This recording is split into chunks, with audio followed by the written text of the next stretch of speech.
इस कृपा रहे। ये बजट एक नया विश्वास पैदा करेगा, नई ऊर्जा देगा।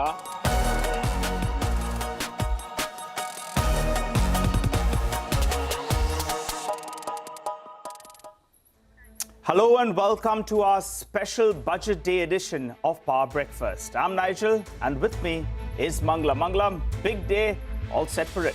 Big day, all set for it. So let's get straight into it and tell you the top story of the day. It is D-Day, and in a few hours from now, Finance Minister Nirmala Sitharaman will become the first Finance Minister in India's history to present 8 consecutive union budgets. This amid current backdrop of downbeat equity market sentiment, weakening consumption impulse and sluggish government capex. The budget will likely aim to boost the economy and address the growth challenges, perhaps by also focusing on high multiplier sectors. Experts believe the focus will be on consumption and increasing capital expenditure while maintaining fiscal discipline. Tax, that's the big word that everyone is keeping a close watch on. And it looks like the budget might just bring in good tidings for the middle class. Sources have told CNBC TV18 that the government is likely to announce measures to provide some relief to the middle class to increase their spending power. The Economic Survey expects modest growth of 6.3 to 6.8% in FY26, not much different from the estimated 6.5% in FY25. It sees some positive domestic cues, but also global risk and calls for deregulation and reforms at the grassroots level to lift competitiveness and growth. Don't lose sight of the global markets though. Wall Street indices end lower after White House says tariffs on Mexico, Canada and China will begin from today.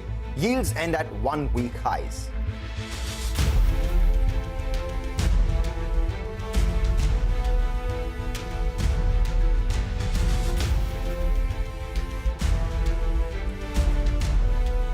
You're set for the day today. We've told you what the top stories would be. The most important thing will be the budget itself. So let's talk about that, because in a few hours from now, Finance Minister Nirmala Sitharaman will deliver her 8th union budget in the parliament in what will be the first full budget of the new NDA government.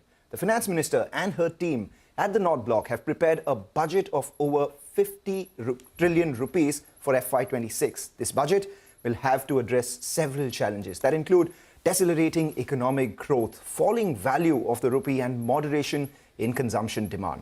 What remains important is to see if the common man's ask on any rejig in income tax rates do come through, and more importantly, if the budget delivers measures to pump prime and bolster growth without sacrificing fiscal prudence. Prime Minister Narendra Modi has promised a budget that will set the direction for a Viksit Bharat by 2047. So let's first listen to the Prime Minister's comments. हम सर्वांगीण विकास के संकल्प को लेकर के mission mode में आगे बढ़ते जा रहे हैं। इनोवेशन, इंक्लूजन और इन्वेस्टमेंट, ये लगातार हमारे आर्थिक गतिविधि के रोड मैप का आधार रहा है। Reform, perform and transform. जब विकास की तेज गति को प्राप्त करना होता है तो सबसे ज्यादा बल रिफॉर्म पर रहता है। राज्य और केंद्र सरकार ने मिलकर के परफॉर्म करना होता है और जन भागीदारी से हम ट्रांसफॉर्मेशन देख सकते हैं। Well, that was our Prime Minister. But let's go across now to Timsy, who's standing by to tell us what could be the budgetary agenda. Timsy. Well, some of the key expectations from the union budget is that the government will not deviate from the path it has laid for the fiscal prudence, and the expenditures are also likely to remain in check. Most of the expectations are that the fiscal deficit number for FY26 is likely to range between 4.6% to 4.4% of the GDP. When it comes to divestment receipts, expectations are that there might not be a significant jump in the divestment receipts for FY26, but yes, when it comes to subsidies, the expectations are that it may rise substantially in FY25, surpassing the budget estimates by about 18% or so, but when they're expected for the next fiscal, they are likely to remain steady. When it comes to taxation side, some of the expectations include that the government could give some sort of a sweeteners when it comes to the new regime. But yes, when it comes to the old personal tax regime, there might not be any change. On the other hand, when it comes to the taxes levied on the corporates, there could be a reintroduction of the concessional corporate tax rate, which expired in March 2024. So that's also another key expectation. And yes, when it comes to further simplification of rules, procedures, simplification in terms of the Income Tax Act, that is something where a statement will be laid out. When it comes to simplification towards the custom duty rate structure, that too is expected in the budget. Let's see what finally happens when Finance Minister Nirmala Sitharaman unveils her 8th record budget. Those are the expectations from the budget, but we got a preview into how the economy is on account of the economic survey that came by. The economic survey expects modest growth of 6.3 to 6.8% for FY26, which is not very far from its FY25 estimate. Parikshit now joins in to give us highlights from the economic survey that was tabled yesterday. The economic survey notes that the real GDP growth in FY26 is expected to be between 6.3 and 6.8%. The CA has warned about the critical risk regarding dominance of financial markets in shaping policy and macroeconomic outcomes, which has led to unprecedented levels of public and private sector debt in some advanced economies. The Economic Survey 2025 has given a clarion call for deregulation and getting out of the way. The CA has gone on to say that the future of reforms in economic policy must now be on systematic deregulation, and government must get out of the way and not micromanage the corporate sector with regulations. On AI, the survey says that a collaborative effort between the government, private sector and academia is essential to minimize the adverse societal effects of AI-driven transformation and deliver inclusive growth. The CA, in his briefing, highlighted the huge disparity between profits and distribution of incomes in the private sector. While corporate profitability soared to a 15-year peak in FY24, the wages have lagged. A striking disparity has emerged in corporate India. Profits climbed 22.3% in FY24, but employment grew by a mere 1.5%. Despite Indian companies achieving a stable EBITDA margin of 22% over the last 4 years, wage growth has moderated. This uneven growth trajectory raises critical concerns. Wage stagnation is pronounced, particularly at entry-level IT positions. On trade, the survey says that to remain competitive and enhance its participation in global supply chains, India must continue reducing trading costs and improve facilitation in order to boost export competitiveness. Thanks a lot, Parikshit. Well, the chief economic advisor made a pitch for deregulation. They've asked the government to get out of the way and allow businesses to focus on their core mission. They say that the governments must stop micromanaging economic activity.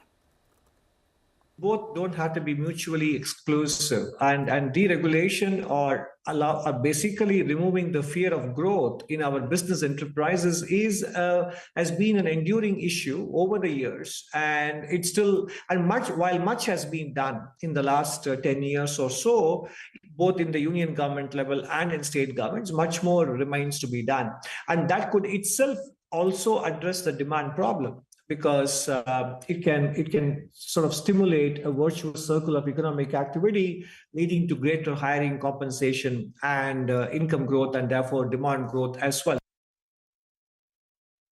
yes, there could be a capacity constraint with respect to spending on the part of the public sector. When I say public sector deliberately, I don't use the word union governments, use the words union government. I'm referring to the entire public sector, which includes state governments also. So therefore, there is a need for the private sector to look at the need for ramping up investment and its implications for demand, because ultimately, in an economy, it is the private sector that is mutually endogenous. Private sector consists of both households and enterprises. Public sector, fiscal policy, and external demand, foreign trade, both are exogenous to the system. So the private sector can actually do a lot to stimulate demand and thereby justify its own investments. Well, and just to reiterate what was earlier mentioned, the economic survey also raised alarm over disproportionate rise in corporate profits when wage growth is stagnant. Top corporate captains responded to the chief economic advisor's clarion call for aligning wage growth with profits, also reiterated the need for capex hike. When wages are determined by inflation, it is determined by wage surveys in the market. They are not indexed to profitability. And because when profitability goes down, the reverse doesn't happen also. That's not the way it is done. And what we have to also look at the fact is when we are looking at wage growth, we are looking at an aggregate number. The fact of the matter is industry has become efficient and needs to do so to be competitive. The fact of the matter is there is certification of industry. A lot of components of manufacturing are now become to be done by specialized services agency. And that's what's happened across the world. First, we would say stay the course on capex. That's been a plus in the budgets over the last few years, which is a focus on the multiplier effect that capex brings in and the positivity from an economy standpoint on that front. The second is there is clearly a need for some demand stimulation because we see weakness in the middle and the lower segments, and that's something that needs to be addressed in a pinpoint manner for them. All right, time to slip into a short break. We'll get you market setup on the other side.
From sharp insights in the political arena to all the excitement from the world of sports.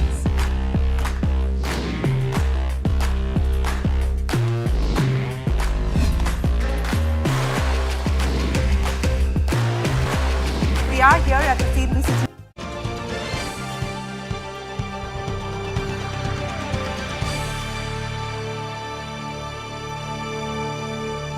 Welcome back. You're watching us here on Budget Breakfast with Mangalam Malu and Nigel D'Souza. This is your budget headquarters on CNBC TV 18. We've told you what the expectations from the budget are, but let's tell you how the street is faring as well. So let's take a look at the overnight cues first. On Wall Street, stocks gave up early gains after White House announced tariffs will start from Saturday. That is today. The S&P 500 shed 0.5%, while Dow Jones as well closed about 300 points lower. The tech-heavy Nasdaq Composite slipped 0.3%. The White House announced that Trump administration will be leveling a 25% tariff on Canada and Mexico, alongside a 10% duty on China as well. On the macro front, inflation closed out 2024 on a strong note as personal consumption expenditure in the US came in well above the central bank's target. The PCE price index increased 2.6% year over year in December, and we had the core PCE excluding food and energy, which was close to around 2.8%, while both were in line with expectations but well ahead of the Fed's 2% target itself. That's about Wall Street. The important part is how D Street is. And Nigel, when you're going into the budget, the mood has been fairly somber. Yeah. If you look at, all the way from the top, we have the Nifty, which is down almost 10.5%. The Nifty Bank, which is down almost 9% from the top. We have the mid-cap and the small-cap indices down anywhere between 11 to 14% as well. We keep an eye out on all of this. Why is it that there is so much weakness? The biggest reason is the FII selling. If you look at it, in the month of January itself, the FIIs have sold almost $10 billion. And in the prior quarter itself, they've sold about $20 billion out there as well. So $30 billion outflow. The DIs have done well to match the FII selling dollar to dollar, but cash market selling from FIIs has definitely hurt us, and more so it's hurt the rupee as well. So while the Nifty is down about 11% from the highs on a point-to-point basis, if you adjust it for the currency weakness that we've seen from the highs, the Nifty is actually down 14%. A lot of cash market selling. Weakness is there in the cash market itself. Is there this weakness in the F&O space as well? Well, that's right. Mangalam, just to build on to that point, in yesterday's trading section, actually the FI net sell number was a little bit lower. So the hope is that, in fact, it's reaching some level of exhaustion. At least that's the hope. But as you said, let's look at the F&O market. Well, yesterday, no prizes for guessing. They added more shorts than longs yet again. And in percentage terms, now the net short positions are at around 88% or thereabouts. And this is the highest ever we have seen in terms of percentage terms. Remember, there was a contract regrouping out there and the resizing out there. So we're looking at it in percentage terms.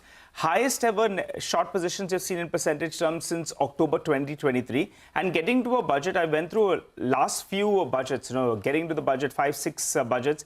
We haven't seen the FI's net short close to around 88% or thereabouts. What about the index futures? Well, if you look at the clients as well as the FIs are aggressively net short, but the clients, they are aggressively net long. So both of them on the opposite ends of the spectrum, and the FIs actually have been having the upper hand. But if the finance minister has something good to offer, then maybe those FIs, they get stumped on the wrong side. What about the options data?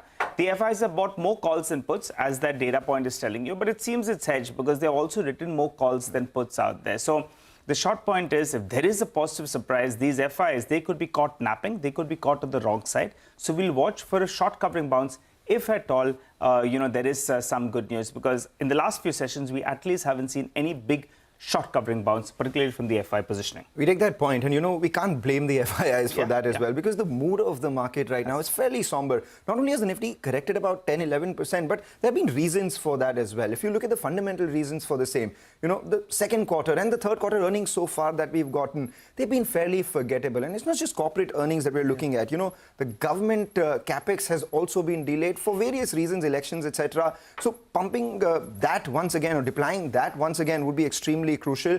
We've heard from consumption companies and a lot of others also talk about urban consumption slowdown, even as rural is gradually recovering. And all these are domestic problems. Look at the geopolitical uncertainty that we had. We had the US election around Trump, and then suddenly we had these AI battles between the US and China. So the mood is fairly somber. The big question, however, is what is it that the bulls want? 3 things that the bulls will be looking at. Well, that's right, Mangalam. The 3 things that the bulls will want. And for me, I'll be looking at the capex expenditure number very, very crucially. Because last year, the markets, they cheered that number. Yes. Unfortunately, the spending hasn't been as much as what was laid out. So around 11 lakh crores, what was laid out, we're going to be falling short of that target. But how much do we fall short of that? And what is the projection for next year? The street would want, a number close to around 11.5 to around 12 lakh crores approximately. That will make the bulls very, very happy. So that's point number one. And as we know, capex spend is a multiplier. Point number one. Point number two, don't tinker with LTCJ or STCJ. If you want to cut it, that'll be great. But don't tinker. No hikes out there. So that's the second point that the markets will look forward to. And they'll say budget will go down, okay. All eyes on the next, next week itself, because then you have the RBI.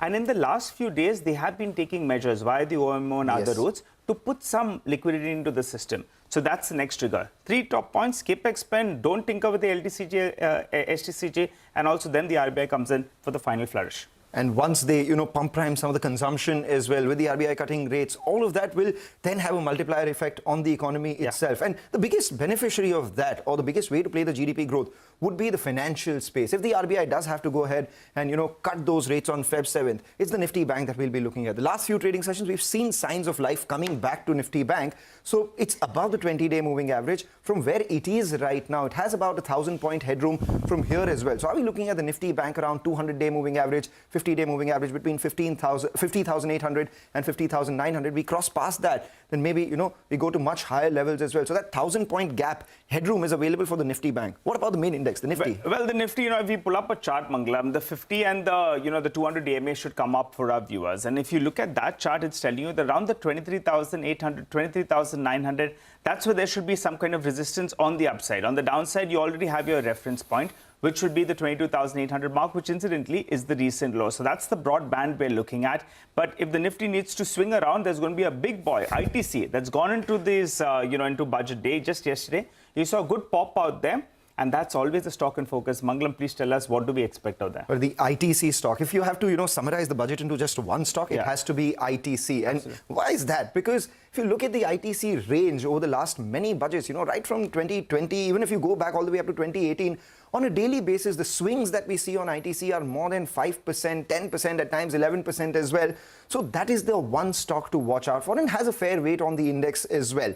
Any tax increase leading to sub 10% of overall price impact would be a positive for ITC, because that will not harm volumes as much, and that will not harm, the illegal, the legal cigarette industry, because any more than that, the illegal cigarette industry continues to thrive. Add to that, you have any measures coming in on the dividend front, maybe ITC has a play out there. You have any measures coming in from the consumption front, ITC has a play out there. You have any measures coming in from tourism or urban consumption, ITC has a, foot in the door out there. You look at rural, ITC has a foot in the door out there. So if you had to, make a microcosm of the budget, it has to be ITC. That's the one stock I'll be most definitely looking at. Well, and rest assured, Mangalam will be on top of that. We'll be telling you the impact of any kind of tweaks with regard to the duties out there. But, Mangalam and me have gone on for a goodish bit. Let's spice things up. The audience wants to hear what's on Hormuz's radar today. Hormuz, tell us, there are going to be a few stocks reacting to various news pieces. Take Morning, it away. guys. And yes, it's a big day. And of course, you keep an eye out on the usual suspects, right? The defense names, railway names, capital goods names. But of course, can't not ignore earnings.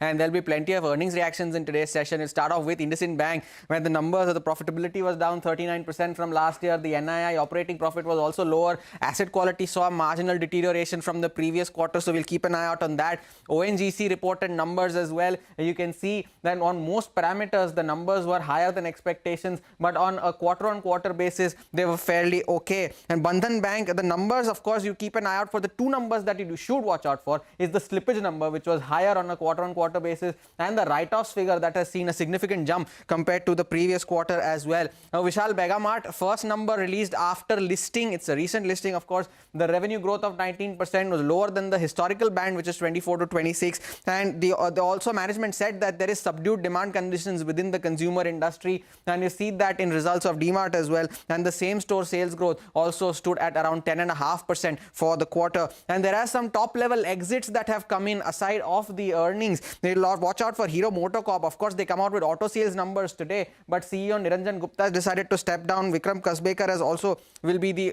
will also be the acting CEO from the 1st of May. And also watch out for Z Entertainment, because its acting CHRO Dheeraj Jaggi has also quit, citing personal reasons. And lastly, keep an eye out for Tata Power, where the company has signed an MOU with Rajasthan Discoms, various Discoms, to accelerate the rooftop solar adoption. So there are plenty of stocks to watch out for. It's a big day that's in the offing. Back to you guys. All right, Hormaz, thanks a lot for that. Just before we, prep up for the big day once again, tell you what's happening in the budget, get on top of that as well. Nigel, I was quite intrigued by the color of your tie and your pocket square. It's pink. What does it signify? Well, Prime Minister said, right, the budget is going to have something to offer for ladies, for women. So that's one reason. The other factor is maybe the economy gets back into the pink of health. So that's the reason for pink. But what about you? What's with the color? The green. Market wants to be in the green. That's what the budget wants. And you want, sustainability. At the same time, you also want the dollars to come back. What is the dollar called? The greenback.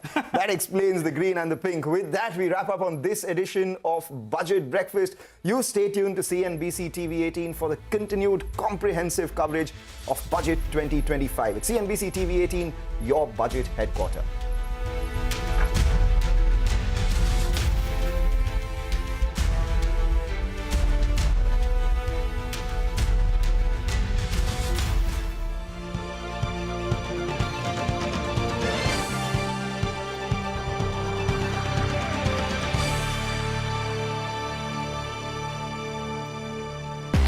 As we've done for the last 25 years. Celebrating 25 years of CNBC TV 18.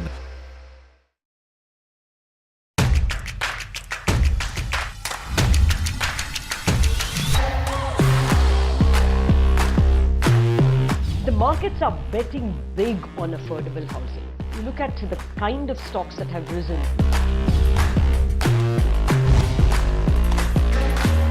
We are stepping into our Silver Jubilee year, our 25th year, and we wanted to have the best of India Inc. with us. Celebrating 25 years of CNBC TV 18.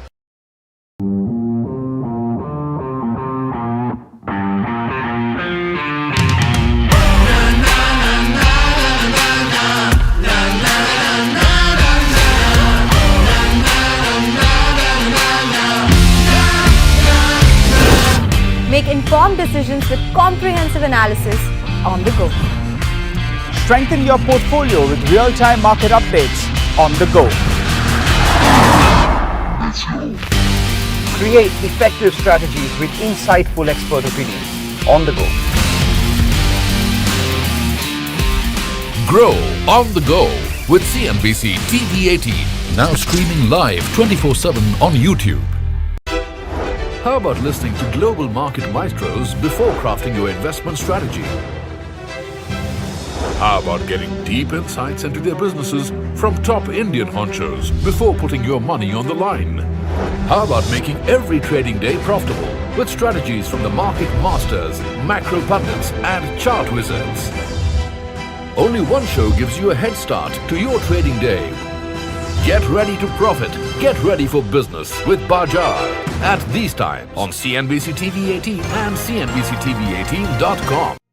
What does it take to build India's largest startup platform? It takes a journey of starting out as an unknown and ending up as unforgettable.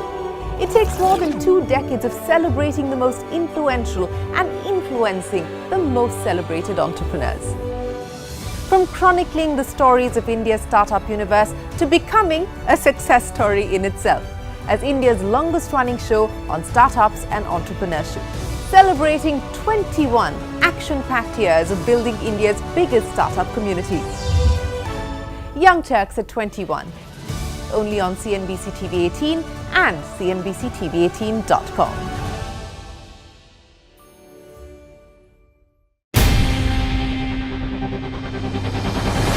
CNBC TV 18's most comprehensive and award-winning news show, India Business Hour, drops first on YouTube. So get the first access to the most influential architects of policies and politics, the key newsmakers of the day. Discover the big themes as we decode the business of markets, macros and more. Be the first to go to the heart of all the top stories that drive the day's agenda. Catch the award-winning India Business Hour live every night on YouTube with me, Shireen Bhan. India Business Hour live on YouTube at CNBC TV 18 weeknights at 7 p.m. Sir, with your permission, I rise to lay on the table a copy in English and Hindi of the economic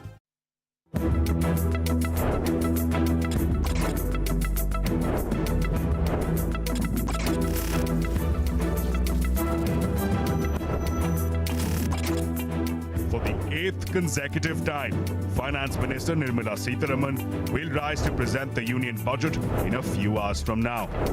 India's GDP growth is near a 2-year low. Can the budget unleash measures to fire up the growth engines? It's important to understand that this drop happened just 2 quarters in the last 12 quarters that we're talking about. So let us not sort of pick on that one and predict future. This has been a steady growth and a steady sustained growth. The new boss at Mint Street has unveiled measures to boost liquidity after the deficit hit a 15-year high. With monetary easing expected to begin this month, will the finance minister announce fiscal measures to bolster growth? System liquidity is still tight and there is deficit. The system needs more is liquidity. Liquidity is very low at this point, as you know, negative 2.5 lakh or so. Artificial intelligence has taken stock markets by storm. How do we make AI all pervasive? Powered by AI. AI first. Artificial intelligence. Ready for AI. AI is providing some cushion to that. But as the correction set in, investors are largely hoping for a status quo on taxes to stem the current downtrend.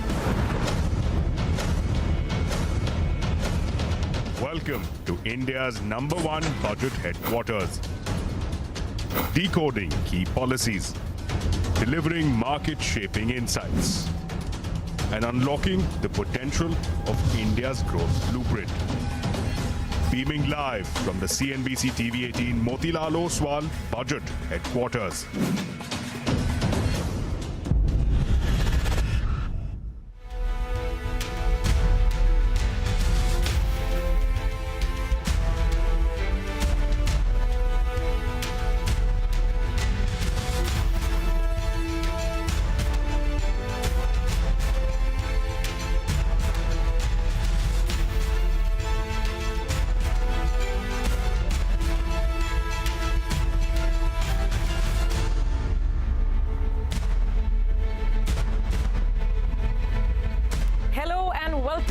CNBC TV 18 Motilal Oswal Budget Headquarters.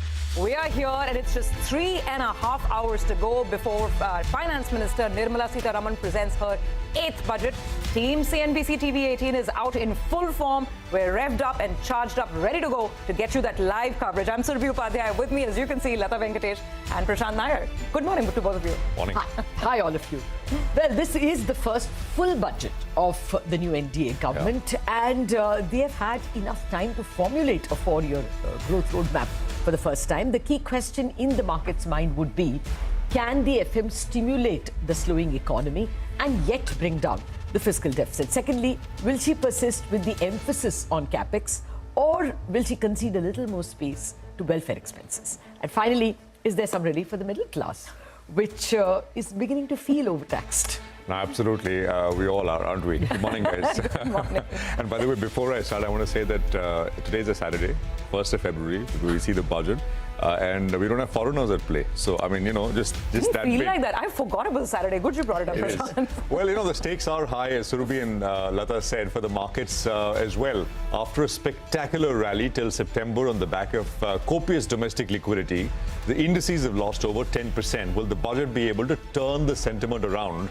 Because the mood is somber out there, despite the rally we've had from Monday's lows. Private sector, will it take the lead from the government as far as capital expenditure is concerned? Can the government really sort of, push the private sector to do that? The budget, will it do something for mass consumption sector? Or will it be able to give a clear fillip to China +1 opportunity? These are the big sectors and the issues that the market is clearly and squarely focused on. Absolutely. So lots to talk about. Let me then welcome in our editors first to lay down the agenda. We have Shireen, who will lay out the political setup. Lata, of course, will talk about the big budget numbers. Prashant will unravel the market expectations and the market setup. I will talk about the tax expectations that not just industry, but the Aam Aadmi also has on the tax front. And Reema will get us all the key stocks to watch. Shireen, let's kickstart with you. In a few hours from now, Finance Minister Nirmala Sitharaman will rise in Parliament to present her 8th consecutive budget. It is going to be another record-breaking budget for the Finance Minister. The focus this time around, if you heard what the Prime Minister had to say at the start of the Parliament session, MGM, Mahila, the renewed focus on women, Garib and Madhyam Varg, i.e. the middle class. That seems to be the pitch of the government this time around. But the big question, the consumption conundrum, does this signal the fact that the government will act and provide some relief in terms of taxpayers? That's the big hope. That's the big ask. Will the government deliver? The chief economic advisor certainly seems to believe that the consumption problem is not a structural, serious problem at this point in time. And he believes it's the private sector that needs to do more to actually rev up demand by way of wages and employment. So that's going to be the big one. Will they deliver on the tax relief expectation, at least in the 10 to 25 lakh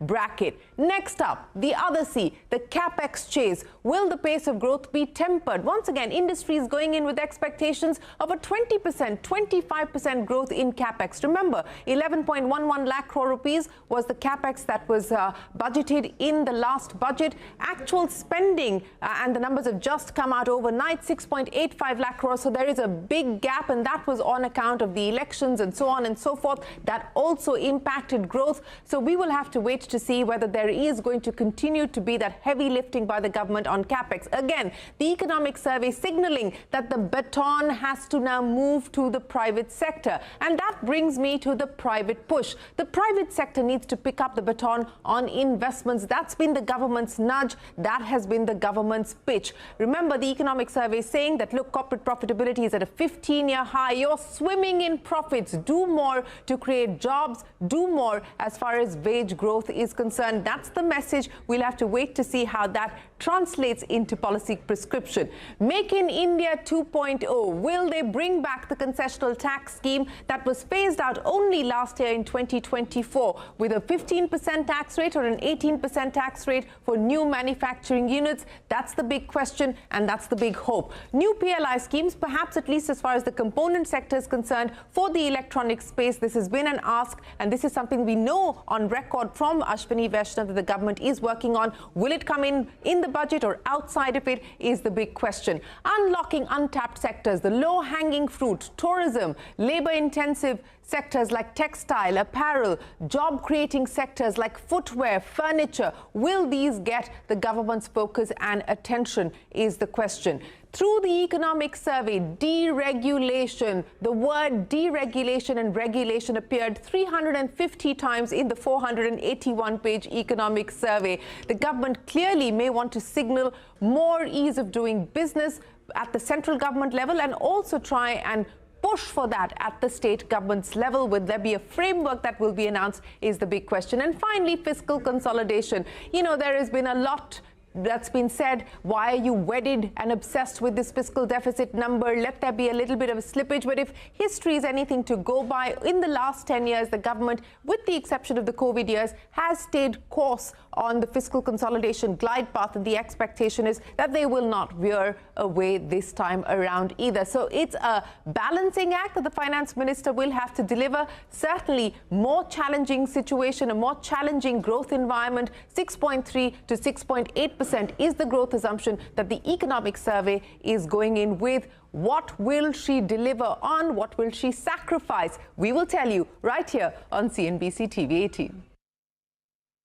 The budget exercise begins with first ascertaining how much the economy will grow. That is the nominal GDP. The fiscal deficit is, after all, measured as a percentage of the nominal GDP. How much taxes will grow will also depend on how fast the economy grows. Now, a poll of economists showed that nominal GDP growth for FY26 will be assumed at 10.2 to 10.3%. This is still higher than the 9.7% for this year, which is revised lower from the July budget assumption of 10.5%. What will this mean in terms of actual GDP number? The current year, that's FY25 nominal GDP, has been calculated by the MOSPI, the Ministry of Statistics, at 324.1 trillion rupees, less than the 326.3 trillion rupees assumed in the July budget. A 10.3% growth over 324 trillion rupees works to about 357.2 trillion rupees. All economists expect the government will stick to fiscal discipline and bring down the fiscal deficit to 4.4 to 4.5% of GDP.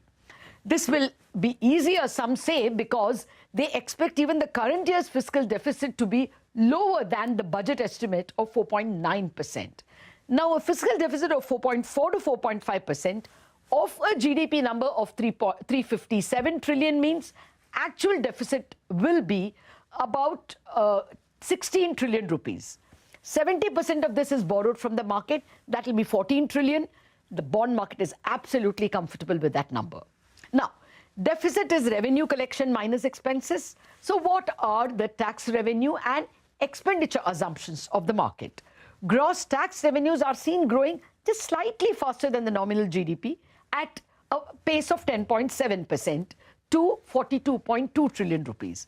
Within this, direct taxes are seen growing by 12% in FY26, slower than the 14% growth this year. Within direct taxes, corporate taxes are seen improving from this year's very poor showing. Income tax, which has been growing at a steaming over 20%, is seen mellowing down to a 15% growth in FY26, partly because many people are expecting tax cuts, and partly because capital gains and STT may not contribute that much in FY26. Now, on the non-tax revenue side, the single biggest number to watch is Reserve Bank dividend. In FY25, the Reserve Bank gave a generous 2.1 lakh crore rupees. Some economists have assumed the same number for FY26. Some are assuming less. But the Reserve Bank dividend can make a big difference to how much the government can spend. The expenditure side is interesting. Every economist agrees that the government won't be able to spend the 11.11 trillion rupees budgeted as capital expansion for FY25. Capex was budgeted to grow by 17% this year, but the actual growth will perhaps turn out to be, say, 6.5%. On this lower base, economists expect the government will budget a 10% higher capex in FY26 to touch 11.1 trillion rupees. The cutback in capex is also needed if the lower fiscal deficit target has to be met. Now, economists are divided on this issue. Some want or even expect the government to keep pressing the capex pedal. Others say the government will recognize the K-shaped recovery and increase revenue spending instead on incentives like, labor-intensive manufacturing, for employment subsidies that were announced in the last budget, credit for MSMEs, promoting rural housing programs like PM Awas Yojana, and a sustained focus on food supply chains. Many want that. Finally, the big macro factor to watch out for will be the shift from fiscal deficit to debt to GDP as a parameter, which means from the next year, we won't be able to watch out for a fiscal deficit number. Will there be some other guidance on debt to GDP goals? That will be one big question for which the market wants an answer. As the economy has weakened over the last many quarters, the government in a long time faces a choice: boosting spending or continuing to consolidate the fisc. I must say markets clearly expect the fisc to dominate this time around as well. They should be okay though, markets that is, if capex growth stays in low double digits. What about stimulating weak consumption? Well, some sprinkling relief is expected via personal income taxation, but nothing major. Now, as far as markets go, they've rallied off the lows meaningfully, but the mood is still sufficiently somber so that even a potentially non-eventful budget should have limited impact. Now, the government has stuck to its fiscal deficit targets over the last many years, and the expectation is that in line with the laid down FRBM path, we will see a number of 4.5% being announced for FY26 as well. However, what the market would not like to see is another roadmap immediately in this budget to contract the deficit even more, hopefully providing itself some leeway to be able to spend. Now, this is the widespread expectation from the middle class and from the consumption sector. Some tax tweaks which puts more money in the hands of the consuming classes. As far as equity capital markets go, it's a no-brainer. Don't touch it. Don't touch capital market taxation unless it is to lower taxes. Some sectors in focus in the good olden days, you would have lots of expectations in specific sectors. Stocks would react in a big way to budget announcements, but that was all pre-GST. In terms of specifics, first and foremost, I mean, the push on infra, roads, capex continues. Power capex, something the market is focused on. A push for the PM Surya Ghar scheme would also be welcome. In terms of specific expectations, a basic customs duty on solar wafer is something to watch out for. Farmer-friendly schemes, and for the financial sector, measures to deepen bond markets to enable better access to funding in a generally difficult liquidity environment. I mean, I think that is a sectoral focus. Now, over the years, markets have learned to differentiate between asks and expectations. So while there are many asks, expectations are not particularly high. To boot, as I said earlier, markets are sufficiently light in terms of positioning, despite the recent rally from Monday's lows. This is a very good thing, because in case the government chooses to stimulate, there is room on the upside. The key tax-related asks or expectations from Budget 2025 can be divided into 5 broad pillars. The first, using tax policy to revive consumption. The finance minister may do this by sweetening the new income tax regime even further beyond the slab changes that were made in July 2024. One proposal is to link the nil or zero tax slab to inflation. This could keep the nil slab dynamic, offering relief that is in sync with the rising cost of living. No major change is expected in the old income tax regime. However, the hopes around a higher ATC limit and higher deductions on home loan interest, as well as health insurance premiums, continue. The second major expectation is boosting manufacturing. The key expectation here is that the finance minister brings back the concessional 15% rate of income tax for new manufacturing companies. This provision had expired on March 31st, 2024, and the expectation is that it may come back, but at a higher rate. India Inc. is also hoping for more incentives and deductions for R&D, as well as new plant and machinery capex undertaken by manufacturing firms. Expectation number 3, attracting investment. There's hope that the tax exemptions enjoyed by sovereign wealth funds and pension funds investing in India's infrastructure sector are extended. The market also awaits tax measures that can give a boost to Gift City. One key ask here is to allow non-banking units operating in IFSC to issue overseas derivative instruments, or ODIs, having the same tax benefits as those issued by banks. Coming to point number 4, capital gains tax. Now, no major announcements are expected given the big overhaul of the capital gains regime that we saw in July 2024. However, market participants have been urging the finance minister to make public listings even sweeter by reducing the definition of long-term from 2 years to 1 year for unlisted shares that are being sold in the market via an IPO. The fifth and final expectation, reducing tax litigation. An overhaul of the complex TDS regime is widely anticipated. The tax world has requested multiple TCS and TDS rates be streamlined into 3 to 4 clear, broad categories. Finally, the finance minister had announced a review of the Income Tax Act in her July budget, and an update on this is expected today. While the review is unlikely to lead to any major changes in tax rates per se, it is expected to usher in an updated, more relevant and simpler version of the 1961 Act.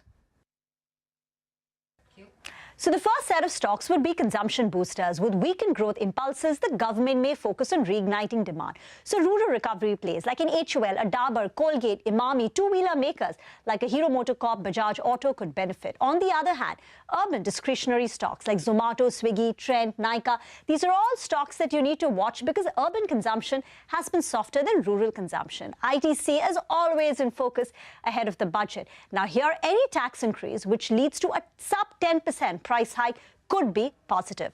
From consumption, moving on to capex. Now here, if there's only a meaningful jump in the FY26 budgetary allocation, then infrastructure stocks will benefit. Whether it's an L&T or a Siemens, road and railway stocks like in J. Kumar Infra, NCC, RVNL, IRCON, and then your defense favorites like an HAL, BEL, BEML will benefit. Moving on, a key ask is a concessional 15% tax rate for new manufacturing units. That should be reinstated, or even if it comes at a higher tax rate of 18%. Then it's a green light for all companies looking to set up new capacity, whether it's EMS, solar modules, and others. But the stocks to watch, irrespective, will be the companies which help in putting up these plants. So whether it's an ABB, a Siemens, Honeywell, you need cable companies, right? So a Polycab, KEI, transformers like Voltam Transformers, and many others. Moving on now to steel. There is a clamor for a 25% safeguard duty on steel imports. If that comes through, it could be a boost for domestic players like a JSW Steel, a Tata Steel, SAIL. And finally, a potential game changer for the insurance sector, because the finance minister could indicate that amendments to the Insurance Act, which includes increasing the FDI limit to 100% or introducing the composite insurance license, could happen in the budget session. And therefore, all insurance stocks could get excited. Well, that's all for this pre-budget stock watch. Okay, thanks for that, Rima. Well, as always, CNBC TV 18 brings you the best local and global market watchers, economists, corporate leaders, and tax experts. So let's tell you what is lined up for you over the next couple of hours. Catch the most authoritative analysis of Budget 2025 with the biggest and the most influential voices. Market veterans Ramdev Agarwal, Mahesh Nandurkar, Neelkant Mishra, Prashant Khemka will all be with us to give their take on what Finance Minister Nirmala Sitharaman has to offer. Stock markets have been very volatile in the run-up to the union budget, and our market masters Nirmal Jain, Sunil Singhania, Nilesh Shah of Kotak AMC and Nilesh Shah of Envision Capital will tell us what D Street is expecting. The budget is likely to set the tone for the markets amid inflation and growth concerns. Vikash Kumar Jain, Sunil Kaul, Sandeep Bhatia and Hiren Ved will tell us the way forward. Our budget editors this year are Atanu Chakrabarti, former Economic Affairs Secretary and Independent Director at HDFC Bank, and Distinguished Professor of Kautilya School, Ratin Roy. Also our editors, Nilesh Shah of Kotak AMC and tax expert Dinesh Kanaba. The key asks from Finance Minister Nirmala Sitharaman is to balance fiscal needs with structural reforms to support medium-term growth. And some of India's leading economists will map the macro layout for us.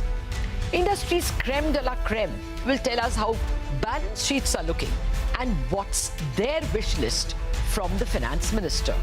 From seeking lower individual taxes and higher capex for infrastructure to creating better employment opportunities, these have been some of the key asks from Nirmala Sitharaman. Tax, of course, is the other big factor to watch in this budget for the salaried class and for corporates in particular. We will be joined by top tax experts with their take on the tax angles in the budget. Voices from North Block will be with us. Chief Economic Advisor V. Anantha Nageswaran, DEA Secretary, the Finance Secretary, the Expenditure Secretary, Deepam Secretary will all be with us to join and talk about the economic impact of the FM's announcements. And a very special segment this year. We will ring the budget bell live from NSC. Stay tuned for a mega exclusive right from the NSC floor. Well, that is an exhaustive lineup and, power-packed as they come. What can I say? And so, you know what to expect, really. Jahangir Aziz is now joining us. He's the head of emerging market economics research at JP Morgan. And we have Arvind Sanger, managing partner at Geosphere Capital Management, with us as well. Gentlemen, great to have both of you here. Important day for us and, especially the context is, of course, slower growth in that sense. Arvind, and I must say, before I come to you, no FIIs today. I began by saying that. The reason I say that is because they've been sellers every day. So today, they're on a holiday. So we can, I guess, deal with whatever comes our way from the budget. But Jahangir, you go first. What's your sense? I mean, generally expectations are low, which is a good thing. But top of mind, what's your sense? Look, I mean, it's probably going to be a deja vu budget, in the sense that they're going to stick to the consolidation path. The way in which the Indian budget is framed, I don't think they can even provide any counter-cyclical support. The last time we had any reasonable or measurable counter-cyclical support was probably back in 2009, the global financial crisis, and a tad bit during the COVID 2020 years, because that's the structure of the budget. And consequently, I don't expect anything counter-cyclical. Indian budget have always been pro-cyclical and will likely be pro-cyclical. So in a good year, we will be spending a lot because the revenue is a lot. In a bad year like this year, revenues are going to be the growth in revenue is going to be lower, so the growth in expenditure is going to be lower, which is going to add to the growth slowdown. So I don't expect any reasonable any change in that, even though in the July budget did promise a new economic policy framework. So more or less, you have to look at what the budget does in the plumbing and maybe on the medium-term growth drivers. So that's what I've been looking for, whether they do much in the plumbing, rationalizing the tariff and the income tax. The tariff, rationalizing the tariff just might become a big deal. We'll see what happens tomorrow morning with the Mexico, Canada, and the China tariffs. So, I mean, that's where I'm looking for. Yeah, but White House has already announced that the tariffs come into play on Saturday. They've announced, then they've confirmed, then they've again confirmed, but it is we still don't know when it is coming. So that is the state of affairs. But Arvind, and that's the important variable as well, which we will know over the weekend. But your thoughts, if what Jahangir says plays out, from a market perspective, what's likely the sort of implication from here on? The context for markets, very near term, is that emerging markets since Trump's inauguration have done better. They're up about 5% or so. Here in India, we're not. We're actually absolutely flat. Your thoughts?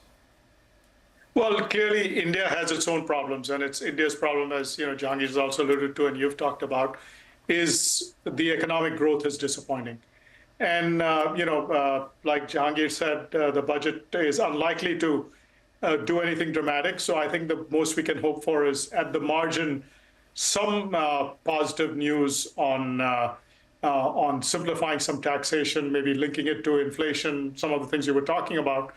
But, if I were to think of a dream budget, which I don't think we're going to get, it would be about massive privatization.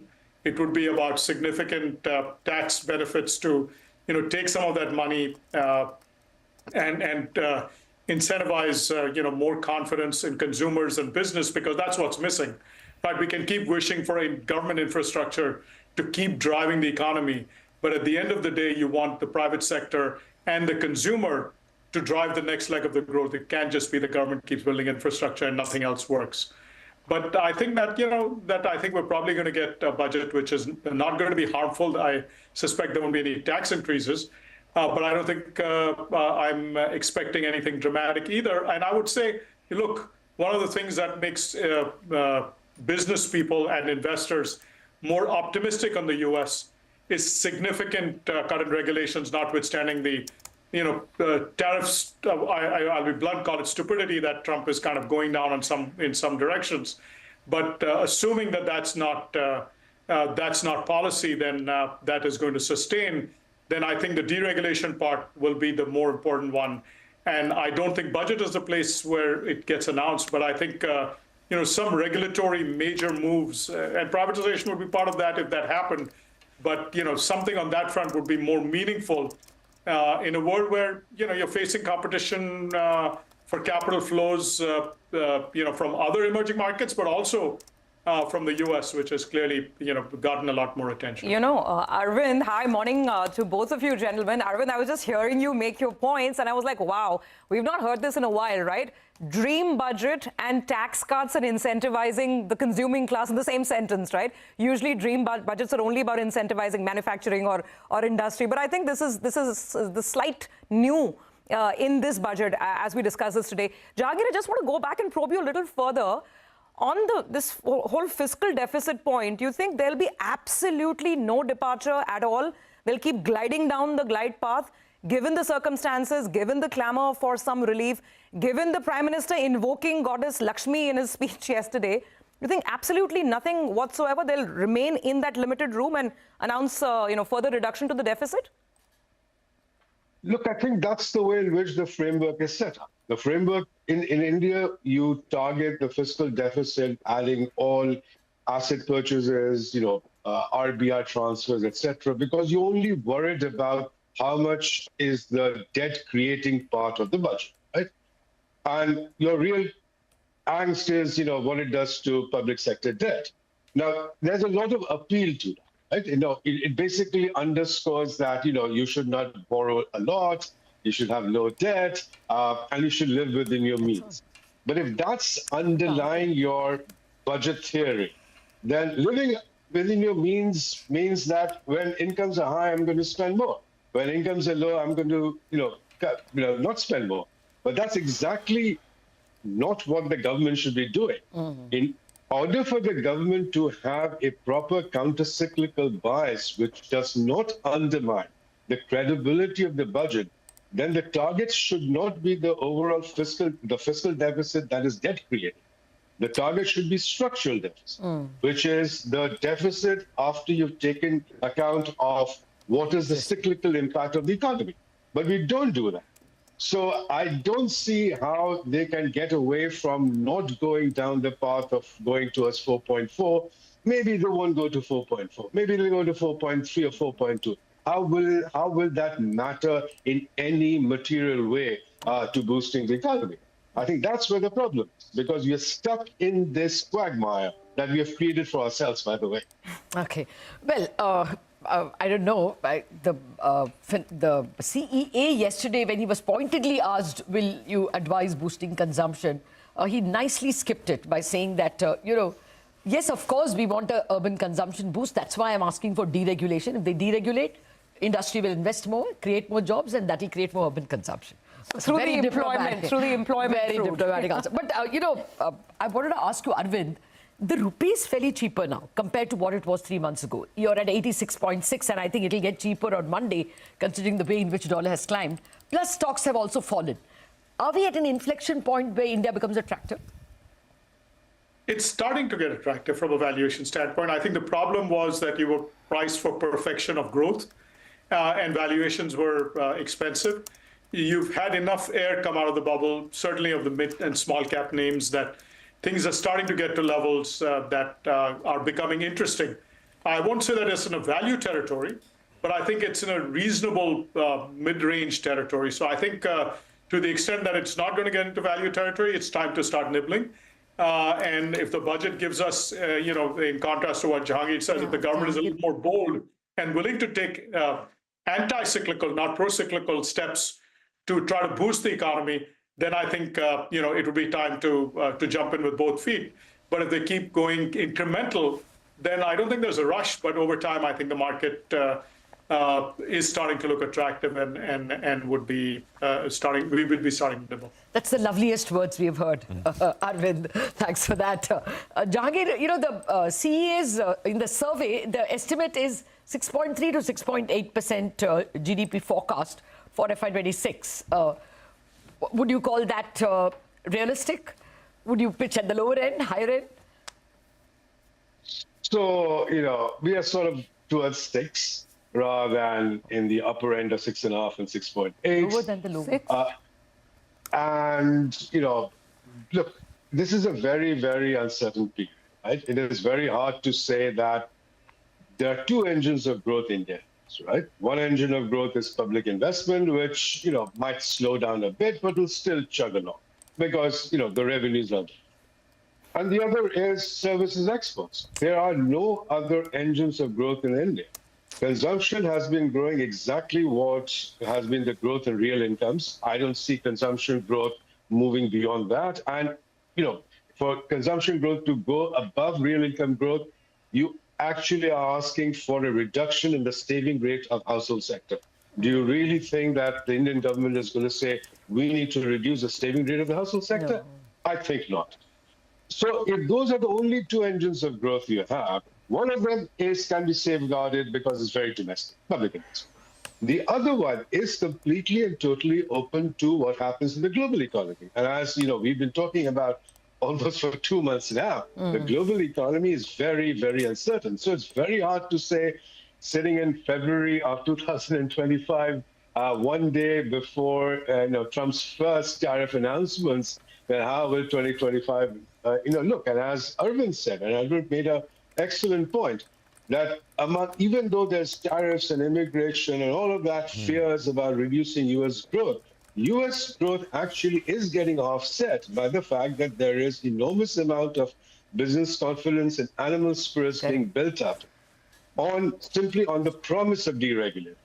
And unfortunately, we don't have that in India. Point taken. Absolutely. And, points taken. And, we'll of course, continue to speak with both of you gentlemen through the course of the day and get you more opinion as well. Jahangir and Arvind, thank you very much for joining us bright and early. I think it's late for you, but bright and early for us here on this important day. Thank you. Well, we'll take a very quick commercial break here. Up next, we connect with Vikash Kumar Jain of CLSA as we discuss budget expectations from the sell side here. A little later, some fundamental stock analysis with the market experts. Prakash will be with us and so will be Deepan.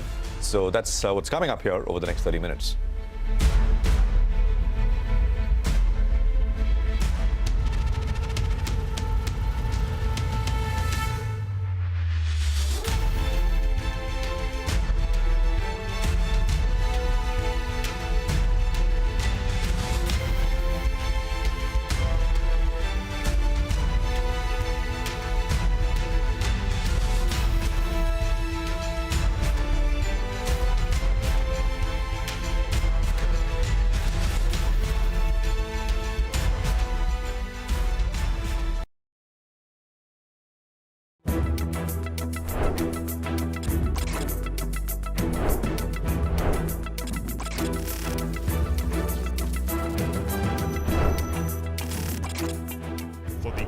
Consecutive time, Finance Minister Nirmala Sitharaman will rise to present the Union budget in a few hours from now.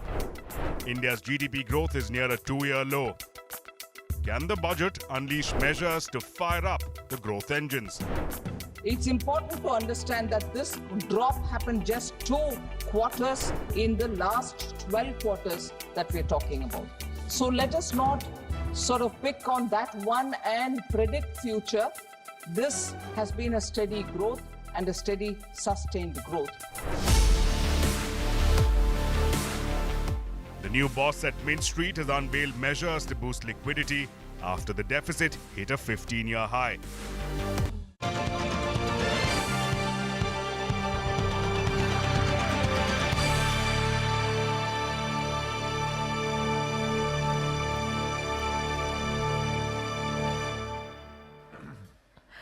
Welcome back to the special coverage. The countdown is on your screens. It's less than 3 hours to go. And here's a candid admission.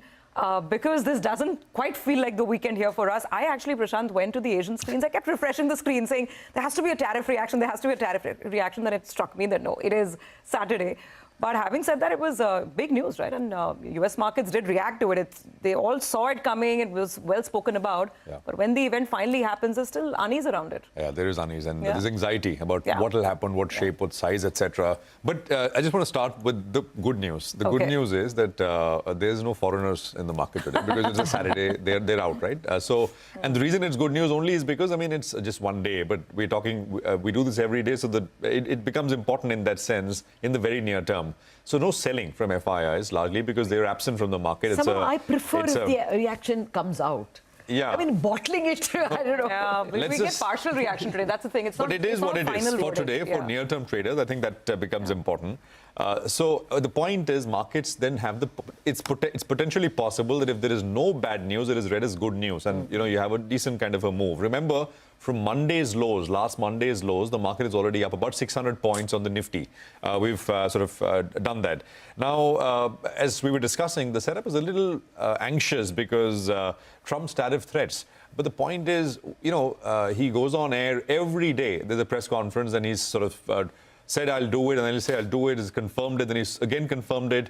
Now it has to come through. So in a way, market is prepared, but it's not done till it is done. That's essentially the point in terms of what we will see. Will we see something this weekend? It's possible. China, Mexico, Canada, 25% on Mexico and Canada, and on China, 10%. Remember, there is an important difference I've been making for the last couple of weeks now. With regards to Mexico and Canada, it is largely with regards to that fentanyl issue. You stop the supply of fentanyl, and it's a threat to stop that supply. So it is still serious, but it's not structural. With China, it is different. It's not about, supply of this or supply of that. It's trade imbalance, which is much harder to correct in that sense, and correct quickly. And that's, of course, more important for us as well and the rest of the world as compared to Mexico and Canada. Overnight, equities ended lower. S&P was down half. NASDAQ was down about a quarter.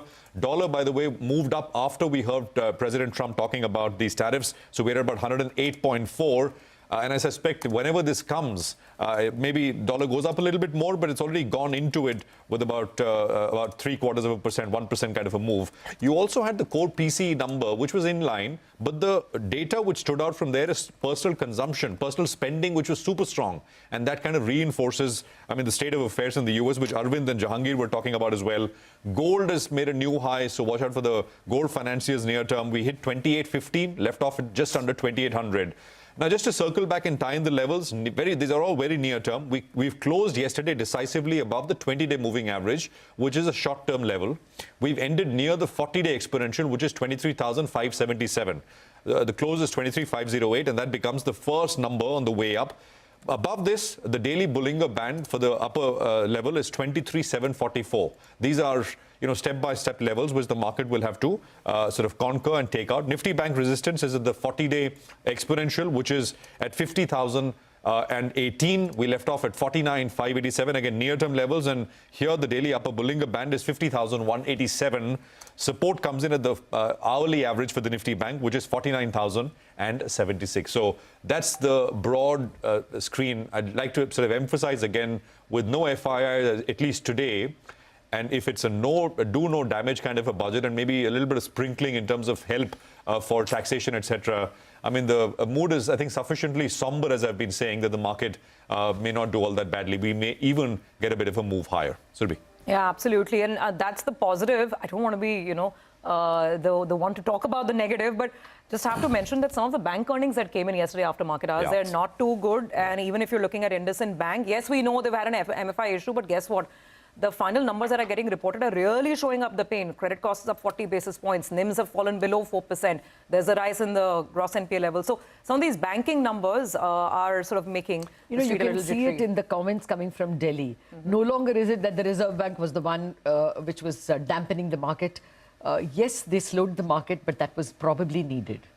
The language has changed because the numbers, as you point out, some trouble. Yeah, absolutely. In fact, we'll talk about this as we go along. But for now, let's welcome in our next guest. We have Vikash Kumar Jain, who is the India strategist and head of research at CLSA, joining in to discuss some of the big expectations that we have from the union budget. Vikash, thanks so much for joining in. Great to have you on. Big morning for everybody here.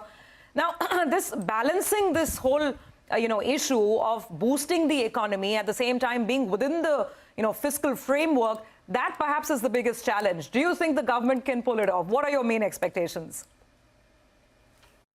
I think what we need to focus on is what exactly is the number of... See, budget is typically a statement of intent given by the government.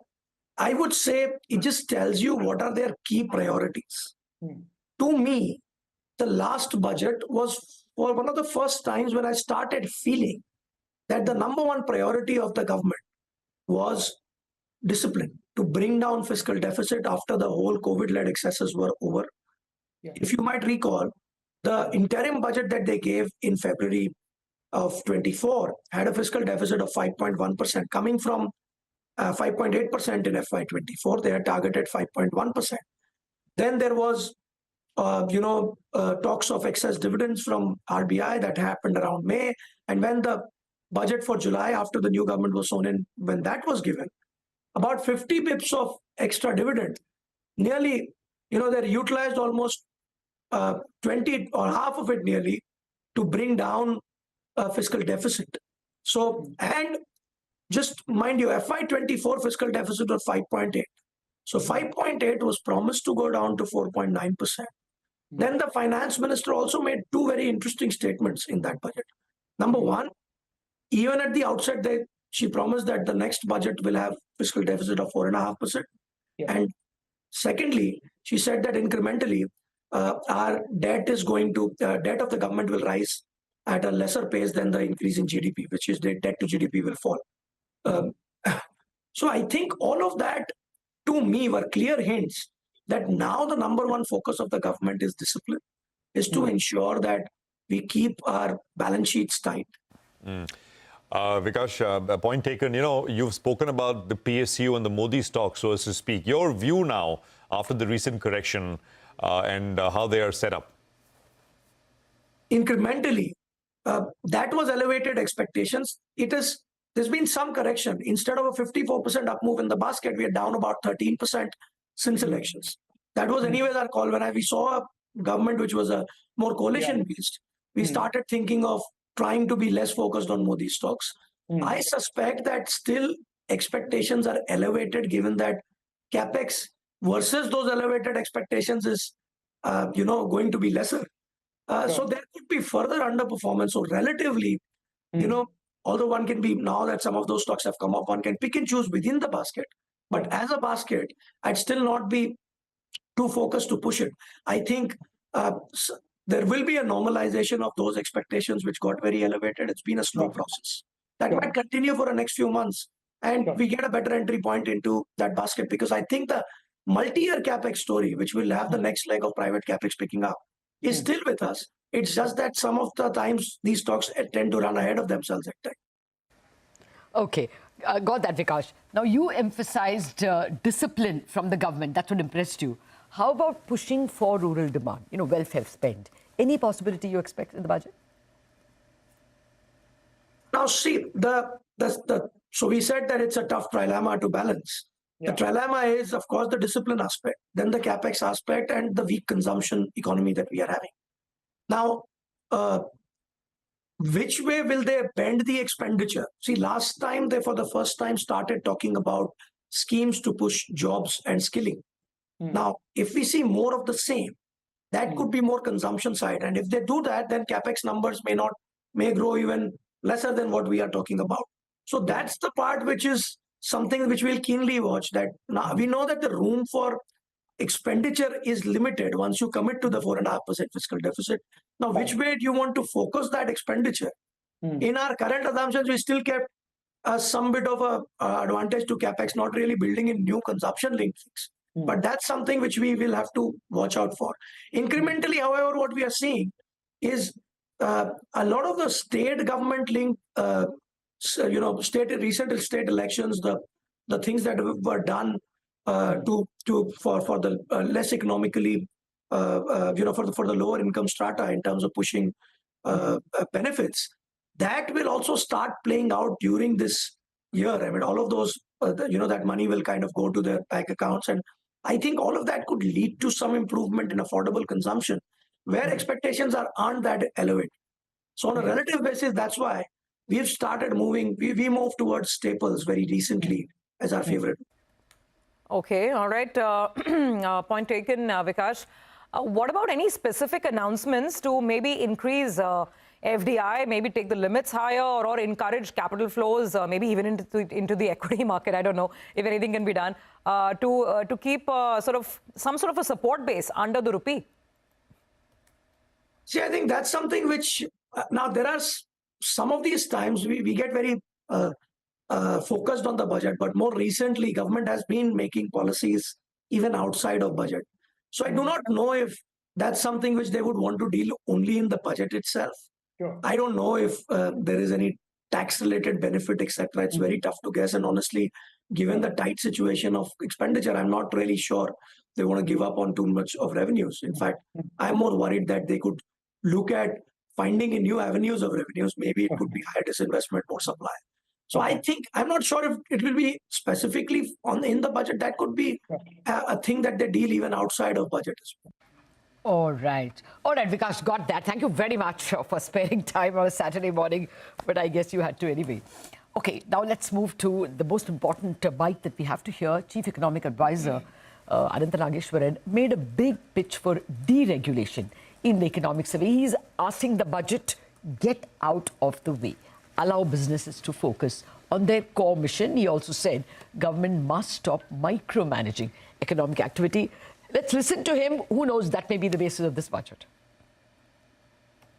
Both don't have to be mutually exclusive, and deregulation or basically removing the fear of growth in our business enterprises has been an enduring issue over the years, and it's still, and while much has been done in the last 10 years or so, both in the union government level and in state governments, much more remains to be done, and that could itself also address the demand problem, because it can sort of stimulate a virtuous circle of economic activity, leading to greater hiring, compensation, and income growth, and therefore demand growth as well. Yes, there could be a capacity constraint with respect to spending on the part of the public sector. When I say public sector deliberately, I don't use the word union governments, use the words union government. I'm referring to the entire public sector, which includes state governments also. So therefore, there is a need for the private sector to look at the need for ramping up investment and its implications for demand, because ultimately, in an economy, it is the private sector that is mutually endogenous. Private sector consists of both households and enterprises. Public sector, fiscal policy, and external demand, foreign trade, both are exogenous to the system. So the private sector can actually do a lot to stimulate demand and thereby justify its own investments. All right, that's the CEA outlining the thought process and, of course, a lot of the highlights that came in from the economic survey yesterday as well. But we have a trading market, which means we have stocks to look at, and there are lots of numbers, news flow that could be impacting individual scripts today. So we've got our teammates standing by with the stock list of the morning. Hi, guys. Good morning and a happy budget day to all of you. Let's start up with IndusInd Bank, Abhishek, because here the pain really seems to be showing up. I mean, on several parameters, including credit costs. Well, the pain is actually lower than what the street estimated. So net interest margin, however, has come in at 23 quarter low of about 3.93% versus 4.08% in the previous quarter. Asset quality has been better than what analysts did fear. It's come in at gross NPA ratio of 2.25% versus 2.1% in the previous quarter. Slippages were at 2,200 crore, which is on the elevated side. However, it is lower than analysts estimate like Kotak Securities, who estimated slippages of 3,100 crores. Now, provision pool increased by 380 crores despite the fact that they utilized 200 crore of provisions for the MFI portfolio. However, that has strengthened the balance sheet. So, with respect to PNL versus ARPOL, the NI is below ARPOL. However, the PAT is ahead of ARPOL despite the strengthening of the balance sheet. Back to you. Okay, got that. Thanks a lot, Abhishek. Vinny, Sun Pharma, how was it? So Sun Pharma, yesterday we did have the numbers, a decent set of numbers that has come in from the company, but the key con call highlights that what we're going to highlight today, in terms of guidance, have lowered their R&D guidance to less than 7% of sales from earlier guidance of 7 to 8% for FY25. Specialty business, they said the prescription trends in the key brands of the company were doing well, and that was quite strong. So yes, that is some relief coming in on that front.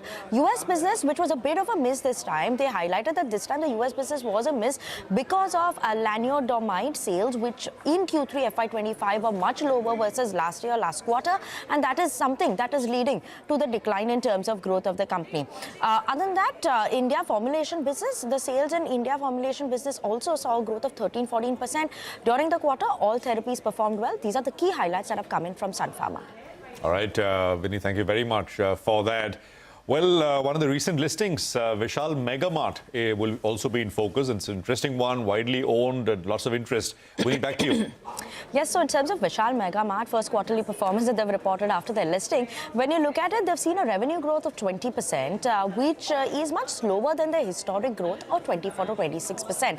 Other than that, we are seeing that EBITDA margin is at around 16%, which is quite flattish. Profits have seen just a growth of 28%. Company is highlighting a bit of a subdued demand in terms of consumer trends, so we could expect a bit of a red coming in for Vishal Mega Mart today. SSSG growth stood at around 10.5%. Red is what we're expecting this time. Got it. Okay, so that's Vishal Mega Mart, a little slower than perhaps what they've done in the past. Got it, Vinny. What about the others? I think you were watching out for a bunch of other stocks, Aster, DM and MetPlus? Absolutely. So both of them reported their numbers post-market hours yesterday. Aster DM expecting red here, a weak set of numbers versus what the street was anticipating and estimating in terms of BBG estimates. Revenue growth also of the company is in single digits, high single digits of around 9%. But this is the lowest revenue growth that we've seen since March 2024, where they managed to see 20% growth so far. Matured hospitals saw good growth this time. Margins have been at 25% for the 9-month time period. Karnataka, Maharashtra cluster saw a 33% growth. Average length of stay days has come into 3.2 days versus 3.4 days previously when we look at it. But payer mix, insurance business is around 30% now. Keep an eye out on that. Overall numbers are a miss coming in versus what the street was expecting. So red there. Now MetPlus on the other hand has managed to see a good set of numbers this time in Q3. Better margins than what one was expecting. Improving in terms of revenue mix also that we're seeing coming in, where they're seeing an increase in terms of private label, which is continued to see an improvement, which is a higher margin business. So that is why we're expecting improvement in terms of margins going forward. And as of now also, margins have seen a sharp improvement versus last year, coming in at 8.45% versus 6.35%. So around a 200 basis point expansion in terms of margins versus last year. So expecting green here. Okay, thanks for that green, because we are not going to definitely get it on Bandhan Bank. Isn't it, Abhishek? Bandhan, and you also have Equitas. Both, Lata, they are seeing the MFI stress play out in their portfolio, and slippages are elevated for both of them. So for Bandhan Bank, 15 quarters in a row, the quarterly annualized slippage ratio is more than 3.4%. So this time, slippages are at 1,620 crore versus 1,110 crore in the previous quarter. Now, they have written off 1,270 crore in this quarter, so that's helped the asset quality. Annualized slippage ratio is at 5.1% versus 3.5% in the previous quarter. The provisions spiked up massively due to the massive write-off, 127% growth on a sequential basis. Weak AUM growth is at 13.85% YOY and about 1% sequentially. The net interest margin for them has come in at 8-quarter low. With reference to the PNL, both the NI and PAT is below Kotak Securities estimate. Equitas Small Finance Bank, the slippages are elevated. MFI portfolio had an impact on growth as well, and the net interest margin has declined very sharply for them.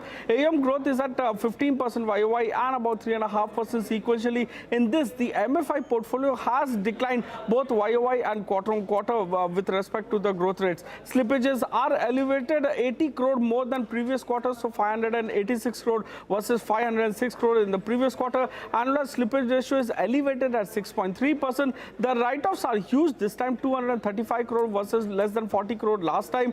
Net interest margin is at multi-quarter low of 7.4% versus 7.7% in the previous quarter. Their PNL, both the NI and PAT is below, Motilal Oswal estimate. Back to you. All right, Abhishek, thank you very much for that. So lots of numbers. Well, one more. ONGC should be in focus. Vivek is here with that one. Vivek, morning. Well, good morning. ONGC is in focus. Let's look at the numbers on top down. So first up, revenue slightly lower on a year-on-year basis, down 0.5%, coming in at 33,717. The poll was close to 31,700 crores. So good top-line strength seen from the company, better than what the street was anticipating. The core EBITDA coming in at 18,968 crore versus the poll of 17,686 crore. Now, remember, this is an operational beat from ONGC. However, there was a significantly lower other income that the company saw in this particular quarter. Other income just around 1,811 crore versus 4,766 crore, which actually led to the profitability missing the poll. The profitability at close to 8,240 crore versus our poll of close to 9,500 crore.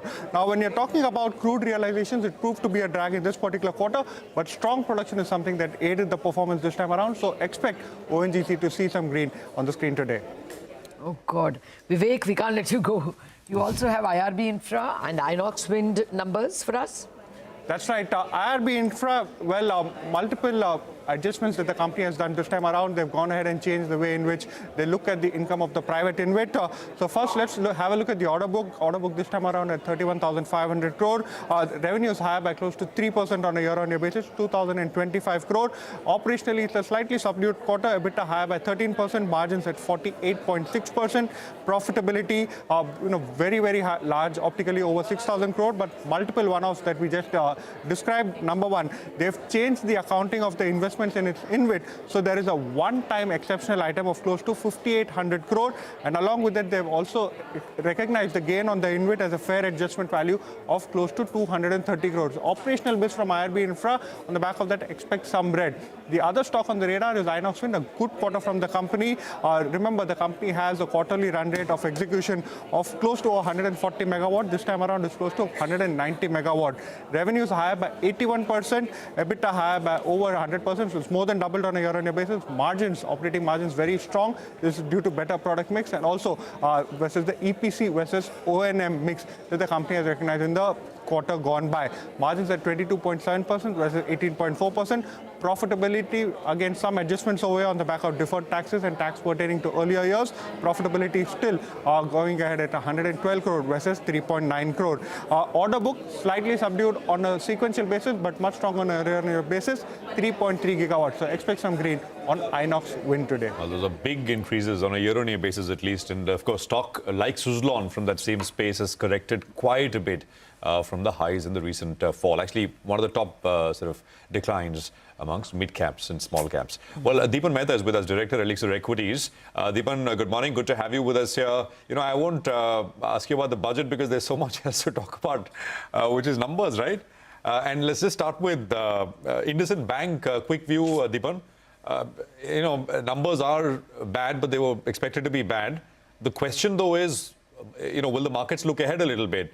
Price to book 1 year forward, 0.9 times, compared to about 2 times, which is the average over the last 10 years. Just your thoughts. Yeah, Prashant, good morning, and thank you for having me on your show. I think that the valuations have got hit purely because of the way they have conducted the business last 2-3 years or so.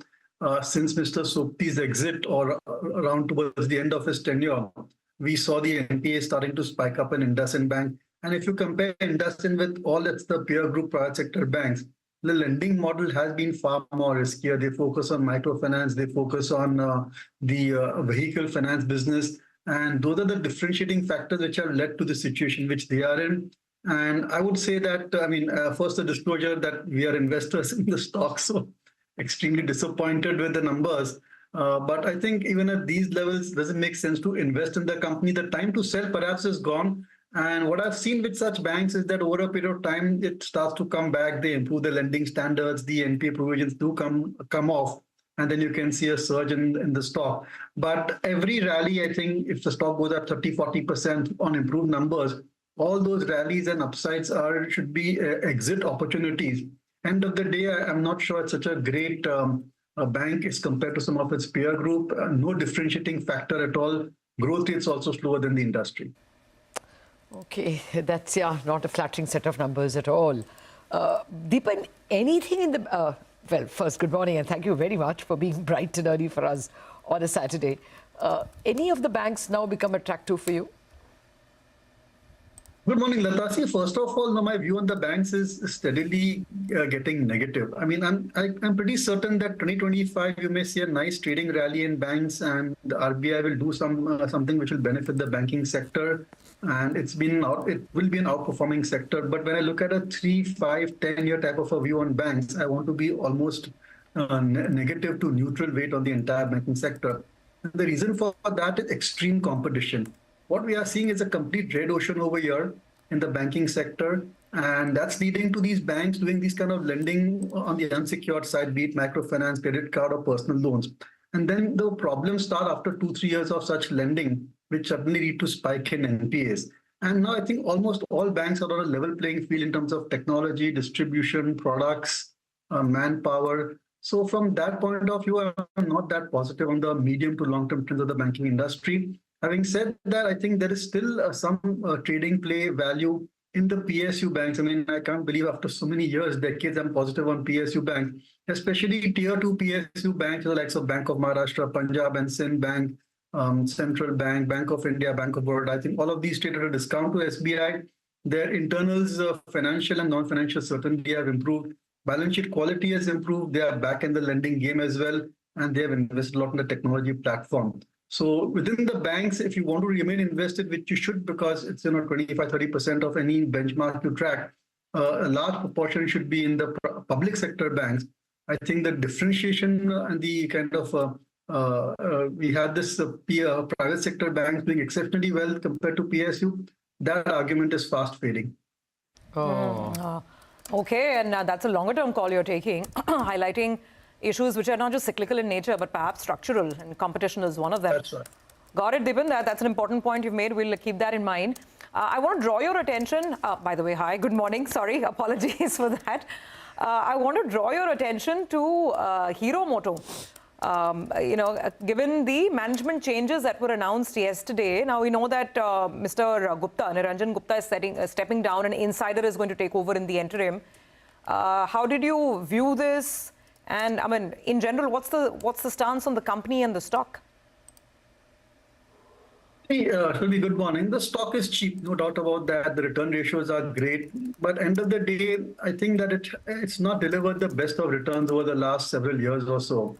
And other companies like Bajaj Auto, Eicher Motors, TVS have delivered far better at various points of time, although not together.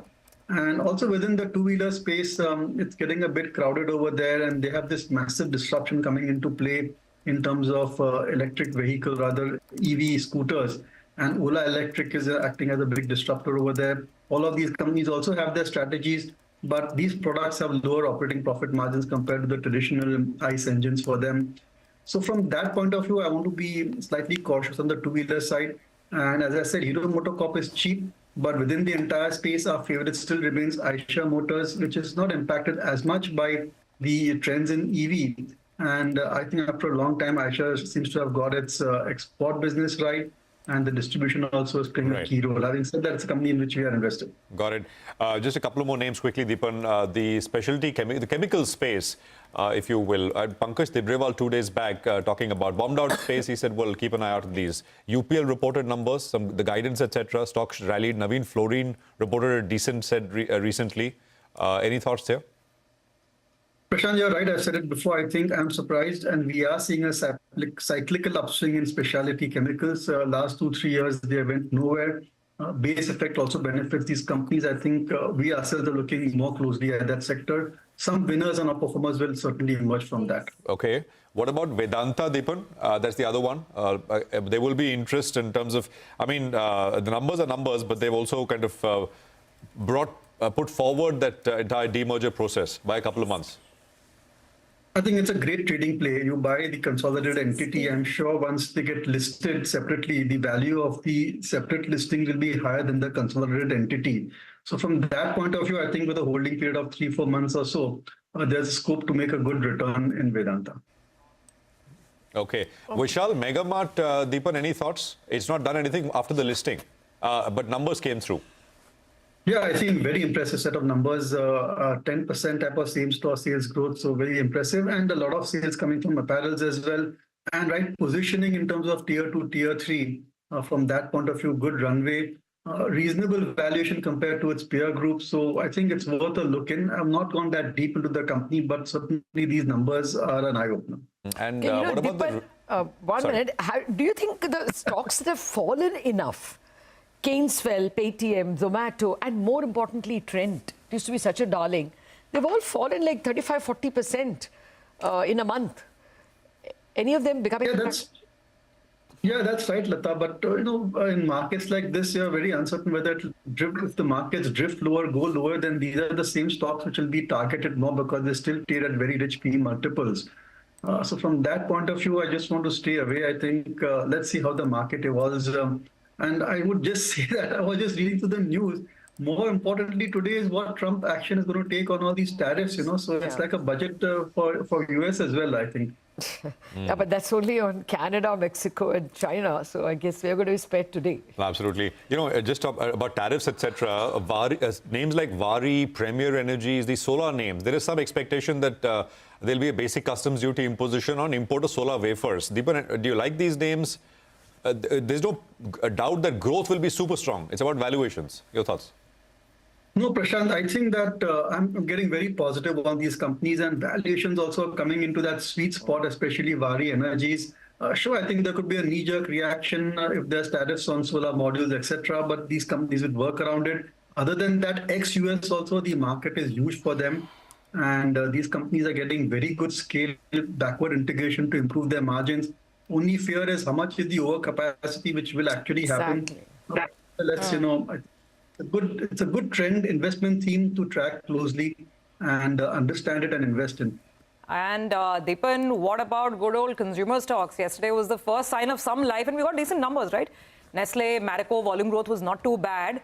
And we know they've been completely bombed out, beaten out. Now, let's see what happens today. But if at all you look at FMCG and staples, will it only be a tactical short-term trade, or do you think there's some merit in adding them to the portfolio now? No, Surbi, any upside in FMCG is a great opportunity to exit zero in FMCG is what I would say from a portfolio perspective. So don't get drawn into such rallies on the buying side at all. And a lot of investors have been investing in these stocks for decades and generations. I think any rally is a great opportunity to completely exit out of the sector. And why do you say that? Because you feel that valuations are still high and growth will be anemic? I mean, what's the rationale? A lot of products have reached mature category. They have not been able to sustain even high single-digit growth rates. And from that point of view, I think, forget about the valuation. If you don't see growth, you have to get out of the stock. You know, the stock. What are you buying now? An incremental 100 rupees. Where would you put it? No, nothing. Nothing. Stay in cash.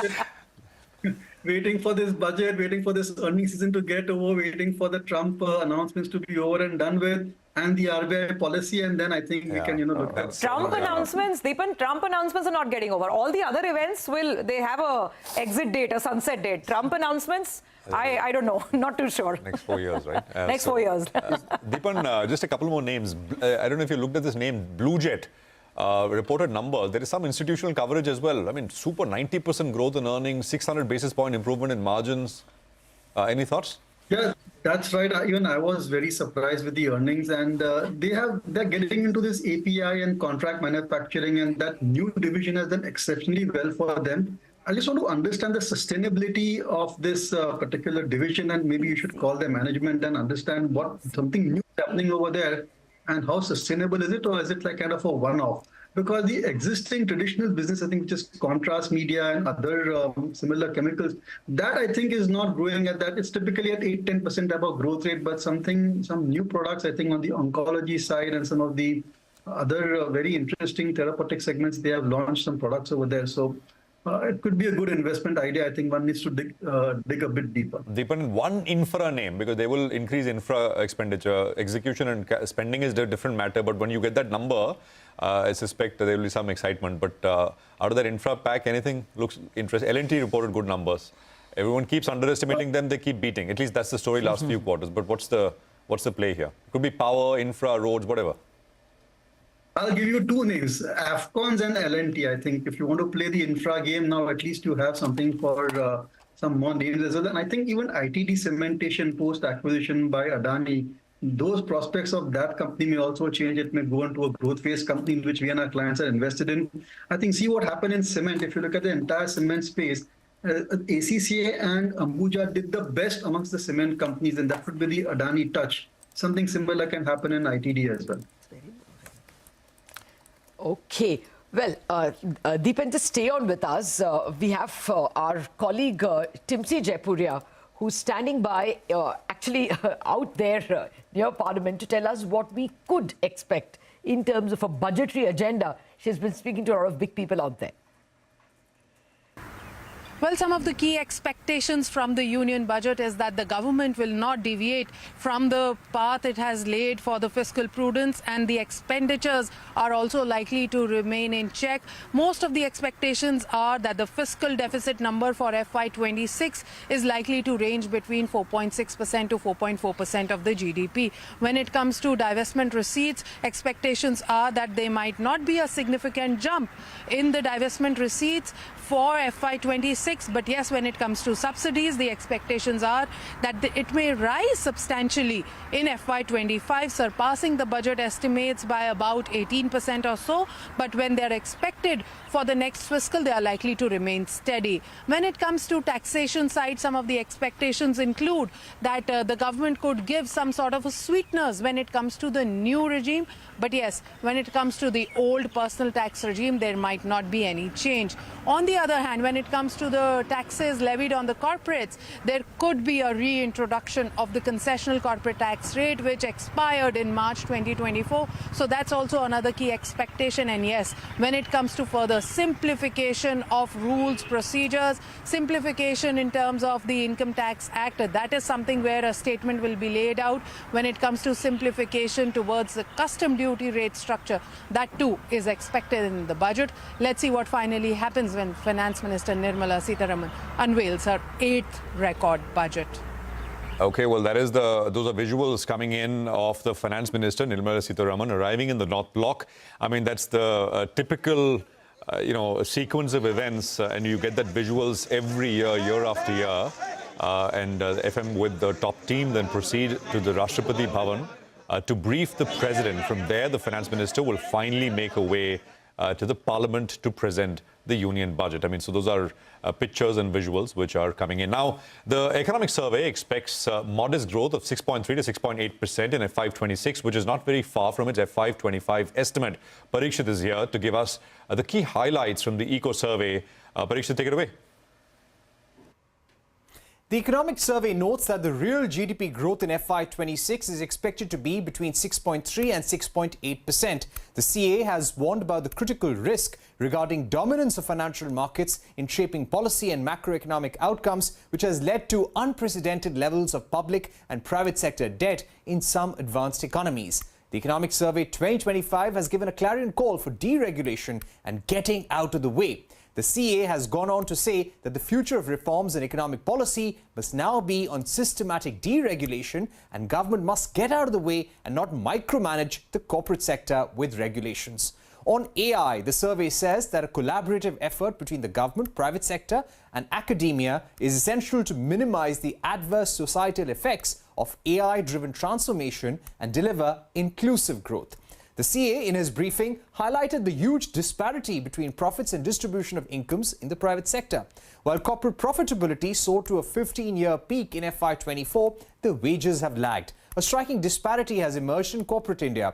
Profits climbed 22.3% in FY24, but employment grew by a mere 1.5%.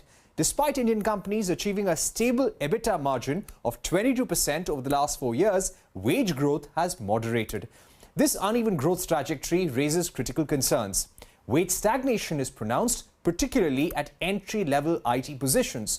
On trade, the survey says that to remain competitive and enhance its participation in global supply chains, India must continue reducing trading costs and improve facilitation in order to boost export competitiveness. Okay, so those were the key takeaways, but the economic survey also raised alarm over disproportionate rise in corporate profits. You know, the one that Parikshit just referred to. Corporate captains responded to this CEA's call for aligning wage growth with profits, also reiterated the need for, their ask for a capex hike. Listen to what reactions we got to the economic survey. When wages are determined by inflation, it is determined by wage surveys in the market. They are not indexed to profitability. And because when profitability goes down, the reverse doesn't happen also. That's not the way it is done. And what we have to also look at the fact is when we are looking at wage growth, we are looking at an aggregate number. The fact of the matter is industry has become efficient and needs to do so to be competitive. The fact of the matter is there is servitification of industry. A lot of components of manufacturing are now become to be done by specialized services agency. And that's what's happened across the world. First, we would say stay the course on capex. That's been a plus in the budgets over the last few years, which is a focus on the multiplier effect that capex brings in and the positivity from an economy standpoint on that front. The second is there is clearly a need for some demand stimulation because we see weakness in the middle and the lower segments, and that's something that needs to be addressed in a pinpoint manner for them. Okay, well, those are sort of lots of opinion that we got. We'll play out more. Prakash Devan is with us as well, right here in our studios. Prakash, thank you very much for coming on. So let's just talk stocks because we talk enough macro over the next 2 hours or so. What's top of mind to you based on earnings or whatever? Yeah, I think the earnings have probably got eclipsed because of this anticipation of the budget being a very key event. But surprisingly, earnings have been much better than what we had penciled in. At least till now, whatever has come out. Which ones? No, I mean, if you look at some of like even stray names like Indigo, and you have some smaller companies in the defense space. I mean, you wouldn't expect a trend to be emerging so soon. It's still January just got over. But my sense is that except for some of the banks which have disappointed, yesterday's banks. Yeah, I mean, you had a little bit of this thing with IndusInd and Bandhan. Bandhan, of course, has been in the mend on the way to be mended. So very clearly, expectation from earnings has been slightly different than what you would anticipate. But top of the mind from the budget seems to be, 2021 onwards, we've had a lot of corporate support coming in from the government, and that's reflected in the earnings to the extent that the economic survey talks about disparity between the acceleration of corporate earnings and wages. I think for the consumption side, for the individual salaried class or whatever, if we were to have some sort of a slab getting introduced, some rationalization without too much of tweaks. We've had enough tweaks on the taxation part. That could probably be very positive. That could probably, start making people believe that things could look up in terms of what I have to spend. And the last thing is agri and housing finance, that is the pocket I'm looking at. That's, I mean, of course, we don't know what all comes through, but agri seems to be a very prime area where things could start making a big difference. Okay. Any stocks there? Okay. Unfortunately, we don't know which element of whether it's on the input side, supply chain side, or the funding side, but I think there'll be something creative coming through on that. So let's see, based on that, just an hour away. And let me ask you a viewer question. Yesterday in the lift in my building, this is what I was asked. Kal budget hai na, uske pehle kya kharido? That whatever the budget does, there are still people who are looking at because they think things look cheap. So do you have a buy list which is a budget? No, so to be honest, we believe that some of the expenditure that the government has initiated will continue on the defense side and probably get more meaningful and deeper. So there are small companies there which can grow big, and I like micro caps and small caps. So my bent of mind has always been I wouldn't look at a BEL and a HL if I had a choice with a smaller company. So there's one company called DCX System, for instance.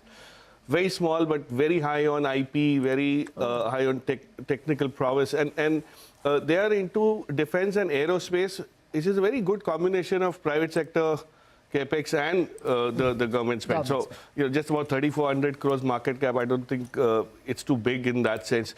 But earnings could kind of, make a big difference given their, runway. So, you'll have to look at that. Maybe you want to repeat it if we have the share. DCX. DCX. Yeah, I mean, it's a Bangalore headquartered small business, very, very well run. Not much talked about. The float is also not very significant, but very high quality management and the business model per se. All right. Prakash, stay with us. Let's get in Mitesh and Sudarshan as well with what they want you to do with this morning. The preamble from my side is that on budget days, even if sometimes you're right, you end up being wrong. So it's a volatile day. Keep that in mind. Gentlemen, good morning. Great to have both of you. You guys are the experts. Mitesh, your thoughts first. From last Monday's lows, markets have rallied nicely, 600 points. And now we have this event. What should one do? Morning, Prashant. In fact, been positive since last 4 or 5 days, suggesting that the Bank Nifty and Nifty could see higher levels. Now, the Nifty has also crossed 23,500, and this structure is positive. Given the fact that we are running into an event on the back of 4 days kind of an up move, the event will be difficult to guess, but let me highlight some critical levels. One, any intraday declines to about 23,350. That will be a buying opportunity on the Nifty with a 80-90 point kind of a stop loss.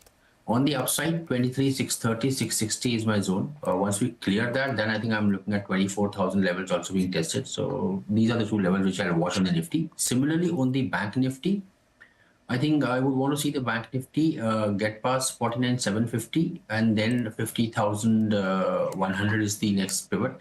I think these are the two levels to watch on the upside. And on the lower side, I think 49,350 is my buying zone, but I would be slightly more biased towards the Nifty. Last 3-4 days, I've been advocating buying on the Bank Nifty, but looking at the structure yesterday, the Nifty looks slightly better placed. So any decline to about 23,350, 400 zones for me would be a buying chance. Sudarshan, morning. What would you recommend? Good morning. Well, I would recommend staying away. I never trade on large, big news event days. The markets go wherever they want to, and we have no idea. Now, suppose the event was not there today. I would have said that the Nifty has started a short-term uptrend, wait for a dip, and go and buy on dips. Today is not any day to trade. And I would just ask you, Prashant, repeat that preamble that you said. No matter what you do today, you're going to lose money. Be patient. The next week will come, and the week after will come, and the markets will be here every day. No, and I think that's very, very well put, Sudarshan. So no need to take unnecessary risks, and that's very well put. What would you, in terms of specific stocks, Sudarshan, what would you recommend? Well, suddenly I have a lot of auto stocks in my list. Now, I can't explain the underlying theme because I'm just looking at the charts. But Ashok Leyland is a buy with a stop under 210. Exide Industries is a buying opportunity with a stop under 365. Hero Motocorp is a buy, stop 4240. And finally, Muthoot Finance is a buying opportunity, stop under 2205. And I'll answer a question that Lata did not ask. And that was that if there is a sector or stock, I think banks should do well irrespective of what the budget does. Oh, okay. That's important. Thanks for that. I was going to ask a question on which sector, which is what I was asking Prakash also, irrespective of the budget. Mitesh, your stocks? Yeah. Morning, Lata. I have a buy on Adani Green. If it crosses 1,015, there will be some intraday bullish pattern. So buy there with a stop at 994, targets of 1,065. Coal India is a buy. Disclaimer, we have some futures positions, so there's vested interest, but that's a buy with a stop at 386 for targets of 415 to begin with. A buy on Bharat Forge with a stop at 1215 for targets of 1285. And IRB Infra is my final buy call. Okay. Keep a stop below 55 half, look for a target in excess of 60. Okay. Actually, Mitesh, that's nicely balanced. Adani Green, Coal India. One fossil, one non-fossil. Okay, gentlemen, wait on. We'll come back to you closer to trading time. Quick break. We've got lots more questions and answers on the other side.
Monetary easing expected to begin this month.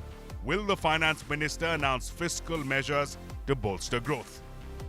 System liquidity is still tight and there is deficit. The system needs more is Liquidity. Liquidity is very low at this point, as you know, negative, what, 2.5 lakh or so. Artificial intelligence has taken stock markets by storm. How do we make AI all pervasive? Powered by AI. AI first. Artificial intelligence. Ready for AI. AI is providing some cushion to that. But as the correction set in, investors are largely hoping for a status quo on taxes to stem the current downtrend. Welcome to India's #1 budget headquarters.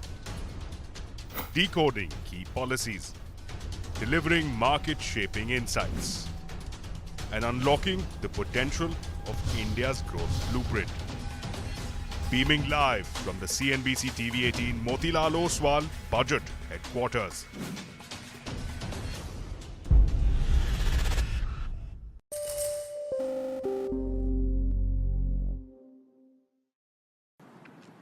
Now, before I close, I want to warn the American people who are watching at home. You may hear lies and smears in this hearing that will challenge my loyalty to and my love for our country. Those who oppose my nomination imply that I am loyal to something or someone other than God, my own conscience, and the Constitution of the United States, accusing me of being Trump's puppet, Putin's puppet, Assad's puppet, a guru's puppet, Modi's puppet, obviously being the puppet of 5 different puppet masters. The same tactic was used against President Trump and failed. The American people elected President Trump with a decisive victory and mandate for change. The fact is, what truly unsettles my political opponents is I refuse to be their puppet. I have no love for Assad or Gaddafi or any dictator. I just hate Al-Qaeda. I hate that we have leaders who cozy up to Islamist extremists, minimizing them to so-called rebels. As Jake Sullivan said to Hillary Clinton, quote, Al-Qaeda is on our side in Syria. Well, Syria...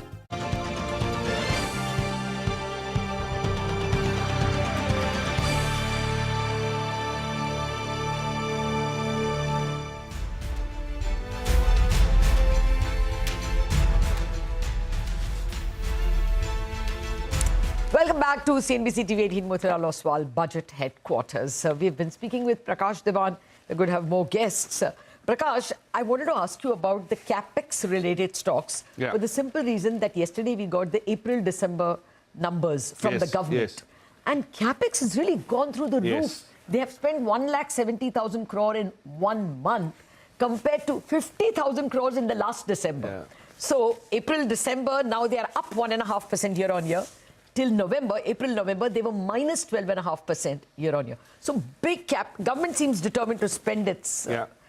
Any thoughts? So no, that's absolutely a very positive thing, and that's what I was saying. You need to look at which are the sectors that will finally get most of the benefit percolating. But we have started looking at playing the capex theme by buying into logistics businesses. Okay. So it's like if you generate more power, you need to evacuate it. If you manufacture more, you need to move the goods somewhere, right? And our infrastructure on logistics is fairly dated. It's not the best in class yet. So ports, 3P package, 3P warehousing, all of those are themes that will start looking up. The number of companies, the kind of companies that's a bit smallish. You really don't have, the moment you talk about logistics, you go to a Concor or you will go to a TCI, but then there's lots more if you dig harder. So that's where you need to look at. It's interesting, Prakash, you say that. By the way, I just want to point out that we've started getting some of the pre-open rates are trickling in, 70 to 80 points higher on the Nifty. That's how it's looking right now. The reaction on IndusInd is negative in the pre-open. Like I've been saying, while we all knew they have an MFI problem, but now it's really showing up in the numbers, in the slippages, which are higher, in the credit cost that's higher. So let's see. It'll probably settle down. We'll wait for this because Abhishek was telling us that while the numbers are bad, maybe not as bad as the market was fearing. So let's wait on this. But Prakash, on capex, while I understand your point on playing it via the logistics players, what about the bigger companies? The Siemens, ABBs of the world, I mean Hitachi with their HVDC, or look how they've done. Now, I know the argument against these companies was that they were all trading at 100 PE. Valuations, Some of that has corrected, but is it enough? I don't think it's enough. Because you've already penciled in the growth, and they will have to grow to justify these valuations. So, you know, the market tends to kind of discount things in exuberance. And some of the businesses I was looking at are probably discounting 2047, the Viksit Bharat numbers as well. So, you know, which is far-fetched, but you'll have to be cautious. But you have areas like pharma and, you know, agri, cement. Those will probably attract more attention based on how people interpret the announcements as we hear them. Okay. All right, let's actually throw it across to our colleague Shireen, who is joining in from Delhi to lead the coverage from budget headquarters in Delhi. Shireen, good morning. Good morning, guys. Yes, of course, we're just counting down to the finance minister's speech. This is going to be her 8th budget, record-breaking number there being delivered by Finance Minister Nirmala Sitharaman. And, you know, we've been talking about expectations and wish lists and all of that. I think the mood here in Delhi, and this is what all of our colleagues are also picking up, is that the message is very clear. It should be seen as a do-no-harm budget. Now, how feel-good will it be is the question, but no controversies. Don't want any kind of negativity attached to the budget. So a do-no-harm budget is certainly what the government is going in with as an approach at this point in time. Relief for the taxpayers, that's the number one ask. But again, I go back to, you know, just the economic survey as well as the comments that came in from the economic advisor last night saying, look, it's not mutually consistent to continue to ask government to do the heavy lifting on capex and then also expect them to do significant tax cuts. It doesn't work like that. There is limited fiscal space and limited fiscal room. The government so far has always prioritized capex, has always prioritized infrastructure development and investment, and the baton now needs to shift to the private sector to start to lift on investment, wage growth, and so on and so forth. So we'll have to see whether there is any change as far as prioritization is concerned. I would imagine that there will be sweeteners on the tax front for the middle class. That has been something that's been talked about, and perhaps this budget will deliver. But how significant will all of that be is the question. And even on capex, you know, overnight we saw the numbers come in. 6.85 lakh crore rupees is the actual spend. It has been an improvement, and that's what the government was hoping, that as the year progresses, there will be a pickup in spending. So, you know, whether we're going to see a significantly higher number or not, again, let's temper our expectations on that. And we'll also have to see what the number is versus B2B and RE to BE as well. So those will be some things to watch out for. On disinvestment, and I heard many guests talk about that. Look, we've not just undershot the target, we've been nowhere close to the disinvestment target as far as the last many budgets are concerned. And I think increasingly the feeling is that there is limited appetite for significant disinvestment or even privatization. Even stuff like IDBI Bank so far, which has been on the list for the last 10 years, and that process of EOI and bids and all of that has gone through. We're still awaiting a decision on that. So I'm not sure whether there is really any appetite, and we should sort of have in store a big number as far as disinvestment, etc., is concerned. So that's really the mood here. You know, do no harm. How much will it be feel good is the big question. But we'll get you all the industry leaders joining us here at the CNBC TV 18 budget headquarters with the Confederation of Indian Industry through the day. Let me go across now to Nigel and Mangalam live at the National Stock Exchange as CNBC TV 18 rings the budget bell. Nigel, Mangalam, over to you. Well, what a day it is, right? We're calling it a super Saturday. We're calling it the day where we seize the moment, and that's exactly what the hope is out there as well. We're here at the NSC on a special trading session for the budget with special people as well. You know, we have the man himself. Sir, you know, what are your expectations from the budget? Because the stock market wants no change from a tax standpoint, be it the long-term capital gains, short-term capital gains, STT. They want some sort of relief. What are your expectations? Let's start with that. Running an exchange is basically providing the framework. The markets participants have their own perspectives. We as exchange have our own perspectives, and so we tend to work more on the developmental side, saying if the country grows, if the businesses grow, then naturally the markets will grow, and the taxes are more temporary in a way. So that's where we try to focus more on the developmental side and the growth side of the budget. Definitely, but I'm sure that you would have some, desire for from the stock market standpoint. No, the idea is to have a more consistent approach which the government has taken over the last 10 years.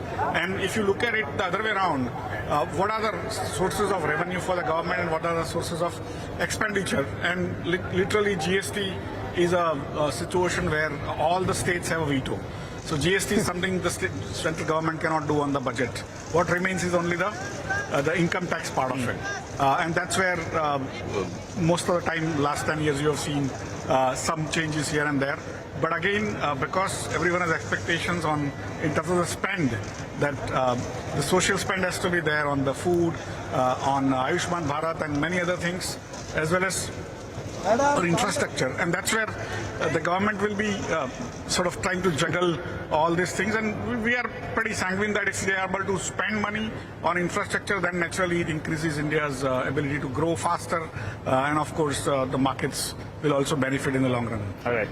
Sir, this time capital market has been a big contributor to the tax kitty as well.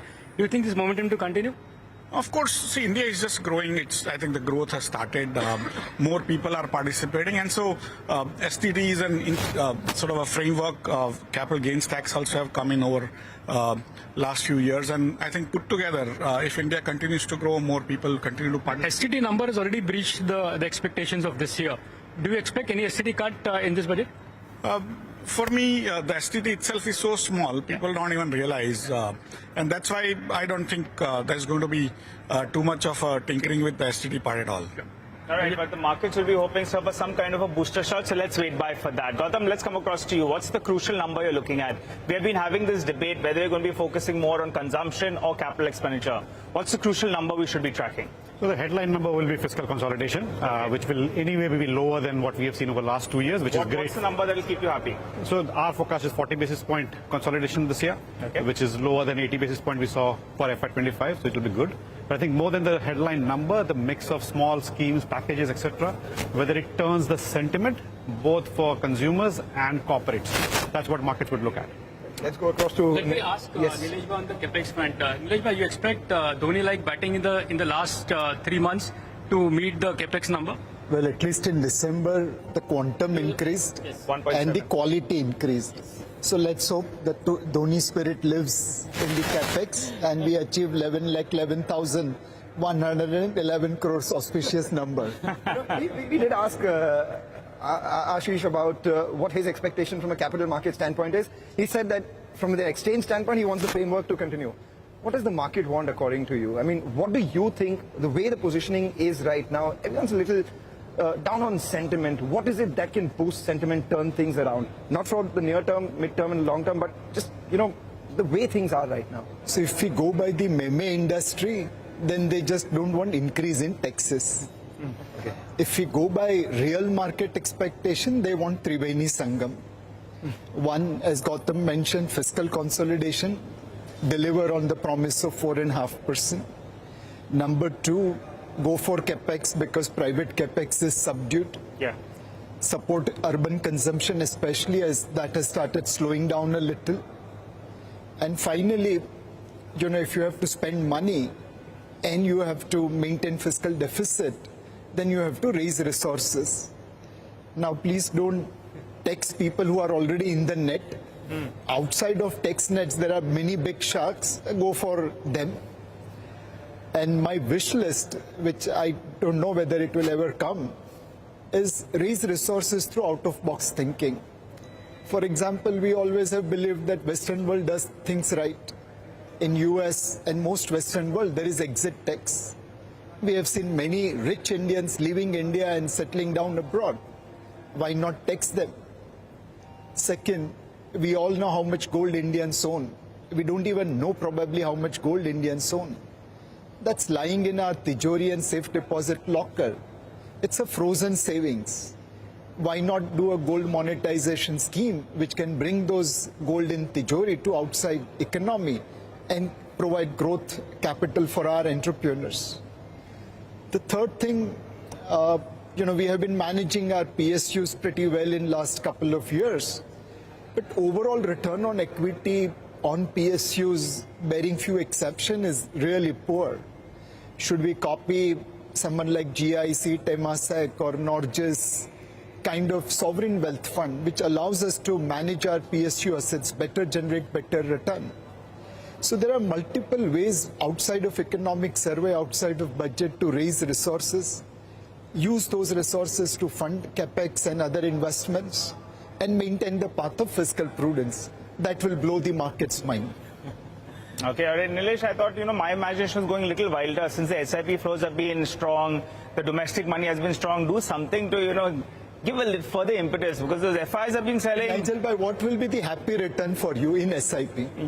For me? Yep. I'm going to keep it going. What return, in your opinion, will be good? It should be at least, in the mid-teens over a longer duration of time. This correction, SIP returns are already in mid-teens. Yeah, but I'm hoping that it sustains, right? I mean, and if I get more, I'll be even happier. But see, if they present a budget like this, I can assure you that those returns will be sustained. What will bring FIIs back?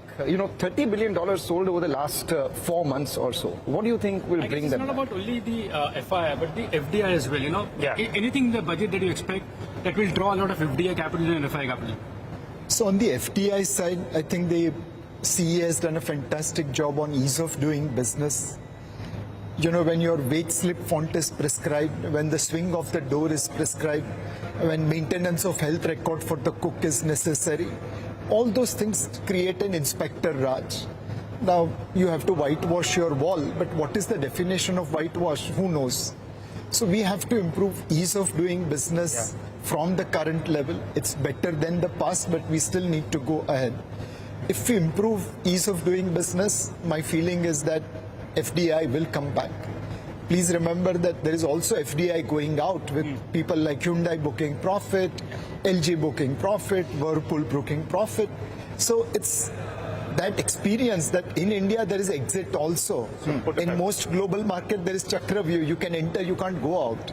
So FDI will come provided we can improve ease of doing business. All right, I think we are about 20 seconds down to opening the market, ringing the bell here from NSE itself. So we just it's a super Saturday and we're all set for it. Countdown as well. 9, 8, 7, 6, 5, 4, 3, 2, 1.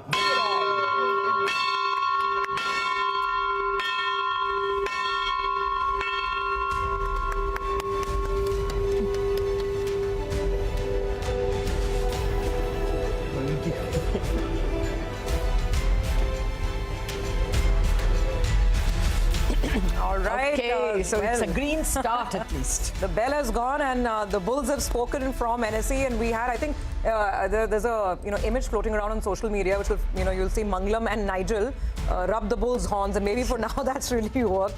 About 26 points higher. The Bank Nifty is a little iffy. I just want to quickly check the reaction on IndusInd Bank to begin with. Right now, 1.2% on the upside. Even Sun Pharma, after the conference call, the commentary, everything, Sun Pharma is also on the upside. So, large caps looking good, but mid caps looking even better. 0.5% up on the mid cap index. All right, let me just quickly run through a few more names, right? So, in terms of what's happening right now, because we must address that. Inox Wind is the big mover. And we discussed this in the morning. So 7.5% on Inox Wind. Vivek highlighted the numbers, looking very good. Stocks have seen big damage, along with Suzlon. Suzlon is up another 4.5%. So this is the renewable part in that sense. It's, I think, budget related. There's no other reason. RVNL, IRFC, Jupiter Wagon, Ircon, Railtel, Titagarh, BEML, these are all up between 2 and 5-6%, and these have all got huge volumes. There's no separate railway budget. You'll hear allocations, etc. in this budget, and there's been focus on spend on railway, so this is that, nothing else in that sense. Apart from that, Sun Pharma is up about 1%. It's starting small higher.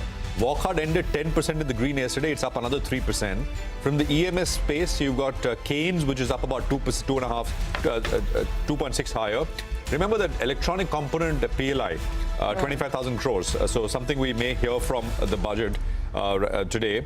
There is Praj Industries, which is up about 2%. These are also potentially, right, ethanol, etc., government policy. Depending on government policy, budget play, we don't know. Kalyan Jewellers is the top volume traded loser. It's not down much at all.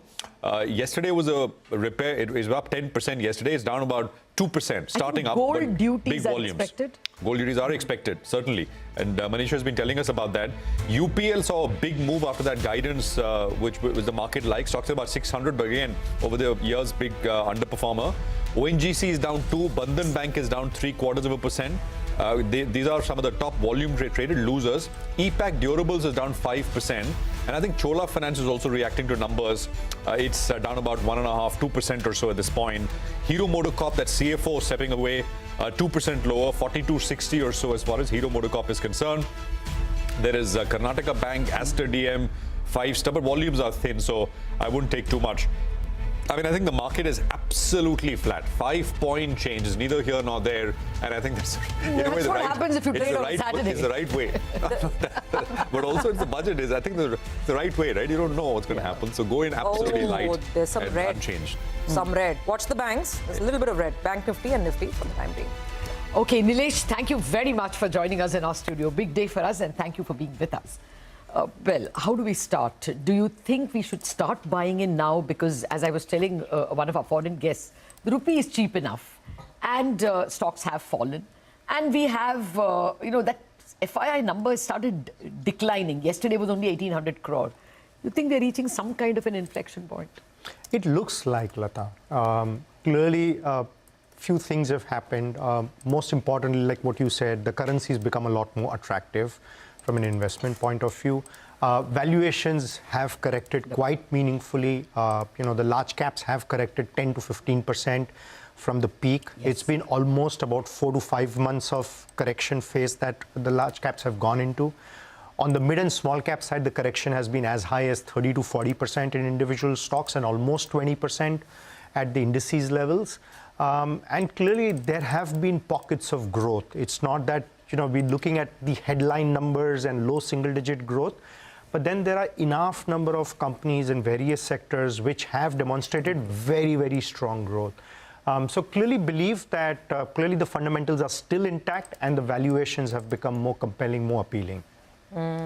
By the way, just revisiting again more numbers, ONGC is the biggest loser on the Nifty right now, and that's a result reaction playing out. So Darshan earlier was telling us that crude oil realizations have been on the lower side. So and there's, I think, lower other income, which is why the profit is also below estimates. So just keeping that on the radar. Nilesh, hi, great to have you with us on a Saturday today. I just want to get your sense on this FPI selling. And I know we've all been very brave and, as investors and as a country, we need to be.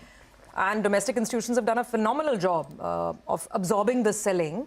But in your memory, do you remember a time like this where on a daily basis, usually it's in a pattern, it waves up and down, but it's been this one-way incessant fall. Do you see it changing at all unless there's a major crack on Wall Street? And if it continues in this manner, then what are we looking at, irrespective of the budget over the next couple of weeks and months? Well, clearly, I think one of the challenges which they have faced is more around their home market doing extremely well. The US pretty much has been the best performing market, at least over the last 1 year. And then the views around the strengthening dollar, the weakening EM currencies, that's clearly been their very, very big focus area. And on top of that, valuations here, they look at it more from a historical perspective that we're trading at premium valuations versus our historical averages. So that's been the second big factor. The third big factor is probably, I'm not entirely sure about this, but India is probably the only large market where foreigners have to pay tax. I think you as an individual, if you were to invest into the US market, you probably don't pay tax in the US, you pay tax in India. Look, Americans have to pay tax for their market. I mean, on your home market. Foreigners. Yeah. 10% tax across the board of the US.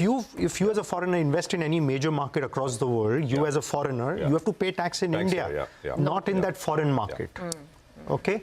So if you clearly see it, I think these are the three factors. One is your home market doing well. Two is the valuations. And third is, of course, the tax angle. These have been the three factors.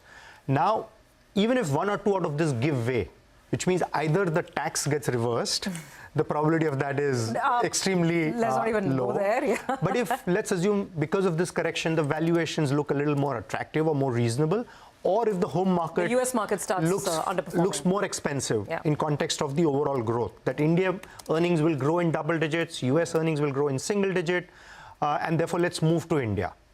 I think if any one of these three factors starts to play out, this trend can reverse. But the question is, I don't know if you see it on the horizon anywhere or not, and if you don't, my question was, if that inflection point doesn't come anytime in the near future, then can a capex announcement today, we were at 11.1 lakh crores, now let's say they say 12 lakh crores today, can just an announcement like that from the budget revive market spirits? It can. I think the first is do no harm. I think if that's the starting point, which means don't raise taxes. If at all, simplify taxes, rationalize taxes, maybe lower taxes. That's a good, useful starting point to have. After that, if the budget continues to be growth-oriented, there's a huge focus on capex, on infrastructure. If there's a better capital allocation, the capital allocation which has been happening over all these years, if that gets accelerated even further, these could be good trigger points. Absolutely. I think well put. First, do no harm. I think we'll live with that. And anything on top, of course, is cherry on the cake. Let's throw it back to our colleagues, Nimesh, Nigel, Mangalam at the NSC. They've got a stellar lineup there as well. Guys, over to you. Well, thanks a lot for that, Prashant. Well, we have Bala as well, who joins us on the panel. Bala, thanks a lot for joining in. Well, tell us what's on your wish list. Budget 2025, nothing wrong in wishing, right? But if you could give us a couple of points on your wish list. Of course, clearly, if you look at the last 3-4 years, I think you've done a great job in terms of ensuring the budget expectations are kept under control. And second, the fiscal focus, which has been the main focus for the government, and also improve the overall tax collections. I think you've done a great achievement so far. I think this first year, probably we'll see the fiscal deficits will be a lot more under control. The government will have enough room actually for them to actually give away more in the hands of people. Therefore, my expectation in the budget is having seen good success in creating a great collections in GST, tax collections overall to GDP ratio has been improving, and the government capex has also been going up each year to drive the economic growth. I think they'll have enough room actually to drive the consumption growth this year. I think probably more money in the hands of people, especially the time where the last 2 months have been, almost six months have been quite tough. The economic growth coming down and the general consumption slowdown has been seen. So you're saying a bigger focus on consumption is what you're looking for, and you believe that they have the headroom? Correct. They will probably have more tax cut, especially for the middle class income people. So the more money in the hands of people, they'll have more money to spend, and therefore the consumption can be driven back. So that one big area of focus, I think my own belief will come. And second, consumption to boost. I'll also not be surprised if they take a bet in terms of capital gain tax cut, given the fact the last 2 years, despite increase in taxes, and the Indian equity market has done exceedingly well in providing the much needed capital for corporate growth. And given the fact that now today the need of the hour is actually to drive back the growth in the economy, there's a high probability when they may even consider some element of tweaking in the tax structures to ensure not only, of course, it boosts the capital market sentiment, it also boosts the whole ecosystems around the real estate. So you're saying, so reduce it a little bit is what you're saying? There is, I think, you're last calling year, for the sweets. You just call for all of them because the Bulls would definitely rejoice that. But of course, I'll take a bet because I'll not be, of course, I'll only take a bet on that. Given the fact last year was a surprise increase of about 2.5%, which is not needed as such, given the fact that you have been quite compliant and tax ratio has been increasing, and the stock market has been helping actually for companies to raise capital to fund the growth. And that is being the case that people have understood the actually power of how Indian capital market can provide capital to the Indian economic growth. Given that fact, and also given the fact that FI has seen only outflow in the last 1 year, there is a high probability that they may take a bet in tweaking the capital gain tax in such a manner. It boosts actually sentiment. Well, most on the street would be happy with no change whatsoever, but if you're saying that it is lower, then it will only be the added sweetener. Let's ask Gautam. Gautam, realistically, what can be done? Because yes, everyone's hoping for capex to happen, consumption to be boosted, fiscal consolidation, all of that. Realistically, what according to you is the expectation? And on fiscal consolidation itself, the next couple of years, yes, we do have that glide path. Thereafter, people are looking at newer ratios as well, perhaps something like a debt to GDP. What is your view on that? And you have an underweight rating on India in your EM basket. What do you think should happen this budget for you to, twist that, turn positive once again? So look, the government has a lot of levers always, as Neeraj Bhai was earlier mentioning about some unique measures which the government can always look at, or innovative measures to get more revenues. But beyond that also, the good thing is none in the market is worried about fiscal slippage. Unlike a few years back, that itself is a great start. That gives a lot of leeway for government to keep sentiment intact. But in the context of this budget where there's a lot of demand around consumption, around capex, I think, look, ultimately government can't spend in a big way. But there are many small signals which the government can do. And what will be very relevant in my view from the market's perspective is if the entire package creates a feel-good and positive sentiment, both for the consumers and followed by corporate capex activity. Like if you go back a year back, we saw some signals of private corporate capex building up. Corporates were waiting for elections to get over. Post-elections, we haven't seen that come back yet. So any package, not necessarily in rupees or dollar terms, but at a broader package level, signals which revives this private corporate capex sentiment, I think can go a long way to boost markets. Finally, your question around our EM strategist underweight stance on India. Look, that's a relative call in the context of the near-term valuations, everything. I think there's no debate, including among the global FIIs who have sold in the last few months, about the structural growth in India. Look, in the context of FIIs also, their holdings in India is $800 billion, roughly. They have sold $20-30 billion. So it's not that they are walking away. They're still here. They want to be here. It's a question of getting the right opportunities in terms of the right stocks, and therefore the budget sending the right signal can go a long way in getting the interest back from the FIIs. All right, just a quick question with regard to that preference in the emerging markets. India is, not top of the pop. So who's, do you bring China? It's a valuation call that you're taking out there? So right now it's an overweight China call. That's primarily reflecting the valuations there and some stabilization in the macro, not necessarily a big recovery, but stabilization in the macro. But primarily it's a valuation call. It's just an extremely undervalued market compared to history. Well, that's an interesting point because everyone's talking about only the FI selling, but as a percentage of the market capitalization, actually it may not be that much. But the hope is that, in fact, they take their foot off the pedal a little bit with regard to the acceleration. Nilesh, let me get you into this. What's your take? If they let the fisc slip a little bit, not too much focus on the fisc, but maybe more measures to get the economy up and running. And to give, credit, the government spend, capex spend, as you mentioned earlier, 1.7 lakh crore in the month of December was the highest. And that's why even year to date, now the spend in this fiscal year is more than last fiscal year. So that was good. And the RBI as well, they have realized there's a bit of a problem and there are measures being taken. So your take? So one, as Gautam mentioned, right now market will be benevolent on the fiscal slippage. But please remember that our combined fiscal deficit between center and state is upwards of 7%. I don't think so we should go on the path of fiscal slippage. Okay. It's like putting burden on your next generation for your today. Which parents would like to do that? I'll rather leave asset for my daughter than the debt. So same thing should apply to the government. And yes, there are various levers in the hands of government. Few I talked there. One big is the divestment.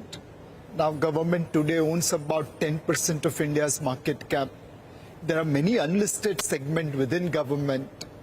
Why not we manage that well and raise resources? You have almost $500 billion worth of PSU holdings which are listed.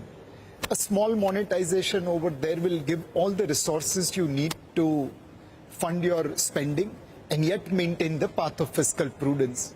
Today, very few countries are progressing on the path of fiscal prudence.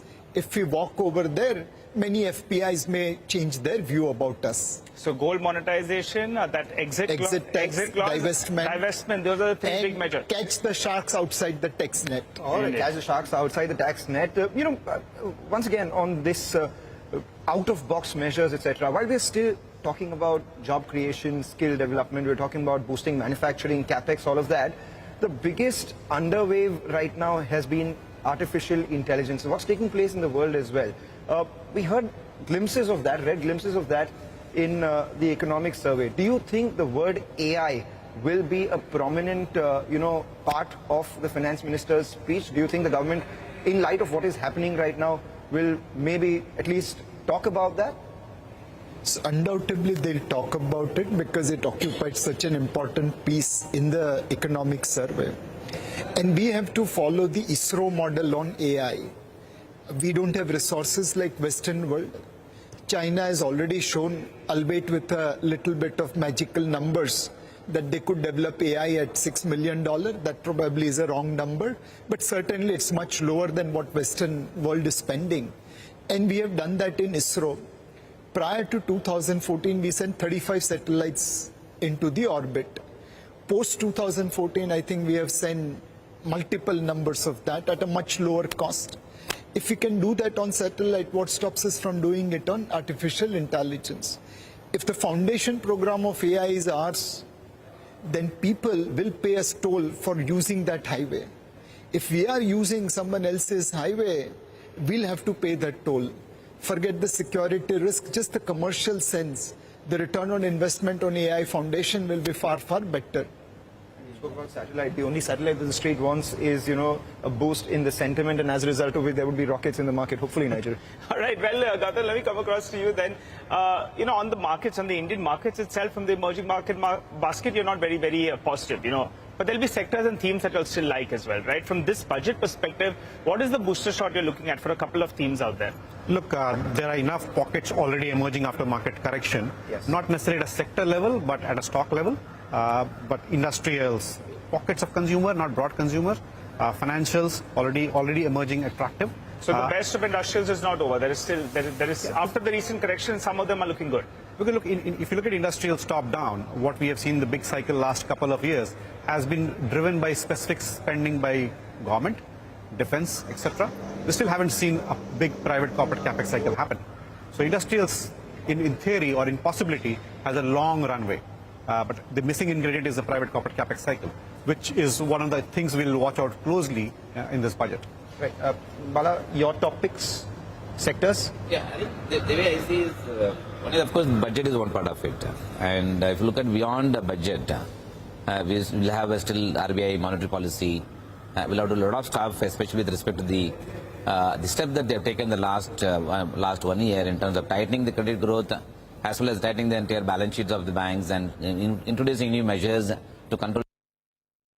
I think post-budget, depending upon how the fiscal numbers will be projected, the monetary policy will be more supportive of removing some of these tightness than last year to enable the growth back. Therefore, financial sector is one, have come to the reasonable valuations. And second is, I think the spending that has been happening in India, especially in the government capex, which is now picking up, you'll probably see all the sectors which actually been the large beneficiaries of the capex growth, including energy sectors, will probably be another big sector to look for as we move forward. All right, well, that's an extremely interesting conversation from the NSC, where we rang the bell on this important day. Finance Minister with the President of India and, of course, her team from the Finance Ministry as well. That's this ritual. The Finance Minister goes to the Rashtrapati Bhavan and, of course, then with the permission goes to present the budget to the Parliament. So that's the law essentially... says, Prashant, the law says the President causes the budget to be laid. Correct. So it has to be. Absolutely. Well, those are some sort of ceremonial shots coming through. But correct me if I'm wrong, that this time we're getting more visuals from, inside Rashtrapati Bhavan and some of the North Block. Usually I think so, Surabhi, because I don't remember these shots. We've not seen this before. It was the customary, earlier the briefcase, then the red tablet, but outside North Block. This is interesting. The women are in step with social media more. Absolutely, and why not, right? Yeah. So those are visuals, and we'll sort of keep on the visuals on the side of the screen as well. Let's get some corporate reactions now, expectations more so, because the budget is still ahead of us, not behind us. Atul Lal is now joining us, Managing Director at Dixon Technologies. Is the leader in the EMS space by a long shot. Atul, good morning. Great to have you with us here. Thank you very much for your time. Prashant this side. It's essentially the poster child for what the government can do in terms of pushing an industry and really helping it start up from the scratch with those PLIs working their magic over the last many years. What should we expect this time around, Atul? There's that components PLI, which has been spoken about quite a bit. Your expectations? So, Prashant, you're absolutely right. We in the industry are very keenly waiting for the component PLI to be rolled out. Hopefully, we'll hear something about it in the budget. please appreciate that the electronics industry has been on a significant upswing. And the agenda of the government is to take it up from $150 billion to almost $500 billion in the next 6-7 years. And the first part of ensuring that all devices are being manufactured in India has already been achieved. The next is to enhance the value addition, expand the value addition, for which the component ecosystem is required. So we are keenly looking forward to the rollout of the PLI scheme for components, which is going to be essential in taking the industry forward. That's one bit. Second, of course, electronics manufacturing is a highly labor-intensive industry. So we expect something more because the Honorable Finance Minister had already rolled out some schemes. We require some structural strengthening of those schemes. We feel that there should be something on that line also, so that the employment creation is seamless. So these are the two things. And of course, there is some tweaking required in the indirect taxes so that the operation of the industry is much smoother. So electronics industry is on a high, and we are keenly looking forward to this budget on these three parameters. Atul, just one clarification. The earlier PLI winds down. There is no concessional, the component is, of course, ahead of us, but the earlier PLI is now winding down. No expectation on that, right?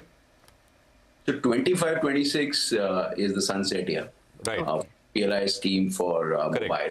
However, the schemes for white goods and telecom devices carry on. There is still a significant part of tenure is still left. So we feel that there should be something more on the PLI for mobiles, because mobile has already emerged as the second largest export product in the country. And we need some kind of handholding more, because still this industry is in a stages of infancy to take it forward, possibly with some more tweaks, but some more handholding is required beyond 26. Mr. Lal, just to get further clarification, the new PLI scheme, which has recently been announced, which is for electronics, that covers components, or are you now saying that we need another additional new scheme, which will specifically cover components that go into electronics? So we are waiting for the rollout of the electronic components PLI scheme. We understand it's going to be rolled out shortly. Basically, we are talking and referring here to non-semiconductor components. What government had earlier under ISM 1 was primarily focused on the semiconductor components. So here we are talking about the non-semiconductor components, which form almost 50% of the bill of material of electronic devices. And that is essential in giving stability and also improving the cost structures in the industry. Okay. And Mr. Lal, you're expecting that 15% concessional tax regime to be extended. You already have taken advantage of it. Yeah, in many of our units, we are availing 15% tax regime. Yeah, because that's going to be again a big up, because we in the industry are having significant capex investments, and we're expanding. We are setting up almost 2 to 3 factories every year. Our labor intensity, we were 2,000 people 7 years back, we're 35,000 people now. So that support is also going to be helpful. Well, Atul Lal, they're talking about the components PLI scheme, and I just wanted to make a point here, because in my conversation with the IT Minister, Ashwini Vaishnav in Davos, he did acknowledge the fact that the government is working on a PLI scheme for components. He also said that the consultation process was on, but did suggest that perhaps in the next few weeks we could hear something more about that. So whether we see an announcement in the budget or an outlay in the budget, I'm not sure. We'll have to wait to see. Of course, the expectation is that it'll be about 25,000 crores. That's the estimate at this point in time, but we'll have to wait to see. Mr. Lal, a quick comment from you on that? Yeah, I appreciate it. We also have a similar understanding.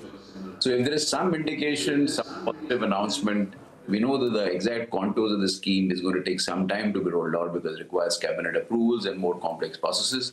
But some indication that is going to give a huge positive sentiment in the industry.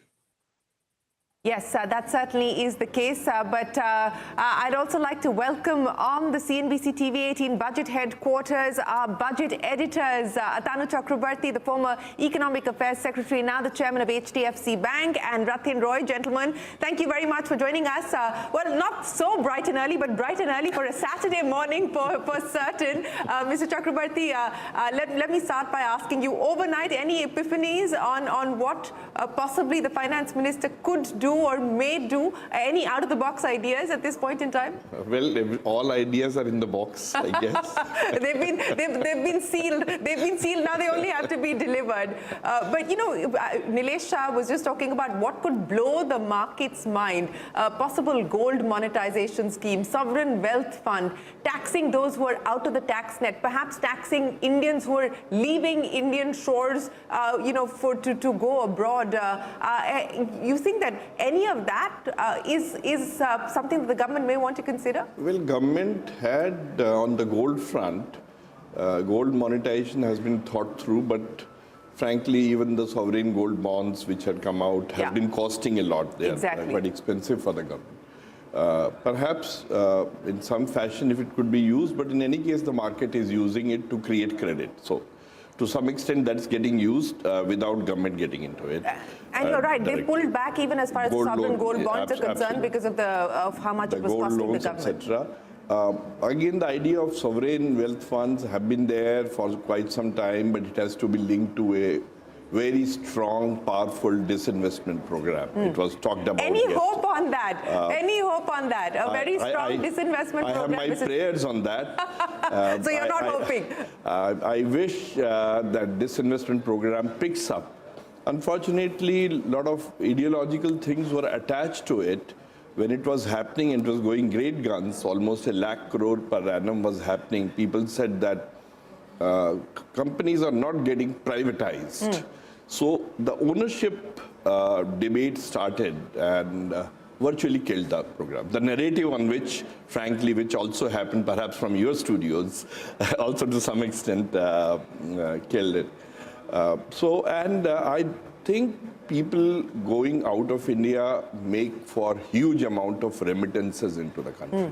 So taxing any of them, I don't think would be a very would not be a very sound economic idea, because entry on exit of people, free market of let me use the word labor in that sense of term, as well as free market for capital. These are two essential prerequisites to maintain our growth rates. Absolutely. Rathin Roy, literally about an hour and a half away from the budget now, do you believe that in terms of priorities, things are likely to change, or it will continue to be capex, some sweeteners as far as consumption is concerned, and sticking to consolidation? I certainly hope so, because I take a fairly realistic view of what government is capable of and what government is not capable of. And I'm very clear that the structural problems that the Indian economy faces are not going to be solved by tinkering with the budget. They require much more sort of whole of government action. So the best thing you can do in a budget is maintain macroeconomic stability, try and ensure that the budget does not respond to stuff like making markets go mad. Market going mad is the equivalent of a mujra. I don't want the market to get excited over mujra. I want the market to be excited over Indian economic fundamentals. So if the budget speaks to Indian economic fundamentals, and that involves stability, that would be a very good thing. And therefore, these kinds of everything that you mentioned that could happen in the budget will have an infra-marginal, irrelevant impact on the public finances.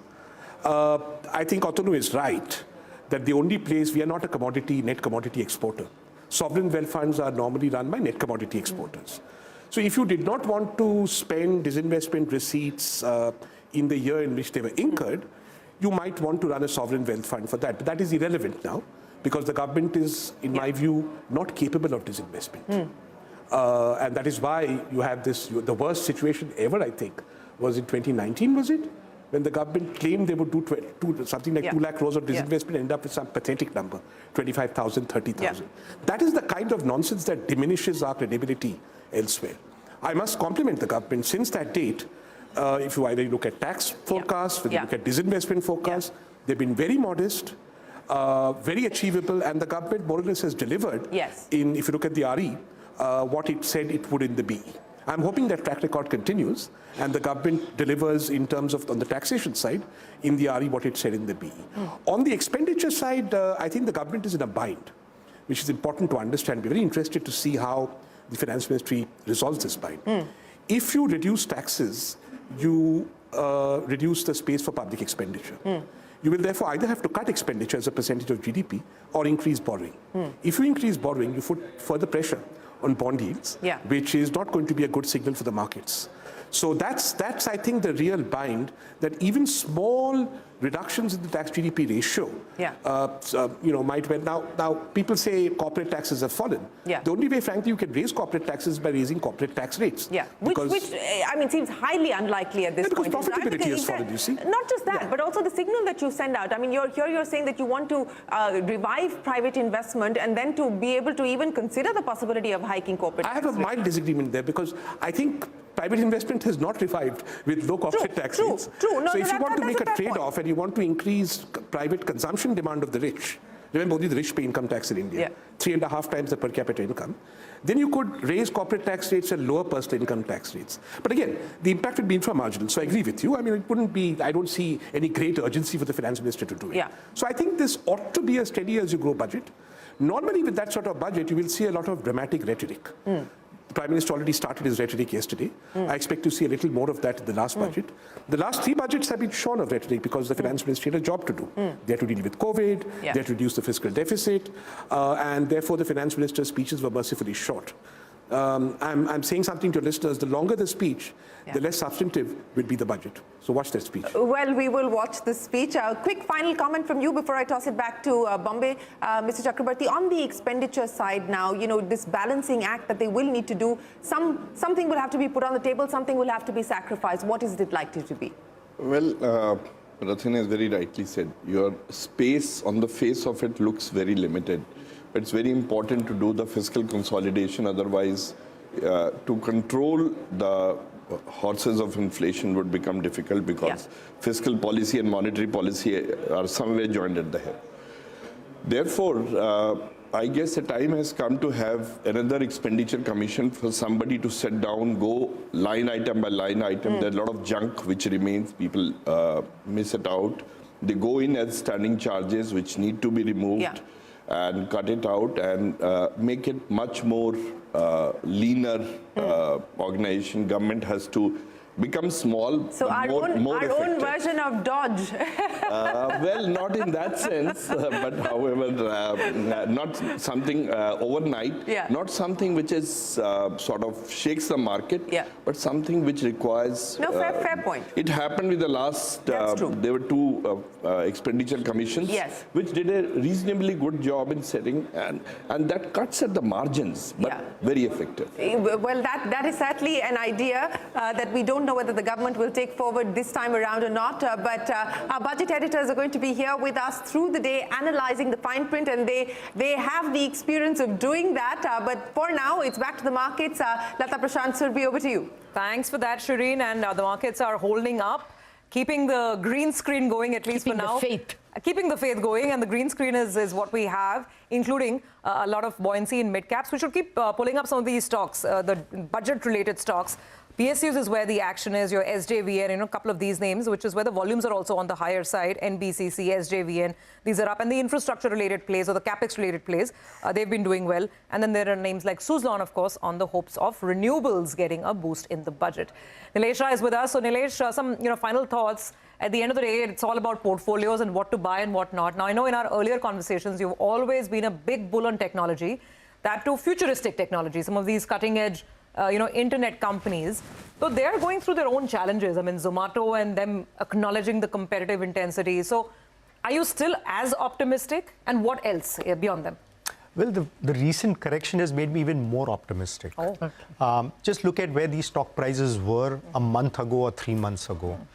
From there, they all have corrected probably between 20 to 40%. So be it essentially your quick commerce guys, your payment companies, travel aggregators, or some of the other platform companies providing services to mutual fund companies. This all has kind of corrected quite meaningfully, but the long-term prospects remain intact. Okay. So clearly, I believe that they've become even more compelling than where they were maybe a month ago, 3 months ago. And budget related? Gold. Budget related. Because the expectation is that gold taxes, import duties were lowered because the government had to meet the sovereign bond outflow. But now they expect it to be raised because that's a major outflow for India in terms. You look at gold stocks at all? Gold stock, the jewelry stocks, yes. That's what I meant. Yeah. I think that's an interesting segment. And today we have a choice. 5 years ago, there was only one title. Today there's a choice, enough, and there's been a meaningful correction in many of them. I clearly believe it's a great place to be, especially if you're betting on an aspirational India, the shift from unorganized to organized, and the non-discretionary, the discretionary spend. So I think that looks fantastic. That space looks very attractive. It's budget day. We can't let you go without asking industrials and capex. Whatever is the view, and if you like, this space at all, then maybe some idea of the kind of stocks you'll play. Yeah, the cap goods I think is a fantastic place, especially companies which are leveraged to the potential in railways, in defense, electronics, overall.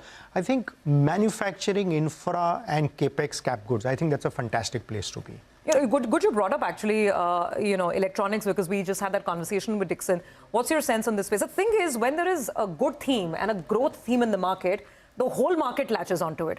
Then everybody has the same situation of 100p and 90p and how you deal with that.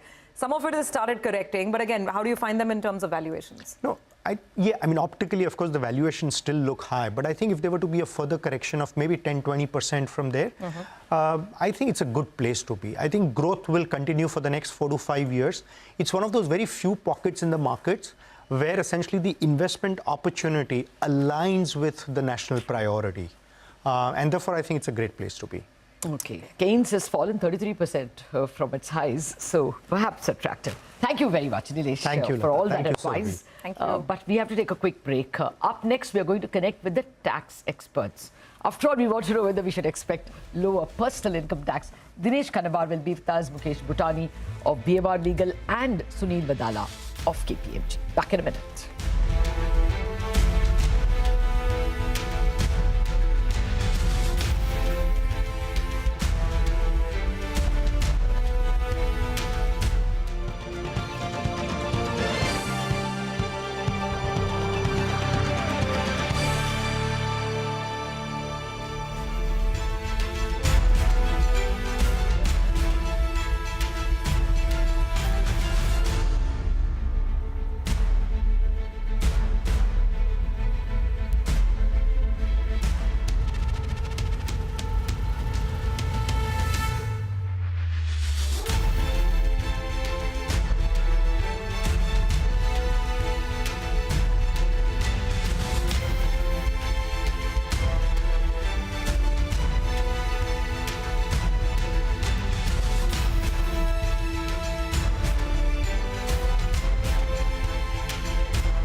Al-Qaeda offshoot, HTS, led by an Islamist jihadist who danced in the streets on 9/11 and who was responsible for the killing of many American service members. Democrat senators in the past resorted to anti-Christian bigotry against some of President Trump's judicial nominees like Amy Coney Barrett and Brian Boucher. I condemned those actions as a Democrat in Congress at the time, as religious bigotry must be thoroughly condemned by all of us, no matter the religion. Unfortunately, there are some Democrat senators who still don't understand the principle of freedom of religion and Article 6 of the Constitution. Quote, no religious test shall ever be required as a qualification to any office or public trust under the United States. Unfortunately, they're once again using the religious bigotry card, but this time trying to foment religious bigotry against Hindus and Hinduism. If anyone is sincerely interested in knowing more about my own personal spiritual path of Hinduism, I welcome you to go to my account on X, where I'll share more on this topic.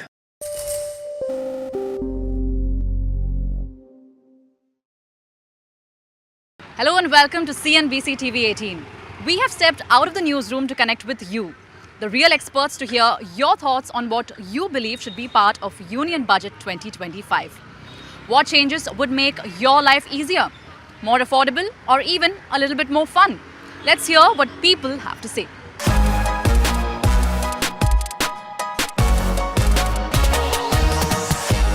Is there something that you have in mind that you want to see this year?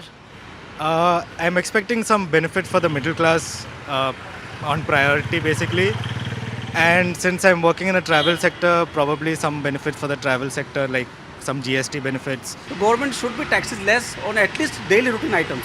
Right. If you are going to gold and all, we don't care, but we are middle class person, so we need to my daily budget going very high. So we want to do some reducing to daily items, product taxes.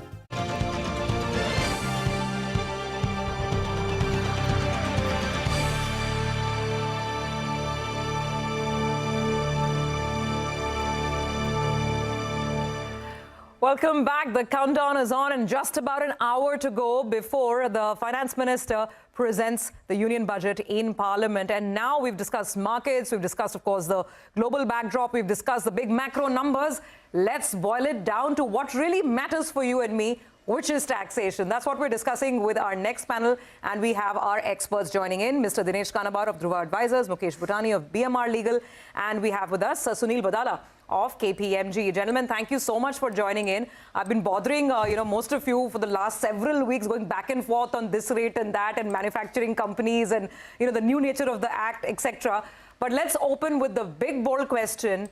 Do you expect the Finance Minister to really deliver a bonanza for the middle class? Mr. Kanabar, if I could start with you.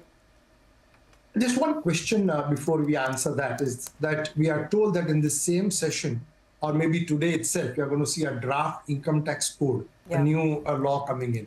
So what's going to be in that draft act and what's going to be in the budget is going to be an interesting play, because you cannot have all the changes coming in the finance bill or the budget and then say that there is going to be a bill which is also going to deliver something which is radically different or radically new.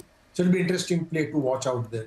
But I do expect that in this Mr. Kanabar, just for the sake of clarity on this, and I'm glad you raised this point, because what she announced in July was a review of the Act, the Income Tax Act of 1961. And then there was the Direct Tax Code, which was, formulated many years back, and then it kind of went into cold storage. So how does it play out? And from what I've gathered with conversations with all of you all is that the review of the Act is unlikely to touch the tax rates. That's going to be more on reducing litigation, simplified language, removing redundant provisions. But the code has to deal with the rates, right? So if we have to talk about an income tax cut, how does it all come together? That's right. And the rates coming year on year. And I, Absolutely. On your channel, always wondered as to why do we need to tinker with the rates year and year. In fact, one simple proposition which I have always canvassed is that cannot the threshold limit up to, or beyond which you need to pay taxes be tied into an inflation index itself. But leaving that aside, given the fact that what the Finance Minister has been saying, what the Prime Minister has been saying about doing something for the lower and the middle class, I am indeed expecting both an increase in the threshold limit for taxation, and I'm expecting lower rates of tax going all the way, probably up to 15 lakhs of rupees. And I think that will be something very, very welcome. Again, I am expecting all of these to be under the new regime and not the old regime, because that's what the government wants to do, to push people to the new regime, with which I totally agree. All right. Gentlemen, good morning. Thank you very much. Prashant, this side. There is suddenly this sharp focus which has been, which is shining on, which is this difference between what corporates pay as taxes and what individuals pay as taxes, right? It's become now, of course, with it's very stark. It's been stark for a while, but there is a lot of focus now on all of this. So, Mr. Bhutani, I just wanted, I mean, is there any way this can be, will the government try to reduce this? I'm not sure if the corporate tax rate from 25 should go up, but on the individual side, can we see some changes to bring it lower? I don't see why there should be alignment of corporate and individual tax rates. If you're going to tax businesses at higher rates of tax and not moderate rates of tax, you're making it anti-business. The whole philosophy behind taxing individuals at the higher maximum marginal rate of tax is to look at the redistribution of income. That's the fundamental economic policy. Yes, at one point in time, the thinking was no matter what form of business you have, you should be taxed equally. But that is all in the passé. So I think that businesses should be taxed moderately. Individuals also should be taxed moderately, particularly in a country such as India. Otherwise, it gives opportunities for tax evasion or people having an outflight of capital or they themselves leaving the country. So I think the whole notion of having high corporate tax rates is, in my view, not the correct way to look at it. I think what needs to be looked into is what are the businesses that needs to be incentivized? And do you use tax rates for incentivization? Yep. For example, you had low rates on manufacturing that propelled manufacturing. Now that did not get extended, which came as a downer for many businesses. But if you ask me today, the corporate tax rates of 25% are still on the higher side. There is opportunity to look at India being more competitive and bring it down, if not to 20%, then at least to 22%. Well, Mukesh, your point is taken, but that's not how you sell it to voters. And the middle class is today very vocal. You should see the number of memes. I'm sure you've got enough of them in terms of taxes. So, I mean... you can sell that proposition to voters because the voters are also comprising of small and medium enterprises. It's not just about a debate on what should be or what ought to be the corporate tax rate. You know, most of our businesses in India are run by partnerships and LLPs and private companies. I don't see any reason why this class of voters should be subjected to an unreasonable or a high rate of corporate tax. Okay. As you speak, the Finance Minister now is entering Parliament building. So we are just counting down. It's less than an hour now for the budget. Sunil, your thoughts, I mean, in terms of encouragement for manufacturing, that 15%, of course, was a big ask and its extension, but we didn't get it last time. Anything in terms of encouraging FDI for that matter, for the gift city, through the gift city? What are the corporate sector's expectations? So, so I think, first of all, let me just say that I agree with what Mr. Kanabar and Mr. Bhutani said. In terms of the expectations for the Aam Aadmi as well as for the manufacturing company, I think this is a big ask. Everybody is expecting that 15% concessional rate for the manufacturing should come in this budget.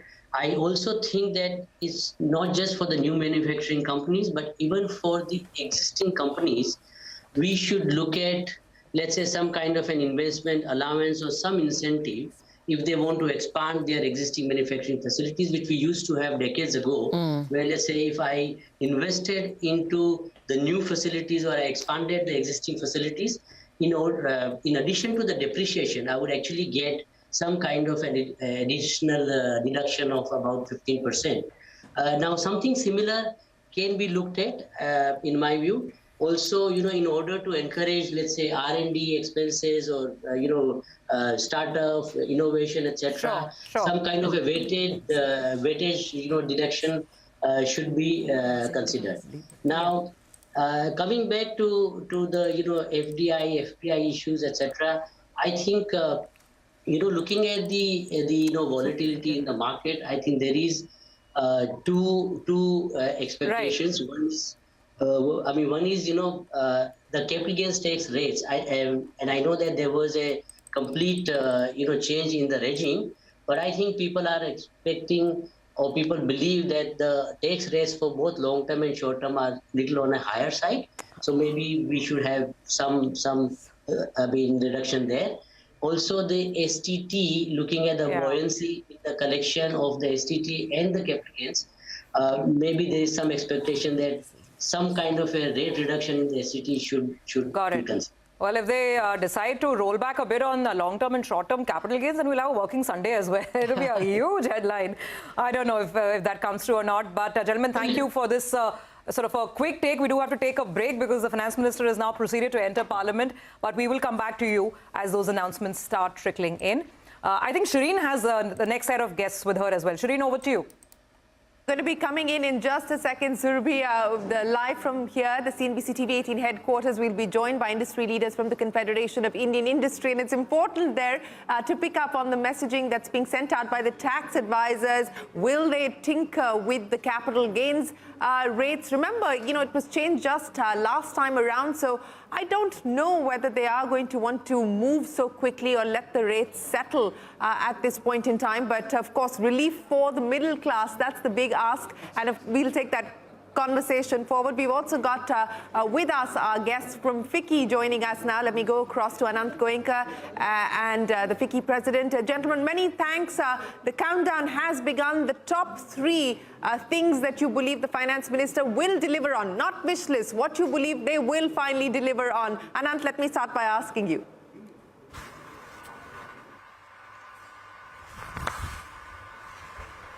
What is the time now? Anant, can you hear me?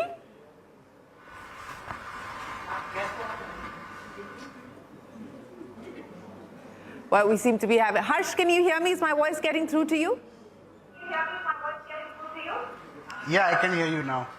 Yeah, very quickly to both you and Anant, the time for wish list is over. What do you think the finance minister will deliver on the top 3 things? Sorry, can you repeat the question, Shireen? We couldn't hear properly. Yeah, what will the finance minister deliver on, Anant and Harsh? Anant, let me start by asking you. Yeah, so I'd say the first 3 things that we're looking at. One is a budget of continuity, continued investment in capital investment. The second is focus on how do you do ease of doing business. And the third is putting some money in the hands of the consumer. CapEx and consumption. Harsh, what do you believe the finance minister is going to send out by way of messaging and signals to revive and unleash the animal spirits?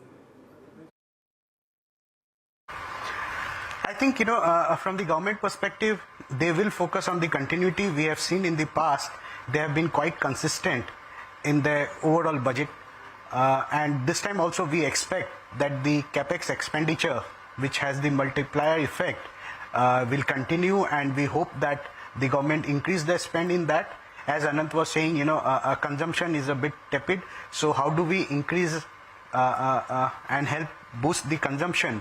So that is certainly, we hope to see some steps from the FM on that front. And also in the area of manufacturing, Make in India, in the area of PLI scheme, I think, we hope to see some activity there also. Yes, more perhaps with regards to the PLI schemes. But Anant, let me come back to you. You did a survey of your FICCI members ahead of the budget. What's the mood, both in terms of hiring, in terms of capacity enhancement, in terms of current capacity utilization? I mean, how strong is sentiment today? Where does business confidence lie ahead of the budget? Right, I'd say there are 2 parts to the survey. I'd say one is clearly there is more positivity on the rural side. On the urban side, there is some concern.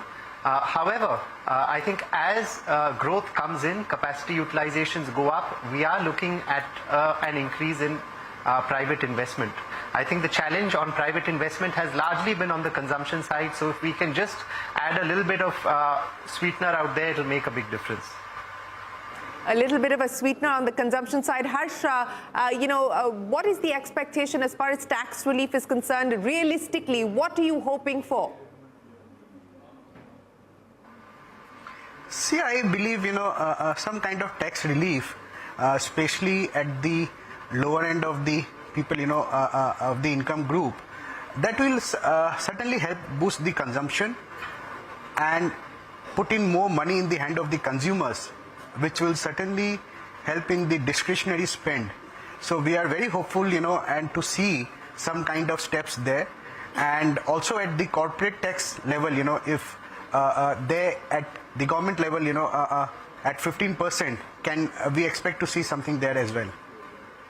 Well, the return of that concessional scheme, which was phased out in 2024, we'll have to see whether that makes a comeback or not. Harsh and Anant, many, many thanks for joining us here on CNBC TV 18. We'll check back with you once the budget is delivered. But for now, the market's holding steady. Hero Moto under pressure today on account of the management changes, the CEO resigning there. The finance minister has arrived in Parliament ahead of the budget. It's 190 points higher on the Sensex, and the Nifty trending at 23,500 plus. So we will take a quick break and return with Voices from Industry. The Confederation of Indian Industry joins us right here on the CNBC TV 18 budget headquarters after this. All right, thanks for that. Shireen, let's dispense with the break and go straight away to our economists. We are joined by Samiran Chakrabarti, the chief economist for Citi India, and Sajid Shenoy, head of Asia Economic Research at JP Morgan, also a member of the PMEAC, of course. Sajid, Samiran, thank you very much for being with us. Sajid, yesterday Anant Nageshwaran was very candid. He said you can't expect the government to cut fiscal deficit, add to capex, and do welfare spending. So what do you think they'll do? That's exactly right, Lata. I think when there's so much clamor about stimulus, it's important to understand the macro backdrop here, that fiscal deficits are coming down. And I think the government's been very good about fiscal marksmanship. So, when they say they want to have a deficit at 4.5% or below, I take them at their word, and I expect to see a 40 or 50 basis point of GDP consolidation. The question is, how will that be achieved, right? Will that be achieved on the revenue side, or will that be achieved by rationalizing expenditures? And my sense is that, with CapEx, the good news is December CapEx grew very strongly. So hopefully the undershoot in CapEx that had been feared for this year will be less than expected. But the CapEx story is an important one. I would expect for it to grow at least in line with nominal GDP, right? So you want to ensure that CapEx to GDP is at the same ratio. So 10% over 11.1. Well, the 11.1 may not be achieved because I think despite a strong December number, the asking rate for the next 3 months is still 55% growth year on year to get to the 11.1. So we may be, 10.5. But on that base, I think nominal GDP will grow at 10.5% like it has last year. So you'd expect to see CapEx grow at least 10.5%. This then introduces interesting trade-offs, because if CapEx to GDP is not falling, where will you get the reduction in the fiscal deficit? Some of it happens because other expenditures, defense expenditures, interest expenditures, don't rise in line with nominal GDP. Subsidies should not rise in line with nominal GDP. So there'll be some savings there. But the broader point is it involves trade-offs here, that if you want a tax cut, as the market is clamming for, then some revenue expenditure has to be cut and vice versa. I'll make one final point. It's important at a time where there's been some slowdown in growth that we get maximum bang for our buck from the fiscal. And fiscal multipliers tend to be higher on the expenditure side than on the tax side. So really what you want is not to compromise expenditures that are going at the bottom of the pyramid, because those multipliers are higher. But these are the delicate trade-offs the budget will have to contend with. Then you're clearly not the middle class's favorite, Sajid. There is a lot of expectation. I think a targeted tax cut is okay, but the space is limited. I take your point. But Samiran, do you think Reserve Bank dividend can make a big difference? 2 lakh crore again is a reasonable expectation?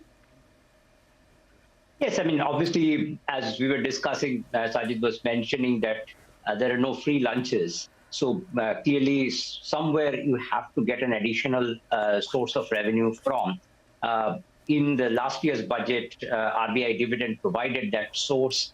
This year also, the number could be very large, and it could make a difference between these marginal changes that are expected in different things. Like, say, for example, we are estimating that the income tax cut or the tweak could be somewhere slightly less than 0.1% of GDP. So that can get carved out of that additional RBI dividend. Because the other source that economists have been suggesting for a while now, which is increasing significantly the divestment revenue, that does not seem to be the path that the government is walking because of certain market conditions. So that way, the scope for increasing expenditure or tax cuts gets limited. Yes, RBI dividend will definitely be watched very, very closely. Samiran, they did not walk that path on divestment when the market was in the most charitable mood also, right? But that's a debate for another time, another day, perhaps. I just want to go back to that capex point and ask you, gentlemen, that, they started the year budgeting it at about, I think, 3.3% of GDP, right? Now with the slowdown, maybe they end up at 2.9% or 3% of GDP.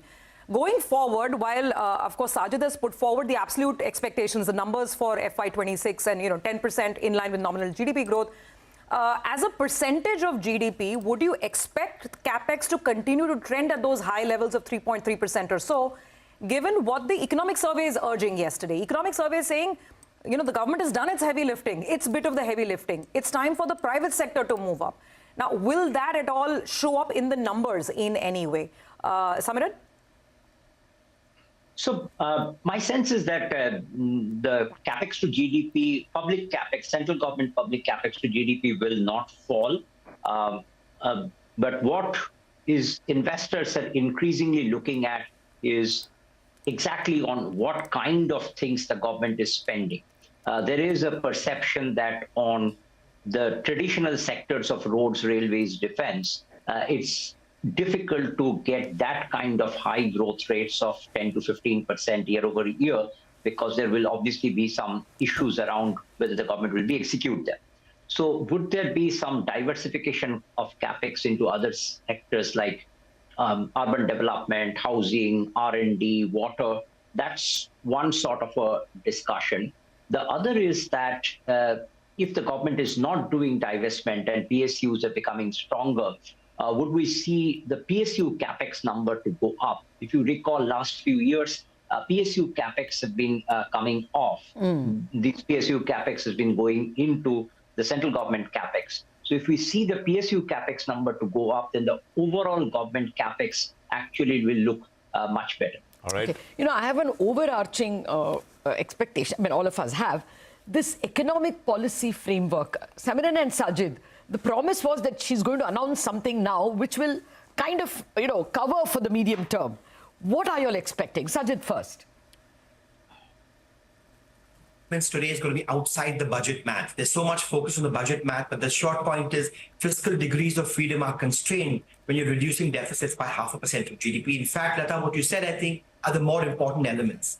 The July speech spoke not just about an economic policy framework, it spoke about working with the states on, on structural reforms. It spoke about reimagining the financial architecture. It promised to review on basic customs duties to rationalize import tariffs. It spoke about, making the income tax code, much easier to navigate.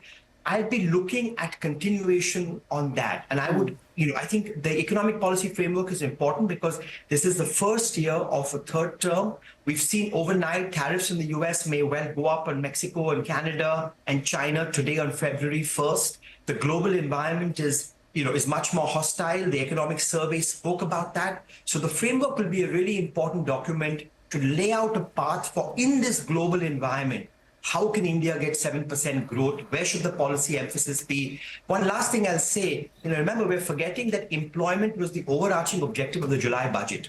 And it'll be good to get a scorecard on how those employment-linked incentives and internships have done. Will those programs be tweaked? And what will be the budget allocation? So I think there's a lot of very important signals that will come in the budget speech outside of the fiscal math, which is much more constrained. No, absolutely. We didn't hear anything about those employment. They were going to take up the EPFO and ESI part of some people employed under 15,000 rupees, etc. Though it's not been operationalized. But Samiran, economic policy framework, what should we expect? So if I take the economic survey's main message to be the driving principle behind the economic policy framework, then it's clearly going to focus on deregulation. There is a huge positive externality that can come out of it. We have all talked about it in the past, but probably never in such a strong and clear way, that how important this is in driving productivity, not only productivity in general, but in particular, it affects the small and medium enterprises the most who are trying to build up their businesses. And that's where it is also important to understand that the whole employment debate that Sajid was referring to, that larger part of that employment happens in that space. Also, the fact that we often talk about India not being able to do as much labor-intensive exports and doing more of high-tech exports. Part of the reason could simply be that the cost of setting up business is so high that the lower margin businesses do not stay competitive. It is only the higher margin businesses which stay competitive. And that could be the reason why the economic policy framework would focus more on deregulation, ease of doing business, and that can cut across all factor markets, land, labor, etc. All right. Gentlemen, thank you very much, both of you, Sajid and Samiran, for joining us with that perspective as we head into the budget. But not a long wait now. Another 40 minutes and we'll have the budget speech, at least beginning. Now, 50 points on the Nifty, so it's kind of holding on, waiting for that.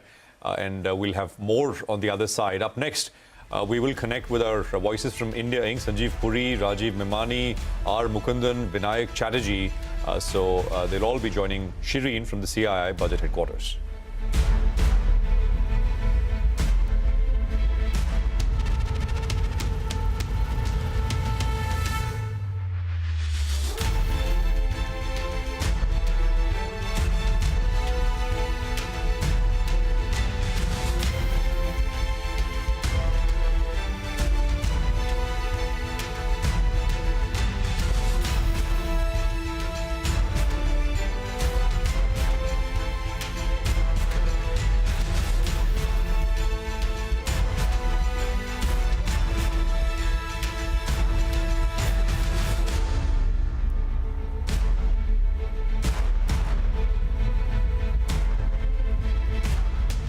Well, here's a fallout of the DeepSeek phenomena. The Indian IT Minister Ashwini Vaishnav making the big announcement that the Chinese large language open source model DeepSeek will be brought to Indian servers, will be brought to Indian shores so that it becomes available to Indian users. Sounds simple? Well, not quite. A lot of jargon there. What does it actually mean? Let's help you break this down to understand what really has transpired with this announcement being coming from Ashwini Vaishnav. Now, let's assume, and I'll explain that with the help of an analogy, the analogy of the humble tea, the common denominator between 2.8 billion Indian and Chinese. Now, let's assume that DeepSeek is this Chinese tea in this cup of tea. Now, what's important is that this is an open source AI model. What that effectively means is that the core code, which is the heart of the model, which is the recipe of the Chinese tea, is publicly available. So what the Indian government is proposing is that we'll use this recipe of the Chinese tea and replicate it here on Indian shores, on Indian servers, and have exactly the same model here present in India for Indian users. But that's not all. Let's bear in mind, we like our masala chai, like most things in life, we like a little tadka in our life. So we'll add a little input to this. We'll add some components. We'll add some sugar. We like some sugar in our tea. We'll definitely add some ginger. We like ginger as well. And let's not forget the milk in the Indian tea. And having done that, we'll come to the finished product, which of course is a humble masala chai, is a humble cutting chai. So why are we doing all of this? Why is Ashwini Vaishnav doing all of this? Well, the long and short is, number one, let's not forget the obvious out of the way, which is the masala chai tastes a lot better. But having addressed with the obvious, the other two key components why the Indian government is doing is number one, all the components that we added, the sugar, the ginger, the milk, what that essentially represents are tweaks that Indian engineers will be able to do on Indian servers to this DeepSeek model. Now, why would we want to do that? Well, let's bear in mind there were niggles with DeepSeek when it initially came out. It wouldn't accurately answer questions about, say, the 1962 war or the status of Arunachal Pradesh. So this masala chai, with all these components, represents tweaks that the Indian engineers will be able to do on the Indian servers so that it becomes slightly more comprehensive. But the second and perhaps a larger concern that the government has is that the government doesn't want you sipping tea from the Chinese cup of tea, as that will leave your imprint, and by your imprint I mean your data with the Chinese servers. What the Indian government is essentially saying, let it come here and have a cup of tea from the Indian cup of tea, the Indian server, so that your imprint, your data stays safe within Indian shores. So this Chai Pe Charcha is the long and short of why the Indian government is bringing DeepSeek on Indian servers to Indian shores.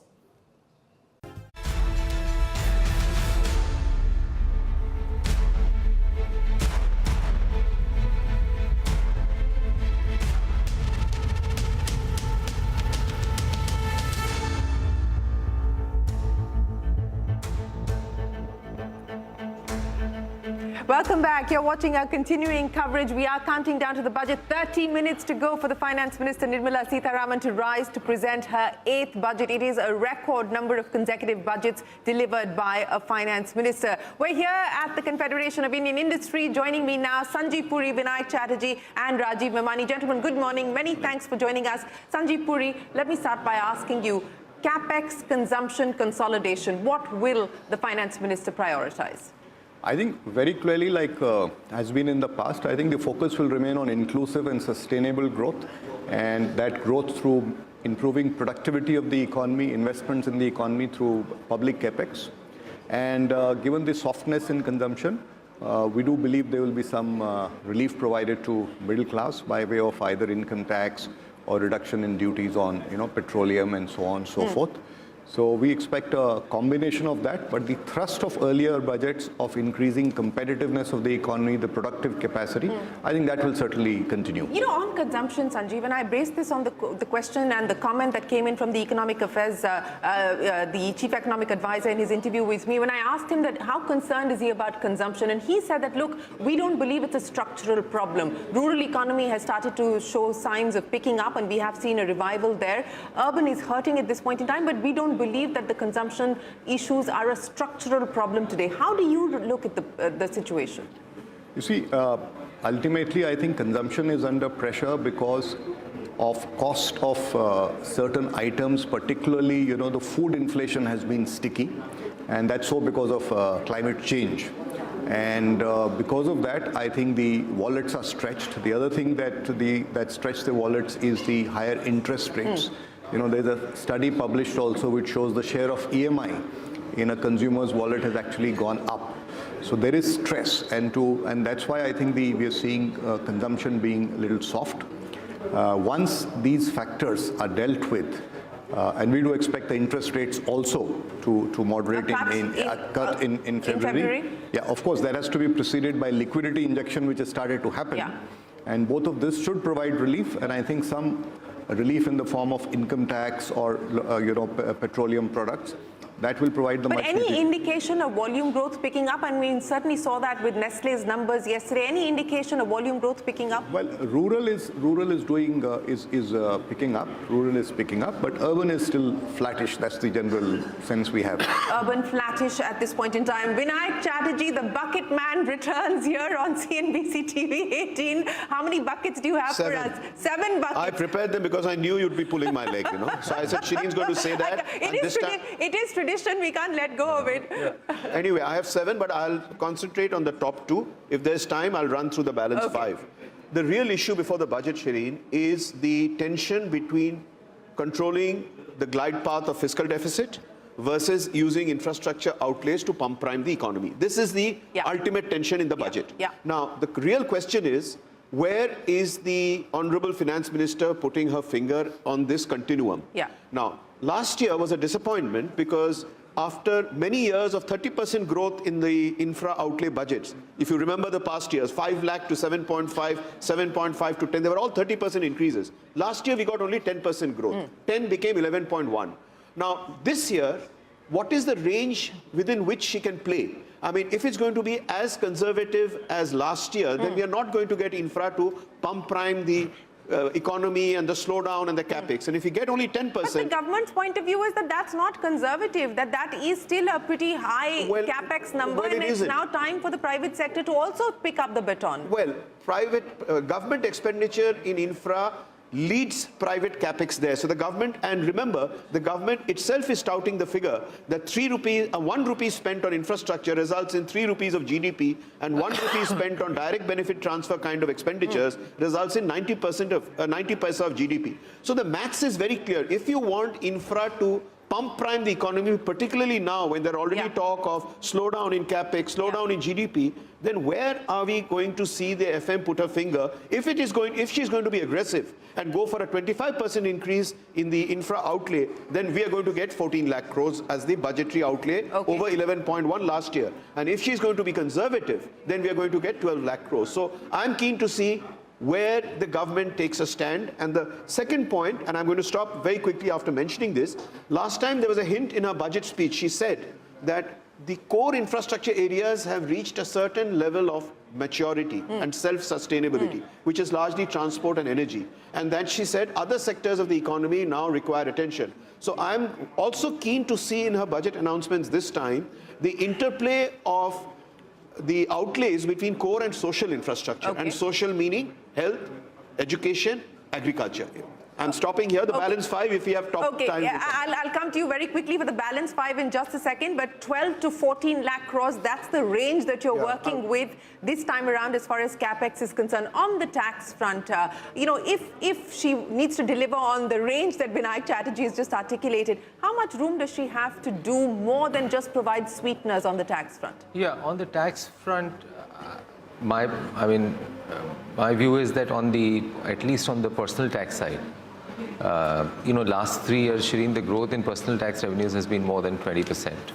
So at least on the personal tax side, and if you have to provide some fillip to consumption, and also from an equity standpoint, given the way lower income and middle income people have been hit because of inflation and other things, I think the government should provide relief at those levels. So I do believe that the government will be providing relief. What's the extent of relief? I think that we'll have to see.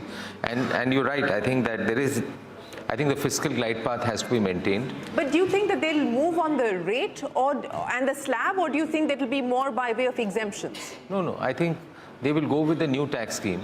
Yeah, absolutely. On the new tax scheme, bring in exemptions, or do you think that move as far as the rates slabs are concerned? No, you know, there are 3 levers. Either there is the tax rebate, so you can move that up. Standard deduction, then that impacts everything.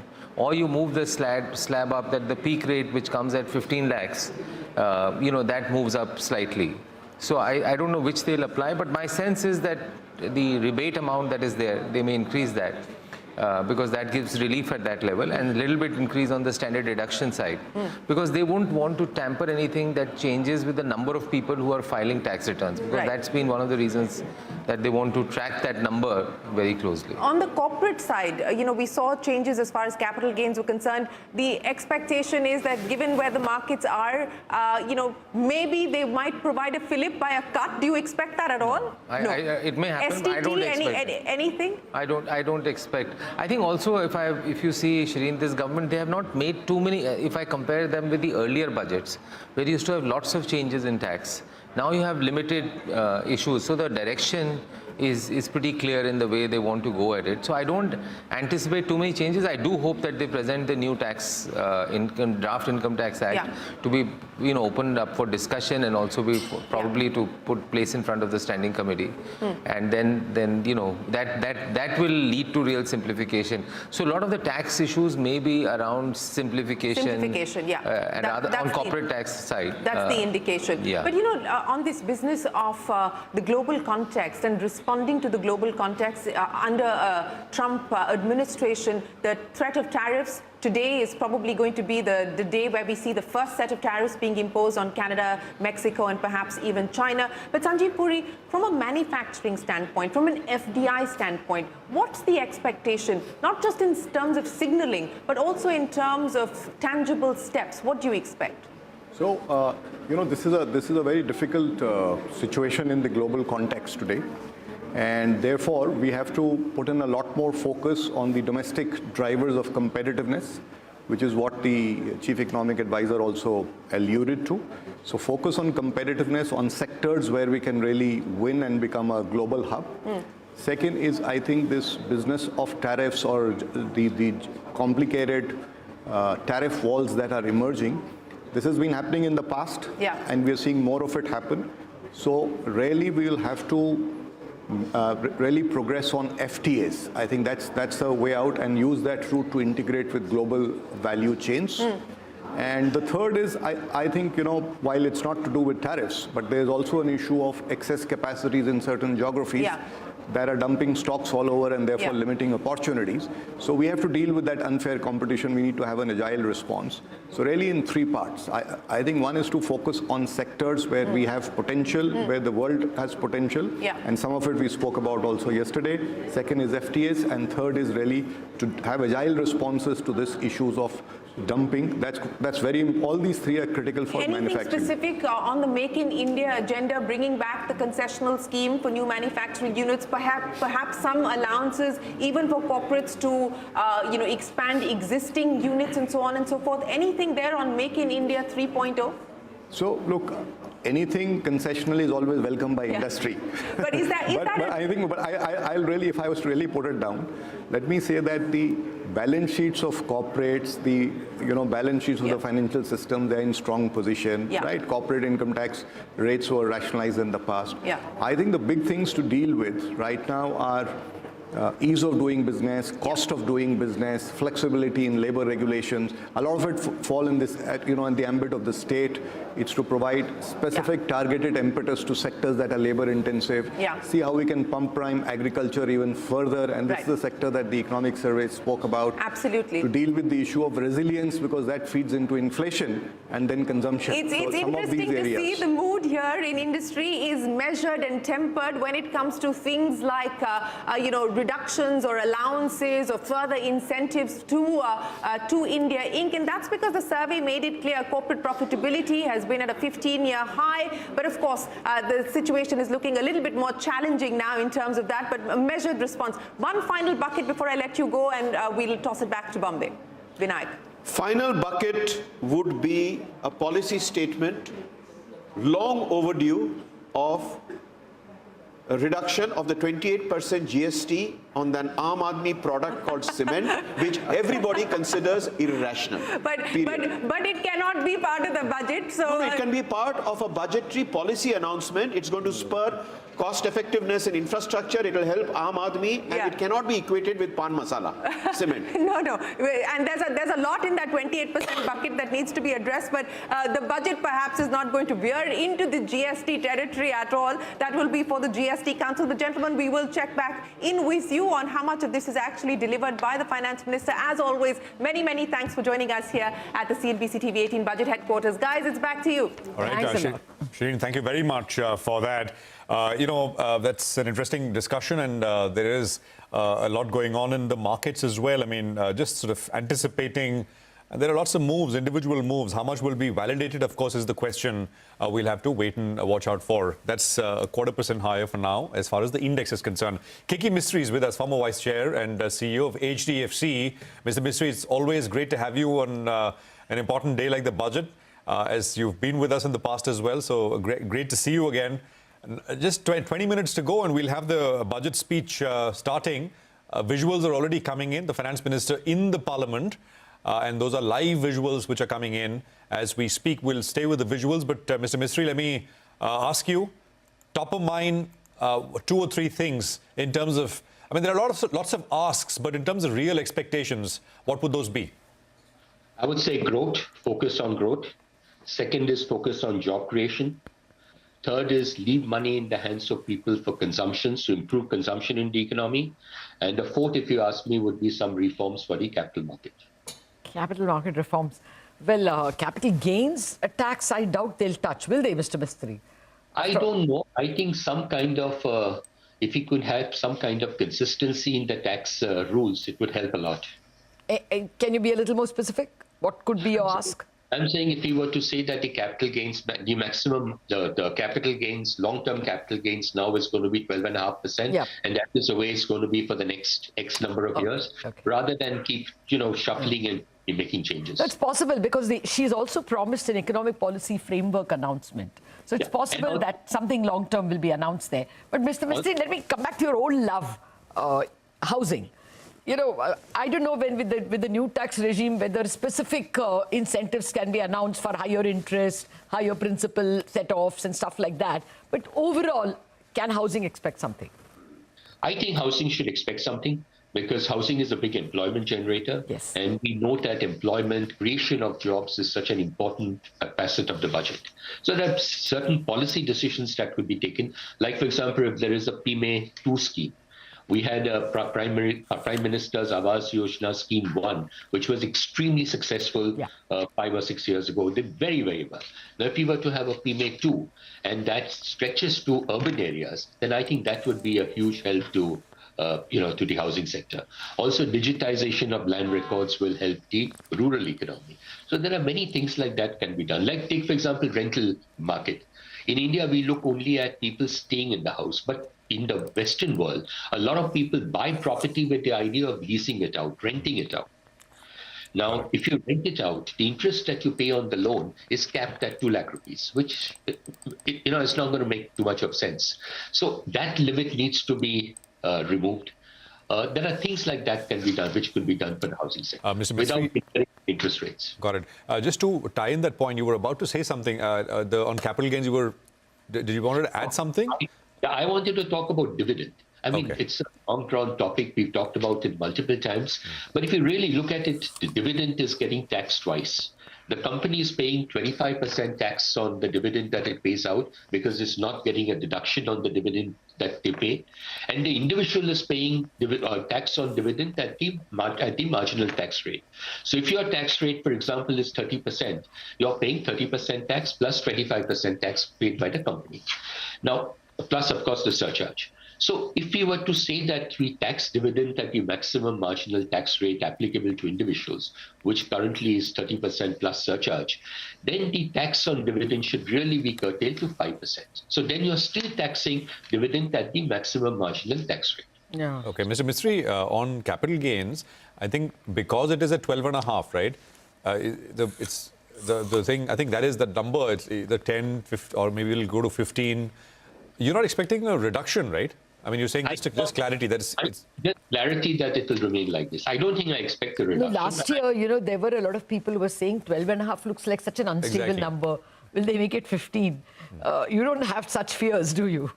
I don't. I really don't, because I think we've seen a lot of middle income and below middle income people now investing in equity markets. And if you want to, already we've seen some pressure on equity markets in recent times. So in my opinion, I don't think there will be any change.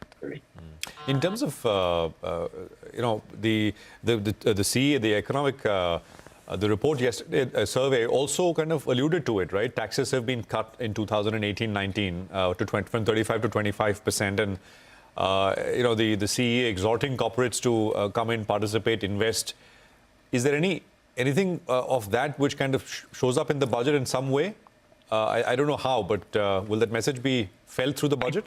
I think so. I think if we are to get growth into the system, but basically the idea is to create jobs. Now, how do you create jobs? You invest, you create more capacity, whether it is in infrastructure or in other industries. So some incentives for creating that extra capacity is something which I think is very, very much possible. Okay. All right, Mr. Mistry, I hope they're listening. There's hardly any time, not much time for tweaks at least, but these, of course, especially the dividend point you're making, has been made, and let's see whether we have heard. We'll speak with you after the budget. Thank you very much indeed for joining us today. Okay, the market's in the green, so clearly there is some kind of an expectation. To be fair, of course, positions were also light. So let's get some final words from top stock market experts joining us now. Sandeep Bhatia, the Managing Director, Head of Equity India at Macquarie Capital. Dinesh Kanabar will be with us in a bit, the CEO of Dhruva Advisors. And we will also have Mahesh Nandurkar, Managing Director and Head of Research at Jefferies. Mahesh, Sandeep, Mr. Kanabar, thank you very much. Sandeep, what's the sense? I mean, have you bought or have you advised buying something before the budget in expectation of some sectors getting benefited? So, the budgets are a lot of hype. Most of the times it's a big show when very little go. So it's not that we would say that buy this for the budget. I think, as most of the panelists before me have echoed, the corporate sector has done structurally well in terms of profit and margins and cash flows. The banking sector is strong.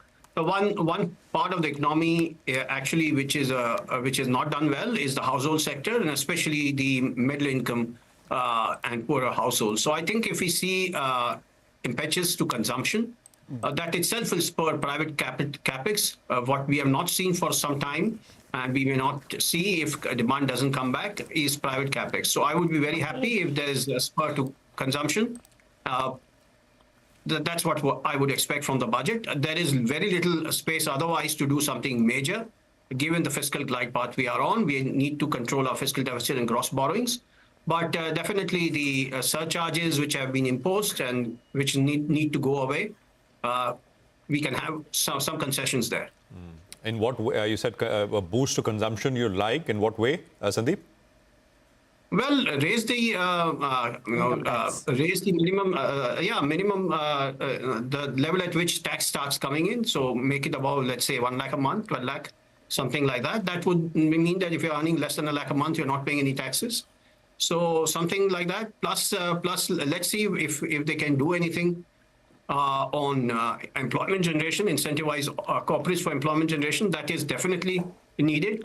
In my discussions with various senior economists of the government, they have noted the fact that the headcount growth has severely lagged behind the profit and earnings growth in the corporate sector over the last 7 to 10 years.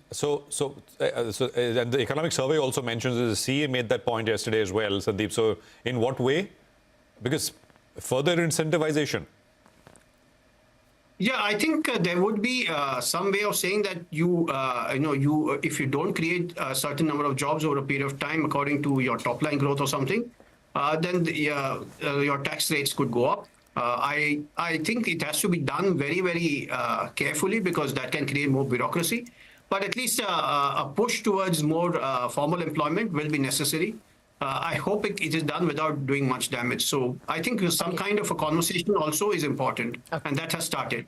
Okay, actually, on that same point, let me get Mahesh Nandurkar in from Jefferies. Mahesh, do you think that we should and will get any stimulation for consumption? So first of all, I would like to say that we are still in the fiscal consolidation mode. From the post-COVID era, we have already reduced our fiscal deficit by more than 400 basis points. But I think each year, even from here on, and specifically in FY26, we would be looking at a 30-40 basis point reduction in the fiscal deficit. And given the fact that the revenue growth is unlikely to be more than 10% for the government of India, my belief is that the total expenditure growth is going to be, say, around 8% to 9% kind of mark. So that's the overall constraint within which I think we will have to view our expectations. So I think that the government has already done a lot of heavy lifting on the capex side. In the last 5 years, the capex has grown 3x, and it is quite natural to expect some kind of shift in that, away from capex growth into consumption growth. But I think overall the limitation is going to be 8 to 9% total growth. So in that context, however, the government may like to give a big boost, but I think it will come with its own limitations. Okay, all right. Mahesh is well put. Sunil Kaul is with us as well, Global Emerging Market Equity Strategist at Goldman Sachs, who's with us. Sunil, let me start by asking you, there is a lot of expectation that there could be further focus on public capex. Your report, though, says growth pace for capex is now behind us. What is your thinking and what are you expecting? No, I think that's right, because, as we know, the government actually increased capex spending at a rate of 30% CAGR between sort of calendar 21 to 2023, those 3 years, and took the fiscal spending as a percent of GDP from 1.5 to north of 3%, 3.2, 3.3%. So there have been a lot of fiscal spending that the government has done in prior years. And our strong view, even coming into last year, was that those growth rates are unlikely to sustain. And so the government will reduce the spending on fiscal more in line with nominal GDP, which is what they announced in the last budget as well. But I think this time also we'll think that the allocations to fiscal spending would be in line with sort of high, sort of low double digits of 10-11%, which is in line with the nominal GDP. So they will effectively keep the fiscal spending as a percent of GDP somewhat constant at around 3% of GDP. Yeah, absolutely, Sunil. And that view really stands out because you're not expecting a decided uptick, continued uptick in the capex spend. Mr. Kanabar, coming back to you now, we discussed the big expectation on income tax earlier, but I want to move beyond that as well. Aside of that, what are the other major things that you would watch out for? There's been so much of a clamor for simplification, for reducing litigation, the TDS regime, TCS and TCS rates. Would you expect anything else? So even if I think the issue really is the cost of compliance, and the cost of compliance is just going up and up and up. And when we spoke earlier about TDS and TCS, the question is it really doing any benefit to have such a lot of litigation? And coming to litigation, I think the issue really is that today we have a backlog in the tax department, which is enormous. So just at a first appeal level, you have almost a 5 to 6 year waiting, which is unheard of and which has not been there for the last 15 years. The first time we are seeing such a lot of backlog, which essentially means that if there is an addition at the tax office level, the tax office collects 20%. The taxpayer believes he is out of pocket with that 20% unnecessarily. And should the taxpayer actually lose out, the government is out of pocket on 80%. And you can't have this situation continuing. A number of suggestions have been made in this regard, whether one can go directly to a tribunal, whether more cases can go to DRP. And I'll be waiting with bated breath to see what comes out of it. And those are very, very welcome things. Okay. All right. On the rates per se, on the multiple TDS rates, just in 10 seconds, Mr. Kanabar, what are the changes you'd expect? So the point really is that you have a tax rate for salaried employees, which is equal to their income so that they don't need to file a tax return. Then you have a higher TDS rate for lotteries and crypto and whatever else. And then all the other TDS, can it not be a one simple rate so that one is not really litigating with the tax office as to what is the applicable section? Should the withholding be at 2% or 5% or 10%? Okay. Well, let's see what comes. Sandeep, well, finally, at the moment, what is attracting you in the market? I think at the moment, one should look, so my assumption is that we'll see some tax cuts. So I think we can look at beneficiaries of tax cuts. I think to that extent, Maruti looks interesting in the near term post-budget. If we do see a tax cut, small cars have been lagging. We all know that. At least sentimentally, these tax cuts can help. But there's also a pay revision commission, which has been announced by the government. Pay revisions will come through next year. So I think Maruti looks interesting at these levels.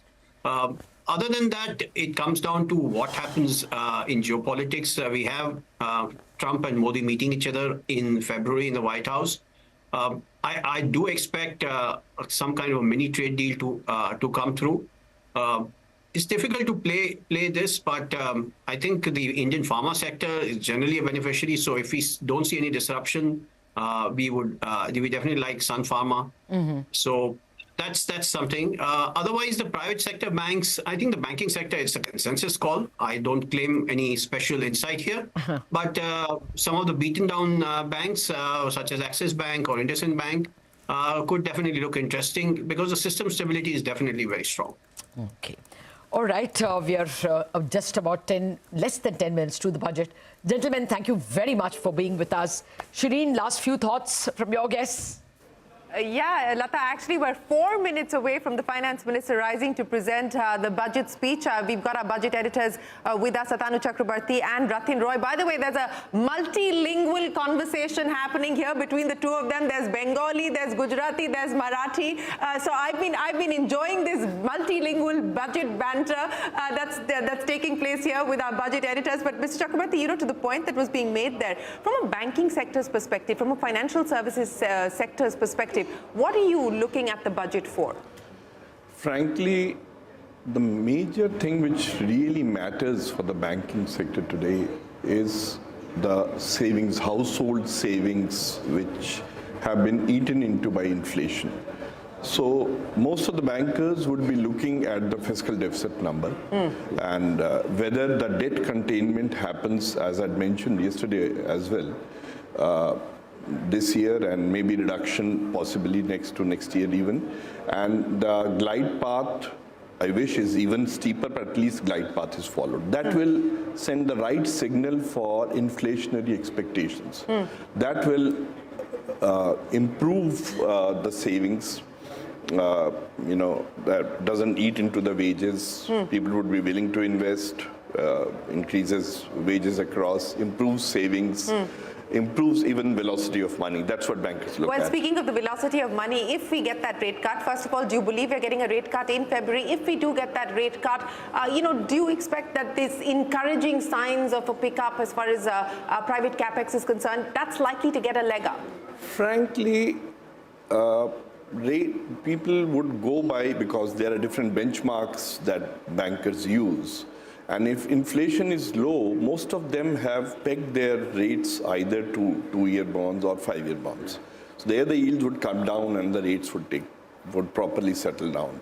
Whether rate cut itself would transmit into that or not would depend upon, frankly, the rate of inflation. On the global scenario, Ratan, and we were just discussing this, President Trump and Prime Minister Modi expected to meet.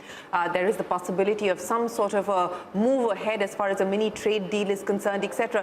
Do you believe that this budget is going to address, at least signal, anything on that front, on the global scenario? Is it likely to address even what's happening as far as the rupee depreciation with respect to the dollar is concerned? I don't think so, because that's not the job of the budget. However, I think that I would expect the finance minister to at least comment on how India will navigate what promises to be a very turbulent year in terms of our bilateral and multilateral relationships, as the economic survey highlighted. So getting an endorsement of what the economic survey said, which is skillful, negotiated progress on the international front, would be important. And foreign investors will be looking more or less for the same kind of reassurance that Otonu was saying domestic investors will be looking at. You want a steady hand, you want a lower fiscal deficit, you don't really want to see any particular need to increase subsidies, and you want tax cuts to be moderated and not paid for by increased fiscal deficits, paid for ideally by lower public expenditure. So I think a steady budget would serve us best globally. India is fortunate amongst all the emerging economies at the moment to be one of the steadiest emerging economies. It is vital that we retain that, because then the costs of the US imposing unilaterally tariffs or other constraints on us would be that much higher, since we're the only stable, steady, democratic emerging economy at present on this planet. Yes, I mean, just add a point here, since from the domestic perspective, but however, we also have another jurisdiction called gift jurisdiction. Yes. And now a lot of transactions, a lot of money has started moving into this. And but when the money moves in and out of the country, it tends to move directly back to Singapore or to Hong Kong.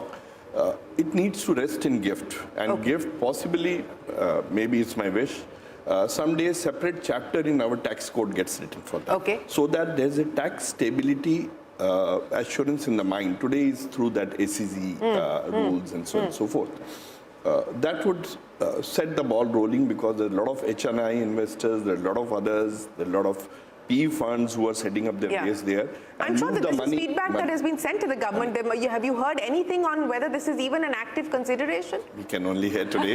we'll only hear today. But that's a wish, and I guess that those kind of feedback must have been gone, and I'm sure maybe a lot of things are work in progress always. I would not be politically comfortable with this happening with GIFT. There's already too much talk about Gujarati oligarchies, and this would only add to that. Well, gentlemen, I'm going to have to ask you to take a pause, because the Finance Minister rising in Parliament to present Budget 2025. This is going to be her 8th budget, 8th consecutive budget. On CNBC TV 18, we're calling it Seize the Moment. Will the budget capture the global context as well as unleash the animal spirits of the domestic industry? That's the big question. That is the action from Lok Sabha, the Speaker calling the House to order, and in just a moment from now you will see Finance Minister Nirmala Sitharaman rise to present the Union Budget.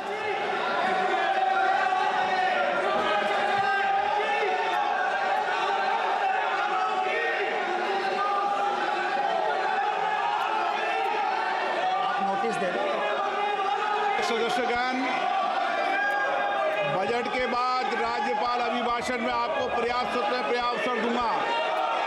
मेरा आपसे निवेदन है, नहीं माननीय अखिलेश जी, आपने संसद की मर्यादा को आप बना के रखे हैं।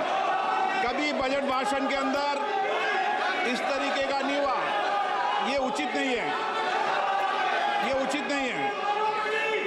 अखिलेश जी प्लीज, मैं आपको मौका दूंगा राज्यपाल अभिभाषण पे, प्लीज।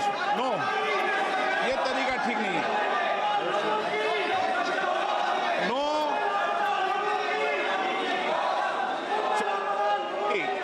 राज्यपाल अभिभाषण पे चर्चा होगी। नो तरीका। Honorable Speaker, I present the budget for 25-26. This budget continues our government's efforts to A. Accelerate growth, B. Secure inclusive development, C. Invigorate private sector investments, D. Uplift household sentiments, and E. Enhance spending power of India's rising middle class. Together, we embark on a journey to unlock our nation's tremendous potential for greater prosperity and global positioning under the leadership of Honorable Prime Minister Shri Narendra Modi. As we complete the first quarter of the 21st century, continuing geopolitical headwinds suggest lower global economic growth over the medium term. However, our aspiration for a Vikasit Bharat inspires us, and the transformative work we have done during our government's first 2 terms guides us to march forward resolutely. Our economy is the fastest growing among all major economies. Our development track record for the past 10 years and structural reforms have drawn global attention. Confidence in India's capability and potential has only grown in this period. We see the next 5 years as a unique opportunity to realize Sabka Vikas, stimulating balanced growth of all regions. The great Telugu poet and playwright Gurujada Apparao had said, "Deshamante matti kadoy, deshamante manushuloy," meaning a country is not just its soil, a country is its people.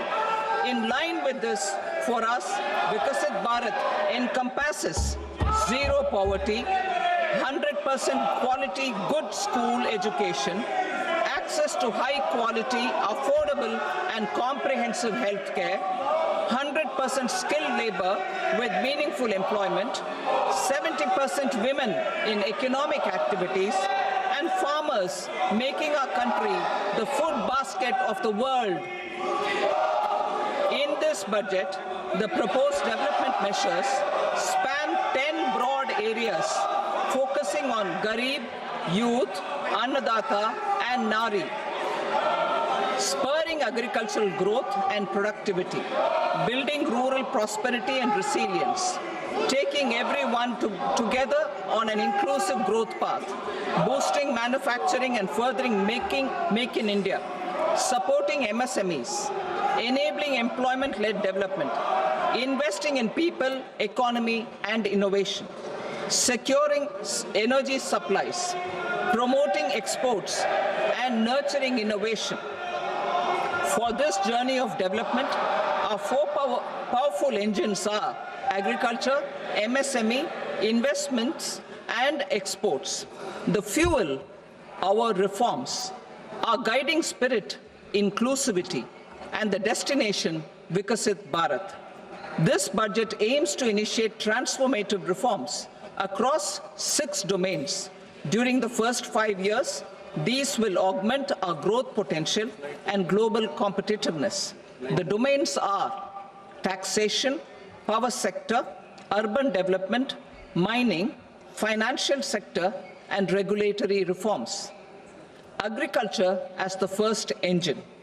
Now I move to specific proposals, beginning with agriculture as the first engine.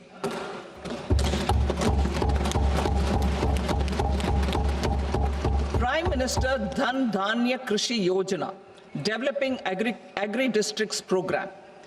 Motivated by the success of the aspirational district program, our government will undertake a Prime Minister Dhan Dhanya Krishi Yojana in partnership with states. Through the convergence of existing schemes and specialized measures, the program will cover 100 districts with low productivity, moderate crop intensity, and below average credit parameters. It aims to 1. Enhance agricultural productivity, 2. Adopt crop diversification and sustainable agricultural practices, 3. Augment post-harvest storage at the panchayat and block level, 4. Improve irrigation facilities, and 5. Facilitate availability of long-term and short-term credit. This program is likely to help 1.7 crore farmers.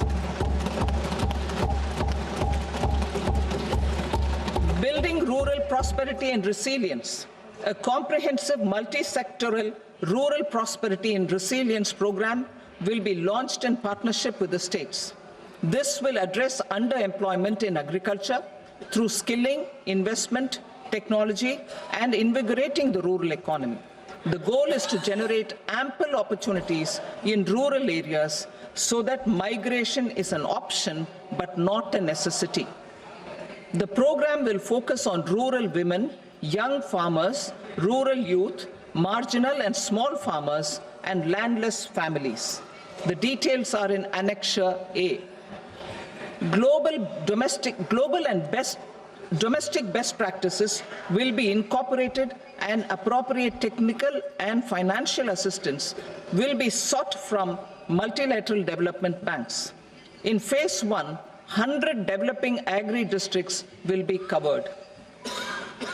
Atmanirbharta in pulses. Our government is implementing the National Mission for Edible Oilseed for achieving Atmanirbharta in edible oils. Our farmers have the capability to grow enough for our needs and more. 10 years ago, we made concerted efforts and succeeded in achieving near self-sufficiency in pulses. Farmers responded to the need by increasing the cultivated area by 50%, and government arranged for procurement and remunerative prices.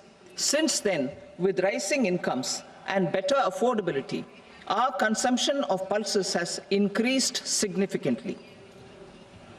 Our government will now launch a 6-year mission for Atmanirbharta in pulses with a special focus on Tuar, Urad, and Masoor. Details are in Annexure B. Central agencies such as NAFED and NCCF will be ready to procure these 3 pulses as much as offered during the next 4 years from farmers who register with these agencies and enter into agreements. Comprehensive program for vegetables and fruits. It is encouraging that our people are increasingly becoming aware of their nutritional needs. It is a sign of a society becoming healthier. With rising income levels, the consumption of vegetables, fruits, and Shri Anna is increasing significantly. A comprehensive program to promote production, efficient supplies, processing, and remunerative prices for farmers will be launched in partnership with the states. Appropriate institutional mechanisms for implementation and participation of farmer producer organizations and cooperatives will be set up. Makhana Board in Bihar. For this, there is a special opportunity for the people of Bihar.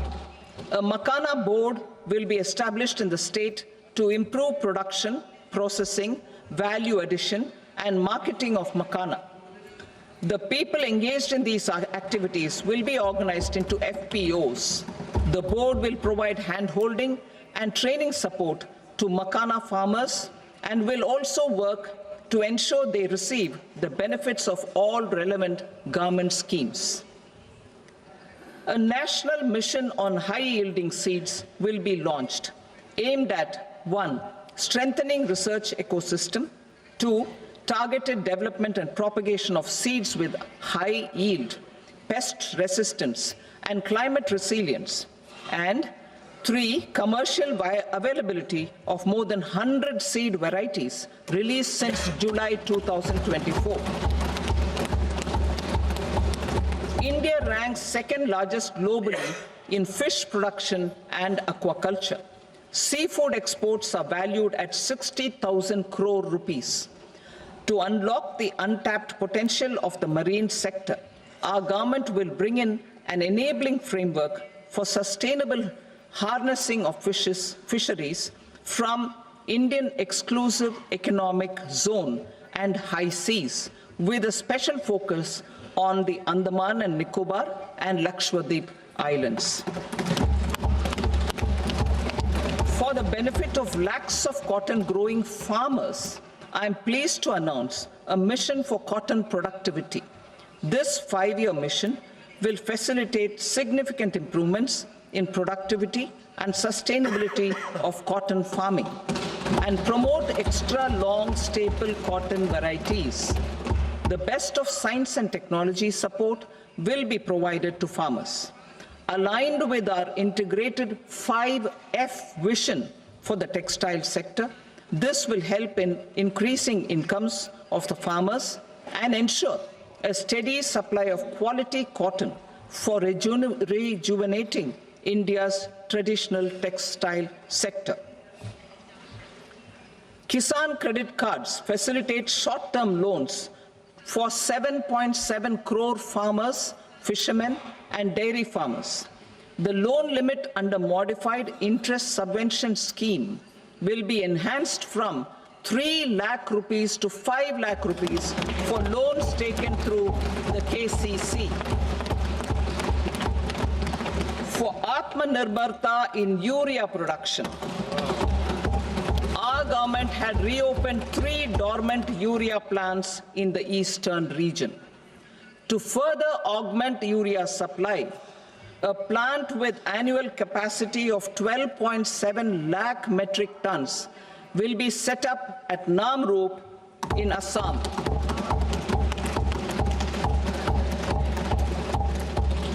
India Post, with 1.5 lakh rural post offices, complemented by the India Post Payment Bank and a vast network of 2.4 lakh Dak Sevaks, will be repositioned to act as a catalyst for the rural economy. Details are at Annexure C. India Post will also be transformed as a large public logistics organization. This will meet the rising needs of Vishwakarmas, new entrepreneurs, women, self-help groups, MSMEs, and the large business organizations. Our government will provide support to NCDC for its lending operations for the cooperative sector. MSMEs as the second engine.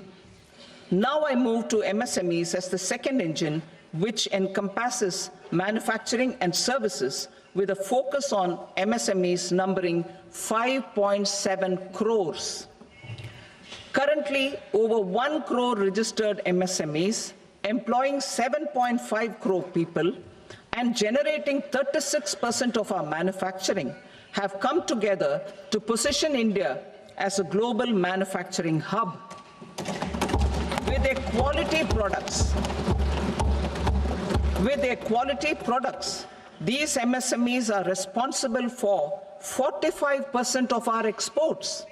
To help them achieve higher efficiencies of scale, technological upgradation, and better access to capital, the investment and turnover limits for classification of all MSMEs will be enhanced to 2.5 and 2 times respectively. This will give them the confidence to grow and generate employment for our youth. The details are given in Annexure D. To improve access to credit, the credit guarantee cover will be enhanced.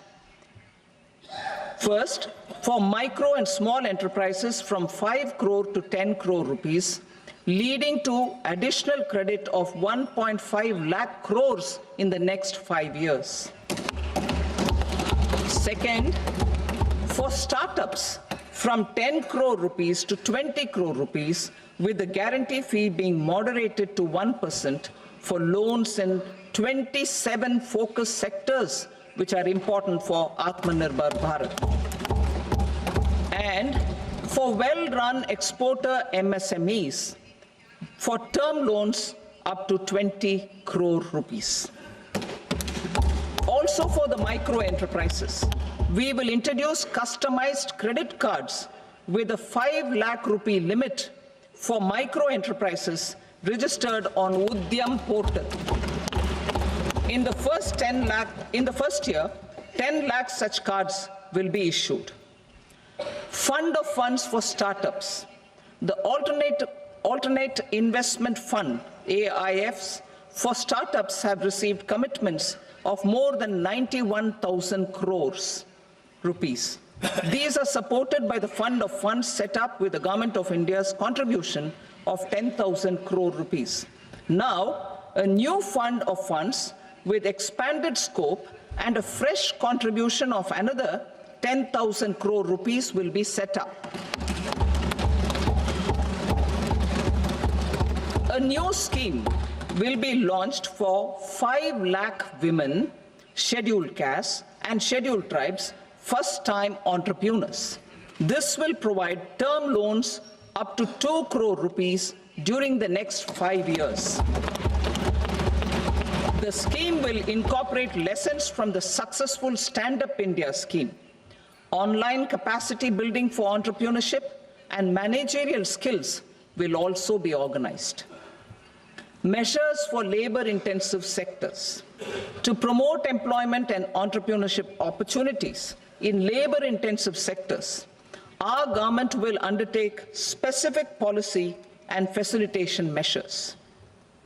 To enhance the productivity, quality, and competitiveness of India's footwear and leather sector, a focused product scheme will be implemented. The scheme will support design capacity, component manufacturing, and machinery required for production of non-leather quality footwear, besides the support for leather footwear and products. The scheme is expected to facilitate employment for 22 lakh persons, generate over 4 lakh crore rupees, and exports of over 1.1 lakh crore rupees. Measures for the toys sector.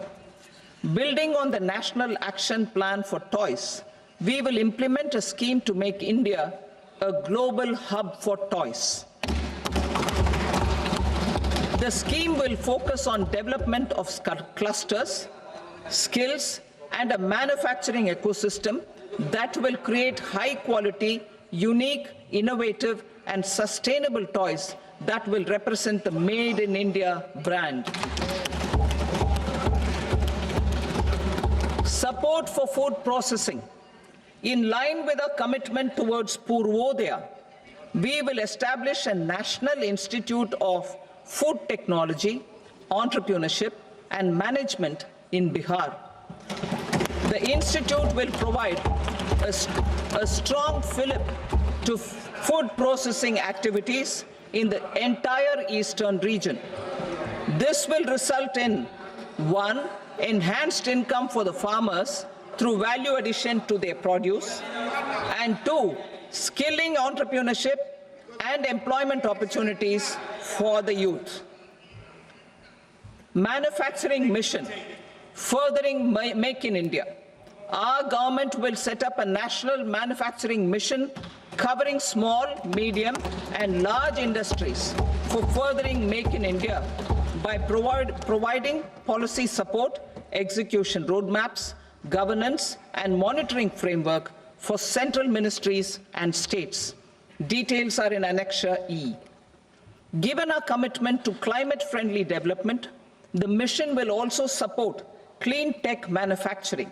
This will aim to improve domestic value addition and build our ecosystem for solar PV cells, EV batteries, motors and controllers, electrolyzers, wind turbines, very high voltage transmission equipment and grid scale batteries.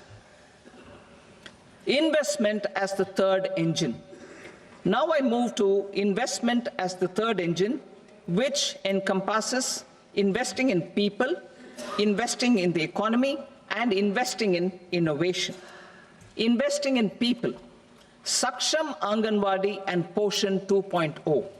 Saksham Anganwadi and Poshan 2.0 program provides nutritional support to more than 8 crore children, 1 crore pregnant women and lactating mothers all over the country, and about 20 lakh adolescent girls in aspirational districts and the Northeast region. The cost norms for these nutritional support will be enhanced appropriately. Atal Tinkering Labs. 50,000 Atal Tinkering Labs will be set up in government schools in the next 5 years to cultivate the spirit of curiosity and innovation and foster a scientific temper among young minds. Broadband connectivity to government secondary schools and PHCs. Broadband connectivity will be provided to all government secondary schools and primary health centers in rural areas under the BharatNet project. Bharatiya Bhasha Pustak Scheme. We propose to implement a Bharatiya Bhasha Pustak scheme to provide digital form Indian language books for schools and for higher education. This aims to help students understand their subjects better and in their language. National Centers of Excellence for Skilling. Building on the initiative announced in the July 24 budget, 5 national centers of excellence for skilling will be set up with global expertise and partnerships to equip our youth with the skills required for Make for India, Make for the World manufacturing. The partnership will cover curriculum design, training of trainers, and a skills certification framework and periodic reviews. Expansion of capacity in IITs. Total number of students in 23 IITs has increased 100% from 65,000 to 1.35 lakh in the past 10 years.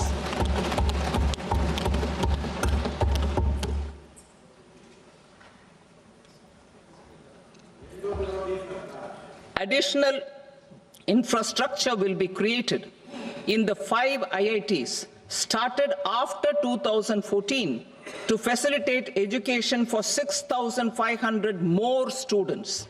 Hostel and other infrastructure capacity at IIT Patna will also be expanded.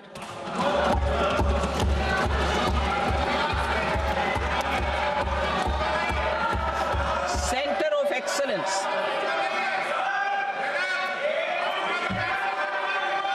Center of Excellence in AI for Education. I had announced 3 centers of excellence in artificial intelligence for agriculture, health, and sustainable cities in 2023. Now a center of excellence in artificial intelligence for education will be set up with a total outlay of 500 crores. Expansion of medical education. Our government has added almost 1.1 lakh undergraduate and postgraduate medical education seats in 10 years, an increase of 130%. In the next year, 10,000 additional seats will be added in medical colleges and hospitals towards the goal of adding 75,000 seats in the next 5 years. Daycare cancer centers in all district hospitals. Our government will facilitate setting up of daycare cancer centers in all district hospitals in the next 3 years. 200 centers will be established in 25-26 itself. Strengthening urban livelihoods. Our government has been giving priority to assisting urban poor and vulnerable groups. A scheme for socio-economic upliftment of urban workers will be implemented to help them improve their incomes, have sustainable livelihoods, and a better quality of life. PM Swanidhi scheme has benefited more than 68 lakh street vendors, giving them respite from high-interest informal sector loans. Building on this success, the scheme will be revamped with enhanced loans from banks, UPI-linked credit cards with 30,000 rupees limit, and capacity building support. Social Security scheme for welfare of online platform workers. Gig workers of online platforms provide great dynamism to the new age services economy. Recognizing their contribution, our government will arrange for their identity cards and registration on the e-Shram portal. They will be provided health care under PM Jan Arogya Yojana. This measure is likely to assist nearly 1 crore gig workers.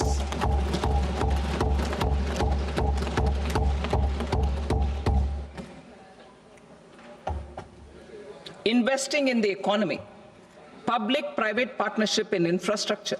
Each infrastructure-related ministry will come up with a 3-year pipeline of projects that can be implemented in PPP mode. States will also be encouraged to do so and can seek support from the India Infrastructure Project Development Fund, which is a scheme to prepare PPP proposals. Support to states for infrastructure. An outlay of 1.5 lakh crore is proposed for the 50-year interest-free loans to states for capital expenditure and incentives for reforms. Building on the success of the first asset monetization plan announced in 2021, the second plan for 2025 to 30 will be launched to plow back capital of 10 lakh crore in new projects. Regulatory and fiscal measures will be fine-tuned to support the plan. Jal Jeevan Mission. Since 2019, 15 crore households representing 80% of India's rural population have been provided access to portable tap water connections. To achieve 100% coverage, I am pleased to announce the extension of this mission until 2028 with an enhanced total outlay.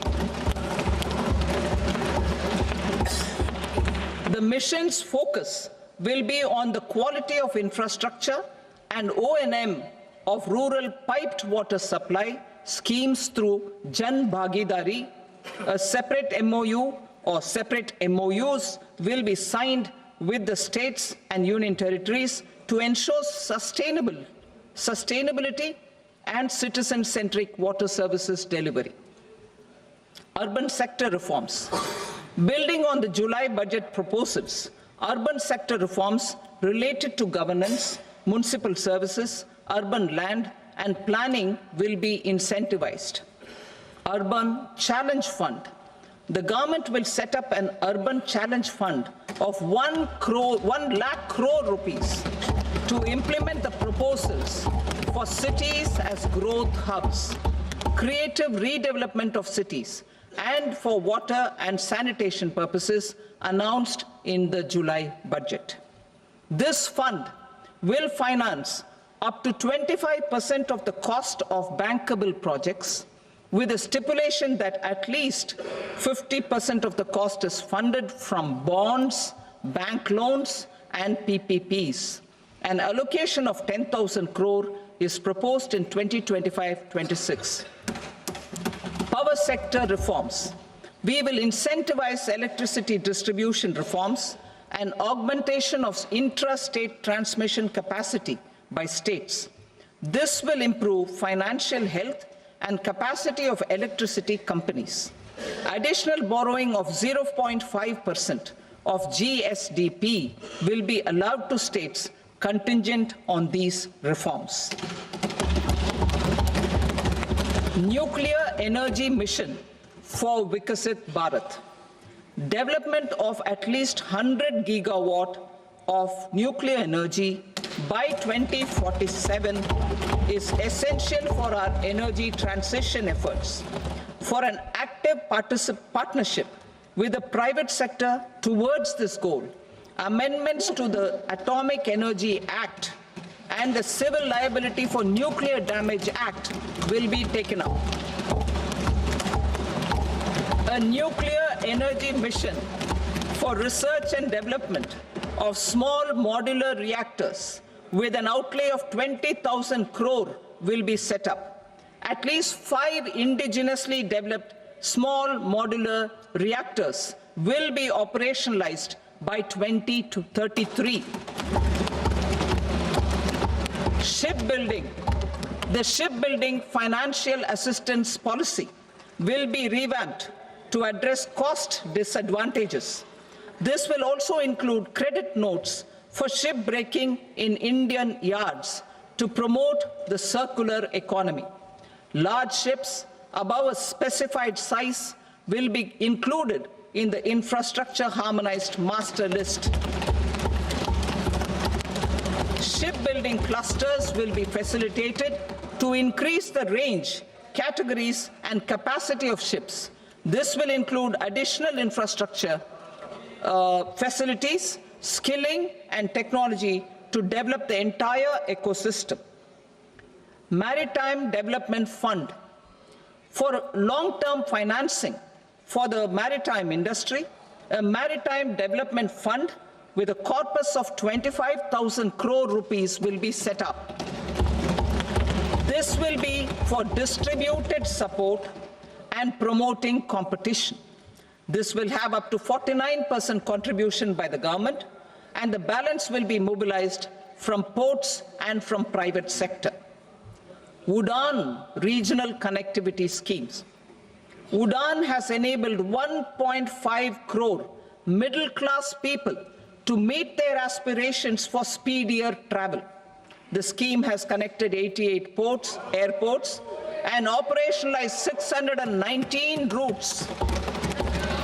Inspired by that success, a modified UDAN scheme will be launched to enhance regional connectivity to 120 new destinations and carry 4 crore passengers in the next 10 years. 4 crore additional passengers in the next 10 years.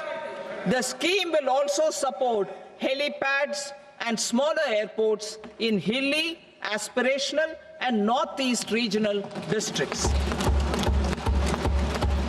Greenfield airports will be facilitated in Bihar to meet the future needs of the state.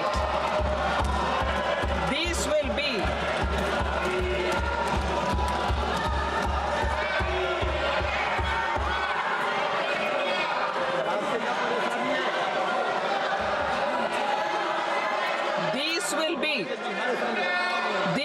be in addition to the expansion of the capacity of Patna Airport and a brownfield airport in Beta. Western Kosi Canal project in Mithilanchal. Financial support will be provided for the Western Kosi Canal ERM project, benefiting a large number of farmers, cultivating over 50,000 hectares of land in the Mithilanchal region of Bihar. Mining sector reforms.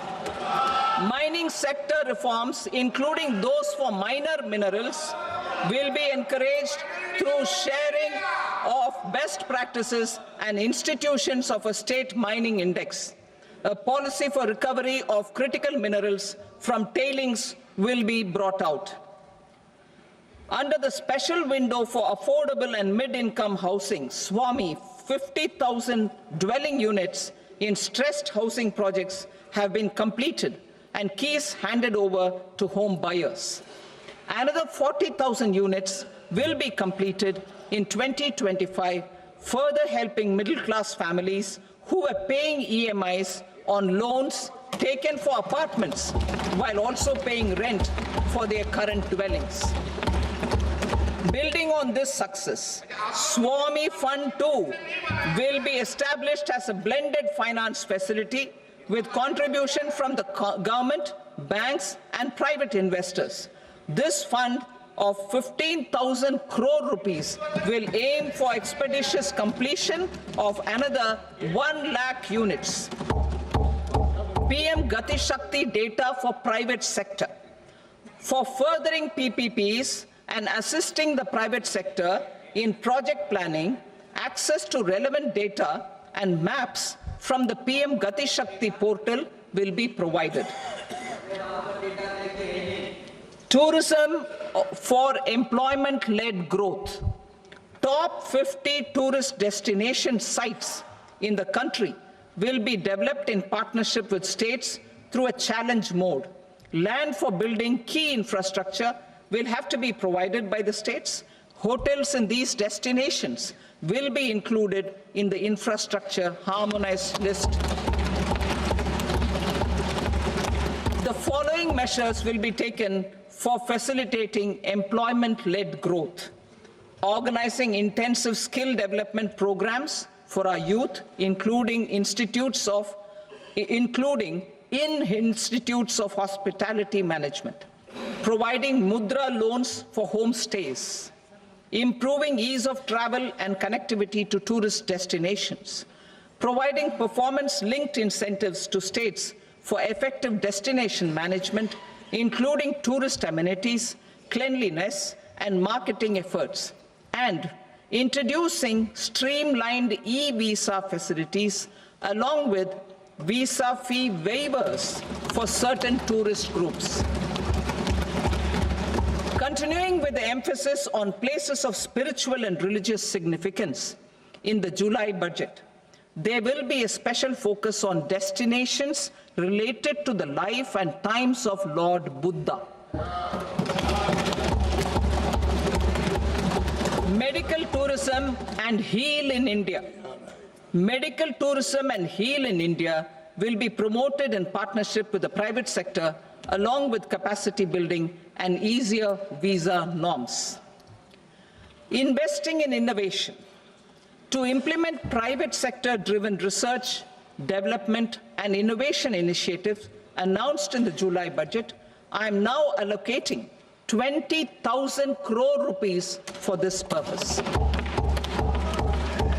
A deep tech fund of funds will also be explored to catalyze the next generation startups as a part of this initiative.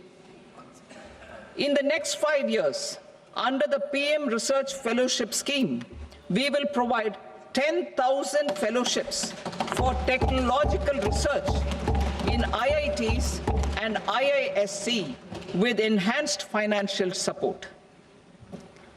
The second gene bank with 10 lakh germplasm lines will be set up for future food and nutritional security. This will provide conservation support to both public and private sectors for genetic resources. We will start a national geospatial mission to develop foundational geospatial infrastructure and data. Using PM Gati Shakti, this mission will facilitate modernization of land records, urban planning, and design of infrastructure projects. A Gyan Bharatam mission for survey, documentation, and conservation of our manuscript heritage with academic institutions, museums, libraries, and private collectors will be undertaken to cover more than 1 crore manuscripts. We will set up a national digital repository of Indian knowledge systems for knowledge sharing. Now I move to exports as the fourth engine. We will set up an export promotion mission with sectoral and ministerial targets driven jointly by the Ministries of Commerce, MSME, and Finance. It will facilitate easy access to export credit, cross-border factoring support, support to MSMEs to tackle non-tariff measures in overseas markets. A digital public infrastructure, Bharat Trade Net, for international trade will be set up as a unified platform for trade documentation and financing solutions. This will complement the Unified Logistics Interface Platform. The BTN will be aligned with international practices. Support will be provided to develop domestic manufacturing capacities for our economy's integration with global supply chains. Sectors will be identified based on objective criteria. Facilitation groups with participation of senior officers and industry representatives will be formed for select products and supply chains. Through this, there are huge opportunities related to Industry 4.0, which needs high skills and talent. Our youth have both. Our government will support the domestic electronic equipment industry to leverage this opportunity for the benefit of our youth. A national framework will be formulated as guidance to states for promoting global capability centers in emerging Tier 2 cities. This will suggest measures for enhancing availability of talent and infrastructure, building bylaw reforms, and mechanisms for collaboration with industry. Our government will facilitate upgradation of infrastructure and warehousing for air cargo, including high-value perishable horticultural produce. Cargo screening and customs protocol will be streamlined and made user-friendly. Reforms as the fuel. Over the past 10 years, our government has implemented several reforms for convenience of taxpayers, such as faceless assessment, 2, taxpayer charter, 3, faster returns, 4, almost 99% returns being on self-assessment, and 5, Vivad se Vishwas scheme.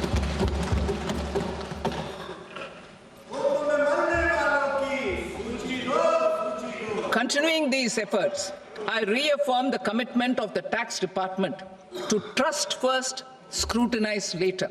I also propose to introduce the new income tax bill next week. I will detail the indirect tax reforms and changes in direct taxes in Part B. Financial sector reforms. The FDI limit for the insurance sector will be raised from 74 to 100%. This enhanced limit will be available for those companies which invest the entire premium in India. The current guardrails and conditionalities associated with foreign investment will be reviewed and simplified. The services of India Post-Payment Bank will be deepened and expanded in rural areas. NABFID will set up a partial credit enhancement facility for corporate bonds for infrastructure. Public sector banks will develop Grameen Credit Score Framework to serve the credit needs of SHG members and people in rural areas. A forum for regulatory coordination and development of pension products will be set up. To implement the earlier announcement on simplifying the KYC processes, the revamped Central KYC Registry will be rolled out in 2025.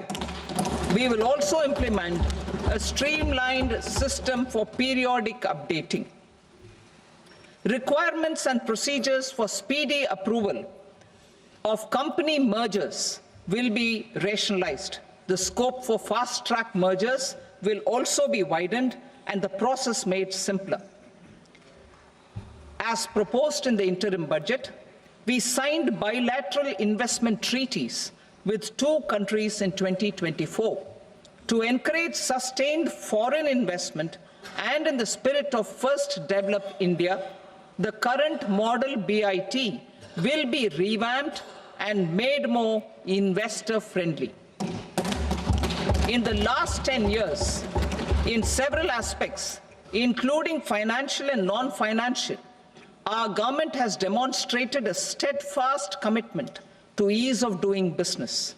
We are determined to ensure that our regulations must keep up with technological innovations and global policy developments. A light-touch regulatory framework based on principles and trust will unleash productivity and employment. Through this framework, we will update regulations that were made under old laws. To develop this modern, flexible, people-friendly, and trust-based regulatory framework appropriate for the 21st century, I propose 4 specific measures. A high-level committee for regulatory reforms will be set up for a review of all non-financial sector regulations, certifications, licenses, and permissions. The committee will be expected to make recommendations within a year. The objective is to strengthen trust-based economic governance and take transformational measures to enhance ease of doing business, especially in matters of inspection and compliances. States will be encouraged to join in this endeavor. An investment friendliness index of states will be launched in 2025 to further the spirit of competitive, cooperative federalism.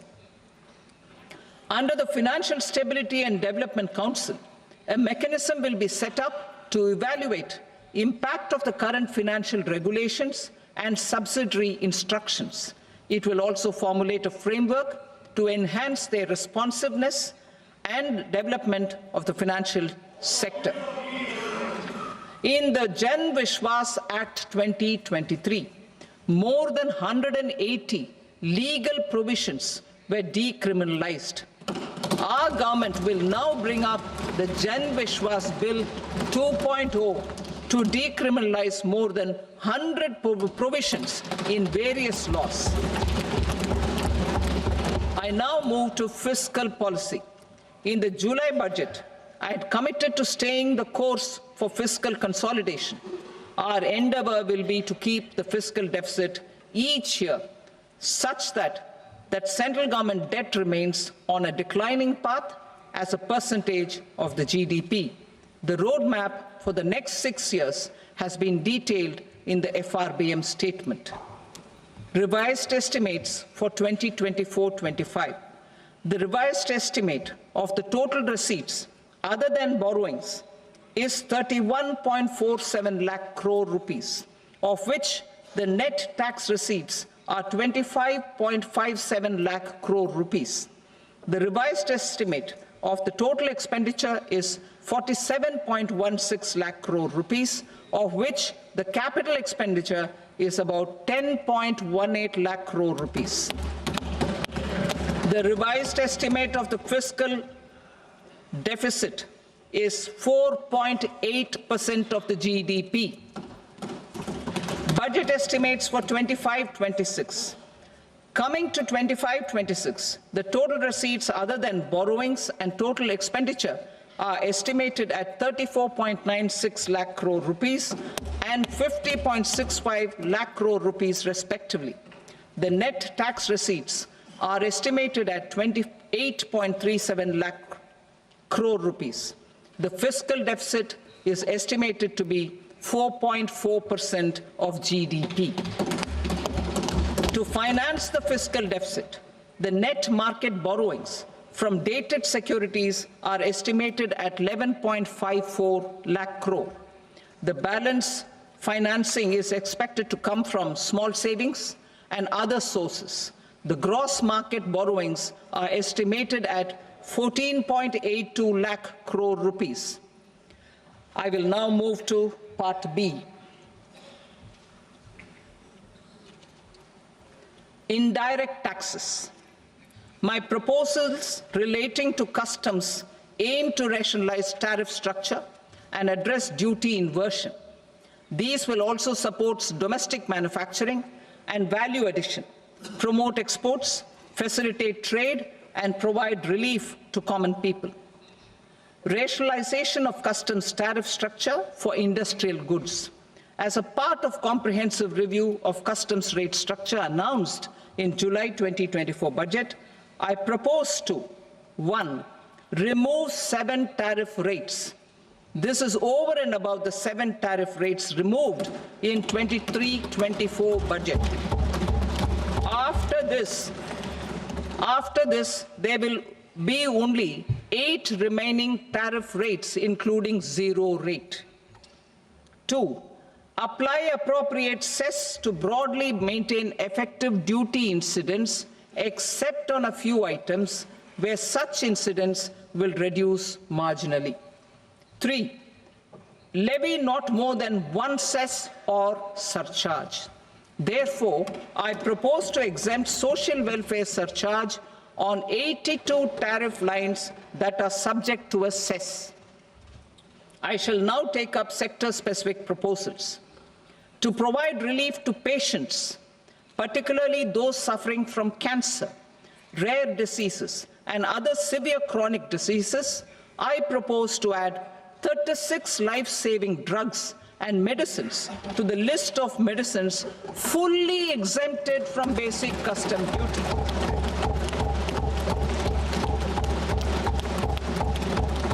I also propose to add 6 life-saving medicines to the list attracting concessional custom duty of 5%. Full exemption and concessional duty will also respectively apply on the bulk drugs for manufacture of the above. Specified drugs and medicines under patient assistance programs run by the pharmaceutical companies are fully exempt from BCD, provided the medicines are supplied free of cost to the patients. I propose to add 37 more medicines along with 13 new patient assistance programs. Support to domestic manufacturing and value addition. Critical minerals. In the July 2024 budget, I had fully exempted BCD on 25 critical minerals that are not domestically available. I had also reduced BCD of 2 other such minerals to provide a major fillip to their processing, especially by MSMEs. Now, I propose to fully exempt cobalt powder and waste, the scrap of lithium-ion battery, lead, zinc, and 12 more critical minerals. This will help secure their availability for manufacturing in India and promote more jobs for our youth. To promote domestic production of technical textile products such as agro-textiles, medical textiles, and geotextiles at competitive prices, I propose to add 2 more types of shuttle-less looms to the list of fully exempted textile machinery. I also propose to revise the BCD rate on knitted fabrics covered by 9 tariff lines from 10 or 20 to 20% or 115 rupees per kg, whichever is higher. Electronic goods. In line with our Make in India policy and to rectify inverted duty structure, I propose to increase the BCD on interactive flat panel display from 10% to 20% and reduce the BCD to 5% on open cell and other components.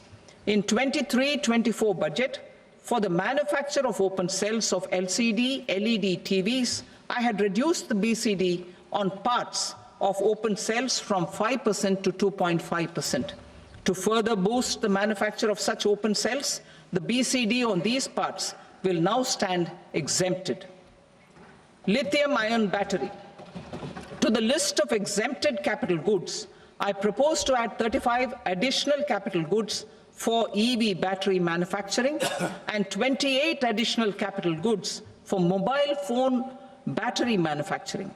This will boost domestic manufacture of lithium-ion batteries both for mobile phones and for electric vehicles.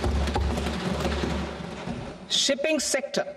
Considering that shipbuilding has a long gestation period, I propose to continue the exemption of BCD on raw materials, components, consumables, or parts for the manufacture of ships for another 10 years.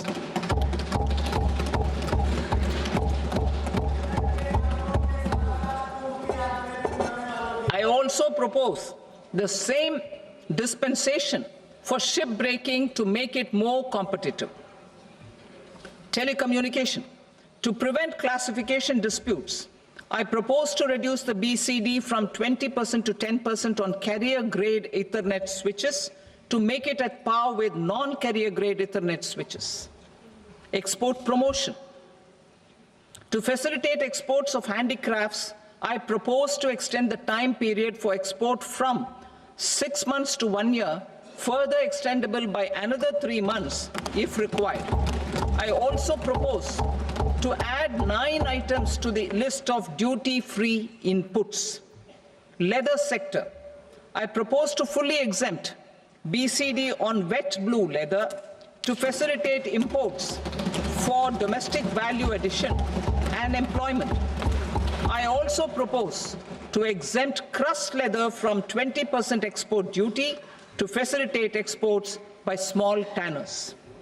Marine products. To enhance India's competitiveness in the global seafood market, I propose to reduce BCD from 30% to 5% on frozen fish paste, surimi, for manufacture and export of its analog products. I also propose to reduce BCD from 15% to 5% on fish hydrolysates for manufacture of fish and shrimp feed.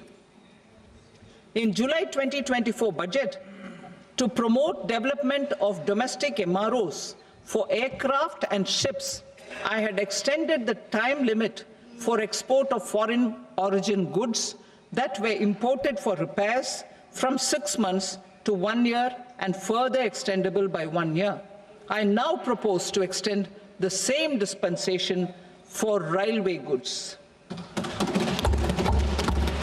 Time limit for provisional assessment. Presently, the Customs Act 1962 does not provide any time limit to finalize provisional assessments, leading to uncertainty and cost to trade. As a measure of promoting ease of doing business, I propose to fix a time limit of 2 years, extendable by a year, for finalizing the provisional assessment. I propose to introduce a new provision that will enable importers or exporters, after clearance of goods, to voluntarily declare material facts and pay duty with interest but without penalty. This will incentivize voluntary compliance. However, this will not apply in cases where department has already initiated audit or investigation proceedings. For industry to better plan their imports, I propose to extend the time limit for the end use of imported inputs in the relevant rules from 6 months to 1 year. This will provide operational flexibility in view of cost and uncertainty of supply. Further, such importers will now have to file only quarterly statements instead of a monthly statement.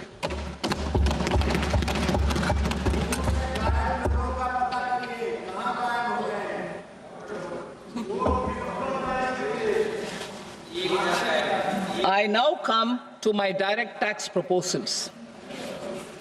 In Part A, I have briefly underlined taxation reforms as one of key reforms to realize our vision of Vikasit Bharat.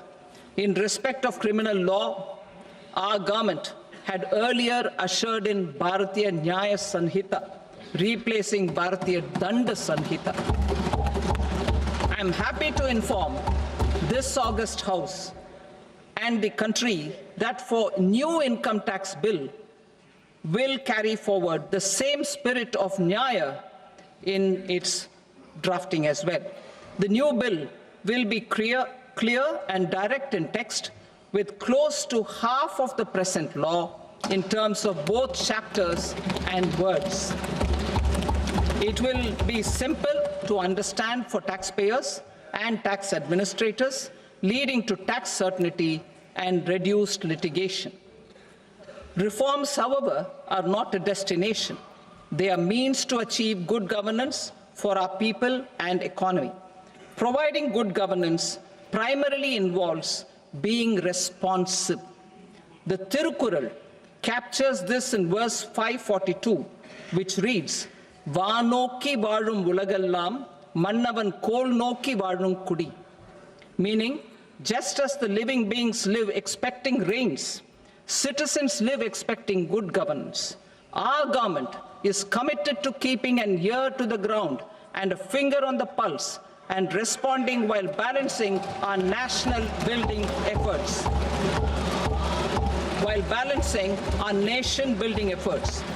The following measures will detail just how our government will, under the guidance of PM Modi, has taken steps to understand and address.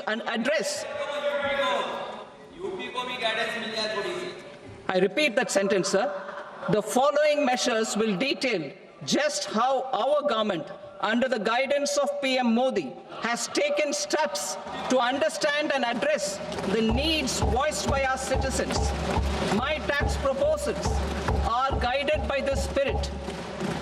The objectives of my proposals are as follows: personal income tax reforms with special focus on middle class, rationalization of TDS and TCS for easing difficulties, encouraging voluntary compliance, reducing compliance burden, ease of doing business, employment and investment. I will come to my proposal on personal income tax towards the end. TDS and TCS, rationalization for easing difficulties. I propose to rationalize tax deduction at source, TDS, by reducing the number of rates and thresholds above which TDS is deducted. Further, threshold amounts for tax deduction will be increased for better clarity and uniformity. The limit for tax deduction on interest for senior citizens is being doubled from the present 50,000 rupees to 1 lakh rupees. Similarly, the annual limit of 2.40 lakh rupees for TDS on rent is being increased to 6 lakh rupees. This will reduce the number of transactions liable to TDS, thus benefiting small taxpayers receiving small payments. The threshold to collect tax at source, the TCS, on remittances under RBI's liberalized remittance scheme, the LRS, is proposed to be increased from 7 lakh to 10 lakhs. I also propose to remove TCS on remittances for education purposes, where such remittances is out of a loan taken from a specified financial institution. Both TDS and TCS are being applied on any transaction related to sale of goods. To prevent such compliance difficulties, I propose to omit the TCS. I also propose that the provisions of the higher TDS deduction will now apply only in non-PAN cases.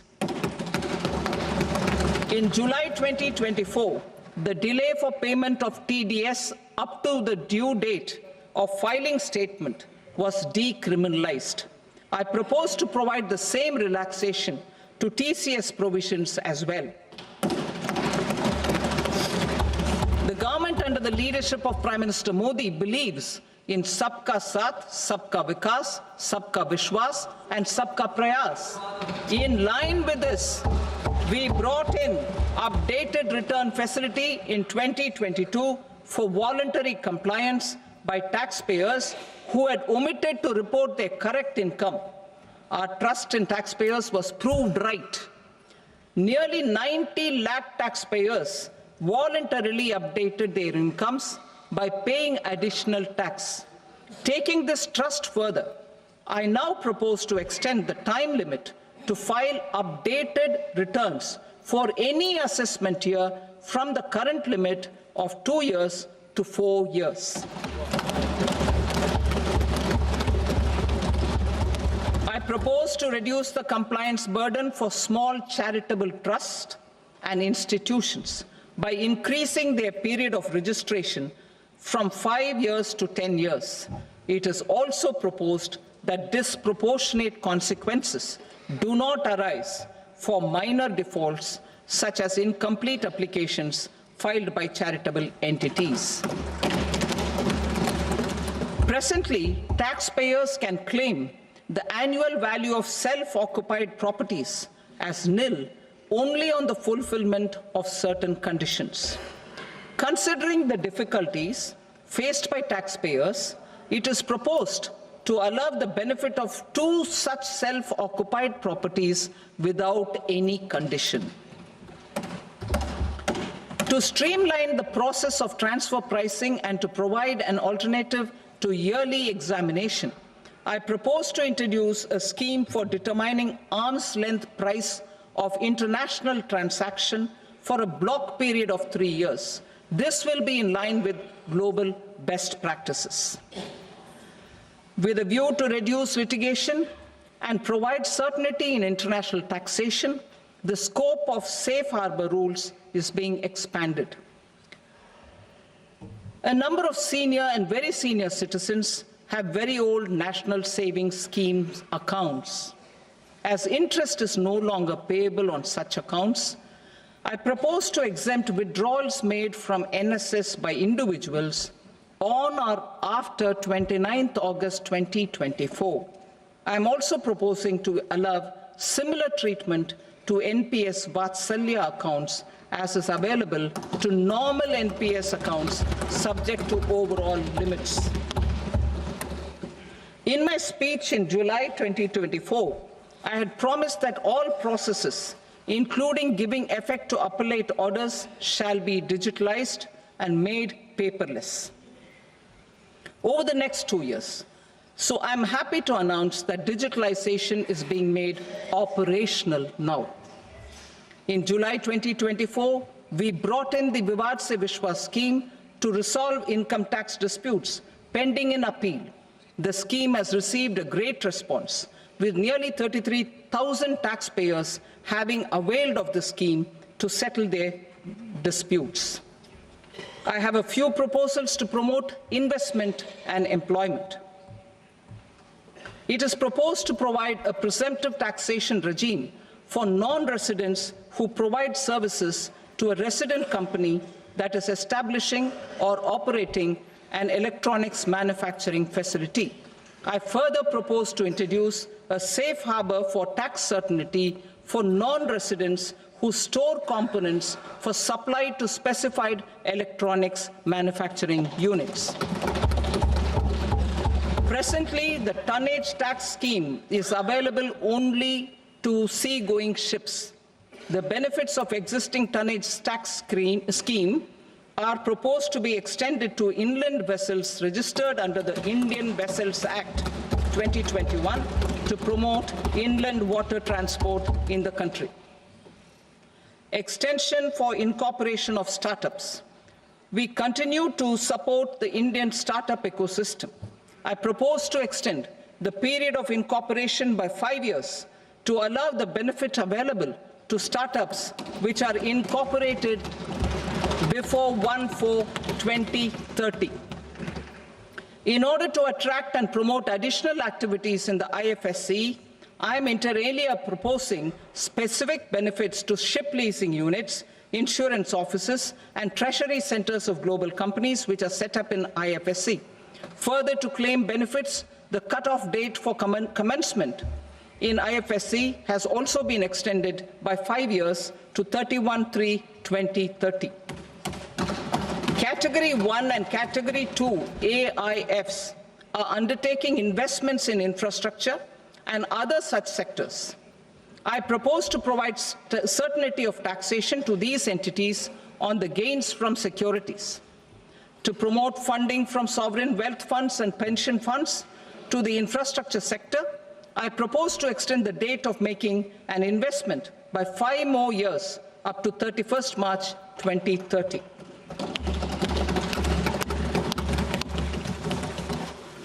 Personal income tax reforms with special focus on middle class. Democracy, demography, and demand are the key support pillars in our journey towards Vikasit Bharat. The middle class provides strength for India's growth.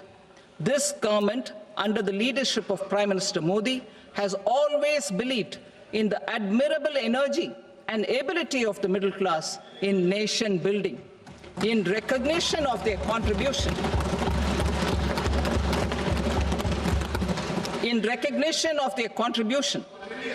we have periodically reduced their tax burden.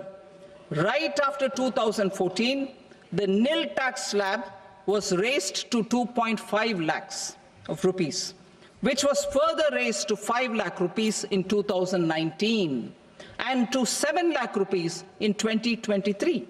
This is reflective of our government's trust on the middle class taxpayers. I am now happy to announce that there will be no income tax payable up to income of 12 lakh rupees.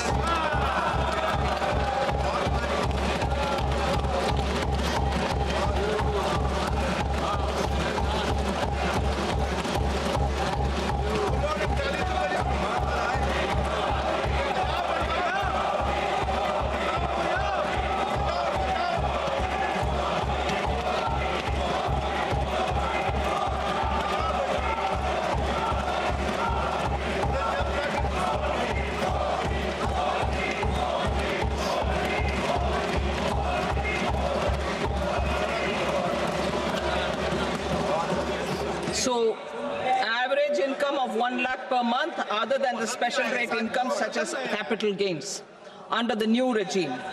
This limit will be 12.75 lakh for salaried taxpayers due to the standard deduction of 75,000. Slabs and rates are being changed across the board to benefit all taxpayers. The new structure will substantially reduce the taxes of the middle class and leave more money in their hands, boosting household consumption, savings, and investment. In the new tax regime, I propose to revise tax rate structures as follows: 0 to 4 lakh rupees nil, 4.8 lakh rupees to 4 to 8 lakh rupees 5%, 8 to 12 lakh rupees 10%, 12 to 16 lakh rupees 15%, 16 to 20 lakh rupees 20%, 20 to 24 lakh rupees 25%, and above 24 lakh rupees 30%. To taxpayers up to 12 lakh of normal income other than special rate income such as capital gains. I read that again. To taxpayers up to 12 lakh of income other than special rate income such as capital gains, tax rebate is being provided in addition to the benefit due to slab rate reduction in such a manner that there is no tax payable by them. The total tax benefit of slab rate changes and rebate at different income levels can be illustrated with a few examples. A taxpayer in the new regime with an income of 12 lakh rupees will get a benefit of 80,000 rupees in tax, which is 100% of tax payable as per the existing rates. A person having income of 18 lakh rupees will get a benefit of 70,000 rupees in tax, that is 30% of tax payable as per existing rates. A person with an income of 25 lakh gets a benefit of 1,10,000 rupees, that is 25% of his tax payable as per existing rates. Details of my tax proposals are given in the annexure. As a result of these proposals, Honorable Speaker, sir, revenue of about 1 lakh crore in direct taxes and 2,600 crores in indirect taxes will be foregone. Mr. Speaker, sir, with this, I commend the budget to this august House.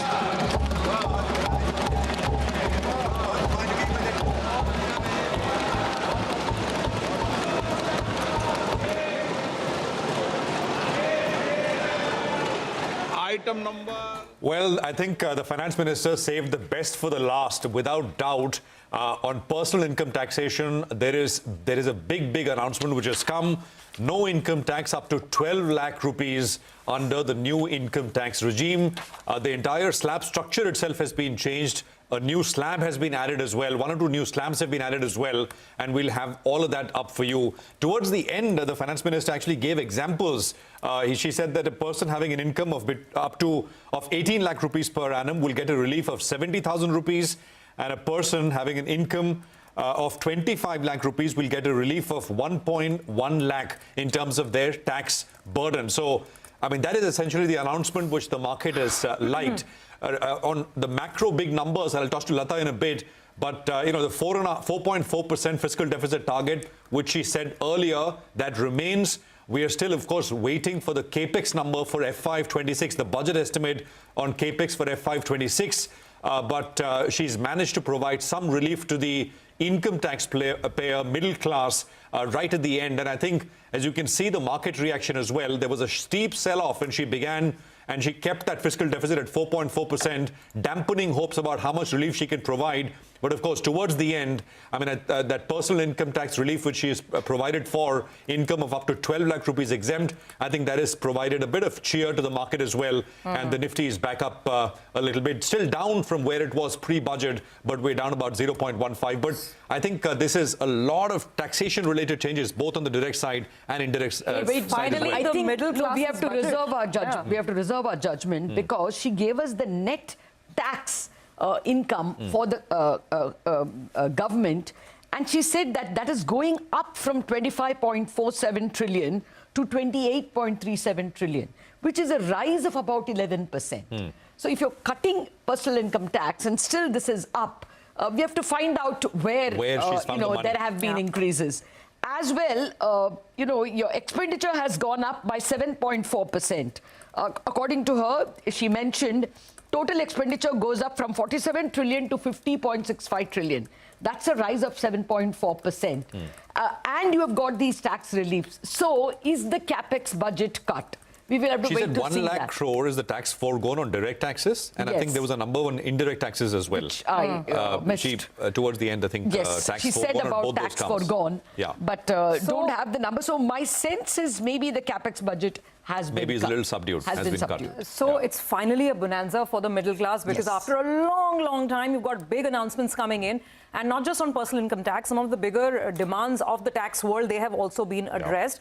Let's start with personal income tax. Now, these are the rates that I could pick up, and we're just cross-verifying all the slabs because the entire slab structure has changed in the new income tax regime. What's the first headline? The first headline is that there is nil tax payable up to an income of 12 lakh rupees. The first slab is not starting at 12, but because of the way the slabs have been structured and the rebates, you don't have to pay any tax up to an income of 12 lakh rupees. This figure was 7 lakh rupees up until yesterday. That is, I mean, we're talking about the previous budget up until FY25. So 7 lakhs was the limit of nil tax. Now 7 moves to 12. So that's a big boost. The slab 0 to 4 lakhs, 4 to 8 lakhs, 8 to 12 lakhs, 12 to 16 lakhs, 16 to 20. There is 20 to 24. And the 30% rate now comes in only above 24 lakh rupees. So there's a sort of a big boost coming in over there, and then the rates come in 5%, 12%, 15, 20, 25. So this is what we have. We're going to cross-check some of the figures there, but this is what was first glance, first hearing. This is what came out. So this is point number one. The second thing that a lot of homeowners will absolutely like to hear is that the second house property that you have, which was subject to easier taxation only if you complied with certain very stringent provisions. Those provisions are getting relaxed. So not just one, but now 2 self-occupied house properties will get a beneficial tax treatment. They will be treated as nil value from a tax perspective. So again, this is a big boost coming in for those women who do have two house properties. That's the other one. The third major sort of relaxation or rationalization has come in the TCS and TDS regime, something which the industry was asking for many years. And one of them, which I remember because there was such a furor around this earlier, is the remittances that happened through the LRS route, where the cap was 7 lakhs. If you were remitting money above 7 lakh rupees, then a TCS had to be paid. Now that limit has been increased to 10 lakhs. So if Prashant and Lata are planning big foreign holidays with, big packaged holidays, then there is a bit of a TCS and cash flow relief comes in. But I think we have a panel of experts. Let's actually get to them. That was anyway set off with TDS. Yeah, but let's actually get to the tax experts. Ashok, let me ask you first. So big bang for the middle class finally? Yeah, I'm glad at last. For years, middle class has been waiting to see whether they get real relief. And I think moving the slabs up is really very good. I'm not sure I heard it right, but my sense was that the 30% slab applies only above 30 lakhs. But I may be wrong. Above 24. What we heard was 24 lakhs. 24 lakh. Yeah. So I think at least up to 25 lakhs, it's serious relief. And she was computing the numbers and giving it to us.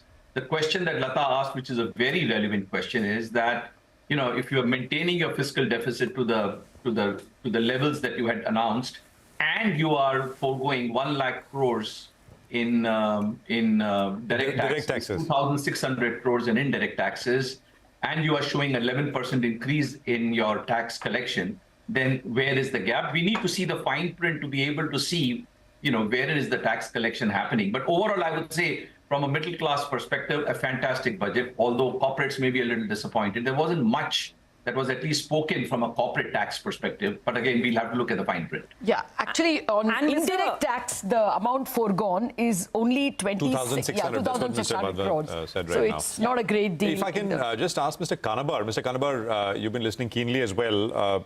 In the direct personal taxes, of course, is the big headline. But anything else you caught on the taxation front? Lots of announcements. Actually, quite a bit, really. And sort of, just before the budget, we spoke about ease of compliance and quite a few things. Like, for example, there was this regarding safe harbor rules being extended. And of course, nobody cheered it up in the House of Parliament because this is not a subject which people would normally understand. But that's going to be something which will ease the compliance burden of multinationals, will promote a lot of foreign investment. Similarly, tonnage tax being applied to domestic vessels. Again, something very welcome. And then a few other things. So, for example, charity, if you are recognized, rather than renew every 5 years, you would renew every 10 years. You are permitted to update your return for 4 years. Each one of them may appear to be small things, but they were really irritants. And sort of their going out is going to be something which is very welcome. I think it's quite a bit really.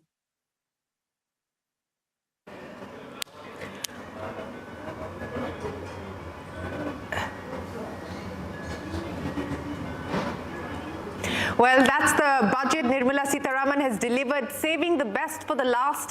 As we've been pointing out, this has been the big ask, the big expectation, the big hope, and the finance minister delivering. As the prime minister said, the focus this time around was going to be on the Madhyam Varg, or the middle class, and that is what the tax slabs that have been introduced in the budget have taken forward. So up to 12 lakh rupees, as we've been pointing out, no income tax is payable, and of course, new introduction as far as different slabs are concerned, and the 30% kicks in above 24 lakh rupees. But it's consumption that seems to have been the focus of this budget. We're still waiting for the fine print as far as the capex number is concerned. The revised estimate comes in at 10.18 lakh crore rupees. What is the BE? We need to know, but it is consumption that the government has gone for as part of what we are seeing. Let me very quickly bring in a take there from Madhu Kela. Madhu, FMCG stocks on fire at this point in time. It's a consumption boost that was being hoped for.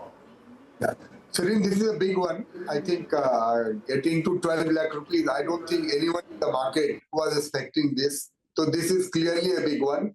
And I have the capex number. It is 11.21 lakhs crores. So essentially, even the capex number are in line with what the market would have expected, from 10.2 to 11.21. And fiscal deficit, again, 4.4% next year. So I think they have met all the numbers which was guessed by the markets. I think it is on the better side only than what market would have assumed before the budget. Okay, so 11.21 lakh crore rupees, that's the capex number, Madhu Kela, that you're giving us, that's coming in from the budget fine print. So as you're saying, the expectation was, or the hope was, between 12 and 14 lakh crore rupees. The government coming back with a number of 11.21 lakh crore rupees. So it is an improvement over what was the allocation last time around. Remember, 11.11 lakh crore rupees, so a slight improvement there, but an improvement over the RE. Disinvestment and monetization target has been kept at 47,000 crores for FY26. FY25 RE at 33,000 crores from 50,000 crores in B. Again, along expected lines, we've seen this happen on the disinvestment front time and time again, and that's what seems to have happened even as far as this year's budget is concerned. 11.2 lakh crores is the capex number. Very quickly, let me bring in our guest, Zia Modi. A quick take, the big headlines for you from Budget 2025. Thank you. I think from my perspective, the now formalization of the insurance FDI to 100% is good news. What is even better news is the finance minister's commitment to revamp the KYC norms in 2025, which has caused a lot of pain in the ease of doing business. I think that the IBC, I was looking forward to some announcements on pre-packs or cross-border IBC situations. Maybe that will come later, but that is very important because that law has clearly brought down our NPAs. The enhancement of the judiciary, the dropping of government taking cases to court. Government today is our biggest litigator. Maybe there will be something in the fine print to show that unnecessary litigation can be cut down, especially since the FM has said she's digitizing faceless assessments, etc. I think that the one thing that stands out, which I'm hoping to see some movement from the government, is a liberalization of Press Note 3, which is the bordering countries, which has had a lot of unintended effects and slowed down FDI from private equity. But all in all, I think the message of getting out of the way, to stop micromanaging, to listen to the industry and to allow the theory of being honest unless you are proved dishonest, are all very, very positive messages. Yes, positive messages. And speaking of positive messages, we're still going over the internals now, because remember, as the finance minister was pointing out, a lot of the details there in the annexure, not in the speech. More good news, the tax deduction limit for senior citizens has doubled from 50,000 rupees to 1 lakh rupees. So more sweeteners there coming in. The tax deduction limit for senior citizens has been doubled from 50,000 rupees to 1 lakh rupees. We will have to wait to see under whether that's under Section 80D, but we'll get to that. Let me bring in our other guests as well. We've got plenty with us here. Before I get back, Madhu, a quick take on the markets from where we are before we get the other voices in. Yeah. So, I think from a market perspective, I would like to mention one thing. There is a lot of emphasis on ease of doing business, decriminalization of laws, and making things really, really simple. Apart from increasing the personal taxation slab. One more thing, she spoke about the introduction of new income tax bill, which is to be tabled next week, and which will basically deregulate a lot of things. So this will be perceived very, very positively, and it's a basically continuation of the good effort. From a market perspective, shouldn't we are back to back to basics? I think this will be a range-bound market this year, and this will be stock pickers market. So if you can really take advantage of all this volatility which is there and pick up good companies, That's where money will be made. I mean, absolutely. By the way, as you said, the volatility is back, right? We were up, we recovered after that personal income tax announcement. We're down about 50-60 points on the Nifty once again. Prashant Khemka is with us as well. Prashant, do you think this will, by the way, the Nifty FMCG index is up some 3%, Maruti is up 6%. More money in the hands of the middle class. Where will they spend it in your assessment? And as a money manager, what looks best placed?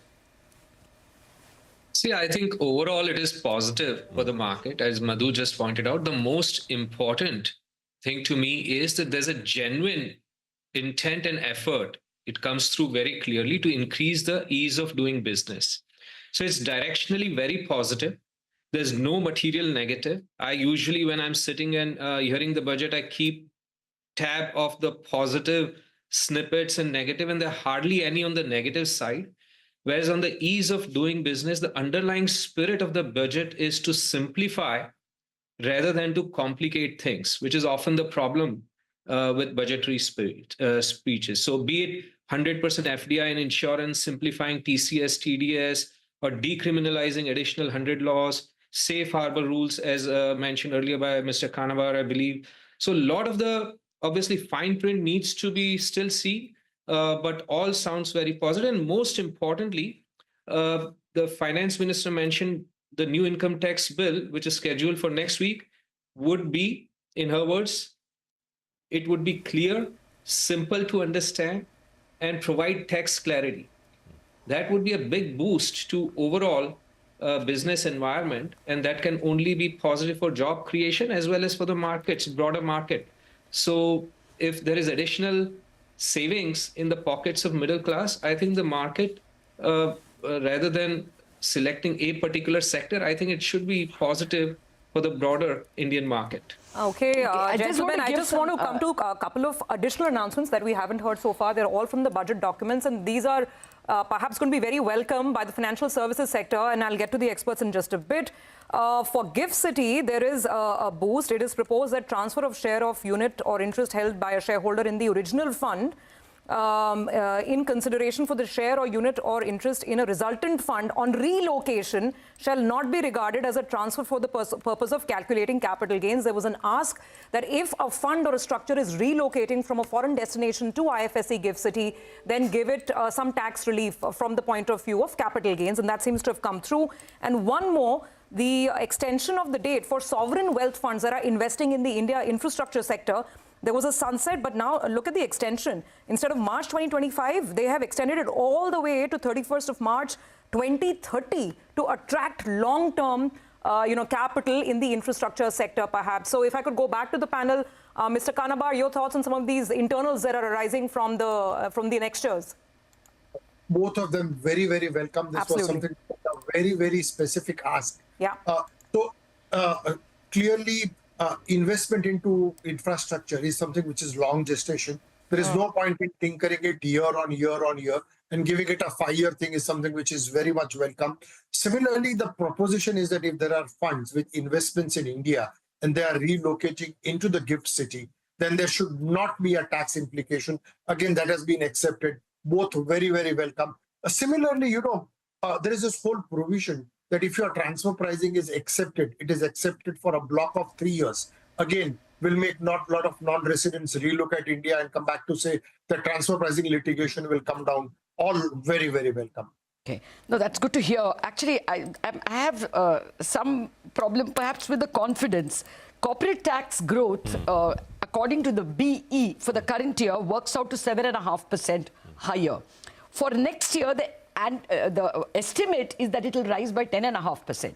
So we keep our fingers crossed over there. One expects that corporate sector has to do better, but obviously that is the estimation. But otherwise, the estimations are very modest. For instance, income tax this year, it is up by 22% as of December, for which we have data.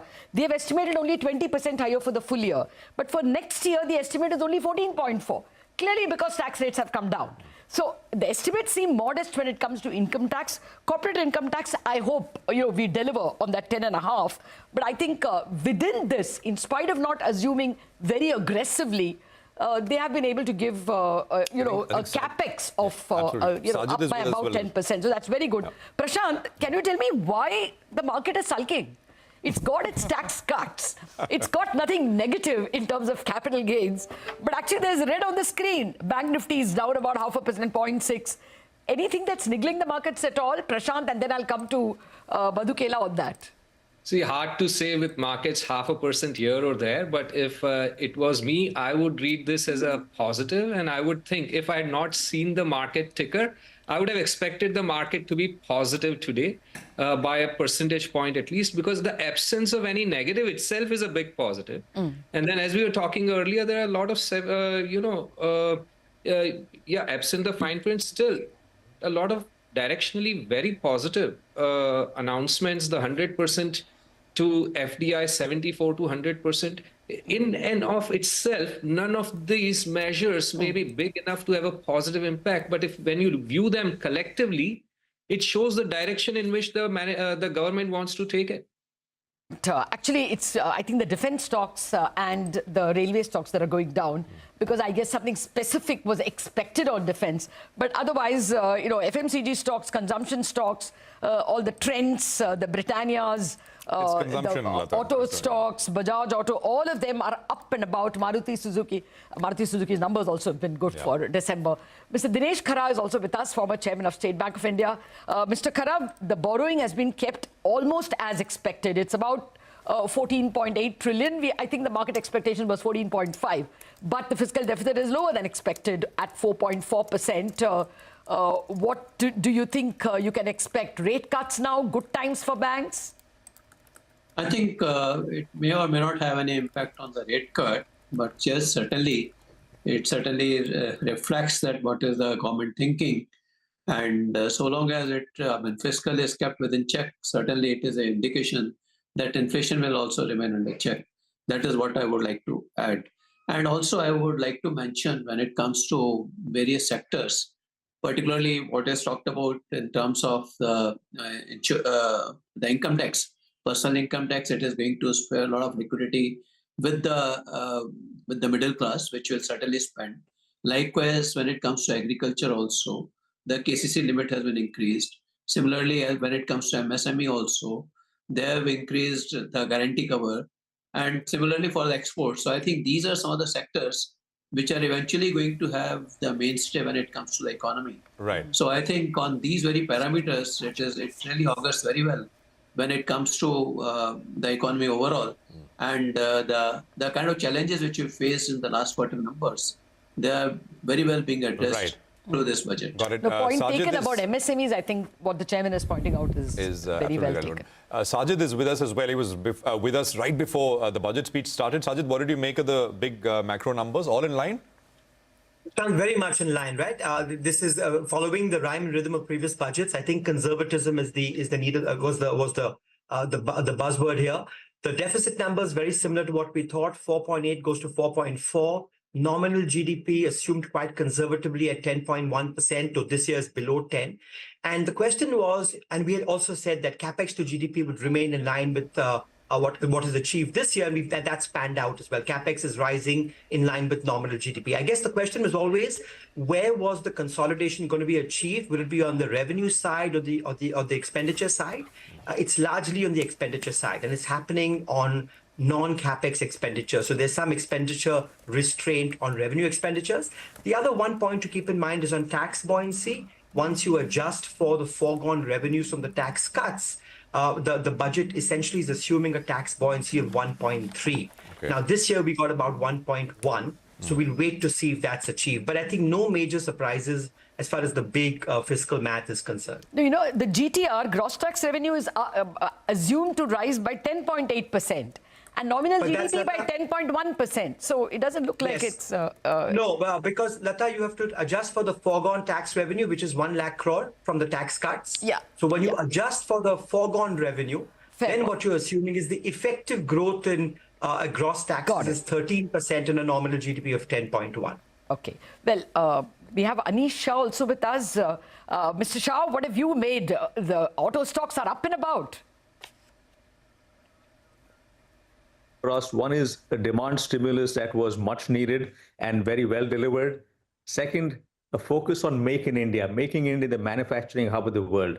The focus on ease of doing business, on enabling capital goods to be imported at lower rates, and importantly, addressing the duty inversion that we've seen. These are all things that will help make in India in a much more significant way. And the third is inclusive development, which is also something that is important for us as an economy. So on balance, a very good budget. The capex from a government standpoint stays on course, which is something that we ideally would have liked. And the fiscal discipline stays on course as well. Well, that's right. The fiscal discipline stays on course. Capex, along what clearly what the economic survey as well as the CA were highlighting would be the trend as far as capex was concerned. But then you can't have capex and the consumption boost at the same time. So the expectation of doing 20-25% on capex and then also providing income tax relief, which has been the big focus of this budget, can the two be reconciled together is the big question. So the government this time around has prioritized consumption and relief for the middle class. And if you just bring up all of those stocks, FMCG stocks at this point in time, the new age stocks, Zomato and Swiggy and all of the others, and Mangalam is standing by with a rundown of everything that's moving. That side of the market clearly is firing at this point. But let me bring back our budget editors into the conversation as well, Atanu Chakrabarti and Ratin Roy. Mr. Chakrabarti, to you first. As far as the big numbers were concerned, pretty much steady as you go. Yes, very much in a sense that the borrowing numbers satisfy the requirement of I was looking in containment, they have actually gone in for reduction. So even if numbers don't hold at the end of the year, still the borrowing numbers, the gross borrowing numbers are lower than last year, assuming a fiscal deficit at 4.4%. Yeah. RE is at 4.8%. So a good glide path there. Consumption, Philip, given through, as you just mentioned. Were you expecting them to go as far as they have? Or has it surprised you on the positive side? Frankly, no. I am pleasantly surprised and very happy about it that the fiscal reduction, debt reduction is, because that opens up the credit growth for the industry in general, which has been sort of accounted for in a lot of expenditure proposals. They're depending upon bankable schemes. Right.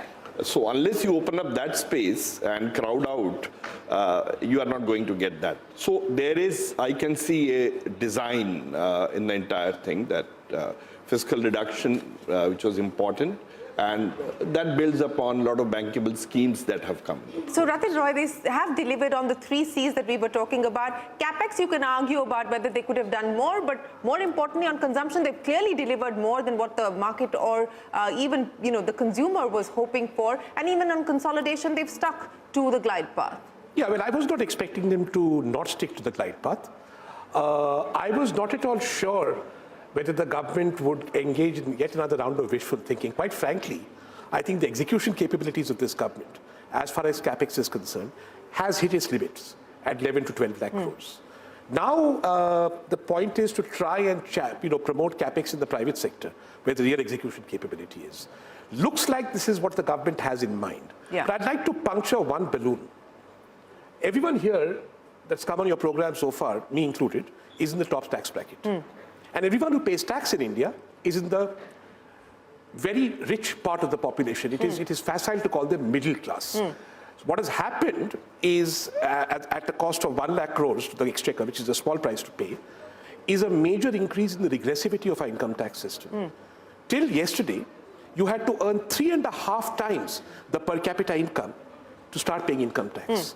You will now have to earn 6 times the per capita income, 6 times the per capita income to start paying income tax. So by no stretch of the imagination can we say that these people who begin to pay income tax at 6 times the per capita income belong to anything other than the top 5 or 10% of the population. So that regressivity has come at what cost? Well, it has come at, the tax system has become more regressive because if you look at the indirect tax burden, it's the same. So you have the progressive part of the tax system, which is direct taxes, is now nicer to the rich people. The indirect taxes, where the burden is shared between rich and poor, remains high. And therefore, what ends up is the proportion of taxes relatively poor people who don't pay income taxes but do pay indirect taxes is now greater. So this is, in that sense, on the tax side, a regressive budget. It will increase consumption of you and me.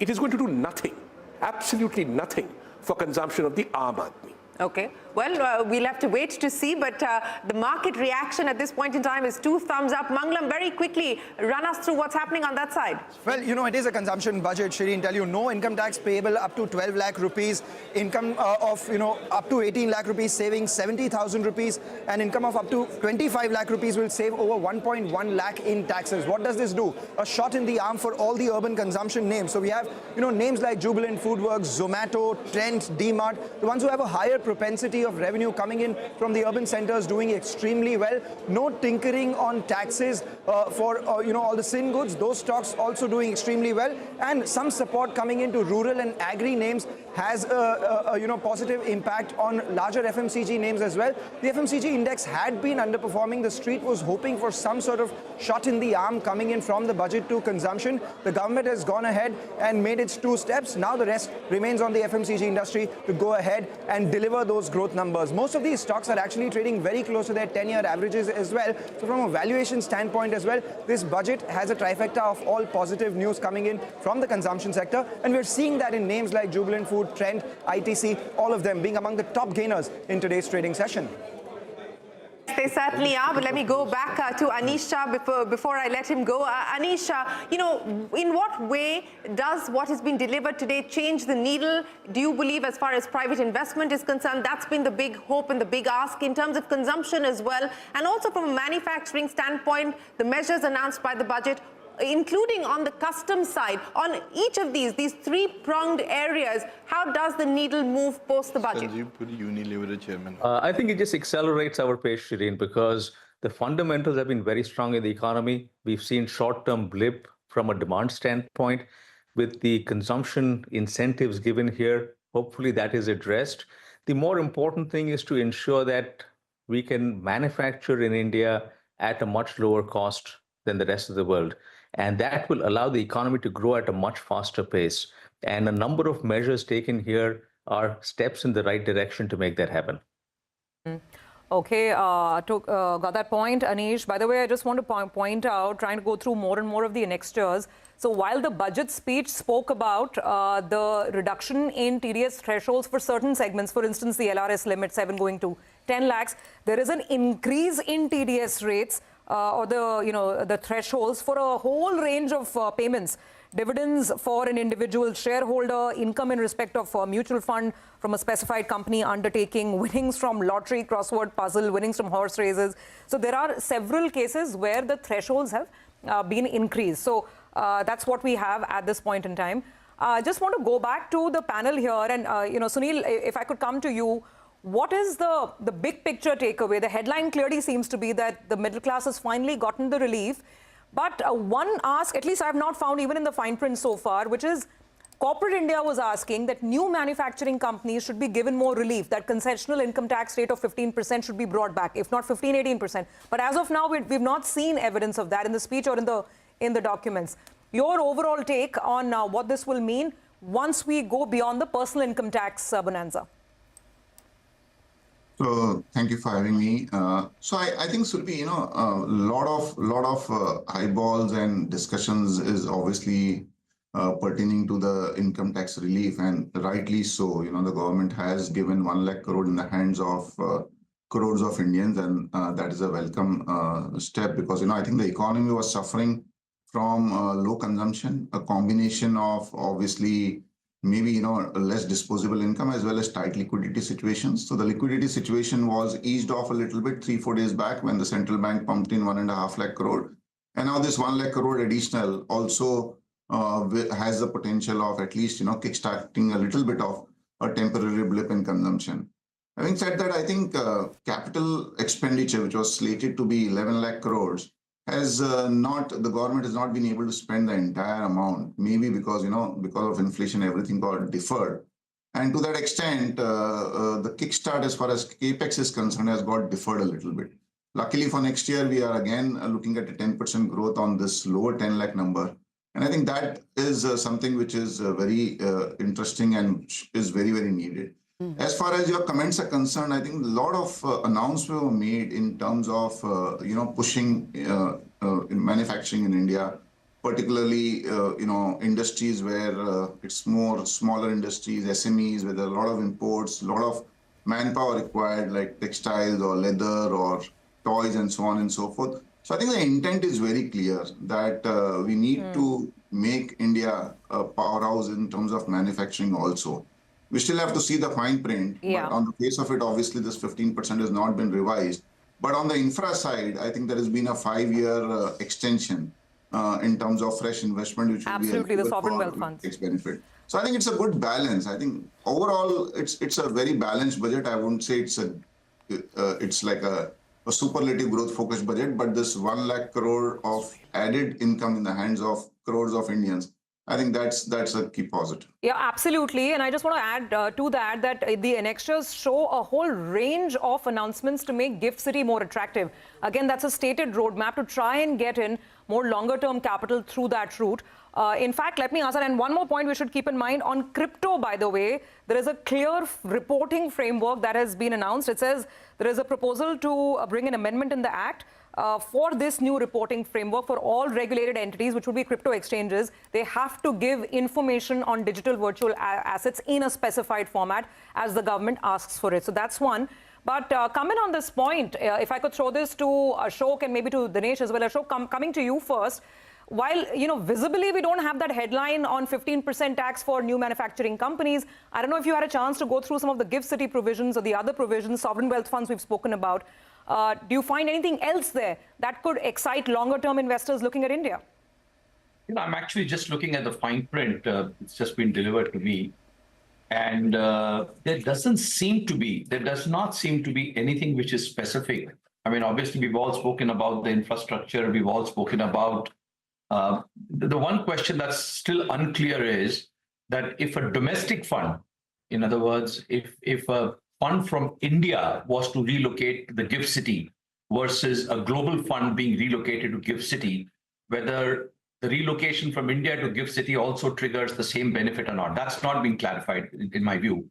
Where there's clarity about global funds being relocated to GIFT City, there is clarity. Yeah. I haven't been able to pick up whether, if for example, a normal fund, an AIF was to decide to relocate to GIFT City, whether that capital gains would be exempted or not. I haven't got that done. But there is language around parity on long-term capital gains on transfer of securities between residents and non-residents. And there was some lack of parity when changes were made last year, both in terms of property as well as, of course, in securities. And I think they seem to have brought that parity back. That certainly seems to have been provided as a clarification. But over to Dinesh for that. I just wanted to come in with some of the sectoral outlays, guys, and maybe we should just bring up these numbers for the benefit of all of our viewers. The defense sector outlay has seen a reduction at 4.91 lakh crore rupees. The budget has allocated 4.9 lakh rupees for the defense ministry. That's down from 6.2 lakh crores in the July 2024 budget. So that's as far as the defense allocation is concerned. At 4.9 lakh rupees for defense, down from 6.2 lakh crores in the July 2024 budget. Rural development, an outlay of 2.6 lakh crore rupees. Agriculture, 1.7 lakh crores. Education, 1.28 lakh crore rupees. Health, 98,311 crores. Urban development, 96,777 crores. IT and telecom, 95,298 crores. We'd have to also see whether there is an enhancement or a reduction across, but defense, there is clearly a curtailment as far as the outlay is concerned at 4.91 lakh crore rupees versus the 6.2 lakh crores. You wanted to come in, Ratin? No, I just wanted to say that one good thing in this suit-boot budget, which should help all the suit-boots who are celebrating this so-called middle-class tax cut, is a very promising announcement the finance minister made, that she's going to cut the tax code in half. That's been long overdue, long overdue. And much as I might be, sad at the celebration that's going on about this people earning 6 times the per capita income getting a tax break. Lowering the tax code bill, I think, should incentivize the growth in taxation. I also want to caution about the numbers for next year. The implicit buoyancy of 1.3, 1.4 that is implied in this budget is very rarely achieved by government, especially at a time when growth is tanking. So this particular cut, although the absolute amount is only 1 lakh crores, might actually put pressure on government outlays. On defense, I want to say I think the government has been very realistic. They're unable to spend on defense. So there's no point allocating money for defense when you can't spend any money. And I think the government has done quite the right thing to make it more realistic for next year, because they have a good idea about how they're going to be able to allocate money to defense next year. So all in all, I think on the expenditure side, the budget has been prudent, and therefore you're seeing more modest outlays, because the execution capability of the government is limited. And it is for that reason, and not because of the tax cuts, that the expenditure side looks, moderate. Fair point, and that's an interesting and important point that you make as far as the defense sector allocation is concerned. Mr. Chakrabarti, you've been going over the fine print. Anything there, and especially as far as the housing sector, etc., is concerned, cement, steel, what do you believe that the budget does in terms of infrastructure, housing specifically? Three things. For defense first, I guess we need to, because these are reasonably finely balanced. So perhaps we have to see between the revenue allocation, because revenue was about 3 lakh crores, balance about, so it was about 4 point odd something. Right. So I'm a bit surprised when we say 6, because there are some other allocation for roads, etc., which keep changing. So I guess a fine print needs to be seen. It is unlikely, there's not much of a scope for cutting, because almost 75% of the capital acquisition in any case is domestic. Correct. So therefore, the numbers are reasonably well known. So that's one particular thing I'm happy about is about IFSC, which we just discussed. The gift city, yes. A, income tax, B, getting AIFs in. Because if you see, the corporate tax is at 9.8% growth. Less than 10.8% envisaged, 9.8 lakh crore, about 40,000 crore less than what was envisaged at B stage. It has not really kept up pace. So the only disruptors in the economy are going to be the startups and GCCs, where there's a lot of private equity movement, which could happen only through IFSC. To that extent, one again has to see the fine print of regulation and everything, but at least a correct direction on the things to come. Correct direction, and of course, as we've been pointing out, we are poring over the fine print at this point in time, because the speech did not focus on the details which are available in the annexures. But let me toss it back to you in Bombay. Shireen, thanks very much for that. I'm just looking at the market, and I don't want to sort of put everything which is happening on the budget. I mean, after all, it's for Saturday as well.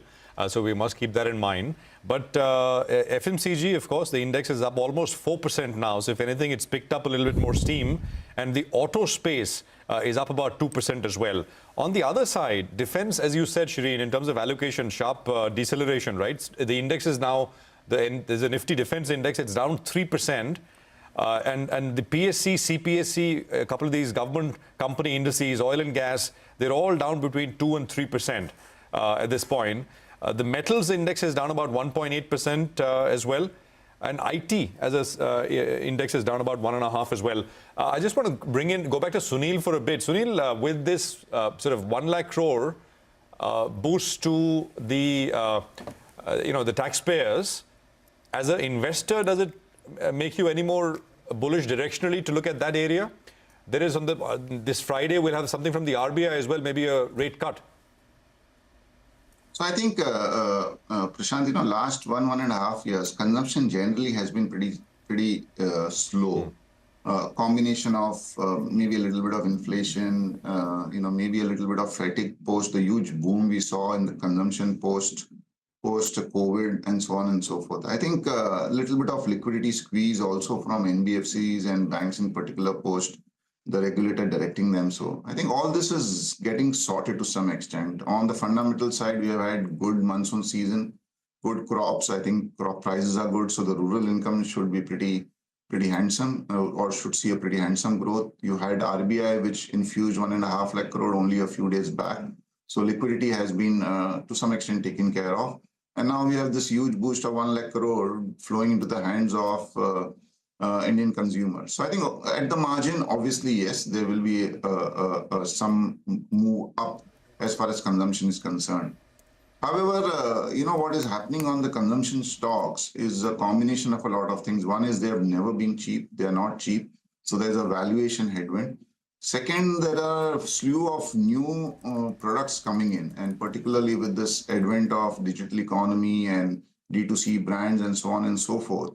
To some extent, there's been a cannibalization, even in terms of existing players losing some market share. So I would say that at the margin, this is positive, but this is not something which would lead, an investor to double or triple the weightage as far as consumption is concerned. Maybe, a slight tweak. But for the economy, I would say it's a bigger boost because the economy needs consumption as well as capex to move back to that 6.5–7% nominal and real and 10% nominal growth rate. Rate cut, I'm not sure whether it's going to happen very soon. But the good thing is the path to fiscal prudence is maintained, and to that extent, the environment as far as interest rates in India is concerned is pretty, on the downside, which is refreshing compared to what is happening in the world. Okay. Well, point taken on the consumption boost. And I also take Ratin Roy's point that, that also means that there is that much less in terms of welfare expenditure. You cannot take away from the fact that we have a very large number of people who are not earning even 6 lakhs, forget 12 lakhs a year.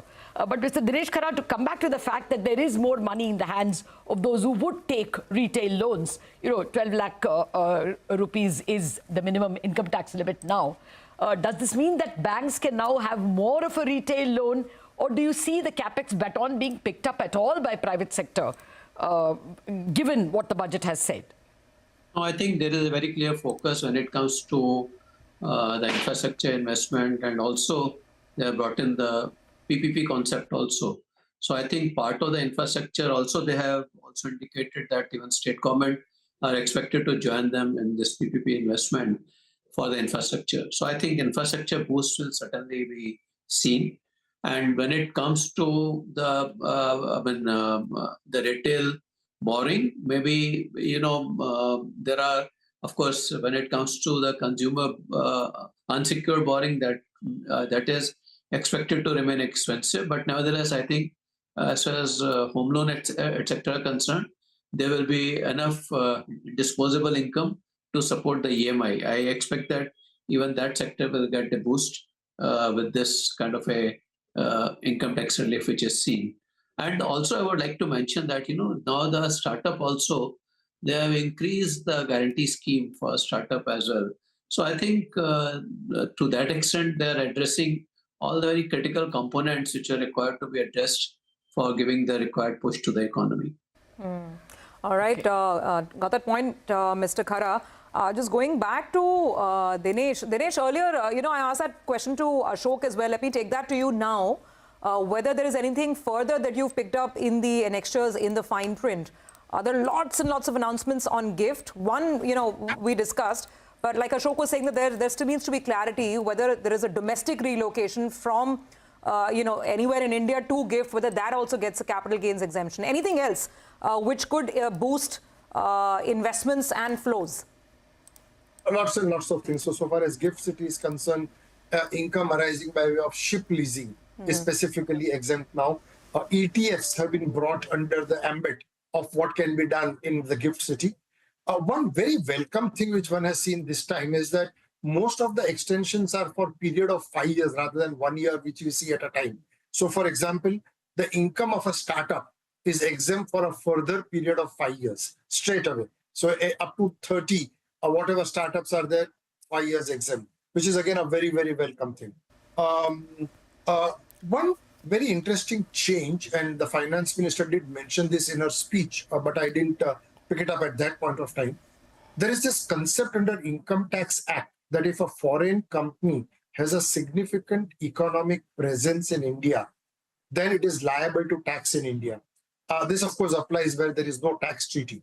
And the question is that if the significant economic presence is only for the limited purpose of export, would there be a tax liability? And that has been clarified and that should provide a relief to several people, because that was something which was acting as a barrier to exports. So again, very, very welcome. So quite a few clarifications out there. All right, Mr. Kanabar, we'll come back to you, sir. Let me bring in Amitabh Kant. He joins us now. Mr. Kant, always a pleasure. Many thanks for joining us here on CNBC TV 18. She saved the best for last. It is a budget that's delivered on the hope of boosting consumption, on delivering for the middle class, and that was the promise that the Prime Minister had made. On balance, Mr. Kant, your big read, your big takeaways from Budget 2025. So, Shireen, first and foremost, I'd say that the main attempt has been to give a fillip to demand and put more money in the hands of the consumers.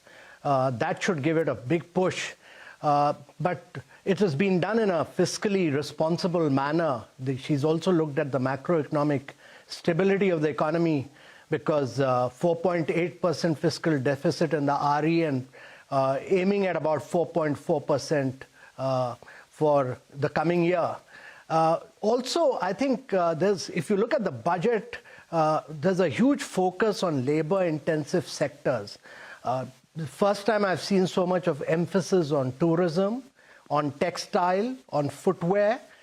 So labor-intensive sectors, there's been a focus, but I was particularly glad that the startup fund of funds has been replenished by another 10,000. This will have a huge multiplier impact, because there'll be a risk sharing with the venture capital funds. And also this putting another 20,000 crores for innovation, and saying that there'll be a separate fund for deep tech areas, which requires patient capital.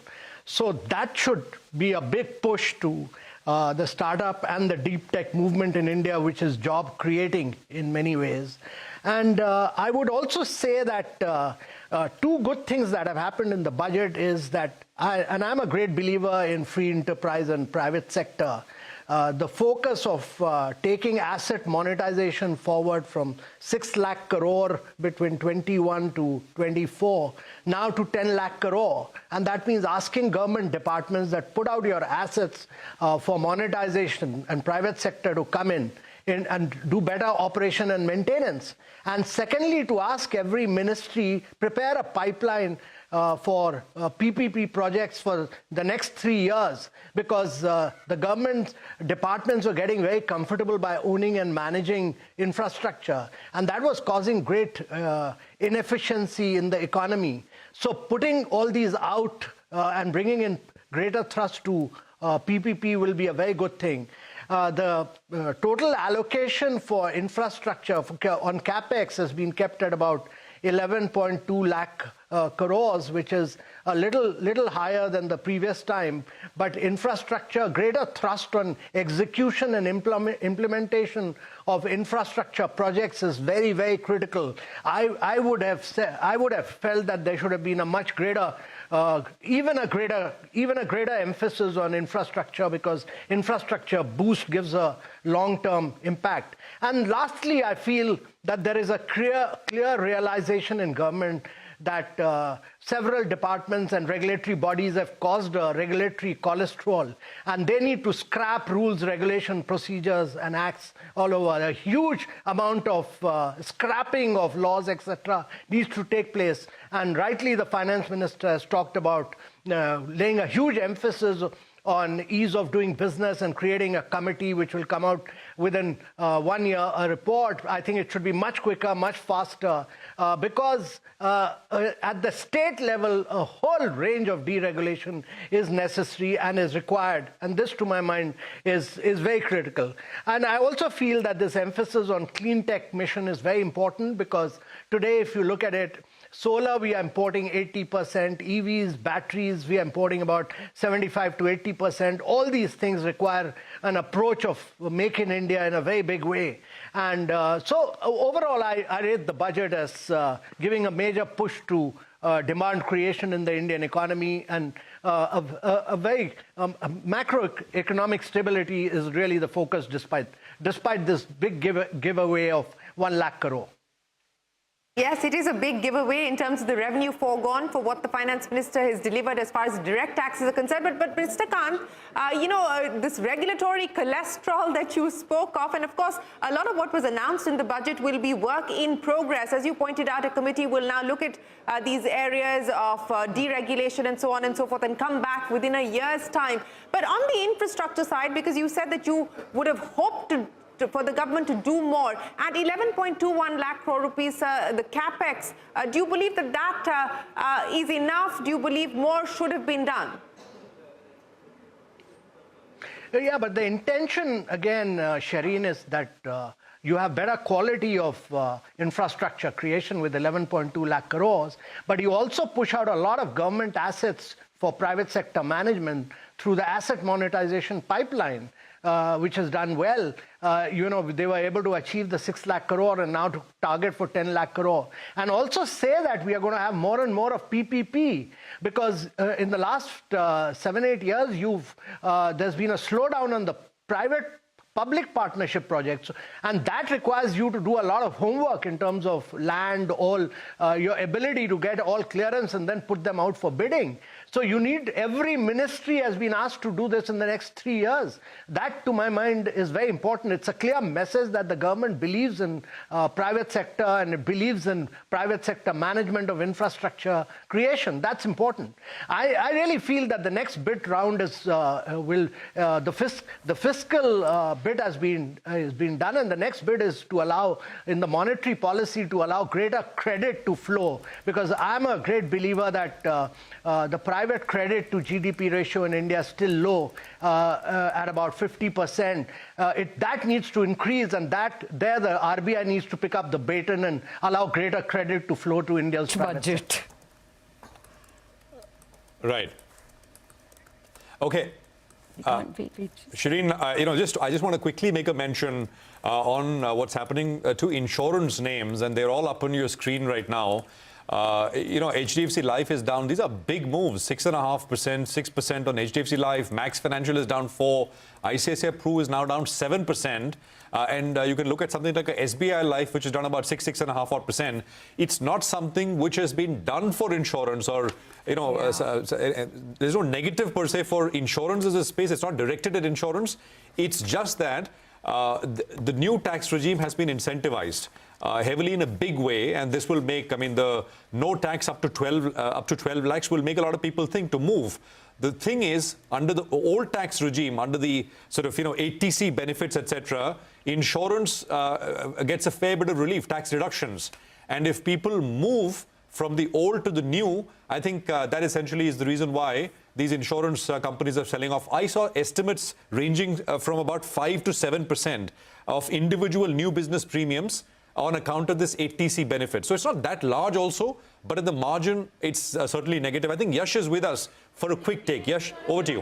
Well, Prashant, I want to explain two things. One is, of course, the obvious question that if the government is going ahead and increasing FDI to 100%, why are life insurance companies or insurance stocks reacting negatively? Let me clarify that first. FDI going to 100% has no impact on the listed companies, because what comes in the way there is the minimum public shareholding norms, where the promoter can only have 25%, 75% have to be in public. So, of course, FDI of 100% does not matter at all as far as the listed life insurance companies are concerned. So, there is no positive coming out of there for the listed life insurance stocks. Then why are they down today? That's exactly what you were also alluding to. Government's move to sweeten the new tax regime. Now, of course, as per the new tax regime, if an individual plans to take exemptions, which the government plans to introduce under the new tax regime, then there won't be any tax payable up to 12.75 lakh.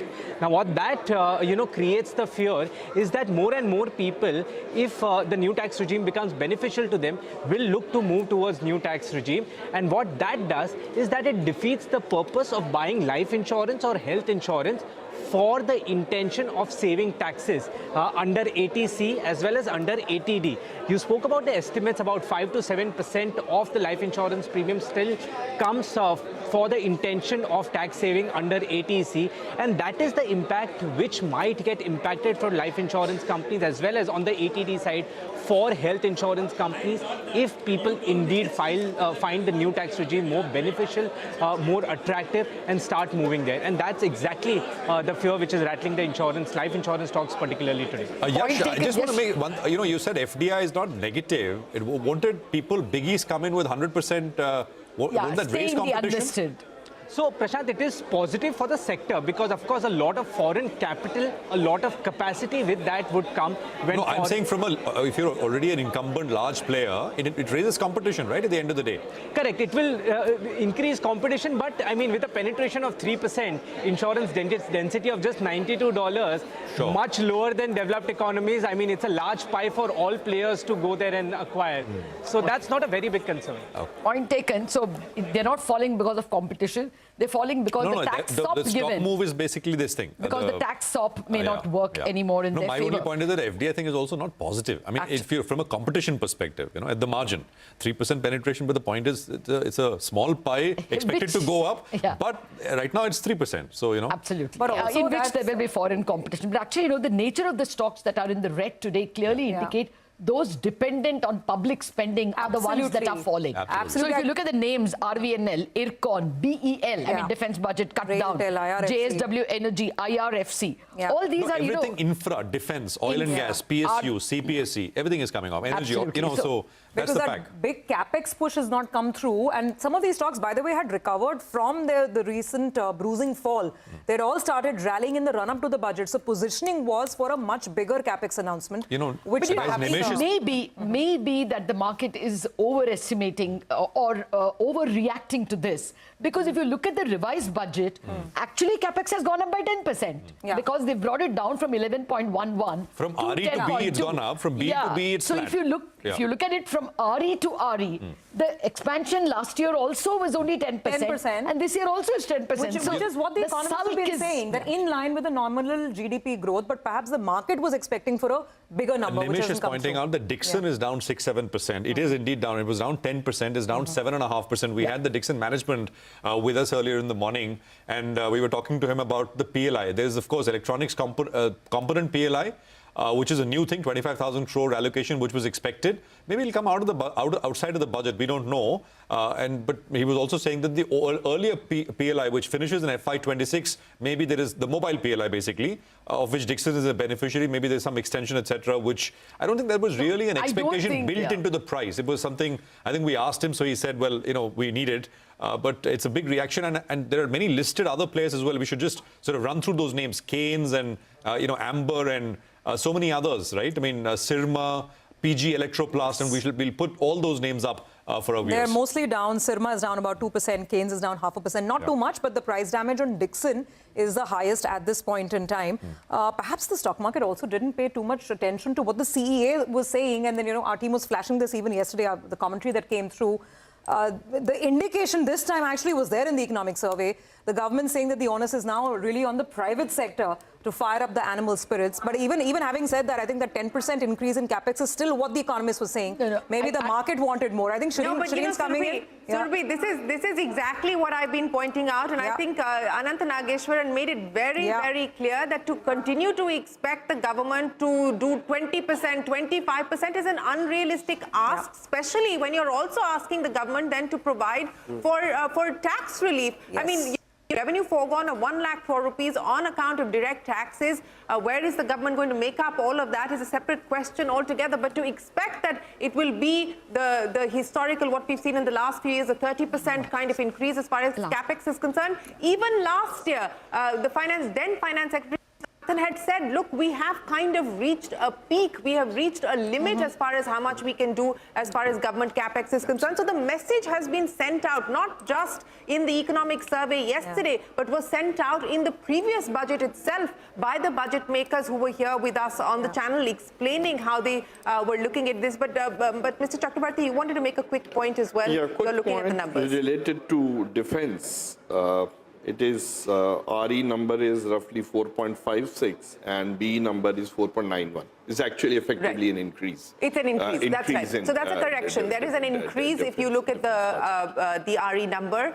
So that's an increase as far as defense is concerned. I'm curious as to why we have Dixon, etc., selling off at this point in time.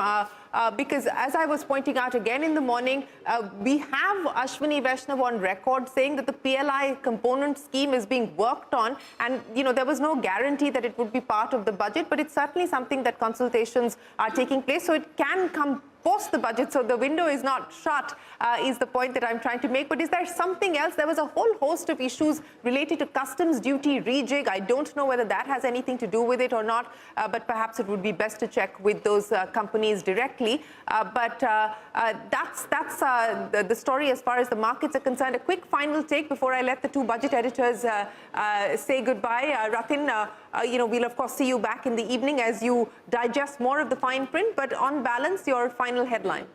The best thing that's happened here, and I'm not a Bihari, so I suppose the best thing that has happened here is for every Bihari in this country. And there's an election coming, so I understand. But I think is the promise to rationalize the tax code. What I'm very worried about, I'll come back with the exact numbers in the evening, is that the taxation system of India now is far more aggressive than it was yesterday. The proportion of corporate taxes haven't gone up much. Income taxes now kick in at 6 times the per capita income. And the revenue foregone from indirect taxes is almost zero next year, whereas the revenue foregone from direct taxes is 1 lakh crores, which essentially means that the Bombay Gymkhana has gained at the expense of the Aam Aadmi. And this is regrettable. I think I completely would like to endorse your point about capital expenditure. The government, to its credit, has very clearly said repeatedly that the heavy lifting on this front will ultimately have to be done by the private sector. And that has not yet been forthcoming, but there's only so much the government can do to raise capex. I'm not so puzzled by the markets not responding warmly to this budget. Because again, if it's only the Bombay Gymkhana whose net disposable income is going to go up, that sector is already maxed out. We don't see new sources of demand coming here that would give a permanent boost to the growth rate of the next 150, 200 million who don't pay taxes. And therefore, probably the markets quite correctly have reacted with caution, unlike us consumers who are very excited about the next thing we'll buy or the next holiday we'll take with that 1 lakh crores. In terms of fiscal prudence, I think this budget has done a very skillful job. 1 lakh crores is not a large amount in budget making terms, as also given a test. However, it is the optics of doing that in personal income tax is absolutely massive, and that's a core support base of this government. And therefore, this has definitely benefited them without too much cost to the exchequer. The government has stayed its course on fiscal consolidation, which is good. Let's see what's happened to expenditure, but that I'll tell you in the evening. Okay, we'll hear back from you more on the expenditure side. Mr. Chakrabarti, a final take before I let you go. One of the things which, since it came initially on the agriculture side, a very comprehensive scheme has come. Normally, they are all divided up. Something for irrigation, something for fertilizer, something for... It's a comprehensive scheme which has come up.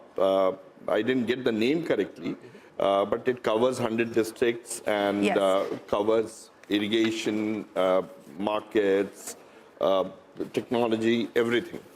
Though what one misses out on agriculture is it's supply side heavy. It also covers warehouses, rural warehouses. Correct. I really welcome it. However, on agriculture, we are still supply side heavy. It has to be, the market part. Perhaps it's still work in progress. Everything cannot happen on the budget. I have the name of the scheme, the Dhan Dhanya Krishi Yojana. Dhan Dhanya Krishi Yojana in partnership with Skates, which will cover 100 districts. And the finance minister saying 1.7 crore farmers will be benefited on account of that. So you're saying... it's an excellent scheme. The other part is, second one is the part 2 of Swami. It was launched almost the housing 4.5 years back for the stalled housing. If you recollect, all of us see a lot of shells of housing lying. He's being modestly designed it. And there 15,000 crore additional has been provided. Of course, I wish this would of course come as a mix from both government as well as private sector. I hope 90% of it comes from private sector. Let's hope, because it depends upon how the rules and everything work out in this. It's a very well worked out scheme, has been successful. And, it's only the risk weights that RBI is going to attach to the assets which would be standard. That will decide. Right. Third is on the regulation part. FSDC has been given the role on the financial regulations. Yes. Which means adding a lot of muscle in the finance ministry to the financial market division and other division to see that they can, because they're all very powerful regulators. Yes. To bring them, even though FM heads it, but somebody has to really act it hard. So a lot of lots of muscle has to be added there. Lots of muscle. To ensure that direction gets taken, otherwise we'll miss woods for trees. And lastly, I'm very glad with the consolidation part, which is something I guess should, over a period of time, don't look at the market. Yes, absolutely. Well, yes, consolidation, I think everyone concurs. That's positive. And two schemes that you specifically pointed out, the scheme for stalled housing, which gets an additional allocation, good move there. And of course, on the agriculture side, a more holistic approach with that Dhan Dhanya scheme. But Prashant, back to you, more information on what's happened to Dixon? No,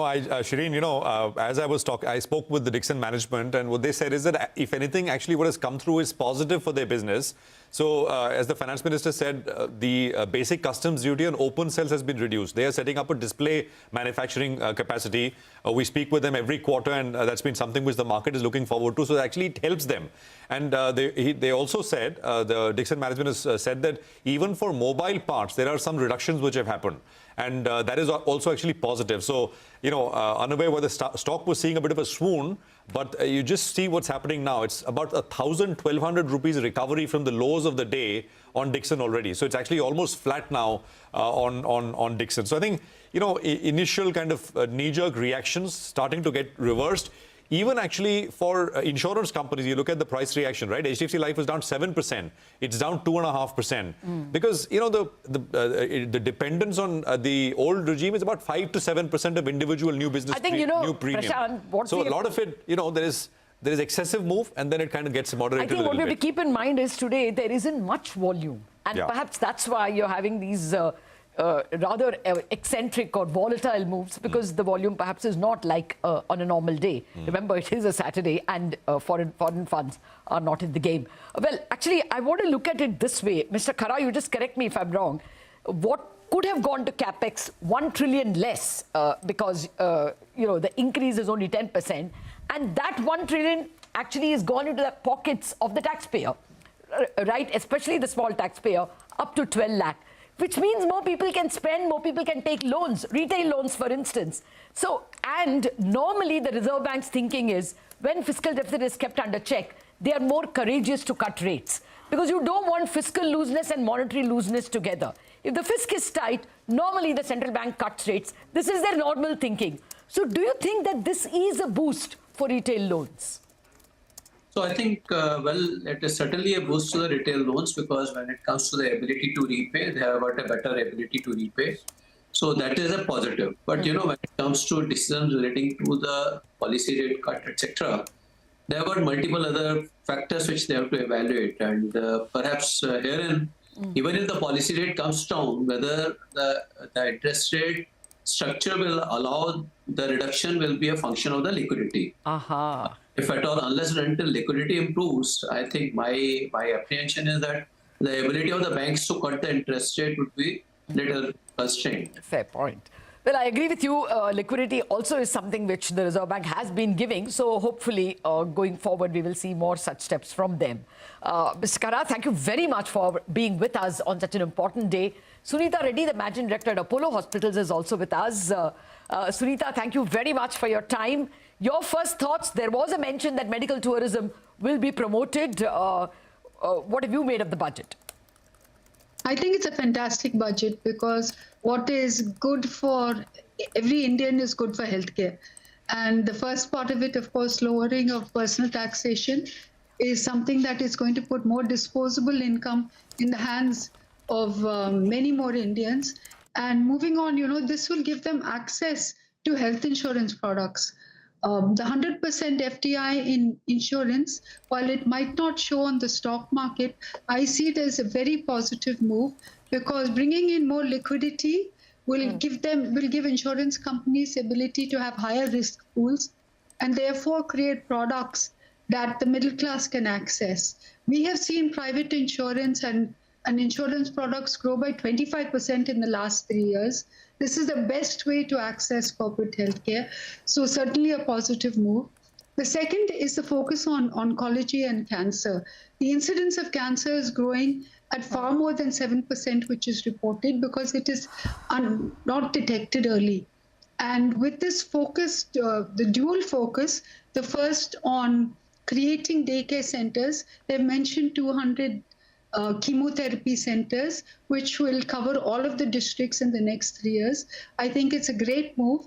What needs to be done is to create a hub and spoke model and use AI and connectivity to make sure that we cover large populations.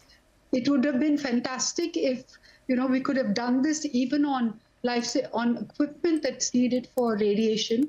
Currently, we pay between 28 to 36%. So a customs duty, a reduction on oncology treatment equipment would have been, would have been very comprehensive for treatment of cancer patients. The third aspect is clearly the Heal in India, which you mentioned. And Heal in India, Heal for India, all of this is good. It's a $100 billion opportunity. And I believe that we have the capabilities in place. If you combine this with the skilling and the addition of 10,000 more medical seats, moving to 70,000, I think we can set up a very strong healthcare system that not only heals India, but heals for the rest of the world. And by doing so, like I said, it's a $100 billion opportunity. I think we will earn foreign exchange, we will provide more jobs, and we will create a healthier India. So to me, the budget was definitely a step in the right direction. Well, absolutely. And now there was a mention of that in the speech as well, that promoting and enhancing medical tourism is also one of the focus areas for the government. By the way, look at the intraday charts of insurance stocks all over again. It's all happening right here because of a very sharp reversal playing out now on stocks like SBI Life, HDFC Life. Many of them have bounced back very significantly from the lows. Big uptick coming through as the market settles down and digests this. By the way, folks, I was doing rough back-of-the-envelope calculations, trying to figure out how much do you save in this, new era of the new slab. So very rough. I mean, for someone who's earning 15 lakh rupees, my rough calculations show that in the earlier, this is the new concessional tax regime, but with the old tax slabs, that person would have had to pay 1,40,000 rupees in tax. Now the liability is coming down to about 1,05,000. So roughly speaking, 35,000 rupees of savings for someone who's earning 15 lakhs. Again, I'm not taking surcharge and cess, too many things going on at the same time. But roughly speaking, that's the saving that we're talking about. No, the finance minister herself gave us those calculations. Those lakhs. People earning 12 lakhs will save 80,000. Yeah. Those earning 18 lakhs will save 70,000. Yeah. And those earning 25 lakh will save 1,10,000. Exactly, because for those who are earning 12 lakhs, the rebate itself is coming in. Yes. So it becomes nil. I mean, the rebate, which used to be only 7 lakhs, has now gone up to 12 lakh rupees with these new tax slabs. But anyway, it's anyone's guess. Now, where will this money be spent? Will it go in SIPs? Will it go to, buy new clothes? Stocks like Trent are surging about 7%. Will it go for travel and tourism and holiday? Or will it go in buying maybe better health covers? Because the market is worried on health insurance. And they're not being covered, with more people perhaps moving to the new regime. But there is generally higher disposable income. So could that benefit? Anyway, let me take that question to Nilesh Shah, who's joining in as well. Nilesh, the markets become so polarized today. All things economy are selling off and all things consumer are moving higher. But as the dust settles on the day and the budget documents, how do you think we are poised and, what next for a market that's been, hurting for several months now? So while it is fashionable to say that market has been hurting for last 2 months, last 5-year return of market is 20% plus. So if you have given so much of profit, obviously there will be a consolidation or correction. This budget has clearly shifted focus from pure investment to also boost for urban consumption. And now that roti kapda makan is secured for most of the people, focus will be shifting to education, travel, entertainment, consumer durables and stuff like that. And that adjustment is happening in the market. More importantly, from a valuation point of view, capital good companies were pricing in price to vision ratio. So there is some amount of deceleration there. Consumer stocks, they normally trade at a higher valuation, but compared to their historically higher valuation, they were at a discount. So there is some amount of investor pulling over there. So we are seeing a distinct shift from infrastructure investments to consumption, both in the budget and hence in the market. By the way, the market itself, it's not just life insurance stocks, the market itself is pulling back from the lows. Should keep that in mind. The Nifty's cut is around 60 to 67 odd points. That's the recovery that I'm talking about. Apart from life insurance, you've got stocks like Bajaj Finance moving higher. Of course, auto stocks are up. Aisha, for instance, is gaining more ground. And the Bank Nifty is also trying to reduce its losses. You're right. Bank Nifty and mid-cap index were down about 1.5% at that point in time. Now down almost like 0.5%. So it's a fairly decent recovery that we've seen. Zia Modi, you've been with us for quite a bit. Thank you very much. But any last thoughts that you've heard, everyone? IFSC investments, anything from an investment point of view that you want to leave us with? I think one will have to look at how the promotion of GIFT City takes place, Lata. I think there will be a lot of movement there. I think one thing that I focused on was the concentration that the FM gave to the MSMEs, given that, they apparently constitute 36% of our manufacturing and 45% of our exports. And that led me to think about what is the boost she has given to the skilling sector? Because we have Indians, but we need to have employable Indians. And I think there also the government has tried to do what it can in skilling. And in addition, I don't think anyone has mentioned the AI part of it, where the government has basically said that they're going to set aside a large amount to train people in AI for the Excellence Center. And I think that is one where both the country, the startups, and the foreign investment should converge well. And it's a new area for us. I think all in all, stable budget, no surprises from a foreign direct investment point of view.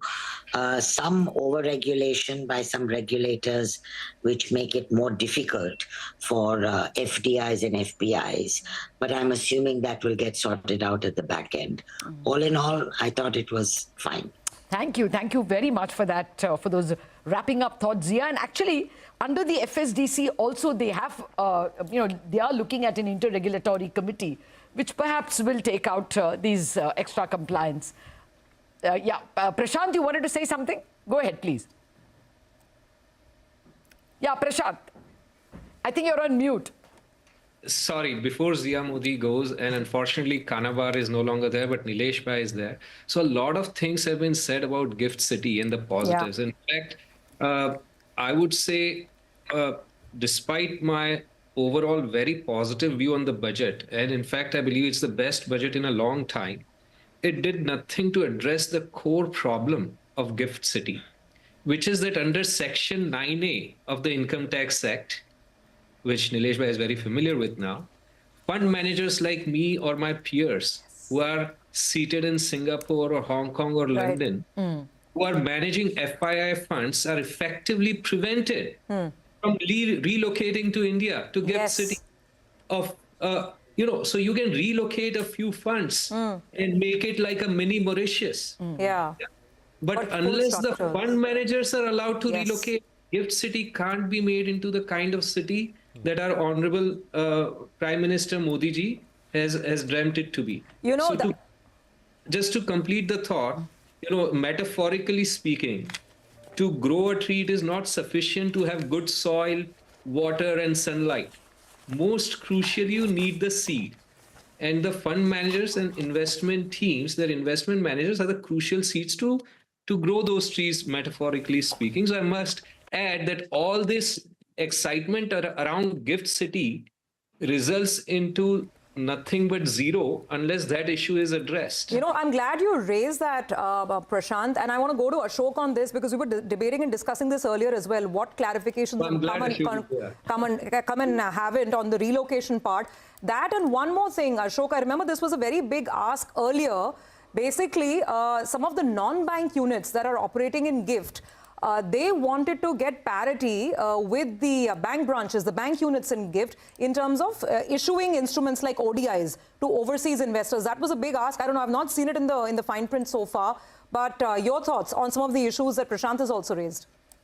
No, you're right. I mean, I have now seen the detailed fine print on IFSC, and the amendment required for Prashant to relocate to India is still missing. I mean, it goes back, his and my discussion goes back to many, many years when we first made this request to the government. But sorry, Prashant, yeah, there has not been an amendment, and the rules still remain rather rigid, which effectively means that existing funds operating out of Singapore, most of them are now from Singapore, not so much from Mauritius, are finding it difficult to relocate their fund managers. You can relocate the fund, but if you can't relocate the fund manager, then who's going to manage the fund?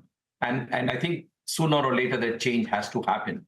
Having said that, there is an interesting change that they have made in the GIFT City rules, which is what they've said is, if there are two related companies and you have a treasury company located in the GIFT City, historically, when there is a transfer of money from one related company to another related company by way of a loan, it's deemed to be dividend in the hands of the receiving company. What they have now clarified is that if the giving company is based out of GIFT City, then any loan given by that company to a related company not based in GIFT City is not subject to deemed dividend tax. So that's a very positive step forward in terms of enabling large corporates to set up their treasury business, certainly in GIFT City, both domestic as well as global companies, without causing a deemed dividend tax. But to the point that was made by Prashant, we probably have to wait one more year.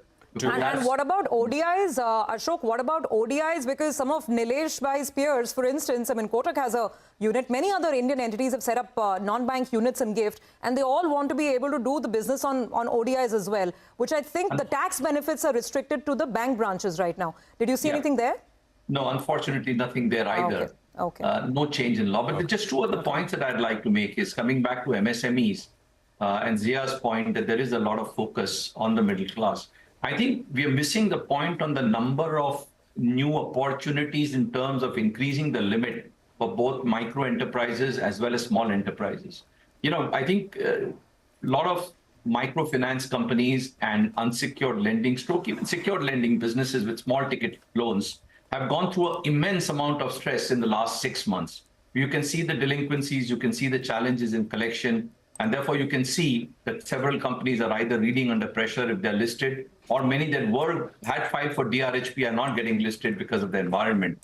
Increase of limits over there and providing insurance on a larger base, I think, is a very positive step. Government is giving an assurance to more and more lenders to say, you can continue the business. And we know that there is some pressure at the lowest end of the economy, but we will cover you with insurance by increasing these limits. So that's a very positive step. Got it. On insurance itself, on the FDI side, I think there is a very positive movement. I mean, we have 22 odd companies that Mr. Badwa, sorry. I just wanted to, a point taken. I just wanted to clarify something. And I don't know if you've seen this. This is the point about bringing clarity in income on redemption of unit-linked insurance policy. And the wording is, it is proposed to clarify that the profit and gains from the redemption of unit-linked insurance policies to which exemption under Section 10D does not apply shall be charged to tax as capital gain. Is this the way it is worded? Does it look like it perhaps is retrospective? I mean, just your sense. Redemption from here on, basically. Yeah, so effectively, if the redemption happens from today, it does not matter when you invested. Therefore, if you invested historically, but you redeem today, the language seems to suggest that it would be. I haven't read that still in the document. So my apologies that I can't provide you greater clarification. But if that's what it reads, then it means in some sense it's retroactive in nature, because past investments, if redeemed from today onwards or whenever the effective date is, shall become subject to tax. So this is like what they did to debt funds last year when grandfathering was removed? Something similar? Something similar. Okay. I mean, that is... Zia, you want to comment quickly on this? Any thoughts? Okay. Okay, I think you're on mute, but I think you're saying you're not seen it.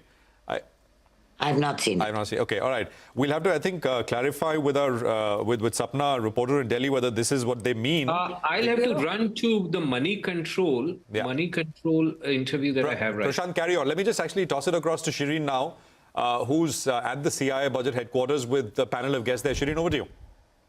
Well, thanks very much, guys. Consumption is the theme that's playing out, and we're seeing a recovery even as far as the markets are concerned. The Sensex moving back into positive territory, but the man with the biggest smile, Sanjeev Puri, the president of the CII, as well as the chairman of ITC here with us. Sanjeev, many, many thanks for coming back into our CNBC TV 18 budget headquarters. Consumption, that middle class boost that was being asked of, the finance minister perhaps doing more than even what industry was expecting. What do you make of it? Absolutely. I think the relief to the middle class is very welcome, and it's going to certainly provide impetus to consumption, and therefore, contributing to the virtuous cycle of investment and employment. And this was much needed at this point of time. Of course, we do expect interest rates also to come off in February to reduce, and that should provide some further impetus. But the larger point of this also would be that this is the immediate relief. But a lot of sectors that have been touched upon in the economy are areas that which are very labor intensive. Right.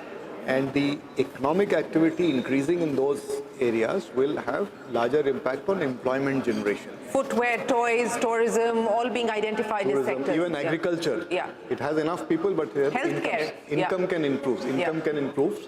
So all this itself actually feeds into the virtuous cycle of, therefore, consumption and investments.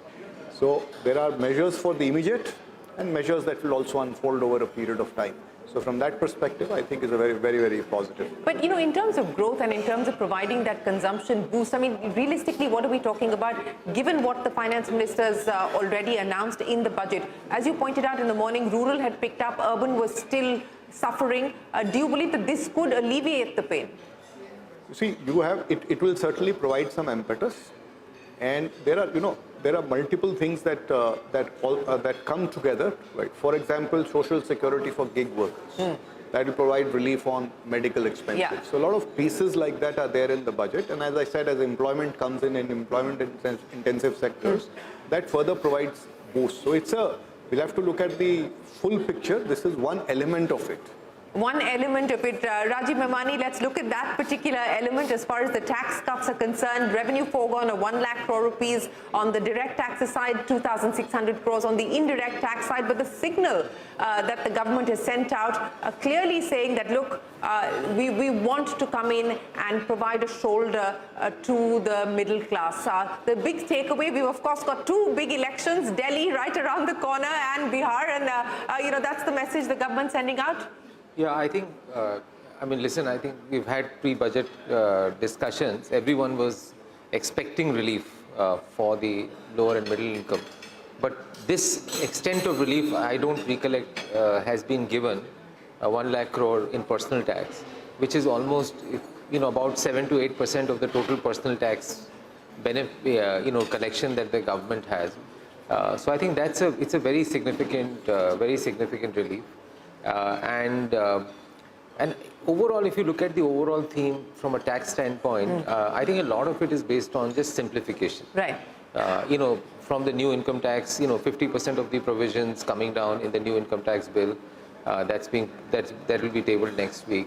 All the other things that they've also done, whether it's on TDS, TCS, all the other areas that have been laid out, a lot of that is on simplification.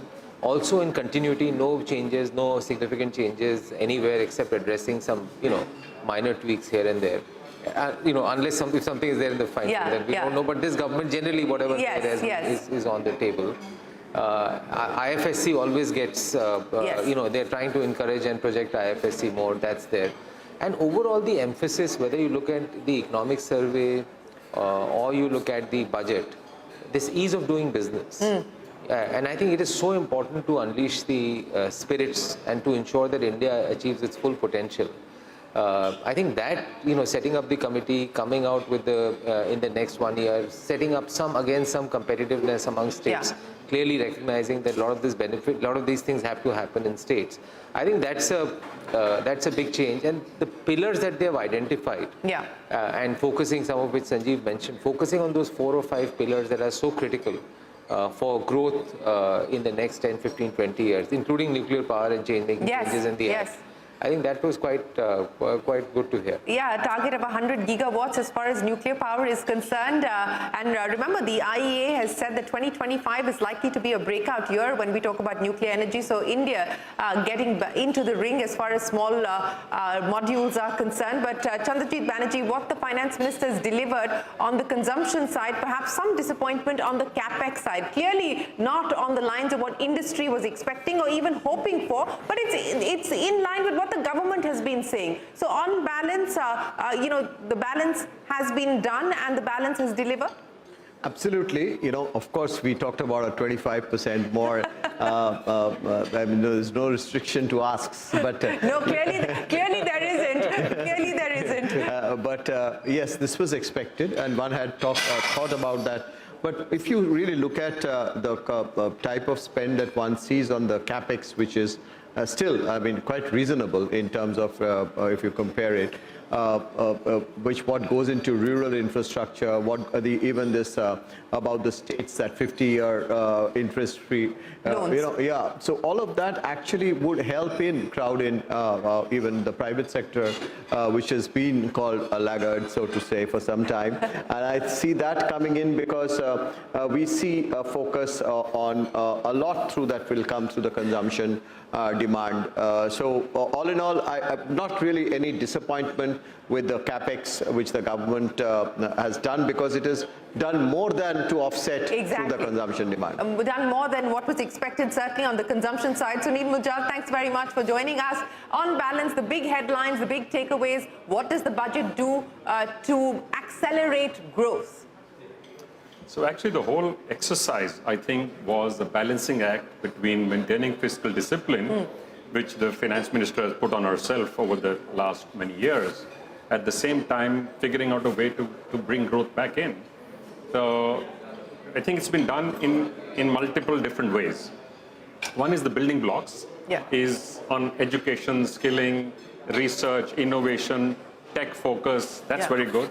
Second is picking specific sectors for high growth potential.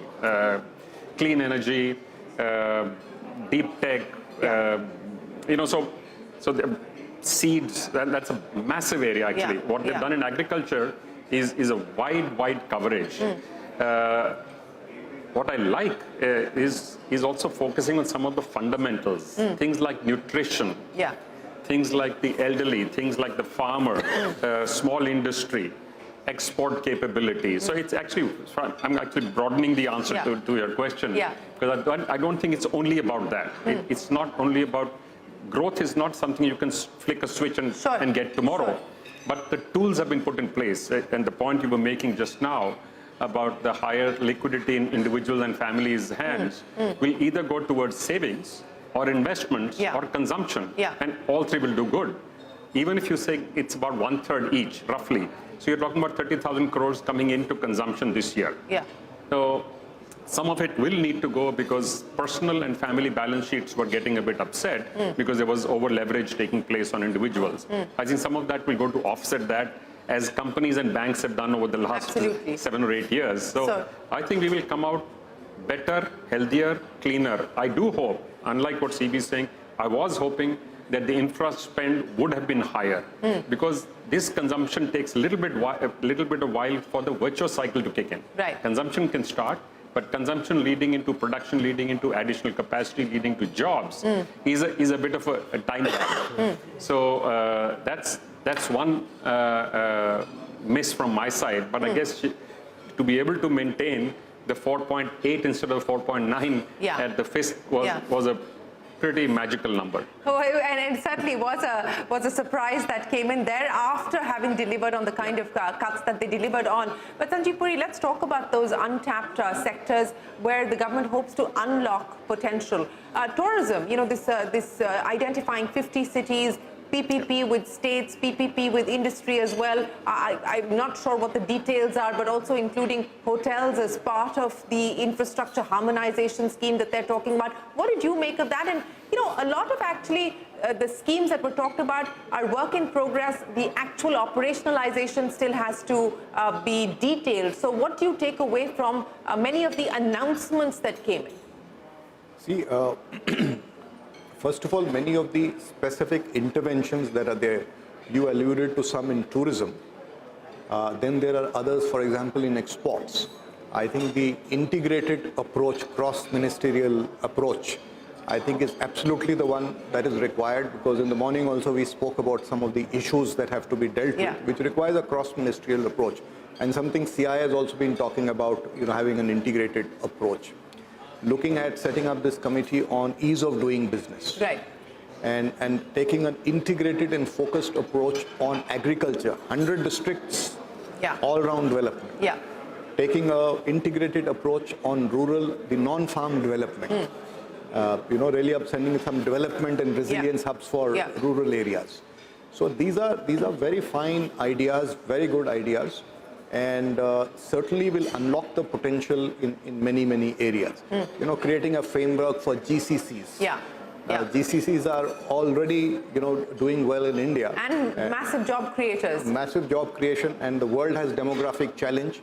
So it's a great opportunity for India, and to provide impetus to it, to make some, you know, today it's happening on its own. Without really any impetus or for specific interventions. So right now, to create a facilitative framework for this, I think it's going to provide further impetus to it. Then the whole idea about the strong point of reforms and collaborating with states. I think this will provide a lot of impetus, because a lot of reforms now need to be done at the state level. Right? So a lot of the right things are there.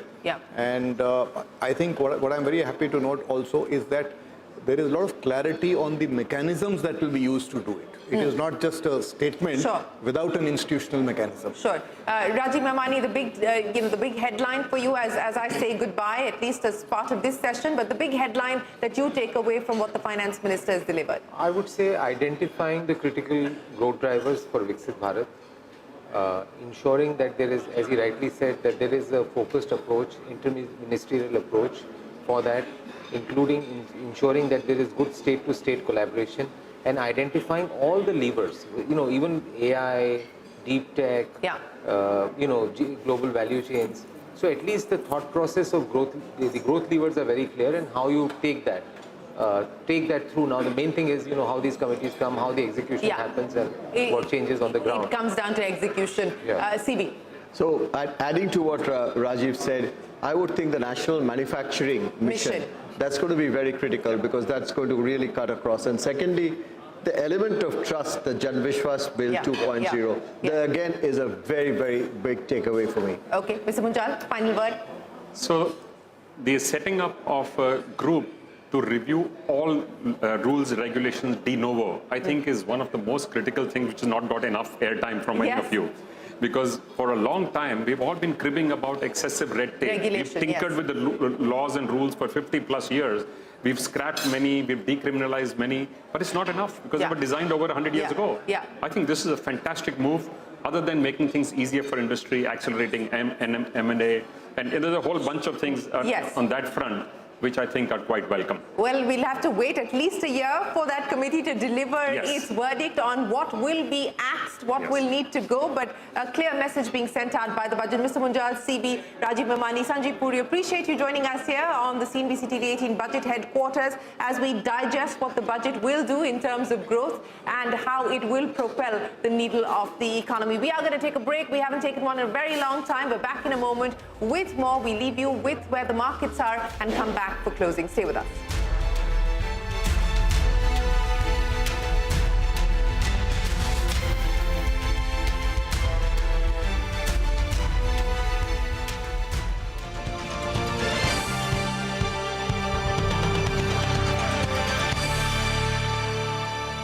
Presently, taxpayers can claim the annual value of self-occupied properties as nil only on the fulfillment of certain conditions. Considering the difficulties faced by taxpayers, it is proposed to allow the benefit of 2 such self-occupied properties without any condition. To streamline the process of transfer pricing and to provide an alternative to yearly examination, I propose to introduce a scheme for determining arm's length price of international transaction for a block period of 3 years. This will be in line with global best practices. With a view to reduce litigation and provide certainty in international taxation, the scope of safe harbor rules is being expanded. A number of senior and very senior citizens have very old national savings schemes accounts.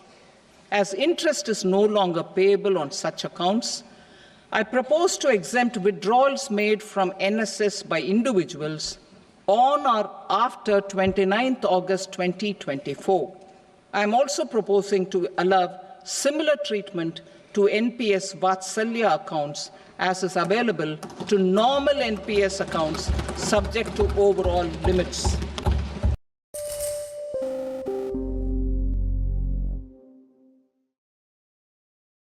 The middle class provides strength for India's growth. This government, under the leadership of Prime Minister Modi, has always believed in the admirable energy and ability of the middle class in nation building. In recognition of their contribution,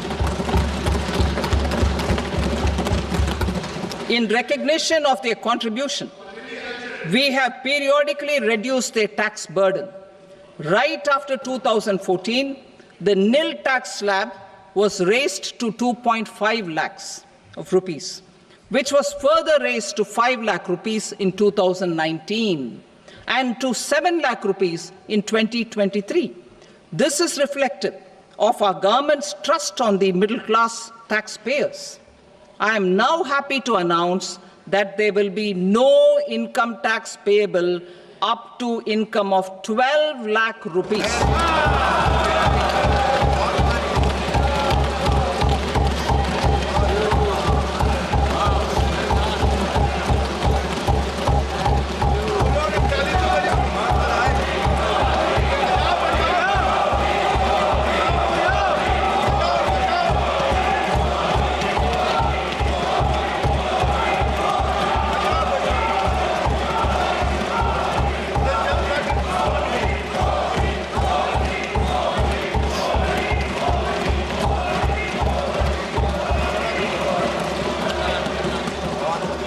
So,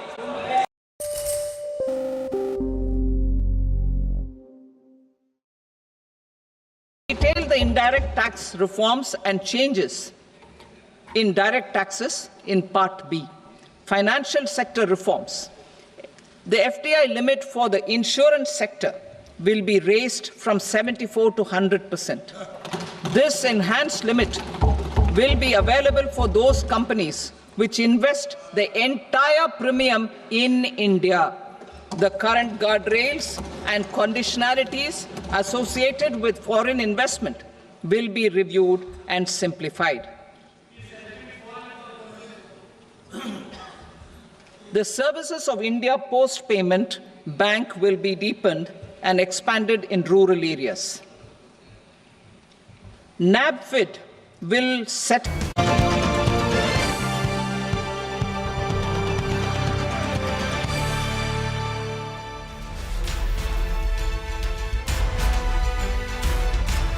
Welcome back. This is our special budget coverage on CNBC TV 18. We've been telling you what's come of the budget, what's the positive and what's the negative, although there is nothing very much negative which we've been able to pick out so far. Usually about 2 hours, 2.5 hours later, you know, tax experts, and we've got many here in our studios and our offices who are poring over the finer details, will come up with this or that, you know, which is like, for example, last year there was, you know, that big googly that the benefits on debt funds were removed. I mean, the grandfathering relief was removed for debt funds, but this time around, at least so far, there is nothing as such. Markets have come off quite a bit from the day's lowest point, and we are down only 20 points or so, 23,490. And of course, what's doing well is consumption. and all kinds of consumption names. Even I saw Swiggy, Zomato, etc. surging quite a bit.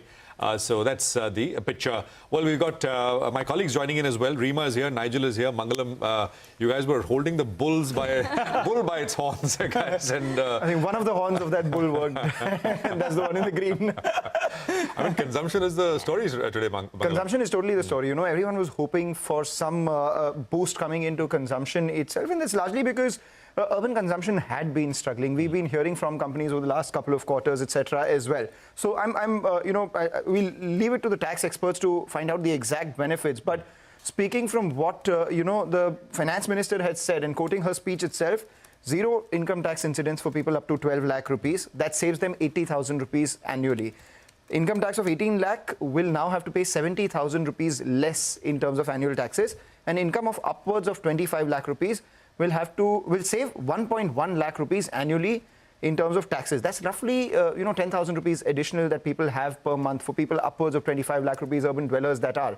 And as a result of which, all these urban consumption plays, the likes of Zomato, Swiggy, Nykaa, you have the likes of ABFRL, which is the biggest gainer. You have Trent, which is doing extremely well as well. So the urban mass consumption spaces are doing extremely well. Premium was doing well already. And even in staples, if you look at something like a Nestle, 75% of their revenue comes in from urban India. GCPL, which is among the bigger gainers, 70% of their revenues come in from urban India. We have Britannia, Marico, all of them, nearly 2/3 of revenue as well coming in from urban India itself. Add to all of this, you have ITC, which is doing extremely well as well. Why? Because before every budget, there's a fear that there could be an increase in tax incidence out there as well.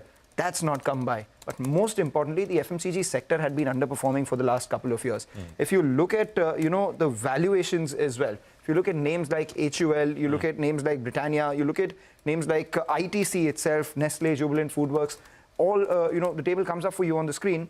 If you compare it to the FY26, their current FY26 price to earnings, 1 year forward price to earnings, and look at it from a 10-year average basis, they've come down to the mean. And in cases like HUL and Dabur, they're actually below the mean as well. So there is that, valuation, comfort as well. Yes, comfort as well. And then add to that, you had big gains in capex and infra-related themes earlier. If there has to be a sectoral shift coming by, then it has to be the consumption space. Will this cause that sectoral shift is the question. And we'll get to, the other sectors as well, one by one. Insurance, Yash is also standing by, and we'll bring him in. But I think we have Ramdev Agarwal now joining us, chairman and co-founder of Motilal Oswal Financial Services. Ramdevji, good to have you with us here. Good afternoon.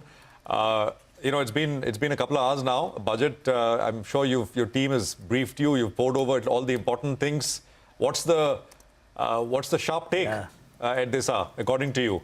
Is it how would you rate it if I were to rate it on 10? 10 out of 10 for sure. If I could give 10.5 also. So it is definitely 100 out of 100 budget. First thing is there is no negative. Right. Okay, at least as far as I know, there is no negative. So which is a big positive.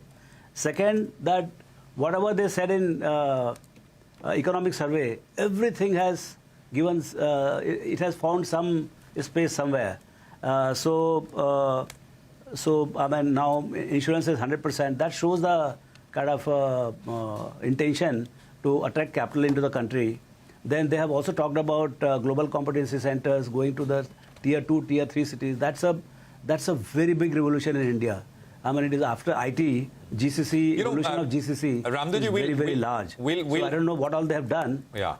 No, absolutely. We'll get to some of those things in a bit, but for our market audience, right? What Mangalam was talking about, how much of this is this a boost on personal income via personal income tax route enough to spur meaningful growth for listed companies, and where would that show up in a more meaningful way, according to you? Yeah, so I think. Clearly, I'm not in a position to figure out when you get about when your income level is about say 20 lakh or 24 lakhs, and you get a benefit of about 70,000-80,000 rupees. Where does it go? My sense is clearly there will be that money will tend to go into the consumption, and that's what market is betting on. So I would go by the market judgment that.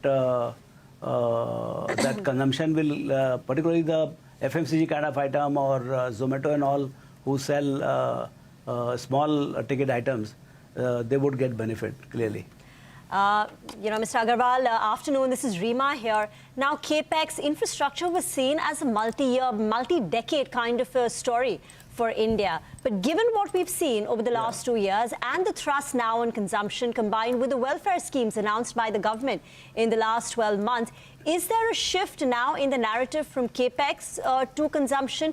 And therefore, should you step back from the CAPEX-related themes as a multi-year story, especially after the kind of returns they've generated? Yeah, so I think as far as the economic allocation is concerned, that remains same, just that the market was sitting on the capex side, and there is a shift in the allocation. And in fact, we were saying that economy is growing at 7%, 7.5%, but there's no feel on the consumption side, anything of that kind of a growth. So now that consumption, which was completely amiss, there is some money which has been put in the hands of this middle class, and because if you can't increase the income, you have to reduce the tax so that people can buy some more. And other way was to reduce the cost of the goods by reducing the GST and all. So that side they have not done. So they have put some more money in the hands of consumers. And see, real benefit is going to come from economic growth. Will they go from current 5.5% kind of a growth for last quarter? Will they again go back to more like 7%? The real benefit will come from there, and then from there allocation will happen. No, fair enough. But what about the CAPEX story? Is there a change? Would you continue to allocate the same amount to the CAPEX infrastructure-related stocks, your defense, railways, etc., as before? Yeah, so we will, of course, there will be reallocation of the resources. Ultimately, the fund manager has only $100. So out of 100, if I remove 10 to the consumption, obviously the 10 will come from the capex side. I mean, if I say the capex and consumption, there are only 2 buckets. In that case, if I increase the allocation to consumption by, say, 5 or 10 rupees, that will come immediately will come from the capex side. Though the story has not changed for capex, but the story has improved for consumption. That's how I look at it. How much do you think for a lot of the consumption companies is in the price? Because when we speak about urban consumption, there are names like Zomato, Swiggy, Trent, etc. They are trading at high multiples already. It's the staples which are actually trading at 10-year means. So in that case, the incremental allocation to consumption itself, does that go to consumer discretionary urban consumption, which is already trading at elevated valuations? Or would you look at staples as well? Because now that rural is improving and there is some push to urban, maybe that makes a better value bet. Yeah, so I think as far as the stock selection is concerned, it's also a question of at what price you are buying and what you are buying. So those things are about the stock picking. But broadly, if consumption is going to happen, where is the actual value lying? Say, I would think that all the digital companies, quick commerce companies, that's a good place to, if they get a little more booster, I would rather spend there than the 70, 80, 100p old companies, where the growth rates at best will be 10, 15%, whereas here it is like 70, 80%. So that's a matter of choice. This is what I'm saying, but somebody else will have some other view. Right. But clearly, consumption companies, if yesterday it was worth 100, today it is worth 105. That's what market is saying. And another way of playing consumption is also via autos and some of the consumer finance companies. Yes. Would you bet on any of those as well, or maybe you will look at just some of these new age consumer-focused, tech-focused consumer companies itself? No, I mean, see, I don't manage money, so. Of course, managers will go deeper into the thing and they'll talk to the companies, and just that little provision has come in the budget, it doesn't mean much overnight. I mean, Monday, a lot of things will get equalized or things like that. But I mean, individual companies are very important. So and there is going to be a lot of second-tier effect, like the entire tax benefit is not going to flow into just the consumption companies. That, in fact, the capital markets can benefit significantly, because the lot of people who are well off, say about 25 lakhs and all, they they're not constrained by the income for the consumption. The incremental a lakh rupee comes to them, that a significant portion might come to the capital market. So we'll further examine. Right now we are just in the in the mood to react to what is given, just that there is no negative and positive tailwind is there for consumption, auto or things like that. So that's how market is sentimentally moving that side. Because there is no seller there, there is only buyer. On the capex side, there is no buyer, there are only sellers. That's what is reflecting right now in the market. All right. The real rational movements will start happening next year. And, okay, no, absolutely. You said that your fund managers will speak with companies and figure out exactly what is going on. You may want to listen in Ramdev to this next conversation, because it's a space where a lot of the fund managers, your fund managers, have been bullish as well. EMS, right? And Dixon is the leader. We have Saurabh Gupta, CFO at Dixon, joining us. The Dixon stock saw almost about a 1,500 rupee swoon. It sold off very aggressively and then it basically came up very sharply. Saurabh, good to have you with us here. The basic custom duty on open cells has been brought down. Whereas as far as flat panels are concerned, the customs duty has been taken up. This is at the margin. How does this affect you, Saurabh? Yeah, so definitely interactive flat panel display, the duty going up from 10 to 20% is a big positive for us, because we have been manufacturing this for last 1 year. So this will trigger more domestic manufacturing, and you manufacture for some of the marquee brands. And this is a good industry. So we think this is a major positive for us. How major you think, Saurabh? Can you, any way to kind of quantify this? How much was coming in, and how much of that import will now become unattractive? So my sense is this is broadly a 5,000 to 6,000 crore industry in India, and large part of it was service to imports. We also had a small revenues coming in last year, but definitely this would now trigger a large part of import substitution, and we should have a decent portion of our revenues in the next 1 year should start coming from this category. Mr. Gupta, afternoon. Any other measures that have been announced in the budget which impact you, and if yes, if you could explain? Yeah, so duty has also been cut on some of the mobile parts. We are also examining it, but that is also a big positive, because if India has to be competitive and industry has to be competitive as far as exports are concerned, because we're already exporting some of the duties, high import duties that was levied on mobile phones. So that is a big positive, especially when we have all the brands with us on the Android ecosystem, and we are already exporting for some of the brands. So this is also add to the competitiveness of our industry and for us. All right, so sort of just net, we want to understand, going by the kind of volatility that we saw on the stock price today, you're not seeing any negatives in this budget for Dixon. In fact, every statement that you've made it's positive, right? It's positive, and this 12 lakh relief also is a big positive for us, because demand lately has been slightly subdued. I think so this would really trigger that positive sentiment and demand in India. And that open cell bit, Saurabh, that is also something. That is also positive, because the parts of open cell, especially for the TV parts. So we also manufacture, do the display assembly for mobiles, IT hardware, and hopefully in TV we had thought in future. So if the parts come at a lower duty, that also is a positive for us. Right. And what about capacity? I mean, for the incremental demand that you foresee coming in on account of import substitution, do you have the capacity for the same? Yeah, we already have a capacity for this, especially for this interactive flat panel display. We already have a capacity in our Tirupati plant.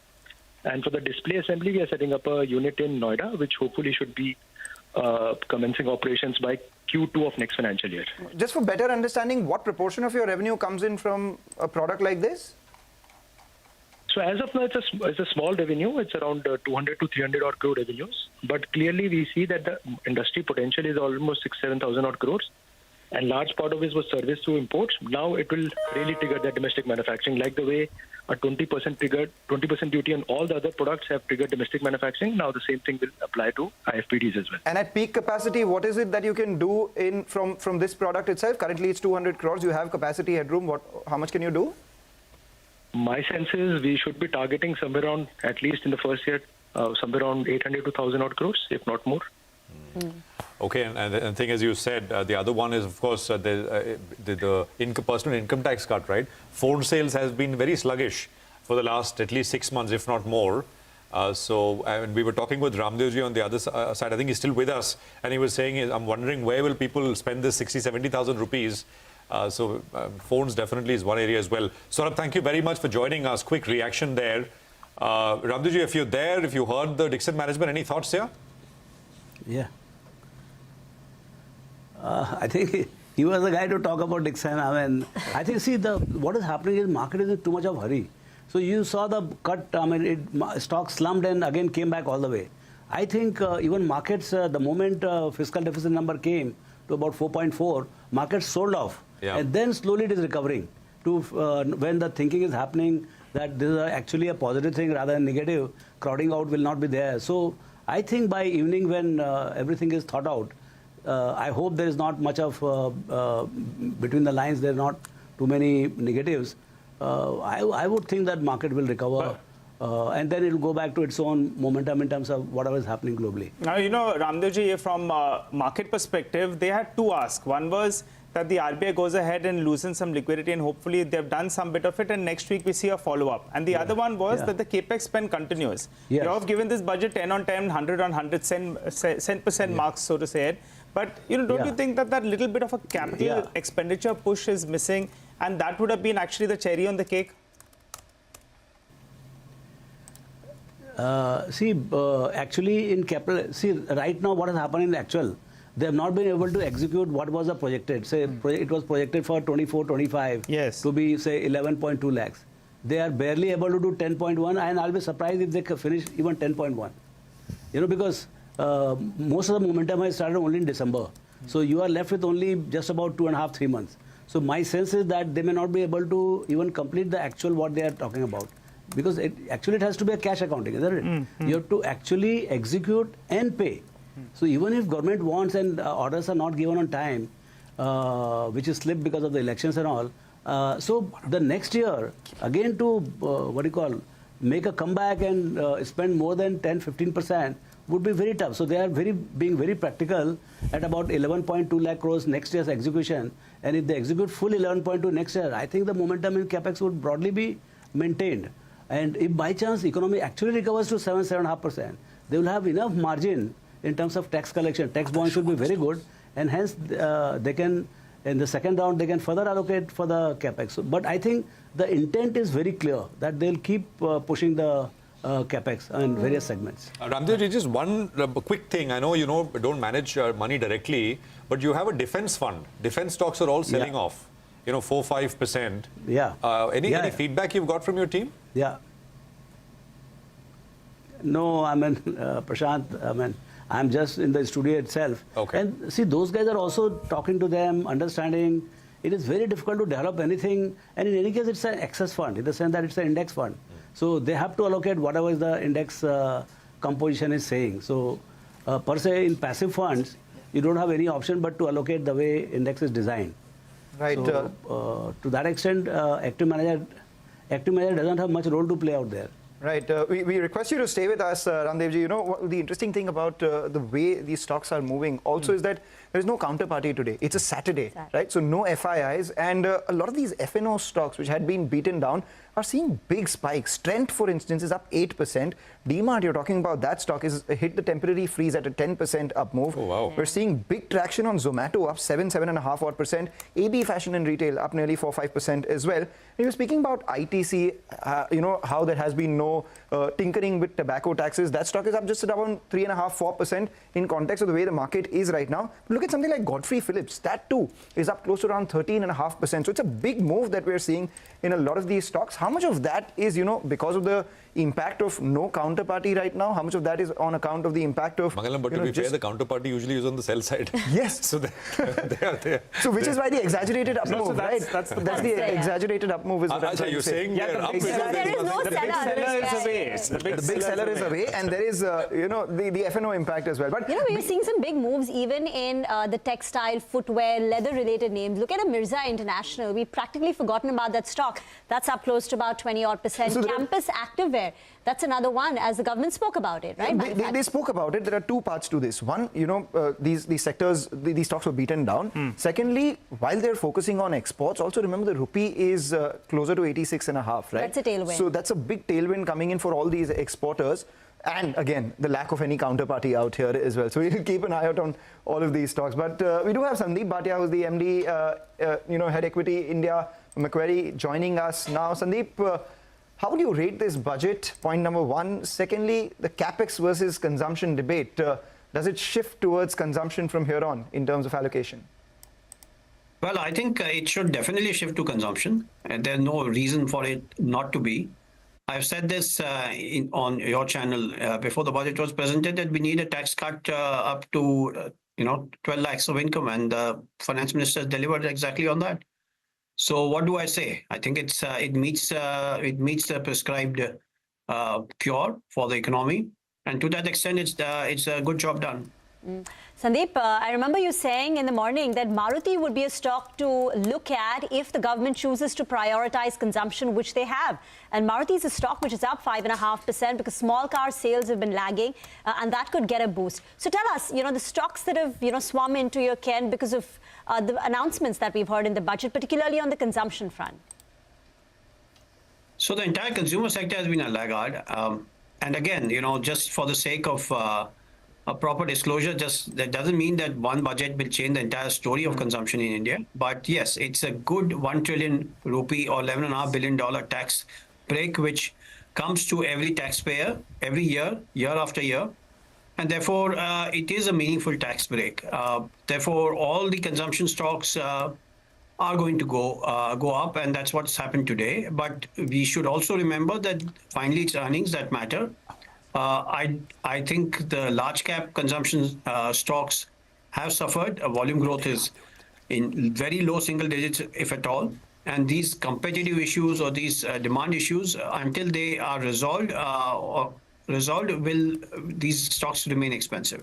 So despite today's movements, and anyway, I think as all the anchors have been discussing, we don't have a fully functional market. On the other side, we don't have the other institutional players, which are the foreigners. We will definitely see more supply of stock come through when the market is fully open on Monday. Okay. So some kind of rationality will come in stock prices then. Okay, all right. Hi, Sandeep. Always good to speak to you. I recall the last time we chatted, you said that the quick commerce space could have a big potential, but you're fairly cautious on this space.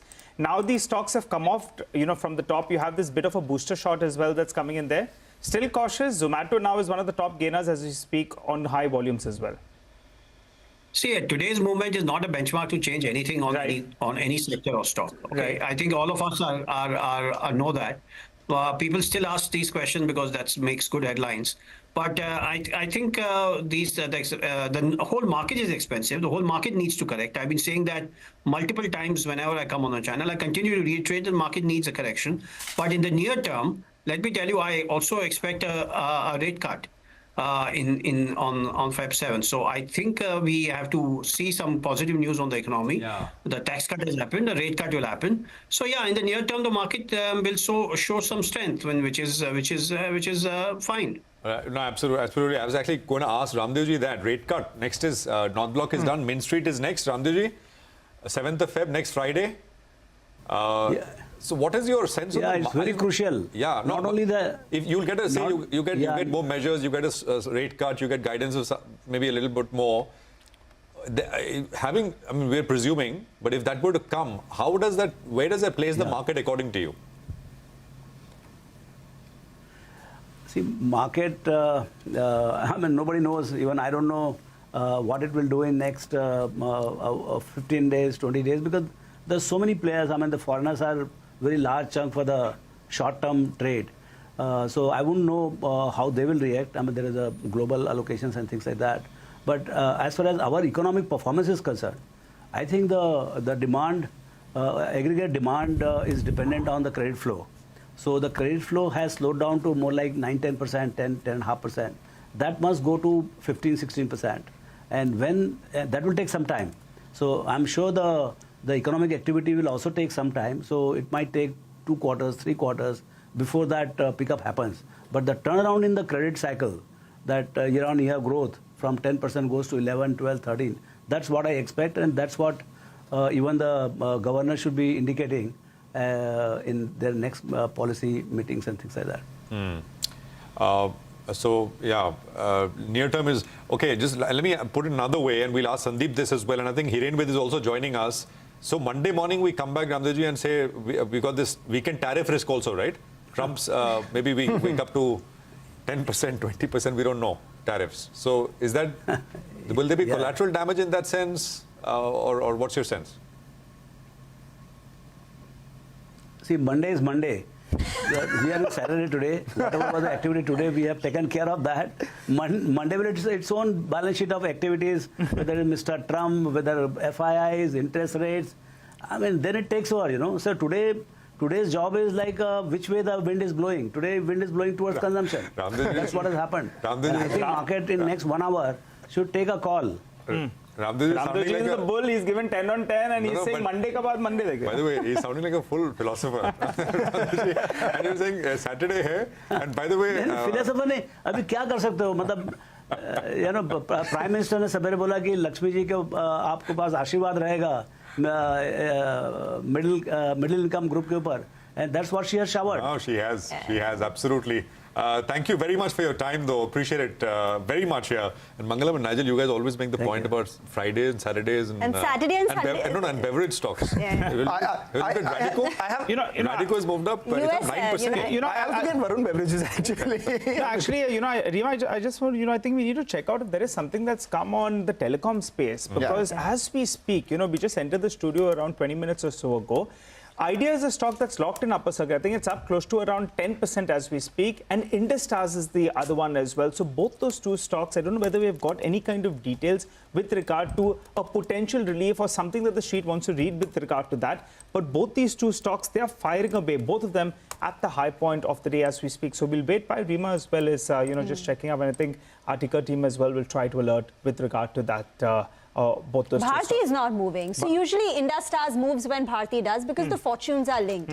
But Bharti Airtel as a stock, if you're looking at pure telecom industry, Bharti is up close to about 0.5%. But yeah, there has been a little bit of an uptick. So we'll try and find out if there was anything in the budget. All right. Well, let's welcome Hiren Ved onto the show as well. Hi, Hiren. Good afternoon and good to have you in.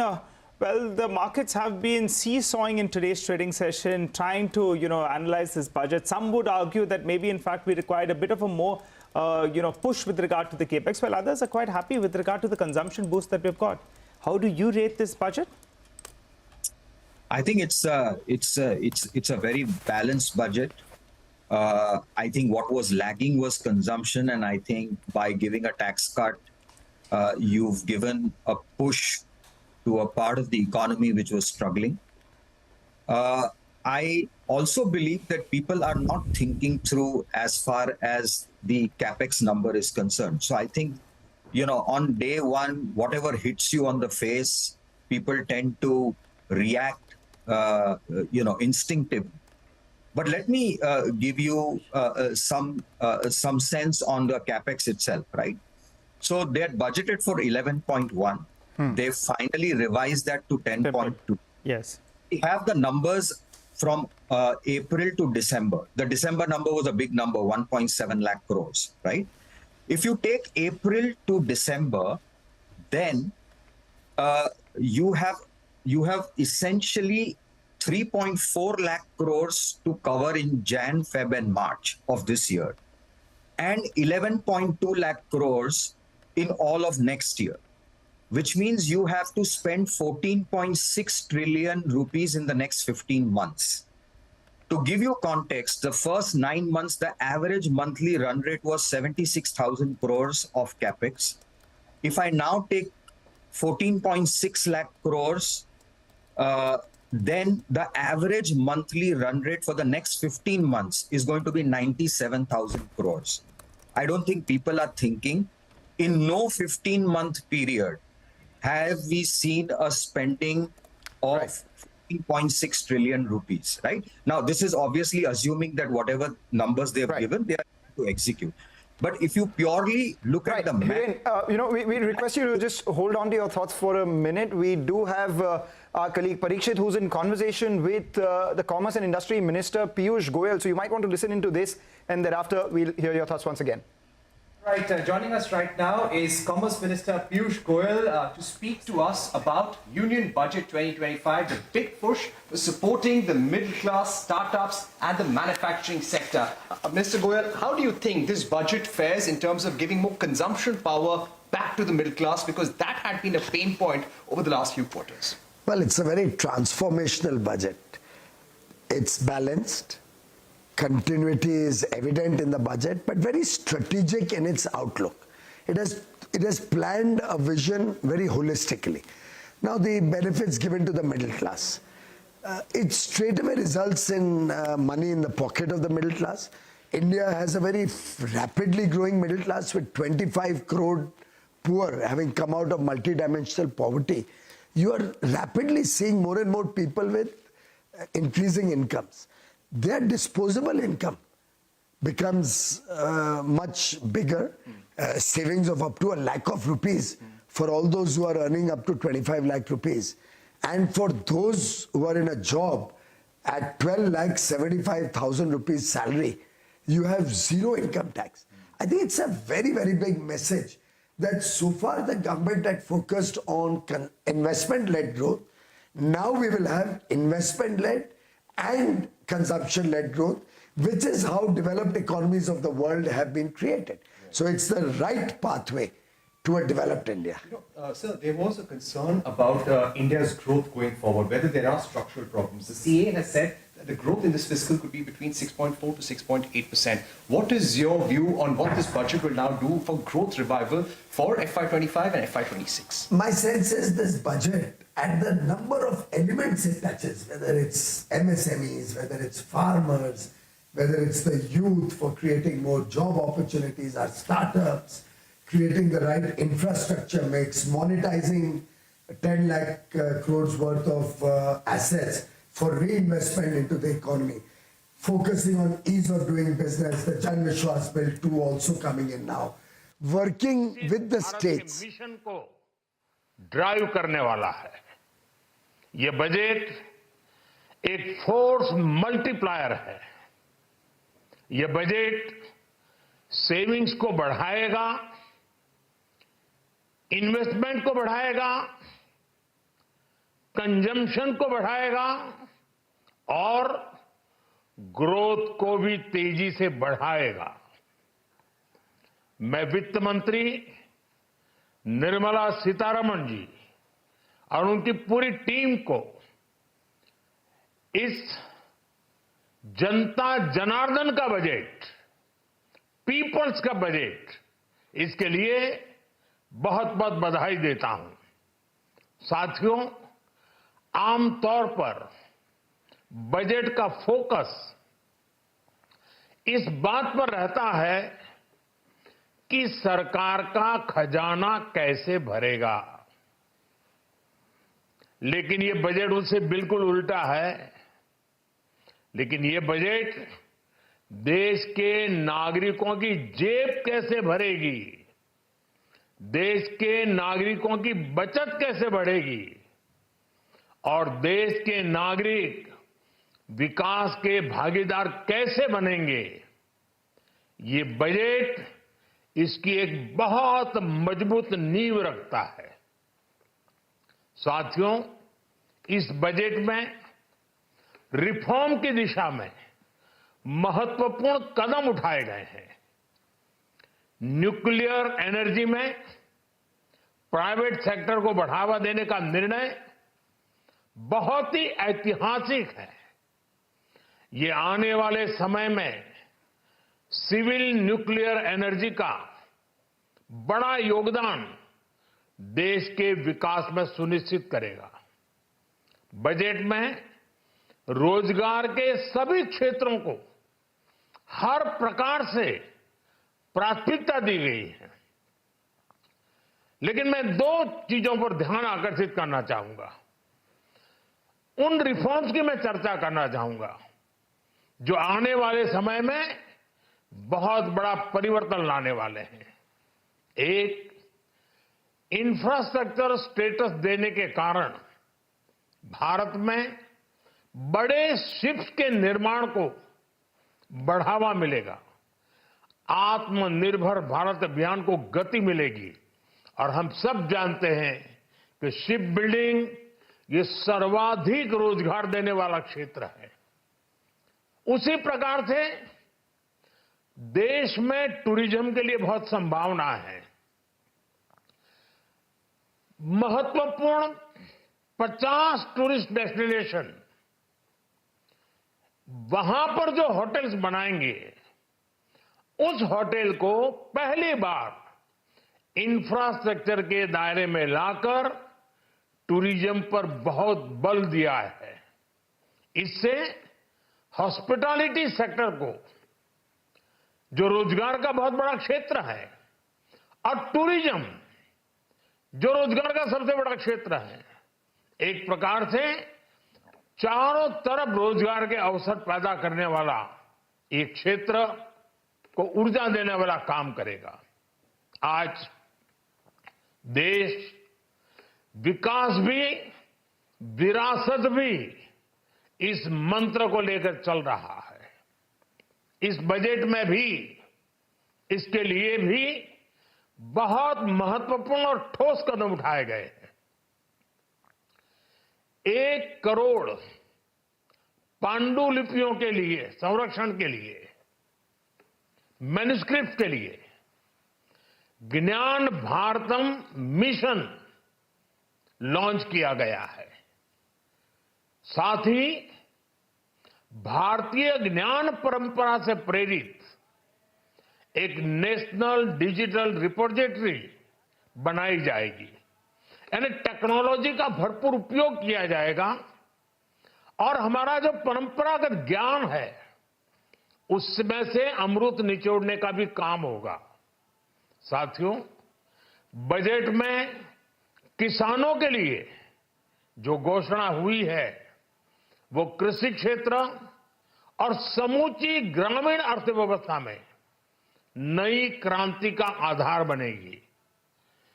PM धन धान्य कृषि योजना के तहत 100 जिलों में सिंचाई और इंफ्रास्ट्रक्चर का डेवलपमेंट होगा।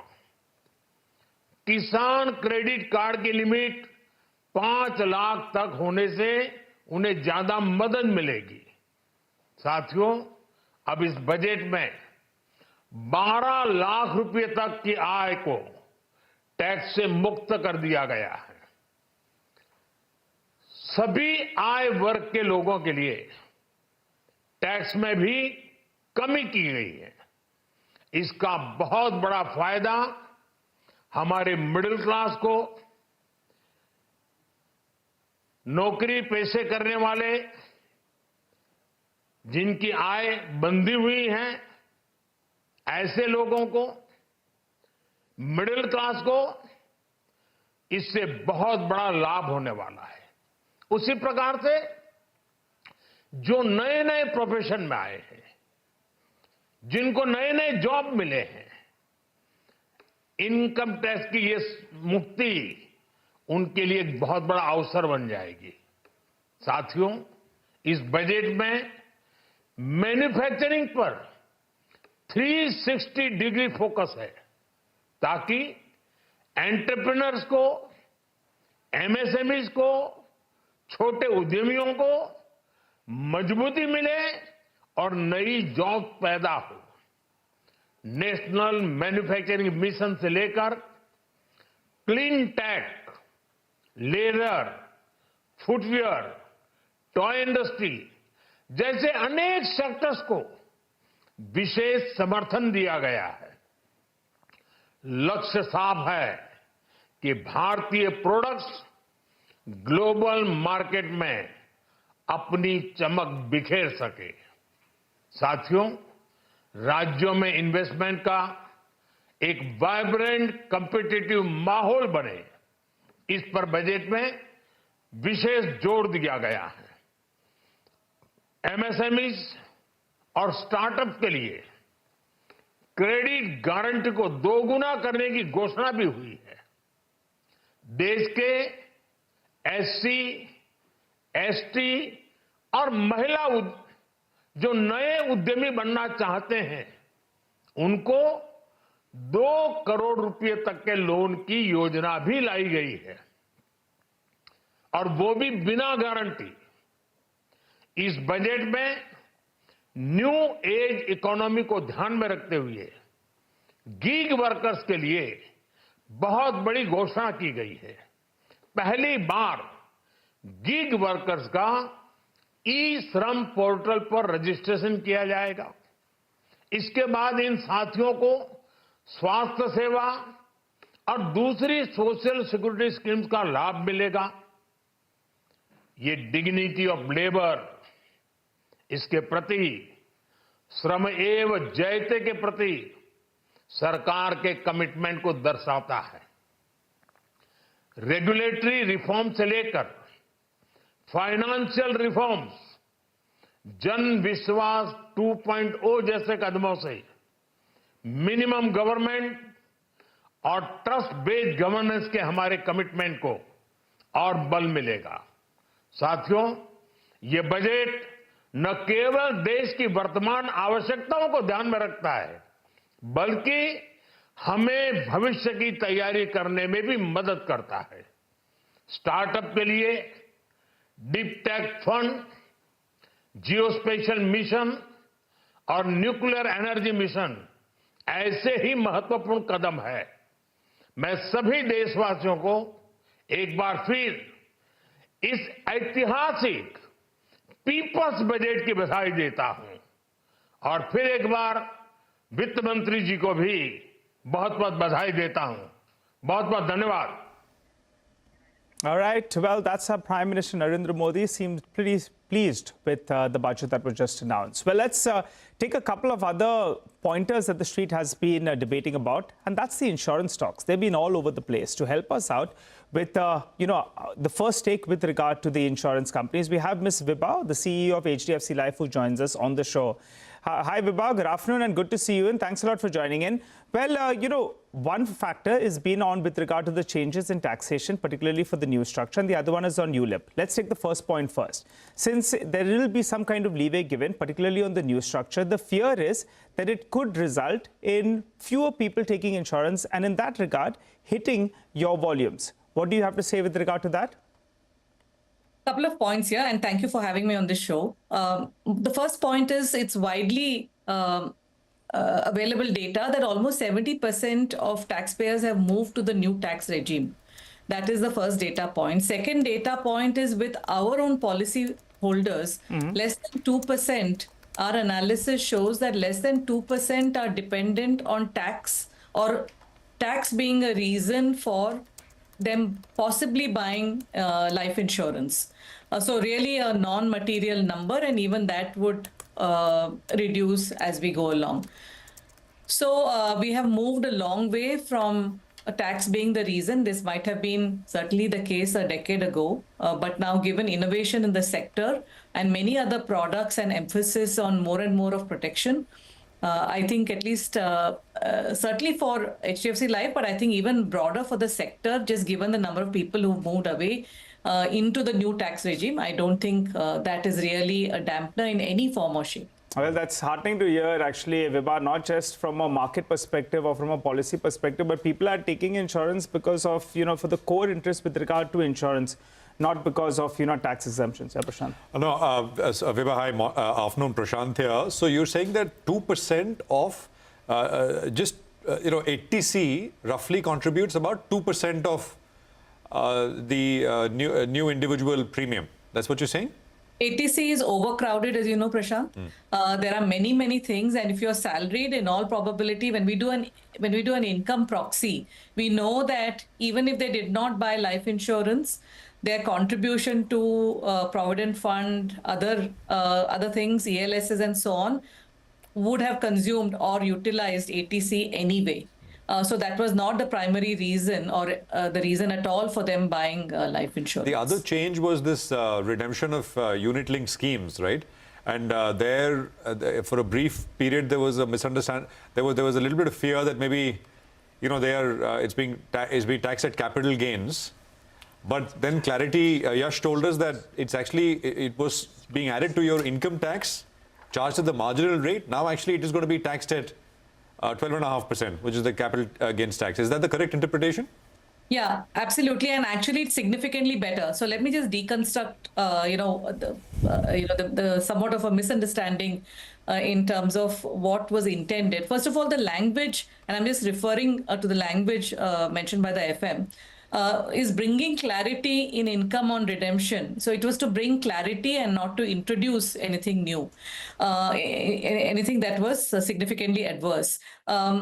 Now, post 2021, 1st of February 2021, there was a cap of 2,50,000, and anything above 2,50,000 annual premium was taxed, and it was taxed as and continues to be taxed as capital gains tax.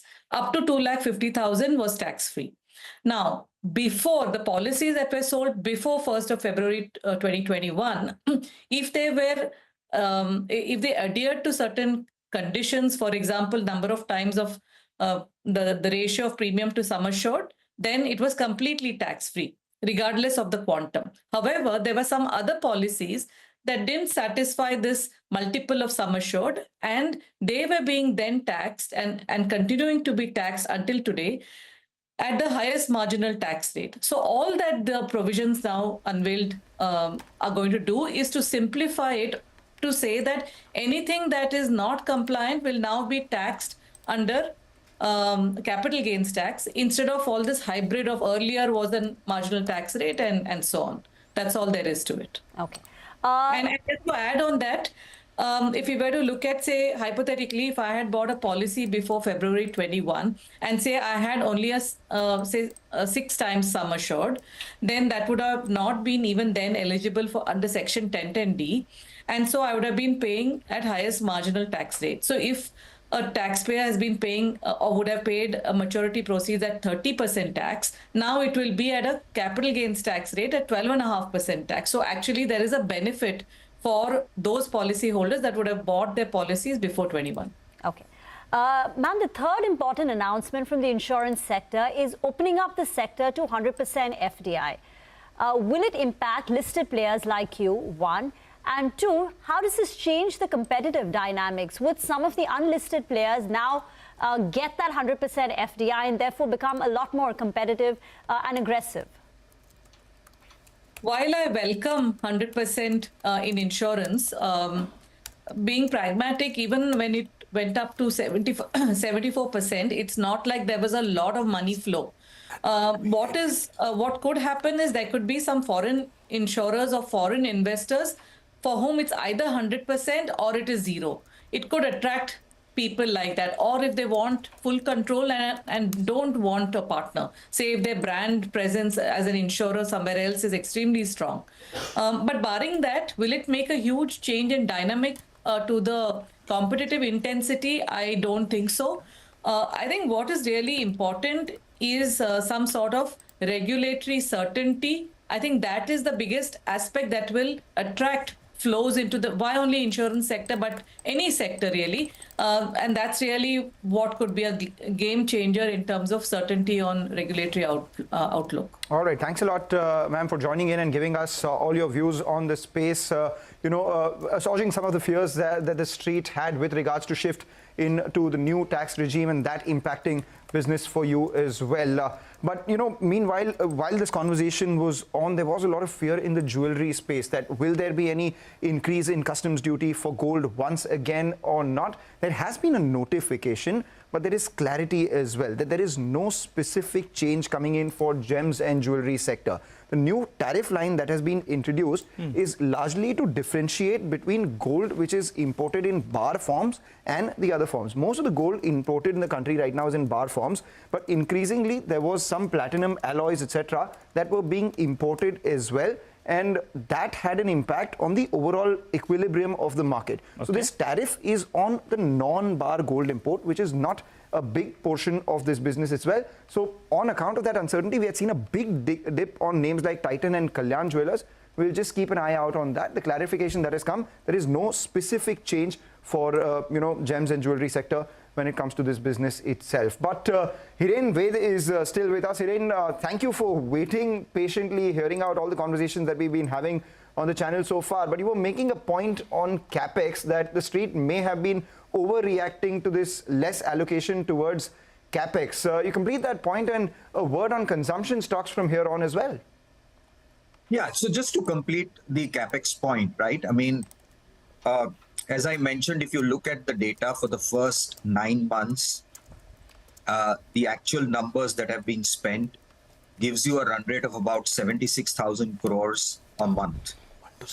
They now have put that by March end, they will spend 10.2 as opposed to 11.1, which means that you have another 3.4 lakh crores for this 3 months and a total of 11.2 lakh crores for the rest of the 12 months. Yes. Which means that in the next 15 months, you will have to spend at the run rate of 97,000 crores a month, as opposed to 75,000 crores that you spent in the first 9 months of this year. That is actually a 30% increase, right? But as I said, people tend to react very spontaneously. Very clearly, the big delta of this budget is the push given to consumption, and therefore it's very apparent in the consumer stocks. And I believe that rightly so, most of them have been bid up. But even there, I think that to the point that, Sandeep also made, is that substantially going to change the volume growth for the FMCG companies? We have to wait and see. But clearly from a sentiment perspective and the fact that the biggest needle has moved in terms of consumption, we are seeing a significant rally in consumer stocks as well. Okay, got that, Hiren. Thanks a lot for joining, Hiren, and giving us your initial take with regard, to the budget. But Sandeep, before we let you go, one final question to you. I recall when we chatted the last time around, you were not ruling out further downside. Maybe a 10% correction is something that we could be bracing for. We almost got that, and we have bounced back in the last few sessions. What do you think? Budget is already done now. I mean, most of it is done. That we'll have the RBI. Hopefully, they inject some liquidity. But on ground, sentiment is still a little bit subdued. Earnings really haven't picked up. So what's your take for the remainder of this year with regard to the Nifty's moves?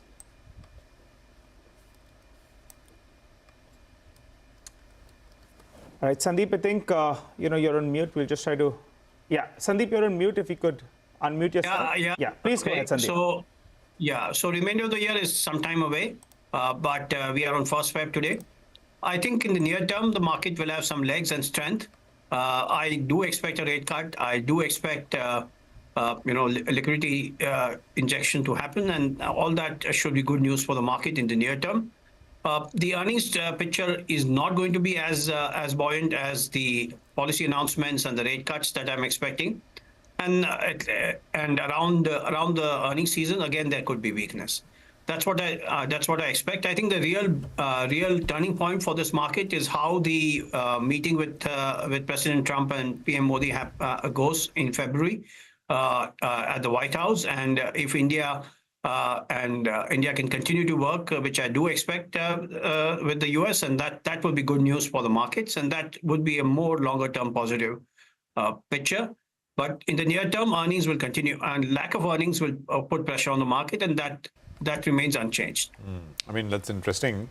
That meeting, the stakes are rising. Prime Minister Modi and Donald Trump, and what can come out of it, some sort of an agreement. I mean, it's certainly a break from the past. Which way is the break going to be is the question. Sandeep, thank you very much for staying with us and, of course, taking all those questions. And we look forward to our next conversation. Thank you. We'll take a quick commercial break here. We'll come back. Nilesh Shah of Envision comes back. You heard from him pre-budget, so he'll give you his take on what we've seen. And we'll also have Shardul Shroff joining in, and that is going to be a broader conversation on what Mr. Shroff has made of the budget. Stay tuned, coming back.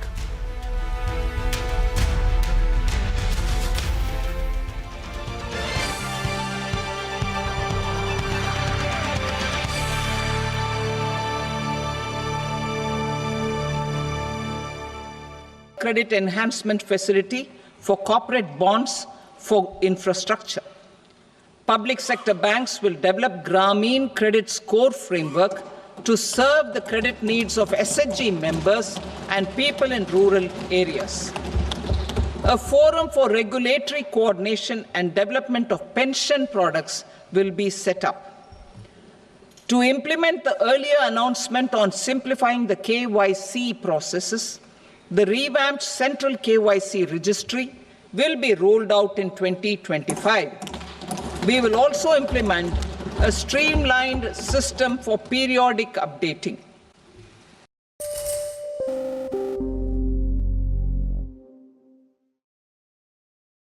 Speaker, I present the budget for 25-26. This budget continues our government's efforts to A. Accelerate growth, B. Secure inclusive development, C. Invigorate private sector investments, D. Uplift household sentiments, and E. Enhance spending power of India's rising middle class. Together, we embark on a journey to unlock our nation's tremendous potential for greater prosperity and global positioning under the leadership of Honorable Prime Minister Shri Narendra Modi. As we complete the first quarter of the 21st century, continuing geopolitical headwinds suggest lower global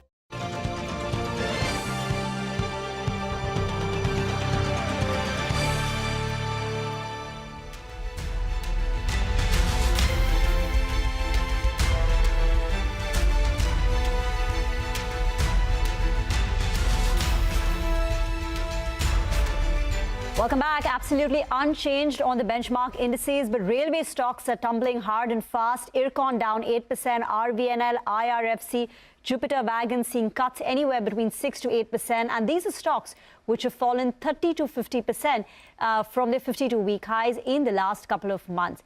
That said, stocks like RVNL have gone up 1,000% in the last 3 years. They've had a massive run up.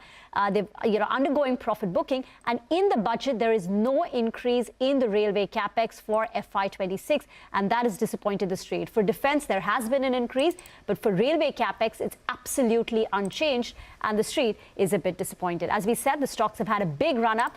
RVNL, for instance, is up 1,100,000 or 1,100% in the last 3 years. Nilesh Shah, MD and CEO of Envision Capital, is now with us on the show. Nilesh, thank you for joining in. So outside of the big thrust in consumption, tell us, are there any other portfolio plays that you would recommend post the budget? So, well, apart from consumption, I clearly believe there's one sector for which budget has been positive is the insurance sector. And I say this because first, of course, is the overall FDI limit has been raised to 100%. Which was widely expected, but nevertheless, that gets confirmed. So that's, I think, a key proposal. The other thing going positive for the insurance sector is that given that the tax exemption limit has been raised for the middle class, the post-tax take-home or the post-tax disposable income goes up. That gives them a lot more leeway to spend on healthcare. And within healthcare, clearly health insurance is a priority. So clearly believe that outside the core consumption space, the discretionary consumption space, I think one sector which benefits trade because of this clearly is the insurance space. I think there's a lot for the sector there. Enough for you to increase your allocation to insurance if you have a medium to long-term view? Yeah, I clearly think it should be part of it. And we've essentially been liking more the insurance distributor, the insurance platform company, and not the standalone insurance companies. But maybe with these developments, we'd probably take a hard look at some of the standalone insurers, especially the health insurers. That space is interesting. Some of them have essentially kind of been very aggressive in the underwriting, realizing mistakes. There has been a course correction. In some cases, stock prices have also corrected sharply. So clearly, I think we remain constructive. So maybe it's time for us now to start looking at standalone health insurance companies as well. There's Star Health and others as well. We have Mr. Shardul Shroff as well, Executive Chairman of Shardul Amarshal Mangaldas and Company. Mr. Shroff, good afternoon. Thank you very much for joining us on this important day. What are the key points? I mean, there's of course the personal income taxation, but from a corporate perspective, we heard a lot of stuff on focusing on ease of doing business, etc. What are the top 2 or 3 things which really will make an impact, maybe not on day one, but which you think are meaningful? I think the fact that ultimately the income above 24 lakhs will get uniformly taxed at 30%, and that has an impact on the consumption budget and the capital budget for the middle income group. Now, as far as the corporates go, clearly two things which matter are the new Income Tax Act, which is expected in the next week. That's what she said in her budget speech. And she has also indicated that the Income Tax Act would be reduced to half its current form. Now, this is an interesting development because you're having a significant change in the law. I hope they don't bring in new stuff, because I've been just reading her speech and there is a lot to be said in relation to the speech. I understand that there's a changed definition of capital asset for the purposes of capital gains. I'll have to pay focus to that. And the other change which is happening is going to be the decriminalization of laws. About 120 laws still need to be decriminalized. And that is something which you will see in the context of how the law is simplified. This budget is a budget which has a simplification as a norm.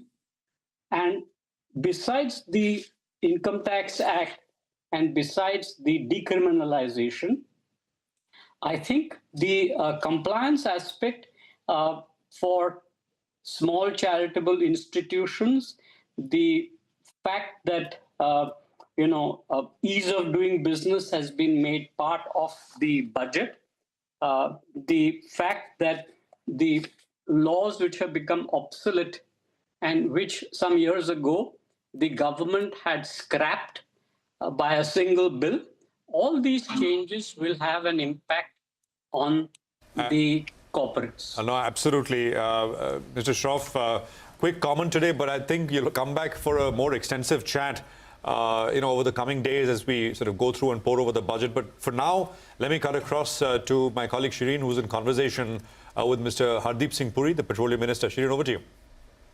Well, thanks very much, guys. Yes, joining us now live and exclusive here on CNBC TV 18, the Oil and Gas Minister, Mr. Hardeep Singh Puri. Mr. Puri, many thanks for joining us here. As I've been pointing out, Mr. Puri, it's been a focus on... We'll just get him in a second. But of course, as far as the oil and gas sector in specific is concerned, you can see the oil marketing companies under pressure. And that is largely on account of the fact that LPG under recoveries have not been factored in. So that has not been allocated. And that is what we will seek more clarity on. But that's the impact as far as the OMCs are concerned. That is the call there for the oil marketing companies on the under-recovery side. But, stocks like RVNL, etc., also under pressure. And that's largely RailTel, largely on account of the fact that it's pretty much status quo as far as the railway capex is concerned. And overall, the capex is at about 11.21 lakh crore rupees. Prashant, we'll come back to Mr. Puri as we get him to join us. But for now, I'll hand it back to you. I think, Shireen, just one point that you'd like to make. Mangalam just made that point with regard to clarification on gold. And, Titan was the stock that had taken a hard knock. Kalyan Jewellers as well has taken a hard knock. And Mangalam essentially said there's no big change. Just take a look at those stocks. In the last 10 minutes or so, both of them have seen a big recovery from the lows of the day. I think Titan was down close to around 3% or thereabouts. That's recovered. And Kalyan Jewellers, I think Mangalam was down 4% odd. So big recovery. The sheet is taking note of that clarification. Yeah, this market currently has been a trader's paradise. If you look at the way the stocks have moved, we earlier saw the way the reaction was on Dixon Tech. Yes. There was, Vodafone Idea, all of them surging, and thereafter they've been sold into as well. Insurance today. Insurance as well. All of them. It's been all over the place. So similar is the case that has taken place on, the jewelry space as well. The street was looking at, a proposed increase in the alloys of gold. Anything which has less than 99% pure gold or silver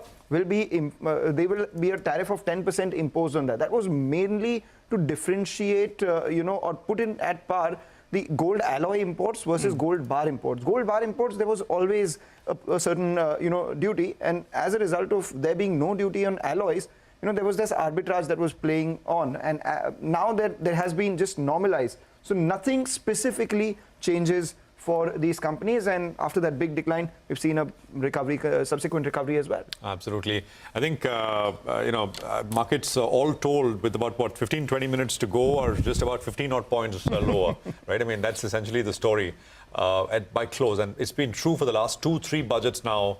The close has been absolutely inconsequential. Flattish has been the close. I think we can toss it back to Shireen. She's got Mr. BVR Subramaniam, Chief Executive Officer, Niti Aayog. Shireen?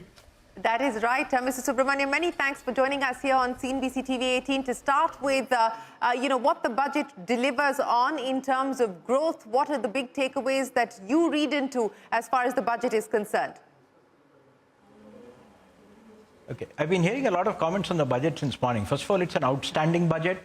It supports growth. It will accelerate growth. It addresses all the choke points or all the bottlenecks which will hinder growth. But one point I think a lot of people are missing. If you see the fine print, the GDP of India next year crosses $4 trillion. It's 357 lakh crores. That translates to $4.1 trillion. The budget has been a very finely balanced act. They've addressed both the consumption side as well as the supply side. And I think that's remarkable. And all that has been done, but there has been fiscal compression, both on fiscal deficit and also some tax giveaways to the middle class. When about 2.5 lakh crores is the compression that has been done in terms of either less revenues or cutting the fiscal deficit. So I think we must actually compliment the finance ministry, the finance minister, and the team working with her to produce a budget like this. If you want, let me just tell you what the macro picture is. It's a very simple budget. About 50 lakh crores is the expenditure, 35 lakh crores is the revenues, and 15 lakh crores is the deficit. That's 4.4%. She's cut the fiscal deficit from 4.8 to 4.4%. I think it's a solid signal to the external world that India is for fiscal prudence, India is for fiscal stability, and I think it's an excellent signal to the global investor community that while we promote development, we promote growth, and we are going to invest for the future, we will also manage our fisc very, very efficiently, prudently. And the big thing is, this is a budget for Vikasit Bharat.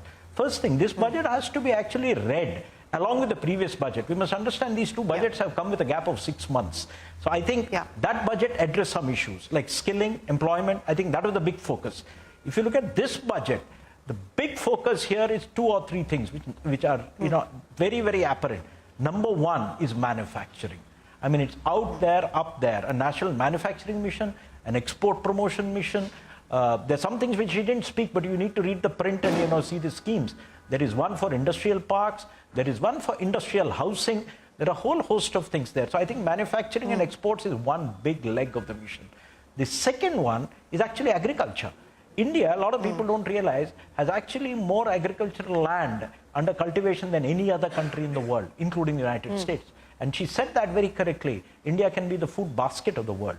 And I think there's a lot of stuff there to support. I think she mentioned they've drawn inspiration from the Aspirational Districts program, 100 districts for one program, 100 districts for the other program.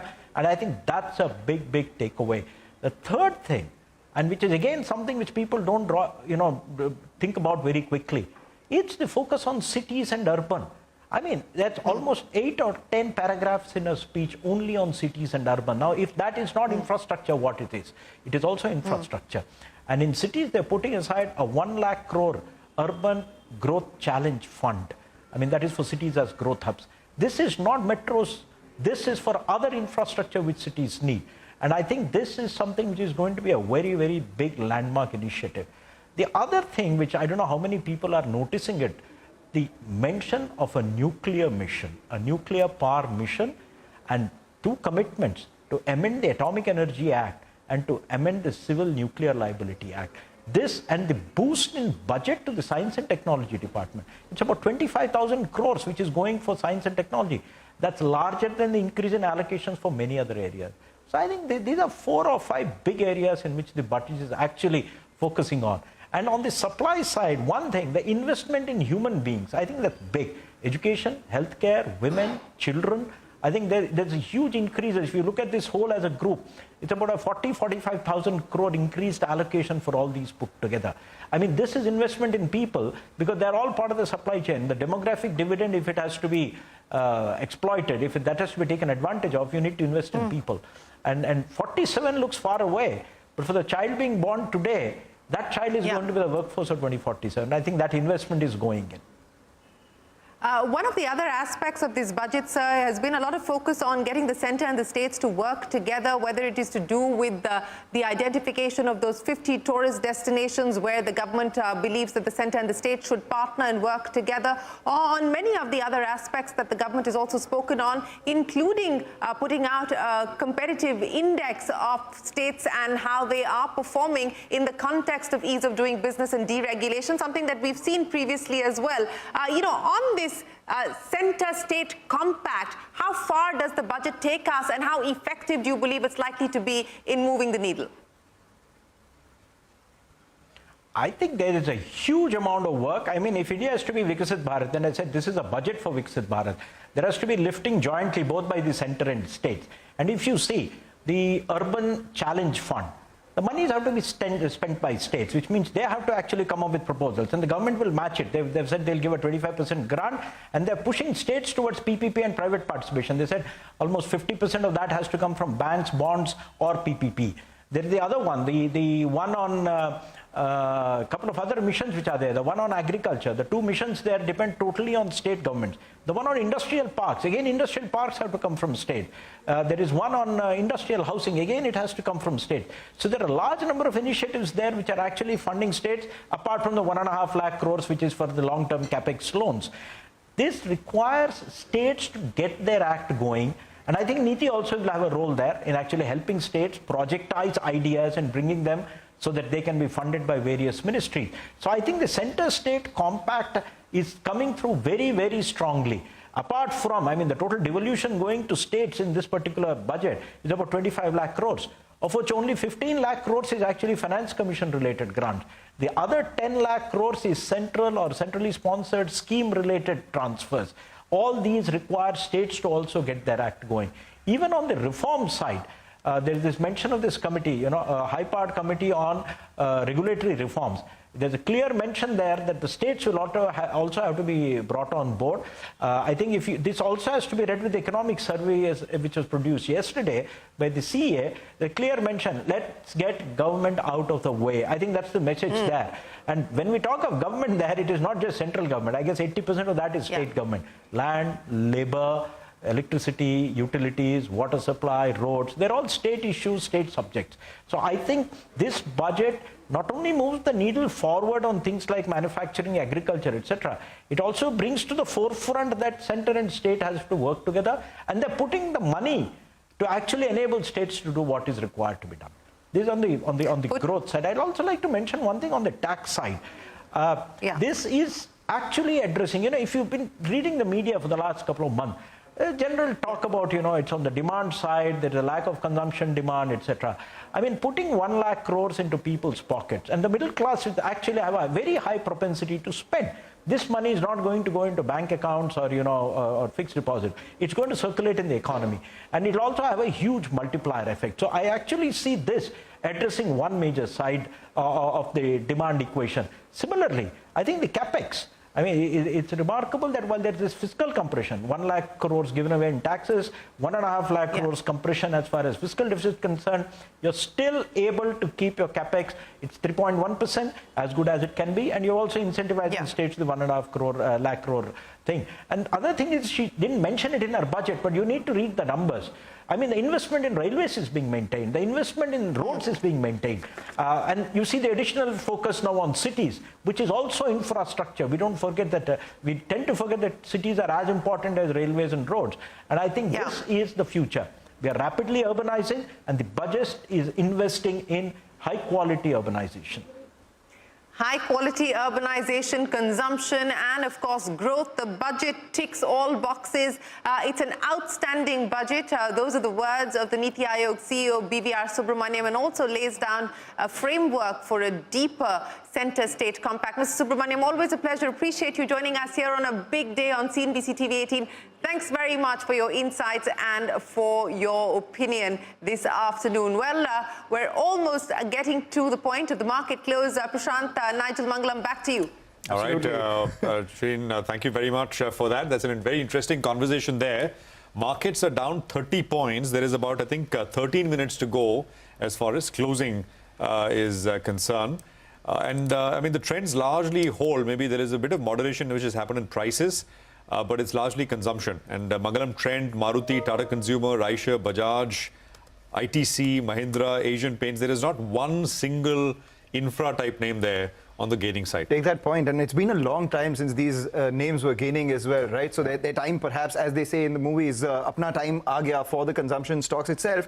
And while we speak about consumption, low ticket, urban, mass consumption itself, some of the urban mass premium consumption is doing as well too. If you're earning more than 25 lakh rupees and you're saving 1.1 lakh rupees on a annual basis on your taxes, what are you buying? Are you looking to buy some luxury watches? Look at Ethos. That stock too has been down in the doldrums from the highs and now suddenly up around 10% So not only are you eating pizzas, a 9% up move is what we're seeing on Ethos as well. Real estate is the other sector which is doing very well. The real estate index is up more than 3%. Macrotech 6.5%, Prestige up 5%, Parsvanatha, Sobha, DLF all gaining up. So I don't know if you save more than you drink more also, because you have United Spirits, United Breweries, both of them at the high point of the day, Mangalam.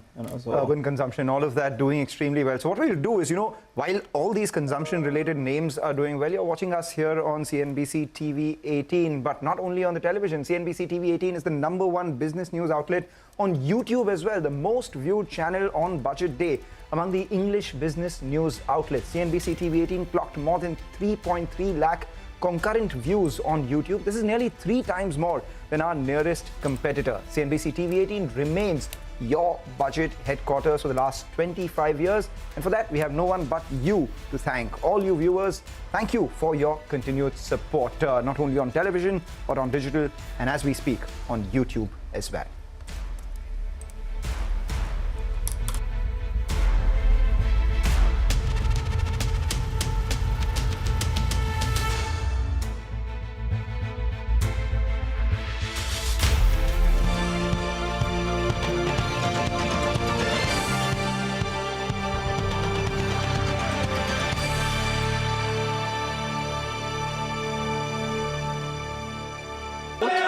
Over the medium term. However, our aspiration for a Vikasit Bharat inspires us, and the transformative work we have done during our government's first 2 terms guides us to march forward resolutely. Our economy is the fastest growing among all major economies. Our development track record for the past 10 years and structural reforms have drawn global attention. Confidence in India's capability and potential has only grown in this period. We see the next 5 years as a unique opportunity to realize Sabka Vikas, stimulating balanced growth of all regions. The great Telugu poet and playwright Gurujada Apparao had said, Deshamante matti kadoy, Deshamante manushuloy, meaning a country is not just its soil, a country is its people. In line with this, for us, Vikasit Bharat encompasses zero poverty, 100% quality good school education, access to high quality, affordable and comprehensive health care, 100% skilled labor with meaningful employment, 70% women in economic activities, and farmers making our country the food basket of the world.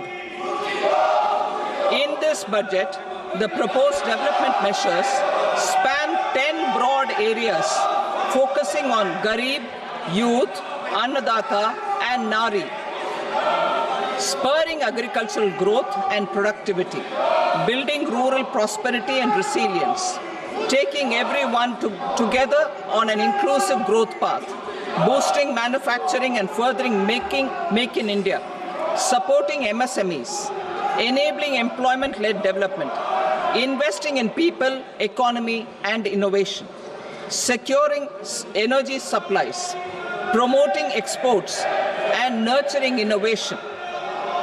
For this journey of development, our 4 powerful engines are agriculture, MSME, investments, and exports.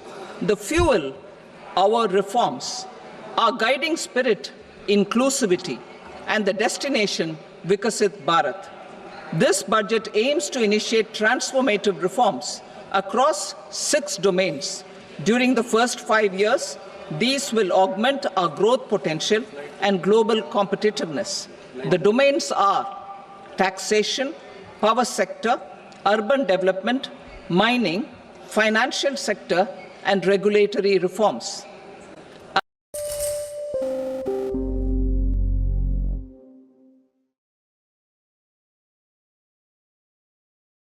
Five, 4, 3, 2, 1.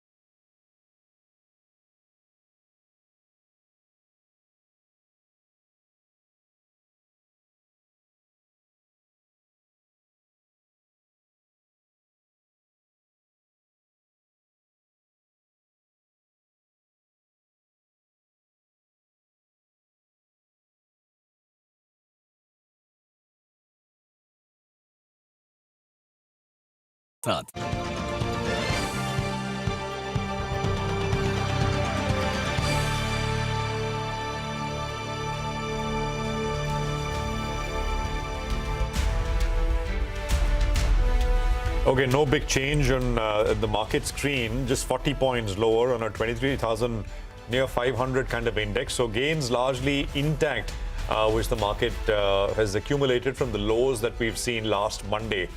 So this is, of course, just a couple of minutes to go before we wrap up things this Saturday afternoon. Shardul Shroff, of course, has been very patiently waiting by. Shardul, I trust you heard the Niti Aayog CEO speak with my colleague Shireen, and very interesting, forceful remarks. I mean, this is a budget for Vikasit Bharat. But that is one. But the other thing is, there was some at the margin, not widespread, but some fear, especially after the economic survey and what we heard from the CA as well, that 7-8 years now, a corporate tax rate went down from 35% to 25%. And there was a table in the economic survey yesterday as well. Job addition has been anemic, absolutely anemic. So, organized, well-paying jobs, I mean. And that maybe the government will do something to correct that. But what they've done is, of course, lower taxes on the personal income tax side. Correct. On the corporate side, thankfully, nothing. Yes. You think that's an area of focus going forward? I think the fact that corporate taxes don't go down is the manner in which the deficit is kept, intact. You have the FRBM and you have to maintain the deficit level below 5%. So not decreasing the corporate tax has the benefit of continuity in terms of taxation. Not reducing the HNI income also has the ability of raising the revenue bucket. And I think all in all, it's a good budget. Shardul, thank you very much for joining us. Appreciate your time here on CNBC TV 18, and we'll speak again. But good conversation after a long time. Prakash is back with us to wrap things up. There's 4 minutes to go for close. Prakash, some of the moves that we're seeing is all local investors, foreigners, of course, absent today, holiday. Some of these moves on consumption, etc., will last. As Mangalam was saying, there's no counterparty in that sense today. Absolutely. So these are just gimmicky things. You get some names, you want to kind of trade on that, and you made money on both sides today. So even if you sold, you made money. You bought, you made money. A lovely market, but. And at times in the same stock. Absolutely, and that shows that it's so indecisive. It'll take some time because consumption is not something which will change numbers overnight. So and there's no point buying into the dying moments of the market and say, oh, this is the last day you get to buy. But consumption makes sense. So you could choose so many things out of that because everything is undervalued from a relative perspective. So if you could, just give 3 stocks after today's budget that people should look at. So let me give you names which, of course, you could do it on Monday, but think about it. Today.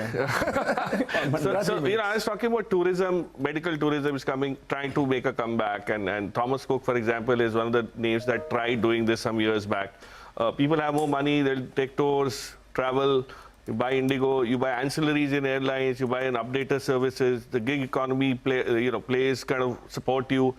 All these new airports, 52 new destinations, you'll need people to work and ground services and so many things. So that's the way to look at it, saying which pockets of consumption are either too underinvested or underowned, and you'll be able to find a whole list in the value chain. It might not just be just prominent names, but that's what we've been doing. So mining, there's so much being talked about mining. You have AI engineering, Tejo, these are pure mining equipment guys. So that's where a lot of capex will get directed eventually. So I'm sure we have enough to do, and we'll have to wait for 7th of Feb to really see some decisive moves, but we'll discuss more on Monday. By the way, Vishal Mega Mart is also one of the consumption plays and affordable consumption plays, and that's up nearly about 7-8%. And NIIT, given the focus on skilling, NIIT Limited has moved up close to about 7%, and Zensar, sort of an unexplained move, but that's up nearly about 10-10.5%, and pretty good volumes today on that. All right, so let's, I guess, wrap it up on that. But I think Prakash put it nicely, gimmicky. I think that's the word he used, right? And I think that nicely summarizes, at least not all. I mean, there is, of course, a boost, no doubt. It's just positive consumption. In the long term, it's going to be very favorable. But right now, you just keep throwing some balls in there. Animal spirits are they unleashed? It's good if it's not only on one day. Let it build up. No, I'm saying, does the budget unleash the animal spirits? Not yet, no. All right, so we'll, let Prakash hold on to his thoughts, maybe take the Sunday off, speak on Monday once again, as Ramdev ji said. Monday is Monday. It's a tamed animal for now. Unleash himself over the weekend. Unleash himself over the weekend as well. So, let's wrap it up with the consumption stock doing extremely well. Nothing to show for on the Nifty. Just a 40-point downtick. If you looked at just the open and the close of the market, it wouldn't look like it's the budget day. But if you looked at the consumption stocks, it would look like, okay, apna time aa gaya. Is that how one would summarize the day? Well, that's right. And if you looked at the railway stocks, you would say it was budget day because nothing came to them. And all those stocks, in fact, they went home with sharp cuts. Aircon was down close to 10%, RBNL down close to around 10%, IRFC as well. And actually, we got used to it in the last few budgets that something will come for the railways. This time around, they missed out, as Mangalam said.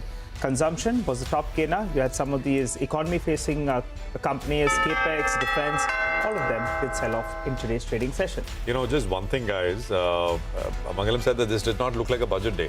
Actually, if you go by the last two budgets, this looked exactly like the budget day on the Nifty. The reason is February 2024, which is before the election, right?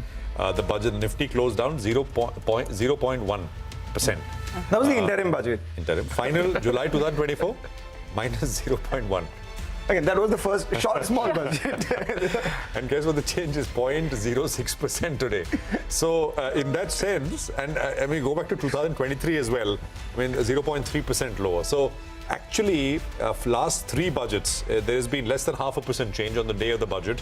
And actually, even intraday, the moves. I think today the intraday move is about I don't know, 1.25%, 1.5%. But otherwise, it's been largely. Maybe not even 1.5% today, but it's been very quiet on budget days for the last three, and I think now for the fourth budget as well. So I think we're done for the day. Markets ending slightly lower on a very, very kind of a tentative note, but not very much to take away one way or the other.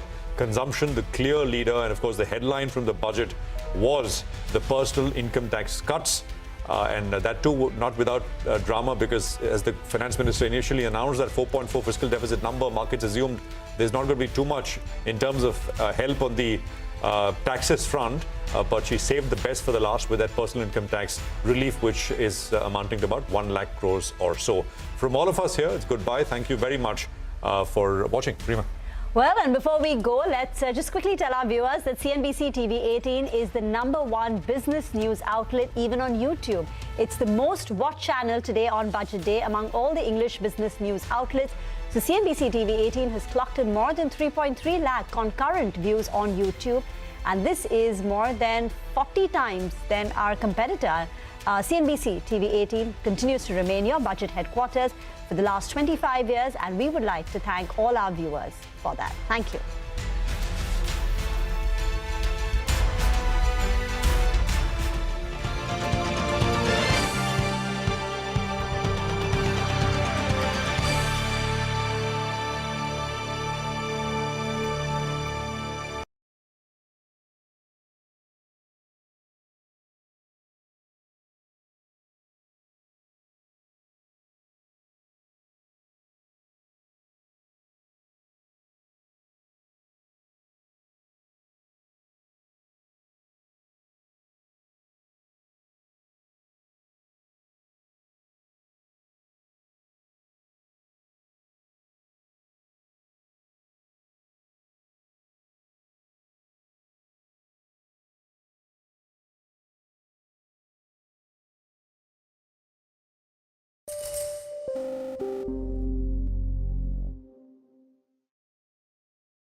Sir, with your permission, I rise to lay on the table a copy in English and Hindi of the Economic Survey 24-25 along with the statistical appendix. Thank you. The House stands urgent to meet 1 hour after the presentation of the Union Budget 2025-26 in Lok Sabha on Saturday, February 1, 2025.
Eighth consecutive time, Finance Minister Nirmala Sitharaman will rise to present the Union Budget in a few hours from now.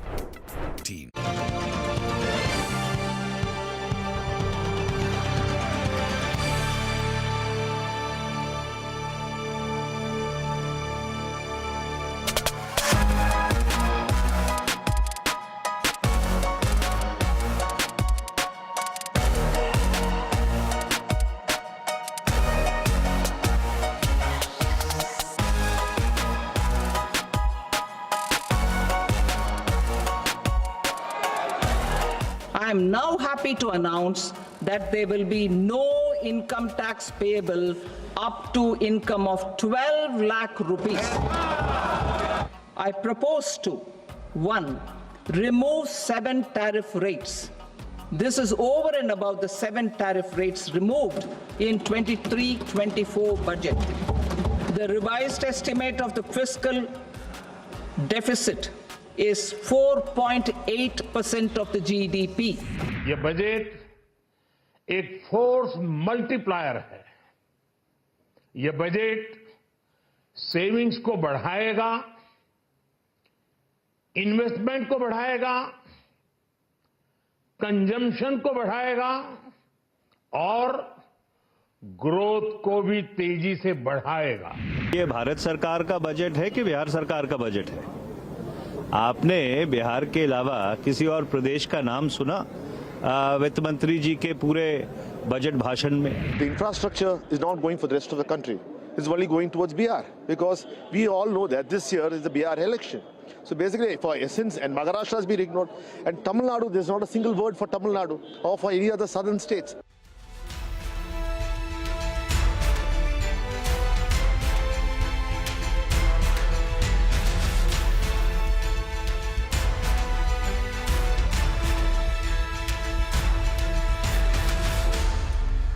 Hello Hello and welcome to this special budget broadcast. This budget puts more money in the hands of the middle class with income tax sweeteners, also stays the course of fiscal consolidation, but only a minor increase in capex outlay. Further, it continues to remain optimistic around divestment but lowers targets for FY26.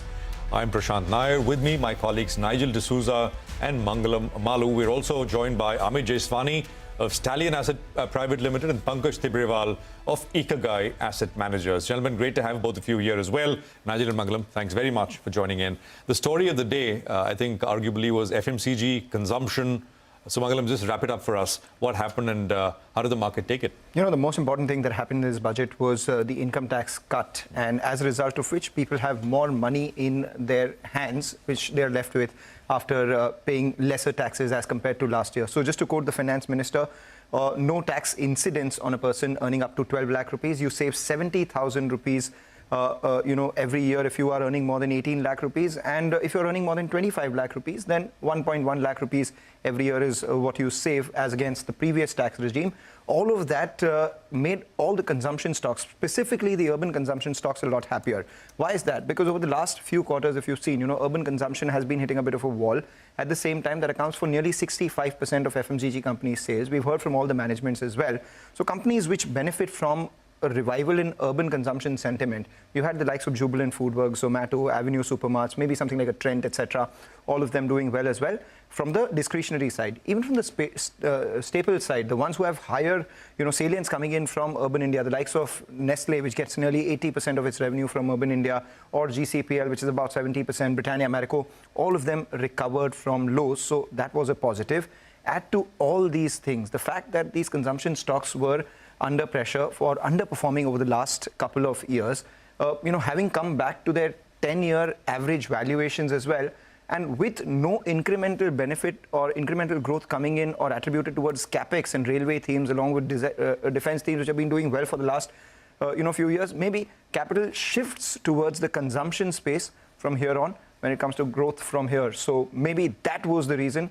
We're going with seize the moment for this budget. Maybe it's time for consumer stocks to go ahead and seize the moment. Okay, all right, Mangalam, thanks a lot for that. Well, let's welcome our guest, Pankaj, as well as Amit. Thanks, gentlemen, for joining in. Pankaj, let's come across to you first. I think you were hinting to be in the camp that wanted a bit of a capex push.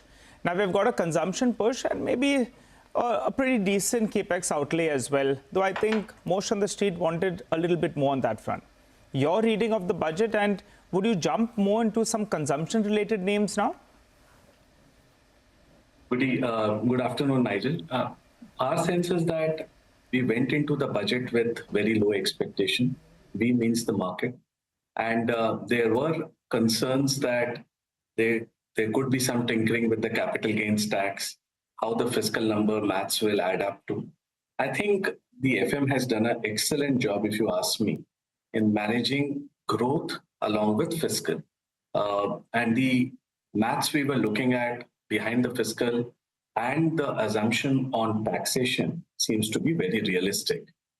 So our sense is that there is an impetus towards growth, but this time it's from investment-led to capex, consumption-led. And I think it's very important to take directions from the government. If you remember, Government 1.0 pre-COVID, I think it was all about consumers, middle class, MSME, exports. Post-COVID, the government direction right from day one was manufacturing, infra-led growth, PLI, and government gave a huge push towards it, where 3 lakh crores became 11.5 lakh crores. Now, since June 24, we have started to see indication that this term of the government could be all about the welfare of the schemes back again. And first you saw the 12 states announcing some welfare schemes to the tune of 3 lakh crores, followed by this significant concession of 1 lakh crores in the hands of people. And if it is followed by interest rate cut, most probably in the 6th Feb credit policy, it will clearly show that government first wants to bring growth this time through consumption, which has been beaten down for the last 4 or 5 years. And I think market is clearly showing that shift. Maybe too early to take that call. Right. But I think normally these things starts to build in over a period. And I think my only sense is that when I look at the portfolios across the board, largely it's consumption infra-led right now across the portfolios, because the last 4 years the investment theme has done so well. Most of the portfolios are tilted across the board towards defense, railways, capital goods. And if that continues from a consumption perspective, I think people will have to make that shift. And that shift was clearly reflected today in the market. Maybe next few weeks and months will suggest us whether it was an inflection point and there is a theme change which is happening. I believe it could be that you could be back from value to growth again, and growth this time in consumption, not infra. Okay, all right. You've been, over the last couple of months, we've chatted. Pankaj talked about QSR and a few consumption names yourself. We'll come back on specifics, more specifics in a bit. Amit, your sense for the first time in many quarters, you turned a little cautious. Does today's budget change anything? Pankaj used the word, we'll find out in hindsight whether this was a bit of an inflection point for consumption names. What did you make of it?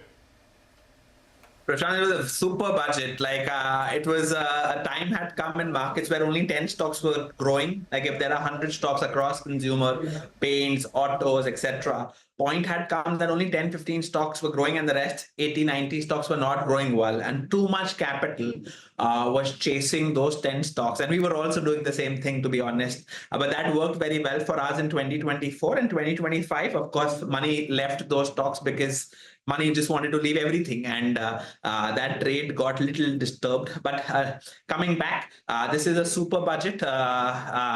While that 12 lakh is the game changer for consumer stocks, I believe there is some sentiment change because if you think about it, paints were growing at 0%. FMCG companies, majority of them were growing near 0%.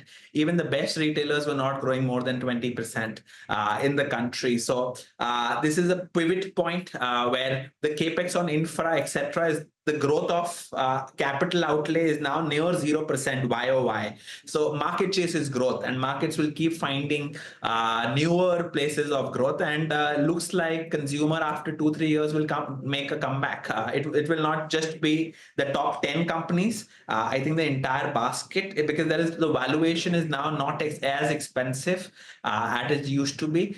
So hopefully we will make money on both sides. The good part, the companies who are executing in bad times will execute even better in good times, and the companies who are not executing in the good times, the bad times, will have a cyclical kind of recovery of valuation and earnings coming in. So let's see. I'm optimistic. We've had a rough January, but I think February has started on a super rocking note. All right, February started on a super rocking note. The good part is that February started on Saturday itself, the markets were trading. We'll keep an eye out on how it pans out, when full volumes come by on Monday as well. But consumption wasn't the only thing that we were looking at in this budget itself. It was, the insurance space as well. If you look at the finance minister, she brought cheer to the insurance space as well with an announcement of hiking the FDI into the sector. But at the same time, there were worries about insurance seeing lack of growth because people opted for the new income tax as well because of the relief that came in from the finance minister on the income tax too. Yash joins in to tell us what the insurance sector takeaways from this budget have been. Yash. Well, Mangalam, three most important takeaways. The first one, as you started with, increasing the FDI, the foreign direct investment limit in the sector, taking it to its optimum point of 100% from the current 74%. The last time when it was raised from 49 to 74, it got very little attention from foreign players in terms of bringing in the capital. But the regulator, the government, was confident that if a complete autonomy is given to foreign players, where they decide how much capital, the business directions, the policy decisions, then that capital will indeed come in. So increase in FDI was the first one, largely positive for the sector and the unlisted players more than the listed players. The second announcement, which was a dampener and which was largely expected also, was the push which will come from the government side on the new income tax regime. Remember, the new income tax regime does not give you any exemptions like the old one under ATC for life insurance and ATD for health insurance. The government said the big thing, which was essentially no tax for an income of up to 12.75 lakhs if exemption or rebate is taken, and that made the new income tax regime a lot more attractive. The fear is that if people start moving from the old tax regime to the new tax regime, then the purpose of buying insurance for tax saving gets defeated, both life and health insurance. Hence, that was the fear, and the stocks reacted to that particular news. Though HDFC Life on the channel said just 2% of their new business premium comes under ATC. For the sector, it is about 5 to 7%. The third one was taxation on ULIP. So far, ULIP premium of more than 2.5 lakhs, the returns which come in were taxed as other income, which gets computed into your income tax, and accordingly slab-wise you're taxed. But here the government has clarified that now it will be taxed as capital gains tax, which is 12.5%, which will be the lower range of tax as compared to the higher marginal rate under income tax. Okay, all right. Thanks a lot for that, Yash. Pankaj, does this sector now come under your radar? You know, insurance companies, they were all over the place today. Initially, they saw a big downtick because a lot of people will move to the new tax slab, but then we had clarifications coming in there. Biba as well of HDFC Life did clarify only 2% do fall under that particular bracket. Your view, Pankaj, on insurance stocks? So overall, Nigel, I think insurance companies are very well positioned. If you look at insurance, when they do well, whenever the yield curve steepens, and I think that's a time when really the insurance companies does well, because the non-par, the protection, the annuity part, they really make money in that. So my sense is that at lower levels, insurance could be a great opportunity from a 2 to 3 year perspective. If our view is that the yield curve is going to steepen from here on. And on 6th of Feb, if the RBI decides to cut rates and there's some steepening in the yield curve, probably insurance is a great play from overall. And valuations have come off over the last 3 years. Insurance as a sector has not given any return. And these are solid franchises from a medium to long-term perspective. And we ourselves are evaluating both the general as well as the life players in this space. So Pankaj is having a look at that. Amit, does it come under your radar? So insurance, we don't have any positions as of now. The growth's not picking up. If you look at the entire pack, the insurance pack, the growth has been very mediocre for us to get in. So we've not been we like the marketplace, the market leader, the marketplace market leader, the bazaar here, but that is also a little expensive, and markets have taken the last January, we sold out Policy Bazaar way back, but markets are looking at valuations also very aggressively since January. So you cannot just chase growth. You want growth and reasonable prices both going forward in 2025, 2026. So we let's see, we don't have any positions, or we're not even thinking in those lines. Very complex. Life insurance is a very complex business to understand. It is nobody understands embedded value. At least we don't understand embedded value, how to calculate what futures will look like, because you're taking money in now, you're insuring something that will happen 20 years in the future. It's very, very difficult to understand this stocks game. Basically, it's very tough. We don't understand it very well. So we only focus on general insurance. That is easier to understand. Okay. But I don't see the growth rates that we need. Right. Got it. Before we wrap, Pankaj, it's based on one event. It's very difficult to change one's view or kind of suddenly go into something. As a trader, you can do it in and out and all of that stuff. But if the game this time around, the saransh, as they call it, out of the budget is more money in the hands of the consumer, it's figuring out where that money will go, right? Amit had some ideas. If you had to pick out one space, could it be, again, from a listed standpoint, we're trying to connect both. More hands in the consumer, which companies, listed space. So what would those be? One or two areas you think? Briefly, Pankaj. So Prashant, always remember that event could be one-off, but inflection points normally come like this. And if you remember 2001, 21-22, when we started to get positive on the entire investment theme, we didn't know that in the next 3-4 years, the push from both global and local would be towards investment in terms of PLI, in terms of Make in India and others, and government push. Probably would be the time when probably government is indicating to us that the next couple of years could be welfare for the people. So we should not ignore that direction from a portfolio composition and portfolio construction perspective. And coming to consumption, I think it's a broad sector. What we are positive on is the consumer durable segment, home building segment, not so much on FMCG, but retailing, value retailing, and companies which have executed well in the past with a strong brand franchise. Right. And don't forget, Prashant, that many B2B businesses today, which lie in the investment theme, are price to vision, not price to perfection also, but price to vision. And there we need to be a little now careful that there could be significant derating if growth is below expectation in terms of order inflow or the government push towards spending.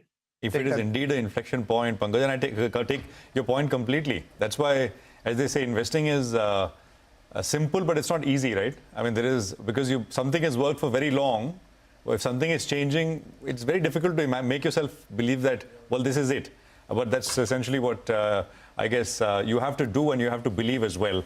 Mangal, you want to make a point? Sorry? No, I was just saying that when he said that, it's not a day that makes the market, or it's a period of time. Maybe this is the time for the consumption stock. So I guess we'll just wrap up on this edition. Okay, all right. Well, we'll have to do that then. Thanks a lot, Amit, as well as Pankaj, for joining in. We've completely run out of time. We'll wrap up on this edition. We'll be back with more news and updates on the other side. Don't go anywhere.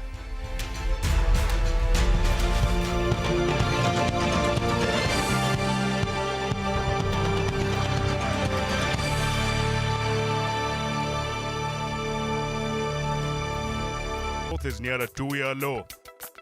Can the budget unleash measures to fire up the growth engines? It's important to understand that this drop happened just 2 quarters in the last 12 quarters that we're talking about.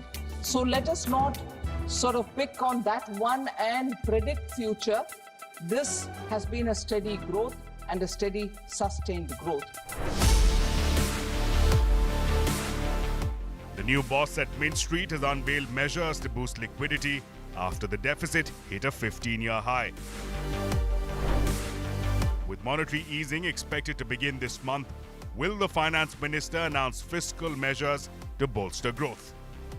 System liquidity is still tight and there is deficit. The system needs more liquidity. Liquidity is very low at this point, as you know, negative or 2.5 lakh or so. Artificial intelligence has taken stock markets by storm. How do we make AI all pervasive? Powered by AI. AI first. Artificial intelligence. Ready for AI. AI is providing some cushion to that. But as the corrections set in, investors are largely hoping for a status quo on taxes to stem the current downtrend. Welcome to India's #1 budget headquarters. Decoding key policies, delivering market-shaping insights, and unlocking the potential of India's growth blueprint. Beaming live from the CNBC TV 18 Motilal Oswal Budget Headquarters.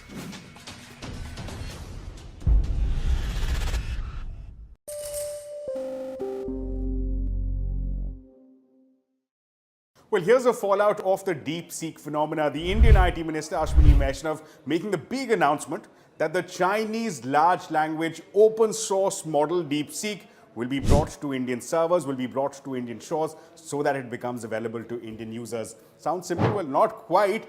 A lot of jargon there. What does it actually mean? Let's help you break this down to understand what really has transpired with this announcement being coming from Ashwini Vaishnav. Now, let's assume, and I'll explain that with the help of an analogy, the analogy of the humble tea, the common denominator between 2.8 billion Indian and Chinese. Now, let's assume that DeepSeek is this Chinese tea in this cup of tea. Now, what's important is that this is an open source AI model. What that effectively means is that the core code, which is the heart of the model, which is the recipe of the Chinese tea, is publicly available. So what the Indian government is proposing is that we'll use this recipe of the Chinese tea and replicate it here on Indian shores, on Indian servers, and have exactly the same model here present in India for Indian users. But that's not all. Let's bear in mind, we like our masala chai. Like most things in life, we like a little tadka in our life. So we'll add a little input to this. We'll add some components. We'll add some sugar. We like some sugar in our tea.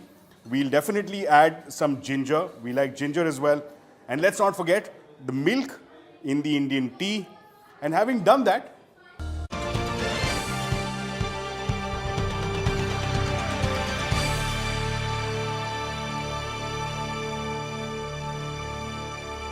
all right, joining us right now is Commerce Minister Piyush Goyal to speak to us about Union Budget 2025, the big push supporting the middle class, startups and the manufacturing sector.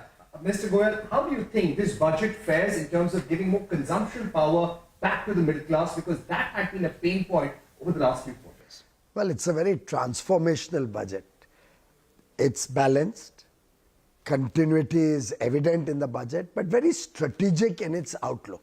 It has planned a vision very holistically. Now, the benefits given to the middle class. It straightaway results in money in the pocket of the middle class. India has a very rapidly growing middle class with 25 crore poor having come out of multidimensional poverty. You are rapidly seeing more and more people with increasing incomes. Their disposable income becomes much bigger, savings of up to ₹1 lakh for all those who are earning up to 25 lakh rupees. And for those who are in a job at 12,75,000 rupees salary, you have zero income tax.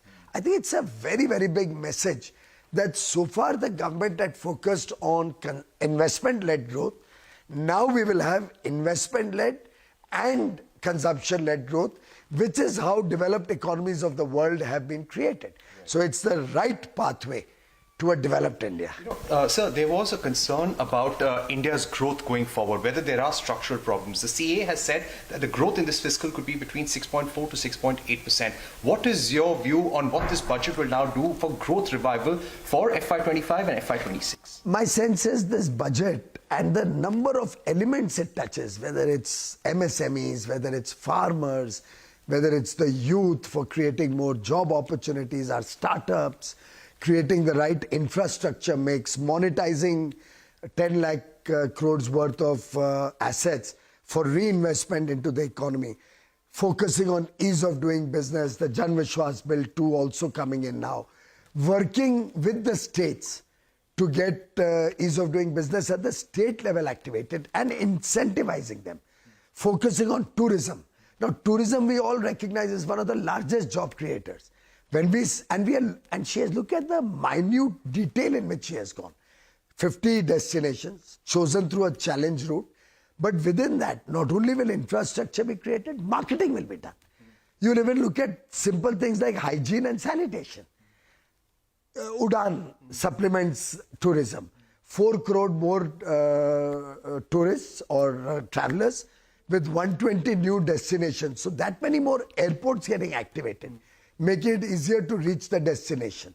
Hotels being provided land at affordable prices so that hotels remain affordable. Homestays being given mudra loans now. I can clearly see in this Honorable Prime Minister Narendra Modi's way of working. He always thinks very comprehensively. He always thinks out of the box.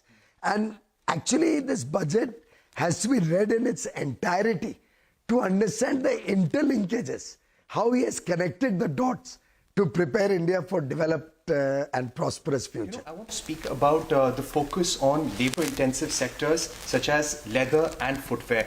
What is the kind of schemes or the policy contours that we are going to now see for support for these sectors? And do you think this has been done with the China Plus One opportunity in mind? Well, Prime Minister Narendra Modi has always believed in the capabilities of our MSMEs. And it is not only toys and leather. Toys and leather are clearly focus areas where we have a huge amount of success story in our last few years. But he has overall given the MSME sector a big thrust. He has increased the mudra loan limits. He has increased the limits of the very definition of MSME. We are finding that the credit guarantees will be given for term loans, for modernization of these MSMEs. Exporters will be given a thrust with easier finance available.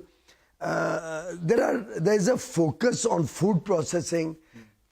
In a way, when demand gets a boost, particularly through the benefits given to the middle class and greater disposable incomes, when our farmers' income increases, whether it's the focus on increasing their production or productivity, cotton, pulses, even look at the detailing. Makhana is a very nutritious and high demand product. Potential is huge. The farmers who are making makhana, when their product gets processed into a packaged, branded product, its value transforms itself. Just like we are seeing in tea, in coffee. Coffee, our exports went up to over $1 billion this year. So his whole idea is how farmers' income can be increased, how middle class can be getting a more disposable income, how the youth of the country can engage with technology, better skill sets. It's an effort to reach out to 140 crore Indians. Nobody should be left behind, is the mantra that Prime Minister Modi follows. When it comes to duty, sir, we've got the new administration in the US and they have threatened tariffs. They've started with, of course, Canada and Mexico. They will go to China, and the feeling is they will impose tariffs on India as well. How are you gearing up, and how is that budget, how is this budget making India tariff ready? Please don't go by feelings expressed by a few people. We have the courage of conviction that our friendship, our relationship with the United States is time-tested. Prime Minister Narendra Modi and President Trump share very deep bonds of friendship. He knows that India is a trusted partner of the United States of America. At the same time, we are wanting to work even closer with the United States of America to expand our relationship, whether it's on bringing back illegal immigrants, whether it's on making sure that American goods get a fair tariff regime in India which does not hurt their business interests, and simultaneously India stakeholders and interest of education and health has been prioritized. When we're talking about education, from a child in a daycare center, Poshan for women, lactating mothers, till the level of getting skilling done, and also for artificial intelligence and digital reading material for students and in school and colleges. Every aspect of education, and bringing in that dimension which is so critical for health. Daycare, cancer centers, and making sure more medical seats are available. These are kind of things with which I'm trying to highlight. The approach in this budget has been pointed on areas which definitely need immediate intervention, outlays, and action along with the states. So Vikasit Bharat is not just being described. I've given you also what we mean by Vikasit Bharat, or what is it that we expect to achieve for Vikasit Bharat. So this budget actually has given you several things on which you can understand how this economy is being planned to take forward a route towards Vikasit Bharat. Secretaries have joined me. All of them would also come in to explain or answer and give clarity and so on. But one thing which I certainly would like to highlight is responding to the voice of the people, which is what Prime Minister Modi is known for in his administration. It's a very responsive government. And as a result, the income tax simplification, which I announced in July, is already completed in its works, and we shall bring the bill in the next week. So the income tax simplification, about which in July budget I have gone in detail to say, the work is completed. Within 6 months is what I said. Within 6 months we've brought the bill. It'll be coming into the parliament next week. So if we are talking of reform, inclusive of taxation, the work is done. This budget also speaks about rationalization in customs. Tariffs are being brought down. tariffs are being simplified, and also the basket which consisted of so many different tariffs for so many different commodities are now reduced. 8 were taken off earlier, 8 has been taken off now. So whatever remains now, 7 I think remains, and that is all about India's tariff picture. So the usual narrative which goes on, saying is India being too heavy on tariffs? No, you find that we've drastically reduced and also simplified. So this budget has so many things for all of us to talk about. The more important thing about agriculture, which performed very well during COVID and which has contributed to India's food security, the proposals which are mentioned in this budget actually talk about everything to do with beej to bazaar, literally from the stage of seeds, hybrid seeds, climate resilient seeds, seeds which can give greater output, seeds which are going to be high yielding, all this together to the final point of India becoming the world's food basket. That's the definition I put in when I was talking about Vikasit Bharat.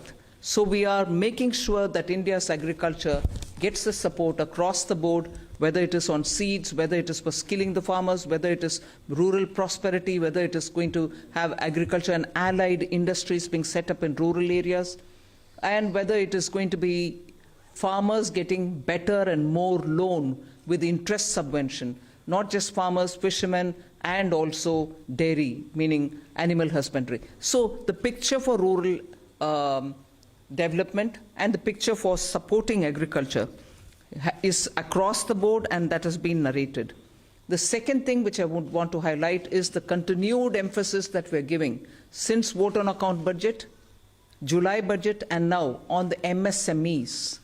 Whether it is giving them sovereign guaranteed loan, whether it is support during COVID, whether the definition being changed now for better, more inclusive growth in MSMEs, access to bank credit. So MSMEs have also been given greater emphasis. Together with this, I'd like to highlight the point that energy security has had greater attention in this budget. We've highlighted in July budget how even pump storage will have greater attention. Solar and wind and renewable energy has also been taking consistently good importance in our budgets. This time we are talking about the small modular reactors. I've also announced that there shall be 2 amendments, one to the Atomic Energy Act and the other one for the civil liability. All of this is going to help us attain energy security. Insurance sector's FDI limits have been enhanced. That is another important announcement. I'll end my opening statement with 2 things. There is no reduction in the public spending on capital expenditure. Let's put that up front. We continue to place emphasis on the multiplier effect that capital expenditure done by government has shown, has sustained us. We continue on that. And with all this, our fiscal prudence has aligned itself to the glide path that we announced in 2020-21. So we've kept ourselves in alignment. Fiscal prudence has been maintained. And the next year, coming years, estimate has also been given. Well under 4.5 is what we had said earlier. We are also projecting the same. So this is just as an opening statement. There's a lot more to say. But as you all ask questions, so shall we answer. Thank you. Thank you, ma'am. 225. 225. Mic, please.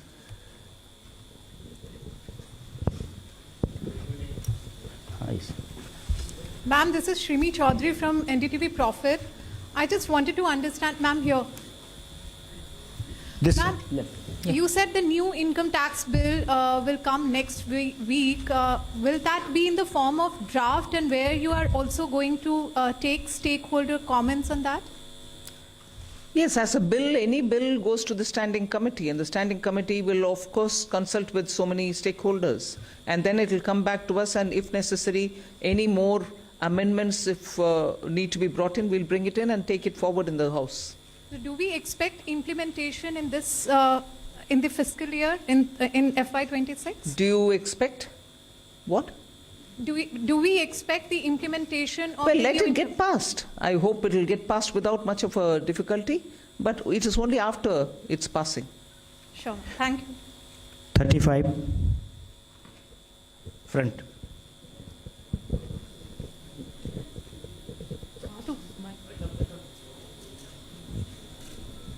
Ma'am, Timsi Jaipuria, this side from CNBC TV 18.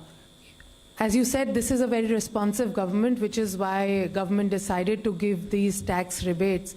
But given the structure that you have announced, ma'am, up to 12 lakh is the rebate. Any reason why this rebate has been hiked from 7 to 12 lakh? Is it that the incomes or salaries were not growing up to the mark, which is why government thought that this rebate needs to be given? And also, how do you make up for this 1 lakh crore of revenue loss? Will it not impact the budget estimates? Where will you get this money from?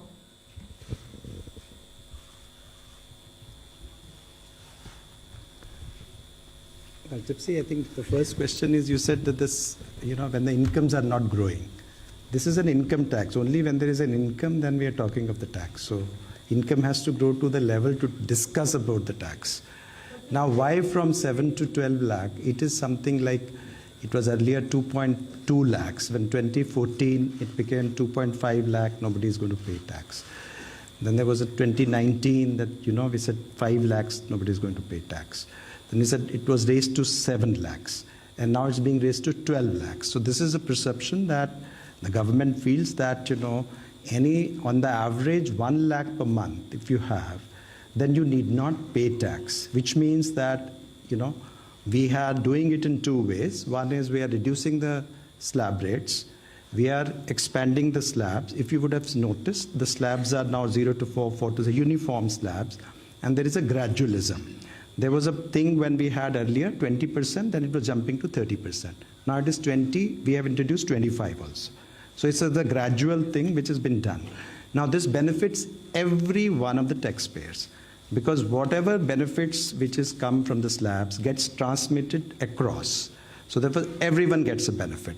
Now the second part, FM decided that, some people should get a little more benefit than merely slab rate reduction would have given. And so therefore an extra rebate. So slab rate reduction for everyone, and extra rebate for 7 lakhs were already getting it, not 7 to 5 lakhs more people have been added. So this is the philosophy behind it. And as you said, why you do it, I think we expect that all that money which they gave, it comes back to the economy in either consumption, savings, or investments, in whatever way they choose to do. I just want to add to that. If you compare what we've done today with what prevailed in 2014 under the Congress government, what we are, most often the narrative is we should put money back in the hands of the people. I want to please give this comparison for your consideration. If you compare it with the 2014 tax rates under the Congress, for somebody who's earning 8 lakhs, nearly 1 lakh more money is in their pockets today because of the amendments that we've brought in. Meaning, 1 lakh income tax in 2014 is 0 income tax now. So that money is going back to the people in their hands for those who are earning 8 lakhs. For those earning 12 lakhs, 2 lakh was the income tax in 2014 versus today 0 which is proposed. Meaning nearly 2 lakh more money in the pockets of people who are earning 12 lakh.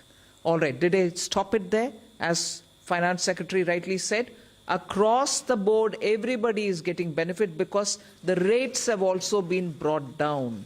Not just the rebates being given to up to 12 lakhs. Rates for everybody is being brought down. As a result, take somebody who earns 24 lakhs in a year. The income tax on them in 2014 was 5.6 lakhs. 2014. For them, now it is only 3 lakhs. The rate change has benefited somebody who earns 24 lakh as well. So 2.6 lakh rupees more in the pocket of people who are earning 24 lakh. So it is not just those who are up to 12 lakh because they are not paying any tax at all, because rebate is given to make up for the tax amount which they have to pay.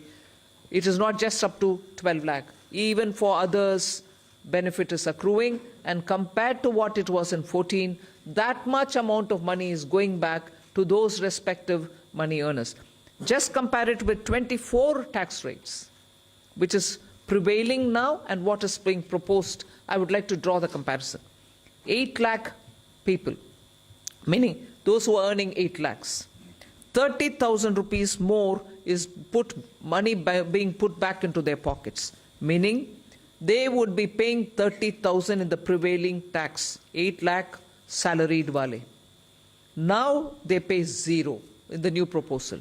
Similarly, 12 lakh salary or income wale would have 80,000 rupees tax to pay in the current prevailing taxation rates. They would have 80,000 rupees now go back to their pockets. They don't have to pay that tax. Go to the 24 lakh and compare with the present rates. Present prevailing rate, they have to pay 4.1 lakh rupees as tax. We are saying now they will have 1.10 lakh in their pockets, which they don't have to pay as tax. So we have put good substantial amounts into the pockets of people who deserve to get that. And I would want that to be highlighted compared to what prevailed in 14 and what prevails just this year. 3.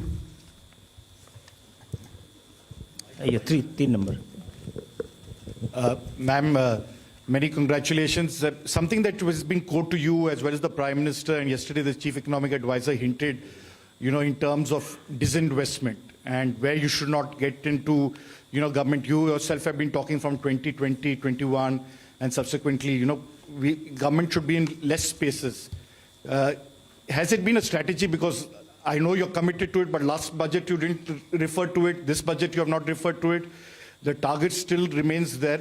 Is there any impetus that you're going to do towards what has already been announced by the budget? For example, bank privatization of banks and others. That's one. And the second because that was unanswered, you're making it simpler, the income tax, and bringing a thing. Does this mean that you can now not necessarily all the time you can do it through a schedule or an executive order if you want to give some relief to a common man in the new income tax bill that you bring in? No, giving relief any time will have to go to the parliament, because if we are giving fiscal relief to people, it has to have approval from the parliament. So but what the tax simplification really means is the complication in the language, the circuitous way in which they were explaining things, and adding too many exemptions. You will realize that when we brought in the new tax regime, we didn't want the old tax regime imitated or copied. In that, there are several exemptions given in the old regime. In the new, we didn't want to give any because we wanted a simple, straightforward tax regime in which the rates can be brought down. That's what we've done even now. So the act itself had to be simplified. The attempt now is that. And on the disinvestment and... No, all that will continue. There won't be a relenting on any of this. On disinvestment, if I can add, you see, the last time, July, also the similar questions were asked. We have actually since then, a value creation strategy, which was actually well explained at that time also. There is no disinvestment target per se. Disinvestment and dividend are both looked at together because both are money and money is fungible. And it has got 5 elements. The first element is that we are saying CPSC's performance. The second is we say that we should have communication of performance. The third we say that the capex of the CPSC, which is important, as you know, in terms of accelerating growth. The fourth is the consistent dividend policy. And the fifth is there is a calibrated disinvestment strategy. And the disinvestment also is there. The listing is a part of disinvestment itself. So if you really look at it, both dividend and disinvestment is about 80 to 90,000 crore per annum are being raised, but in a manner which are beneficial to the minority shareholders who are there in all our listed companies. 65, backside.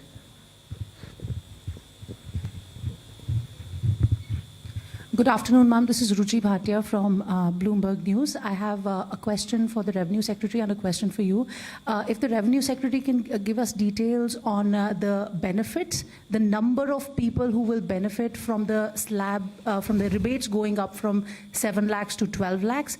And the question for you, Madam Finance Minister, a lot of people say that while the absolute number for CAPEX has gone up, the pace of spending has gone down as compared to a few years ago. Is it telling of the institutional capacity in terms of how much CAPEX push can the government really do? And secondly, as far as a lot of analysts do say that the multiplier that CAPEX has is a lot more than the multiplier in the economy than that tax cuts have. What would you, say to like some of those concerns as well? Well, 1 crore people will not benefit between the 7 lakh and 12 lakhs. Meaning 1 crore more people will pay no tax.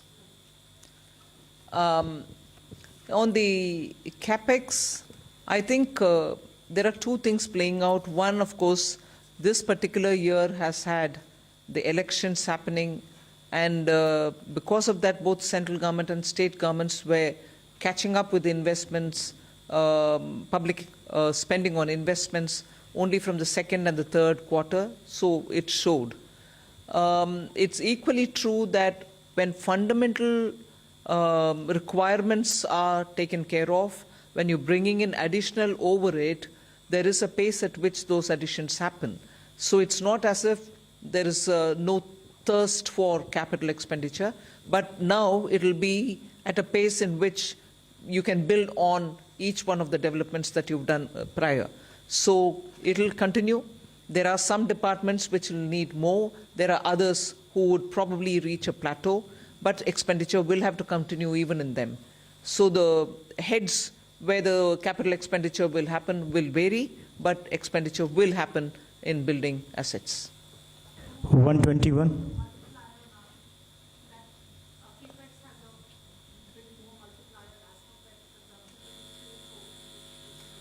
No, CAPEX is also continuing. I have not foregone CAPEX to give for revenue expenditure or consumption expenditure.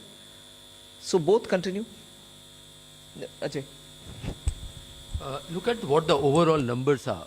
Even in the coming year, the next year, effective capital expenditure, including what Government of India provides to state for their capital expenditure, is 4.3% of the GDP, one of the highest.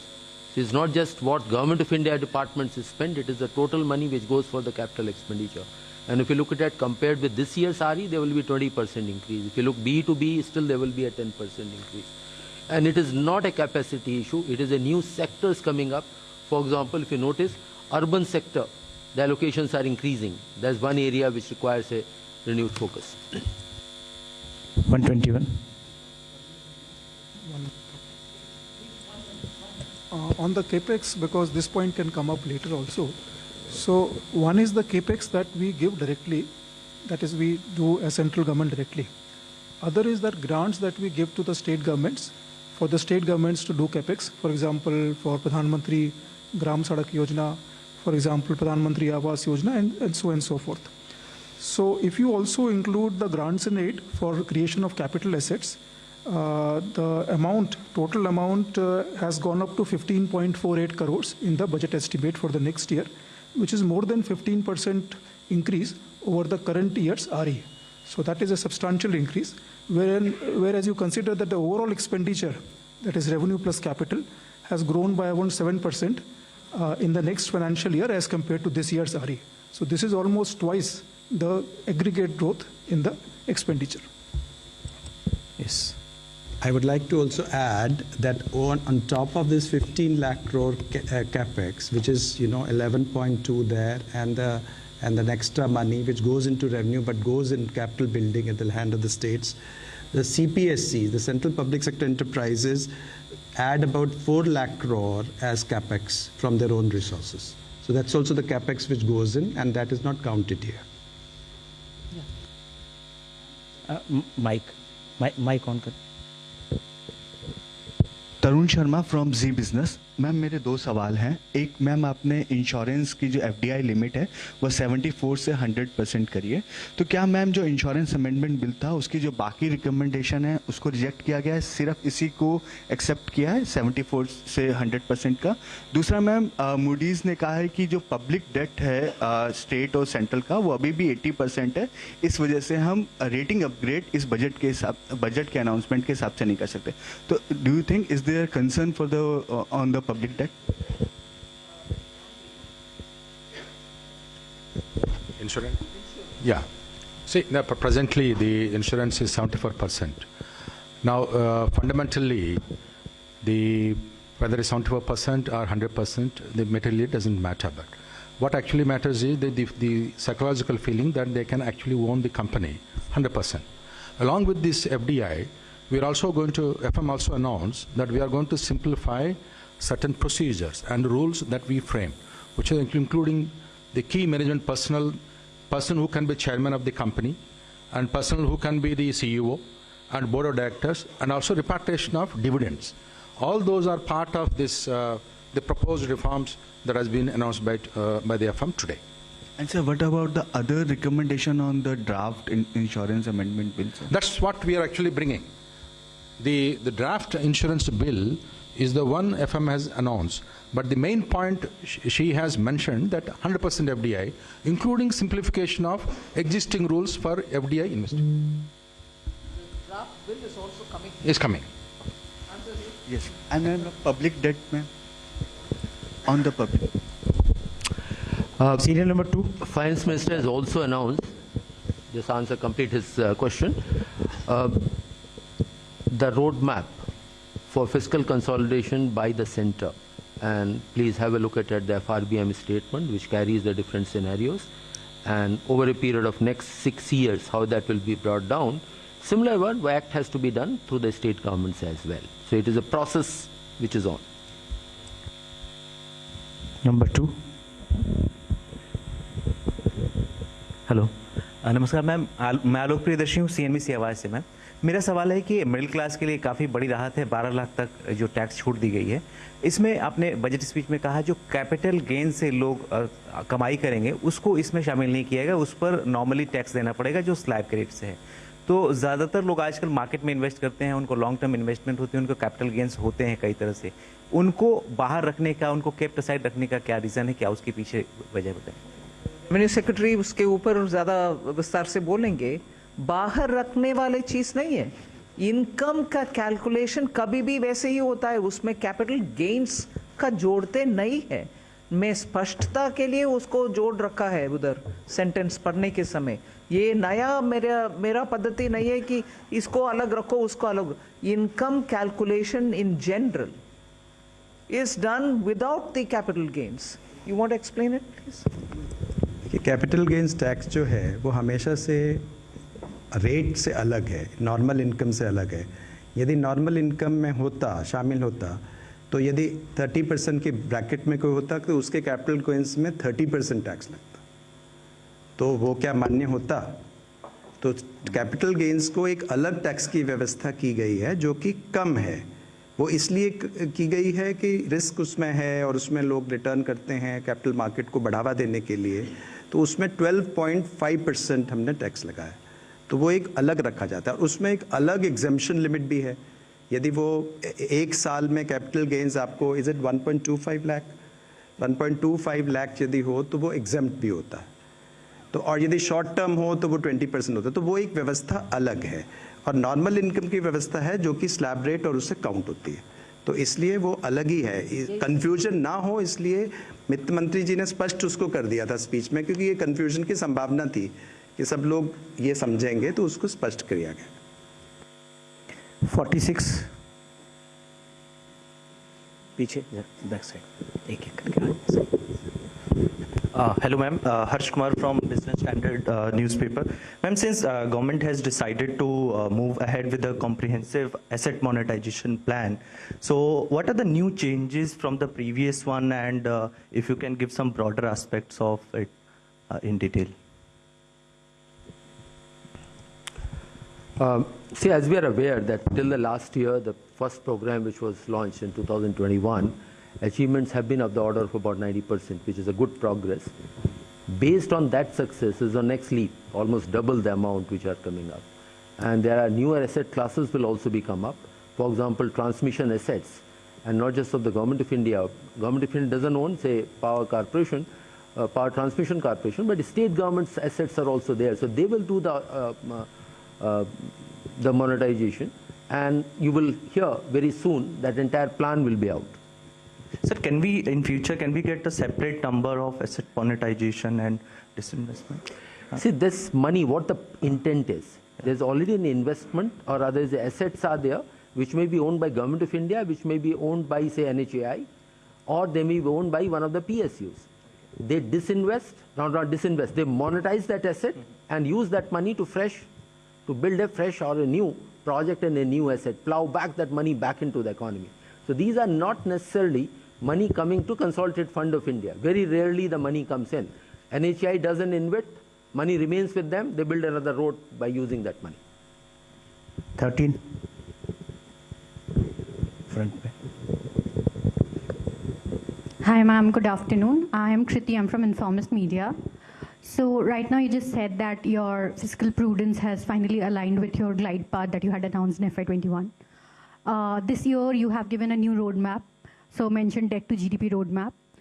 You aim to bring down your debt to GDP ratio to 49 to 51% by FY31, considering the nominal GDP would be in the range of 10 to 11. So based on that, and you said that you will peg your fiscal deficit in a way that it goes on to bring down your debt to GDP ratio. So is there a rough estimation of what kind of fiscal deficit you may have by FY31? And secondly, on 31, when you aim to bring down your debt to GDP ratio. Secondly, on funding of fiscal deficit for the next fiscal year, you have brought down the borrowing from small savings from considerably low, it's 16% low from last year. Is there any reason for the limited optimism? Earlier it used to finance 25% of your deficit, now it's going to finance 22% of your deficit. So if you could just elaborate on if there is any reason for that. Thank you. First of all, that what is going to be the fiscal deficit in nth year from now? The path is very clear that debt to GDP ratio will be on a declining path, depending upon what the growth rate in the economies are, what kind of a stimulus measure or further consolidation measures would be needed. And the roadmap does envisages three scenarios: mild, moderate, and high level of consolidation. So do your math there, that the range is coming up. In the best case scenario, the highest growth rate and highest level consolidation can go as low as 47.5%. Very low growth rate, etc., it comes to 52. What the goal is taken is 50 plus minus 1%, and that's showing that physical response to needs of the economy. So that is the goal, but overall trend has to be declining trend. And just see the record. 2021, Finance Minister announced will come down to 4.5 next year. This year we are 4.8, next year is 4.4. So this is a track record, that's what we follow. Your next question?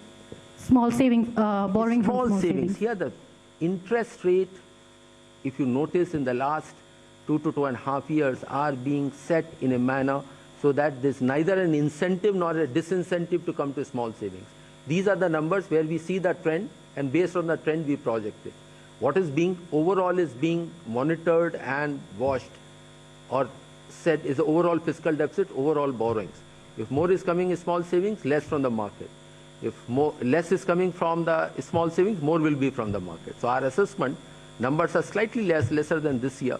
And to that extent, market borrowings we have indicated, which will be slightly less than the current year numbers, marginally lower are there.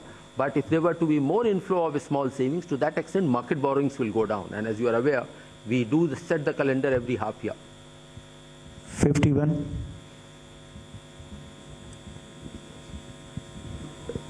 Hi, ma'am. This is Vikas from The Hindu. First of all, you've left us with very few questions after that announcement on the direct taxes front. And you mentioned that there is a 1 lakh crore, revenue foregone from that move, which is obviously going to help boost consumption and demand and private investment in turn. I wanted to get a sense of the mathematics behind the overall fiscal math that we've worked out for next year. Because despite this tax relief, we are looking at a direct income tax as receipts as a part of gross tax receipts are likely to rise to 33.7% as per the revenue receipts plan, and which is the highest ever, and marks a significant increase over the 24-25 income tax receipts. So I wanted to understand what's what gives, how do you work this out? Because on one hand we are giving away significant relief. Where do we expect the gains I hope from? you're not suggesting we shouldn't have done this. Are you? I hope you're not suggesting that we shouldn't have done this income tax, giving money back to people through rebates and other ways. No, I'm just curious where we expect the buoyancy coming from. That's fine. All right. It was answered at that time. Anyway. Okay, let me just see. We are talking about personal income tax, taxes on income, and we had 19.7% growth in 22-23. We have 25.4% in actual terms, and 24-25, 23-24, we had 25%, and 24-25, if you take the RE figures, growth is likely to be 20%. And what we have proposed for 25-26 is a growth of 14.4%. So we have moderated. I mean, we have been growing 20% almost on this plan, and we have made it 14%. Now coming to buoyancy, our buoyancy was in, for the taxes on income was 2.65 in 23-24. And 24-25 expected buoyancy is 2. And the buoyancy which has been assumed for 25-26 is 1.42. So you would see that we have assumed a moderate buoyancy looking into the sacrifice of revenue which has been done. So we have done our math. Thank you. 9. Third row. Good evening, ma'am. Considering the government's measure to put more... Sorry, this is Chetan from Business Today. Considering that the government's measure to put in more money into the hands of the public, are you trying to mitigate the impact of a possible Trump tariff trade wars from the US? Or are you relying more on domestic production to ensure that Indians have a shield from the US trade wars if they happen to be so? Well, I don't think we've gone that far to justify this income tax rate reduction. We've responded to the voice of the people and also made our own assessments, and therefore we've given this. And I thought there was an allegation also that we didn't respond to what may come through the US administration's tariff whatever decisions. Well, I don't think these two are connected, at least in the way in which we like to believe it. You may want to give a different dimension, but no, we have not done it with that intent. 64 at the back. Madam नमस्कार, मैं महावीर सिंह बोल रहा हूँ, freelancing करता हूँ।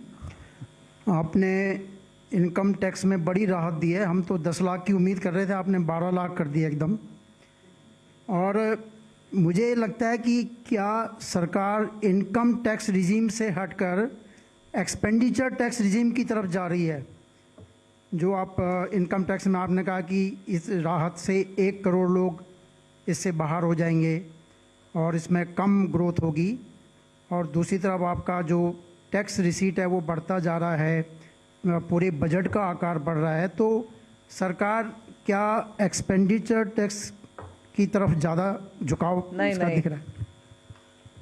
ये सिर्फ आने वाले साल के, मतलब अभी अप्रैल 1 से शुरू होने वाले साल के टैक्स प्रपोजल्स है।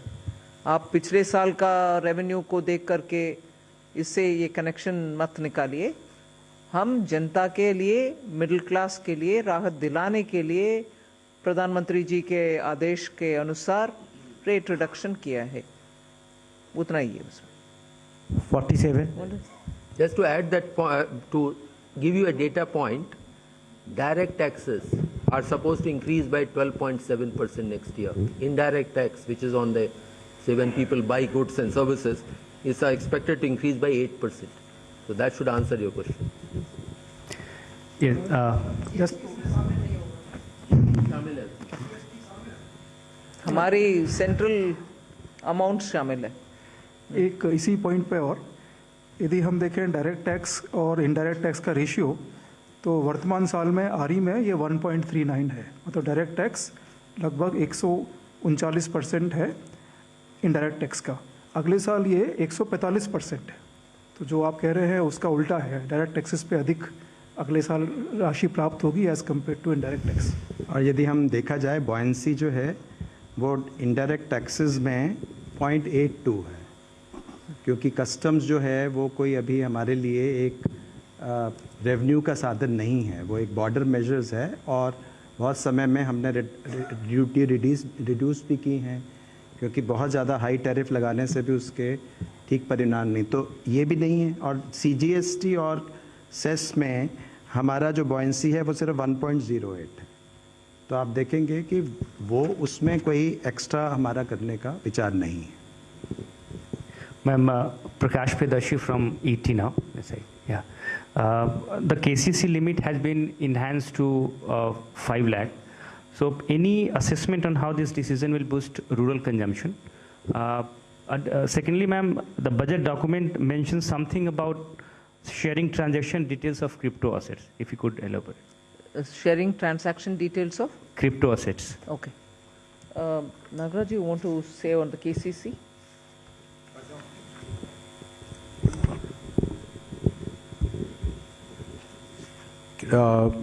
Increase in the KCC. Yeah. This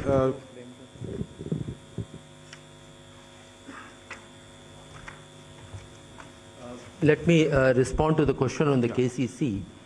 This is to enable those farmers who are doing commercial cropping, they require more more crop loans are required. It will facilitate them, and government will provide the interest subvention for them up to limit of 5 lakhs. It is not first to assist the farmer. It is not a measure to boost rural consumption. That is not the intent. The intent is farmer needed more crop loans. It is to facilitate that. That is the purpose. And 1 lakh, it's been decided long time ago. High time it was changed. The KCC loans are given at the 7% rate of interest. It's already subsidized by the government at 1.5%. Now, if the prompt repayment is there, there is another 3% to the farmer. The effective rate of interest on KCC loans is only 4%. Now, with the current announcement by the FM, there will be almost about 26 crore additional budgetary impact for these KCC loans. 45. जहाँ तक crypto का सवाल है, अभी हम crypto पे tax लगा रहे हैं. Although it's not a regulated entity, जैसे ब्लैक मनी में भी टैक्स लगता है, तो उसी तरह से क्रिप्टो में भी टैक्स लगता है. नहीं, मतलब रेगुलेशन ना होते हुए भी it is taxable.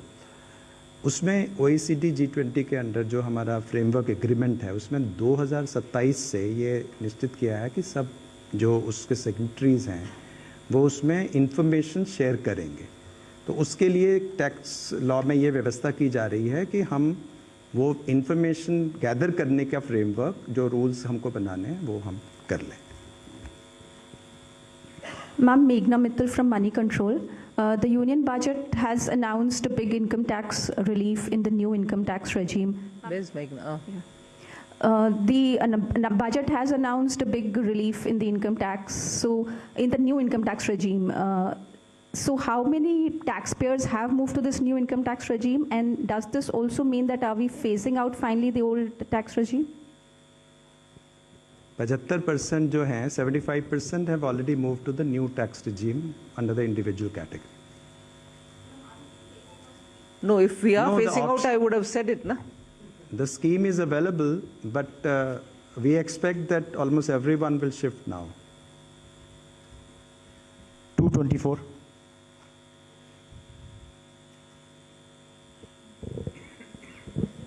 Good evening, ma'am. Shishir from Hindu Business Line. One of the popular scheme has been sovereign gold bond scheme. We have not seen any of the issue during the current fiscal. and we are not getting any mention for the next fiscal.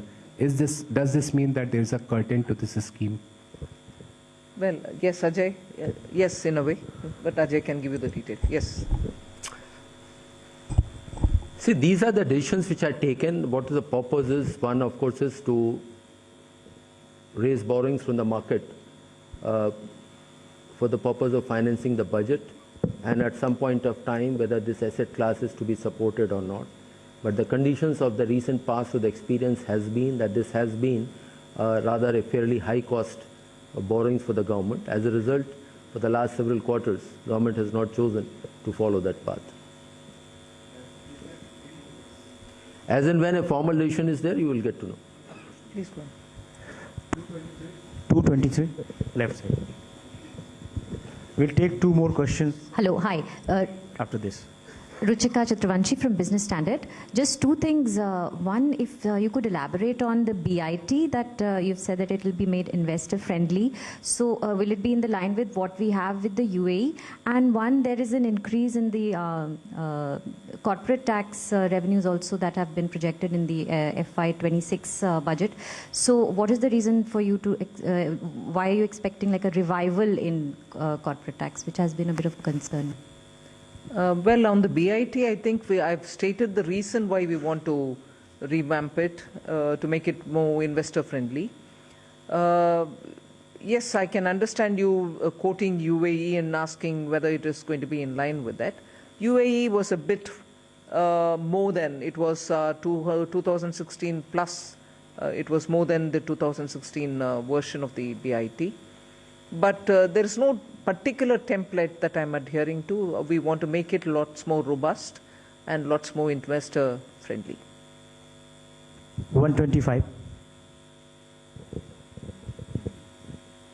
Ma'am, good afternoon. Karishma from Business Today. Congratulations to you and everybody. Ma'am, Manrega has again, it's seen a stagnant allocation in the last 2 years, despite that this year's FY25's utilization has already peaked until December. Do you expect a mid-year revision? And ma'am, a quick clarification on crypto. When is the DA-led crypto paper likely to be released? See, on Manrega, I think every year the same question is asked, and every year we answer the same question. It is a demand-driven program. If as a result of increased demand, a state or another state, a third state wants money because their demand has to be met, the RE shows the numbers and we increase it. But just because of that, it doesn't mean that my BE will have to be on the enhanced note. Every year the numbers, in fact every crop season, post the crop season, the numbers vary. So as a demand-driven program, we'll certainly respond to it as and when the numbers come. On the crypto, when is the DA paper likely to come? You'll get to know when it comes out. This is last 6 at the back.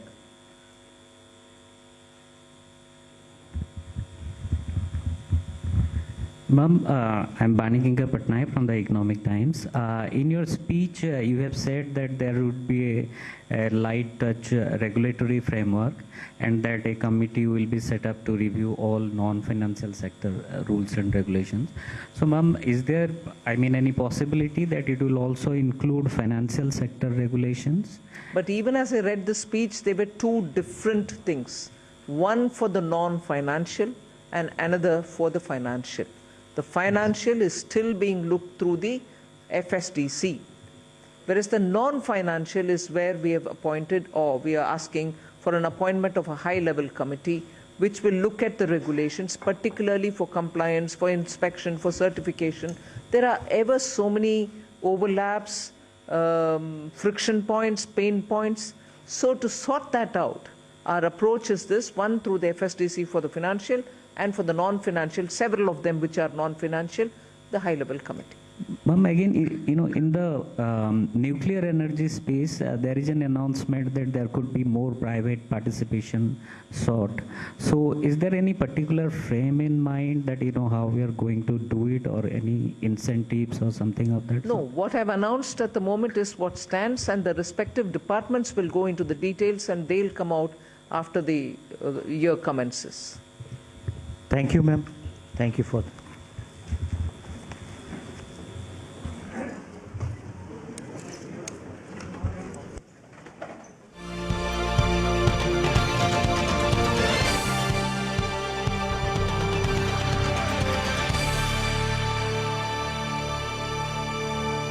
Product, which of course is a humble masala chai, is a humble cutting chai. So why are we doing all of this? Why is Ashwini Vaishnav doing all of this? Well, the long and short is, number one, let's not forget the obvious out of the way, which is the masala chai tastes a lot better. But having addressed with the obvious, the other two key components why the Indian government is doing is number one, all the components that we added, the sugar, the ginger, the milk, what that essentially represents are tweaks that Indian engineers will be able to do on Indian servers to this DeepSeek model. Now, why would we want to do that? Well, let's bear in mind there were niggles with DeepSeek when it initially came out. It wouldn't accurately answer questions about, say, the 1962 war or the status of Arunachal Pradesh. So this masala chai, with all these components, represents tweaks that the Indian engineers will be able to do on the Indian servers so that it becomes slightly more comprehensive.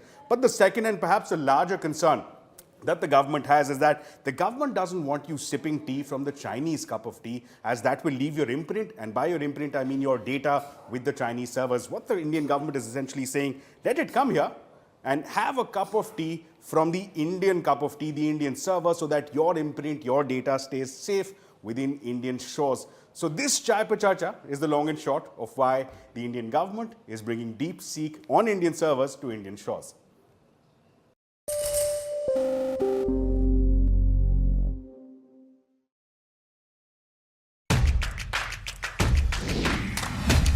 From sharp insights in the political arena to all the excitement from the world of sports.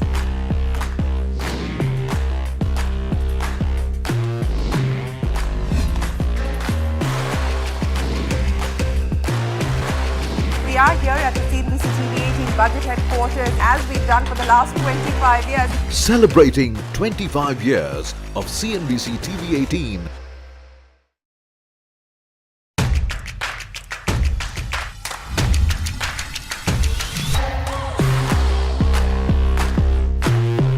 Markets are betting big on affordable housing. You look at the kind of stocks that have risen.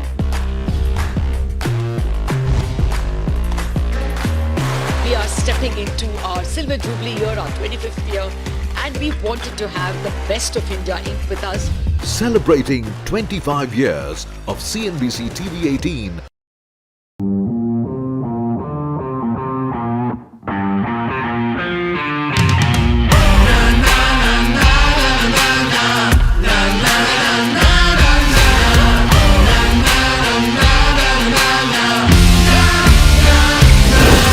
Make informed decisions with comprehensive analysis on the go. Strengthen your portfolio with real-time market updates on the go. Create effective strategies with insightful expert opinions on the go. Grow on the go with CNBC TV 18. Now streaming live 24/7 on YouTube. How about listening to global market maestros before crafting your investment strategy? How about getting deep insights into their businesses from top Indian honchos before putting your money on the line? How about making every trading day profitable with strategies from the market masters, macro pundits and chart wizards? Only one show gives you a head start to your trading day. Get ready to profit. Get ready for business with Bajar at these times on CNBC TV 18 and CNBCTV18.com. What does it take to build India's largest startup platform? It takes a journey of starting out as an unknown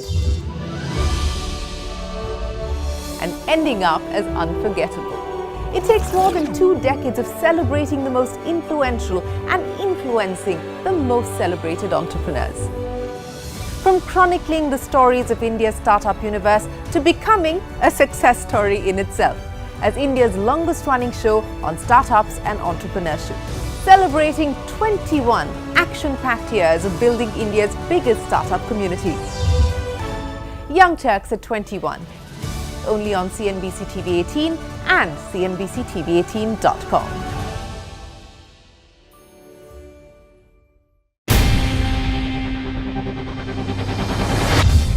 CNBC TV 18's most comprehensive and award-winning news show, India Business Hour, drops first on YouTube. So get the first access to the most influential architects of policies and politics, the key newsmakers of the day.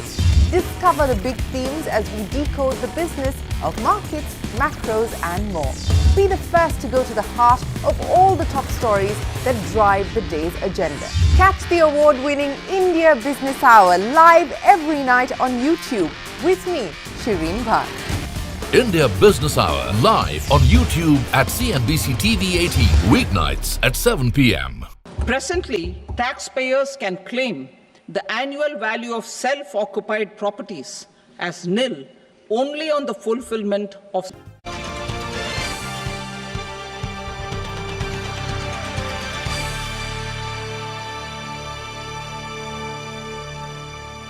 Hello and welcome to CNBC TV 18, India's budget headquarters, as we decode what Budget 2025 has delivered. Finance Minister Nirmala Sitharaman presenting her 8th consecutive budget, and it's been a record-breaking budget for many reasons, not just because it is her 8th, but also because she has delivered on the promise of providing relief to the middle class. We had gone into the budget with the focus on the 3 C's, capex, consumption and consolidation, and the budget has managed to deliver on each one, but consumption clearly has been prioritized in Budget 2025. Joining us now is the top brass of FICCI, Harshvardhan Agarwal, Anant Goenka, Shubhrakanta Panda and Naina Lal Kidwai. Naina, gentlemen, appreciate you joining us here on CNBC TV 18. Harsh, let me start by asking you, as I pointed out, prioritizing consumption, giving in tax relief, much more than perhaps what was expected and anticipated. On balance, your big headline from Budget 2025.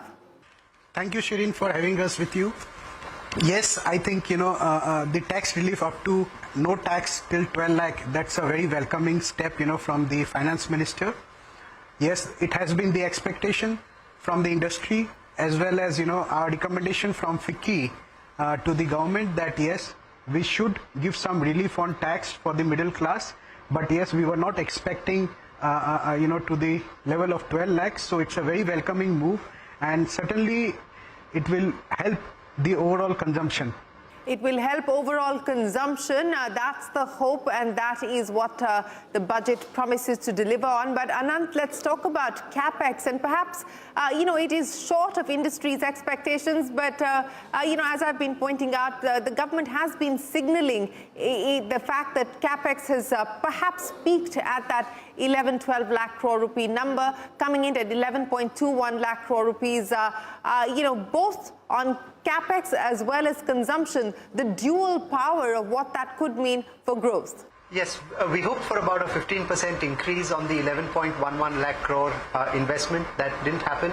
But I'd still say that there are a lot of other indications that signify continued investment in the longer term. 100 gigawatts of nuclear power over the next 20 plus years. I think that is no small number that will result in a lot more investment in power transmission, distribution and other investments that will come in. The UDAN scheme, where you're talking about regional connectivity, more airports, I think that's another big announcement. Jal Jeevan Yojana, I think that's another one. So across the board, there are underlying signals of continued investment in capex for the coming year. Yes, about 10%, 15% lower than what we expected. Yes, certainly lower on that front, but more perhaps made up for or offset by the boost as far as tax measures are concerned to drive consumption. But Naina, let me come to you now with what the budget has delivered and what you believe this could do as far as accelerating growth is concerned. The budget pegs nominal GDP growth at 10.1%. What do you believe that this could do in terms of amplifying growth momentum from here? I think what you've heard in terms of consumption and demand is a big amplifier. CapEx itself is a big amplifier. There was very clear mention of the MSME sectors and continued focus on that, more so on the labor-intensive MSMEs, special mention of footwear, leather, toys, service sectors like tourism, because employment generation is not just employment generation because it provides jobs, but because it will be the accelerator through demand and consumption. So for me, these are very important aspects.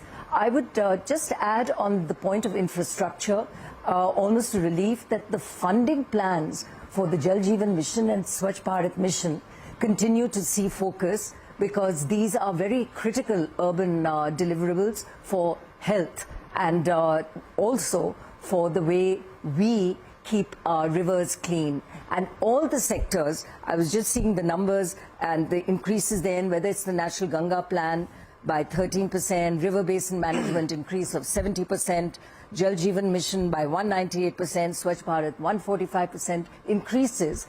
So the success government has had in the implementation of these projects is giving them confidence to be able to spend further, because the absorptive capacity of these sectors has demonstrated that they are able to spend this in a meaningful way. Well, let me welcome Vijay Shankar onto the program as well. Vijay, let's talk about manufacturing, the National Manufacturing Mission being announced. Of course, details awaited on the operationalization, the focus on labor-intensive sectors like leather, footwear, toys, specific mention there of making India a global hub for toys. Even on the exports front, of course, work in progress that will identify sectors and measures that are needed to amp up exports. But on balance, as far as Make in India 3.0 is concerned, what does the budget deliver on? Budget has delivered a lot on the operational front, Shireen. I think, you spoke about exports and, the export promotion mission between the Finance Ministry and the Commerce Ministry, as well as the Bharat Trade Net, allowing people, rationalization of rates across TCS and TDS. There are a lot of operational improvements which I think really improve the daily work of an exporter who's meaning to do more and crack open new export markets. Including the announcement by the FM on the fact that on transfer pricing you don't keep provisional assessments open for beyond 3 years. I think these are very major steps in relieving the lives of a daily businessman from very many hassles that he has to undergo today. I think there's a huge focus on manufacturing. I think, as Anand said earlier, the focus on the nuclear sector is, apart from the labor-intensive sectors that you spoke about, the focus on the nuclear energy is big. I'd like to also draw your attention to the focus on the shipbuilding and the shipping sector.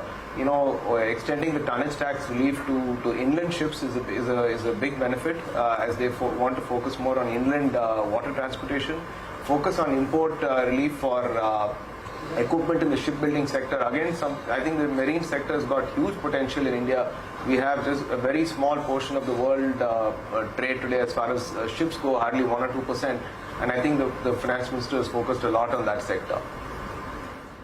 Yes, he certainly has focused on some of those sectors, but let me get Shubhrakant into the conversation as well. Shubhrakant, of course, plenty on the tax front, the direct tax code, the simplification, etc., taking that forward as far as both TCS, TDS is concerned. Even on the customs duty side, significant changes being announced. On balance, your big headline from Budget 2025. Well, Shireen, I think the real takeaway from this budget has been the finance minister delivering on our request, and I think everybody had made the point about putting money into people's hands, and I think she's done it in spectacular fashion. Because 1 lakh crores, is no mean amount, and that will find its way into the economy, that will find its way into consumption, and provide a much needed impetus to the growth momentum. But I think the common thread for me, which stood out through the budget presentation, was the focus on reforms. In fact, the FM specifically referred to reforms as the fuel of growth. And in this context, I think talking about strengthening the rules-based approach to a trust-based approach, I think is what will pay a lot of dividend going ahead. And in that context, the measures like the Jan Vishwas bill and many other recommendations that we have made have found its way into the budget. So I think money in people's hand is important. It is going to flow into the economy going ahead, and the focus on reforms to me are the big takeaways from this budget. of course, many other aspects in addition to the infrastructure outlay, etc. The funds for creative redevelopment of cities, I believe, is very significant, because as we grow as an economy to cross 5 trillion and more, our cities are going to get larger. They need to be better managed. They need to be more easier to live in. So I think we are really seeing the building blocks of a real modern India being put into place. Okay, Mr. Kanabar, you're perhaps going to be the busiest of our panel this afternoon, sir. I'm sure the phones are ringing off the hook, trying to understand the many changes that have come in, not just for personal income tax, but also, the simplification related to TDS, TCS, safe harbor rules, the GIFT City, and so on and so forth. What would you say were the key highlights as far as the tax part of this budget was concerned? What would you rate this budget on the tax front? So before I come to just a humorous comment to say that if the new direct taxes bill, as it is proposed to be introduced after a week, is as simple as she makes out, then maybe I'll have to look for another job. So, but that's a separate matter altogether. But having said that, lots and lots of changes and lots of very welcome changes, Shireen, because if you look at it, most of the changes, for example, you go back and say that your price determination for transfer pricing is not for 1 year, but for 3 years. That's very, very welcome. Similarly, if you go back and say that you have a presence in India, but that is only for the purpose of exports, that will not constitute a taxable presence. Again, very, very welcome. Then again, since the sunset provisions being extended for startups, etc., by 5 years, most of the provisions of the GIFT City being extended by 5 years, again, all very, very welcome. The extension of GIFT City to leasing of shipping, again, very, very welcome. So huge number of changes. There are some small changes which are a cause of concern. There is, for example, a retrospective amendment on a Supreme Court judgment in the case of safari retreats. I won't go into all of them. But overall, I would say from a tax perspective, a great attempt to simplify and provide a roadmap for the next 5 years rather than deal with a year at a time, which I think is very, very welcome. Let's talk about what this can mean now as far as the immediate term is concerned for consumption. And Harsh, we'd started to see a pickup as far as rural was concerned. Urban was still feeling the pinch. After what has been announced today by way of tax relief, how immediate do we expect the change to be, the pickup to be? Are we still talking at least a few quarters out? Shireen, I believe, because this has the potential to bring the money in the hand of the consumers, but yes, it might not happen, immediately from next month. I would say maybe, at least we need to wait for another month, another quarter or so before we see the impact of this on the consumption. But apart from this step of the tax reduction, there are many other areas, which has the potential to improve the consumption, the things that she has done for the rural, the agriculture. So it's a very inclusive budget, where again, if the income at the farm level, at the agriculture level increases, so that also has the potential to boost the consumption. These things also, if the consumption increases, it will help in improving the private investment, which we all are talking about. It's not growing or it's not happening as per the expectation. So I think this is a big move, and this has the potential to impact in many ways in the economy. Yes, Anant, going back to the changes, and we've also seen, even as far as the auto sector is concerned, specific changes. In fact, the customs duties on CBUs has been cut across cars, and I'm given to understand across two-wheelers as well. Specifically from the auto sector's point of view, anything, and of course lots there on the clean energy transition, batteries, and so on and so forth. Anything there in specific that you liked? Yeah, I think there was a boost towards electrification. So there was a fair amount of mention on battery, on rare minerals, and making that more accessible for battery manufacturing and storage. Recycling of battery is likely to get a fair amount of boost over time, and general mention of clean tech across the board. Besides that, I would say there was not much else. We are seeing fairly positive headwinds today on the two-wheeler sector and on the farm sector. positive tailwinds on SUVs. I think it is the CV and passenger segment that we hope to see increase, but not much mention on the budget, largely on the auto sector, except for a thrust on making EVs more real. Yes, and there is, of course, an allocation there as far as the PM e-Vahan scheme, etc. is concerned. But Naina, now the budget is done. All eyes shift to the MPC and whether we will see a rate cut being delivered by the MPC. But, two questions there. One, do you expect a rate cut? Two, between the budget and a rate cut, do you really expect a pickup as far as private capex is concerned, which is the ask of the government? And my second question, with the changes that have been brought in as far as the new tax regime is concerned, do you anticipate that we'll now shift, whatever was remaining on the old tax side will now shift and it'll be the sunsetting on the old tax regime? Because the insurance companies, for instance, reacting negatively to that because the tax breaks don't exist on the new tax regime side. So I think, Shireen, it's a journey. The direction is right. Are we ever happy with what we get? No, we always want more. Does private sector capex go up just because demand and consumption is addressed to some extent through the changes in this budget?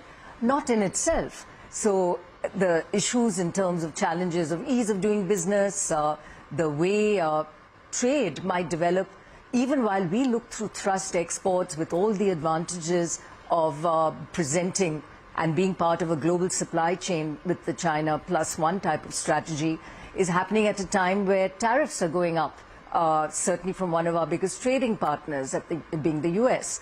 So there are headwinds in trade and exports, which may in fact get in the way of our own thrust in exports. So we can only do what we can do, putting domestic consumption, job creation at the local level, domestic tourism, etc., is in our hands. And even while we push to be part of that export chain. I just think if I can come in on finance and related areas where there's been some stress, as you well know, in microfinance. And I'm glad to see that that got mentioned in this budget with the Grameen Credit Scores framework for SAG members being looked at, because we really don't want to get into the situation we had many years ago in microfinance, or indeed in personal loans, where the credit data does not allow us to capture multiple loans by the same individual. So focus on that, focus on revamping the KYC registry.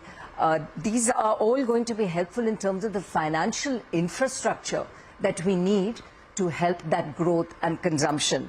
And I think if we can also look at what the advantages on the mergers and acquisitions, FDI and insurance bring, these are significant for those industries specifically and should not be forgotten. Yes, point well taken there, Naina. And of course, just continuing with that, the measures that have been undertaken for MSMEs, including the change in classification, credit guarantee enhancement. Shubhrikant, what does all of that bode as far as the MSME sector is concerned? So, Shireen, as far as the MSME sector is concerned, I think there was a lot of focus on that, and rightly so, because MSMEs are the backbone of any economy, and India is obviously not only not an exception, but is perhaps even more so in our case here. So something that we have been advocating for, which is an increase in the threshold of the definition of MSME, so increase in the threshold pertaining to investments and turnover, that has been granted, as well as a higher limit for the credit guarantees. So all of that will help, bring more money into SMEs, make credit available. But that apart, I think the general focus in terms of, even the export promotion mission, where it's not just the commerce and the finance ministries, but also the MSME ministry which comes into play, I think is important. We are in a situation where domestically speaking, our fundamentals are very strong. We have the benefit of a unified domestic market, but unquestionably there are external headwinds, and that is something that cannot be ignored. And in that context, I think MSMEs need hand-holding, and this budget does have plenty on offer in terms of hand-holding MSMEs, and see that they continue to play an integral role in India's growth story, thereby making growth more broad-based, more inclusive, and also with a positive impact on jobs. Because, as you know, I think the most important outcome of supporting MSMEs is a boost to job creation, especially when a lot has been talked about the labor-intensive sectors, which will get special attention in this budget.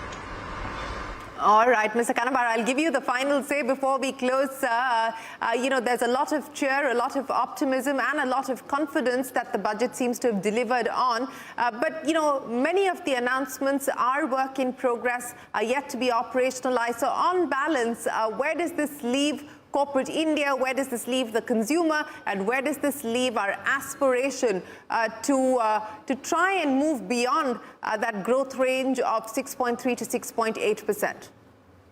So first, you had asked a question earlier that does this mean a death knell for the old tax regime for individuals? And the answer is absolutely yes. If there was any doubt for any taxpayer, individual taxpayer, as to whether they should now migrate to the new tax regime, the answer is yes, they would, because it's far, far more beneficial.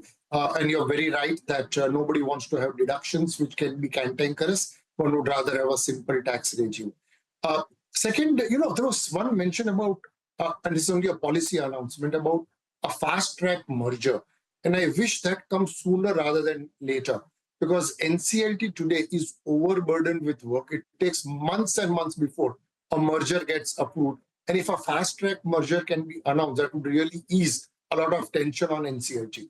Coming to your question, this is a very forward, but is always a work in progress. One will wait to see next week as to what does the new income tax bill say.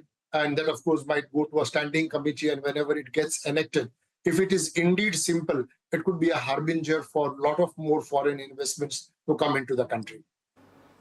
All right, gentlemen, we will leave it there. Naina Lal Kidwai, Vijay Shankar, Shubhrakant Panda, Harsh and Anant Goenka and Dinesh Kanabar. Always a pleasure. Thanks very much to the top brass at FICCI for joining us here with your quick analysis of the budget that's been delivered by Nirmala Sitharaman. And the hope is that it will unleash the animal spirits, not just of corporate India, but of the Indian consumer as well.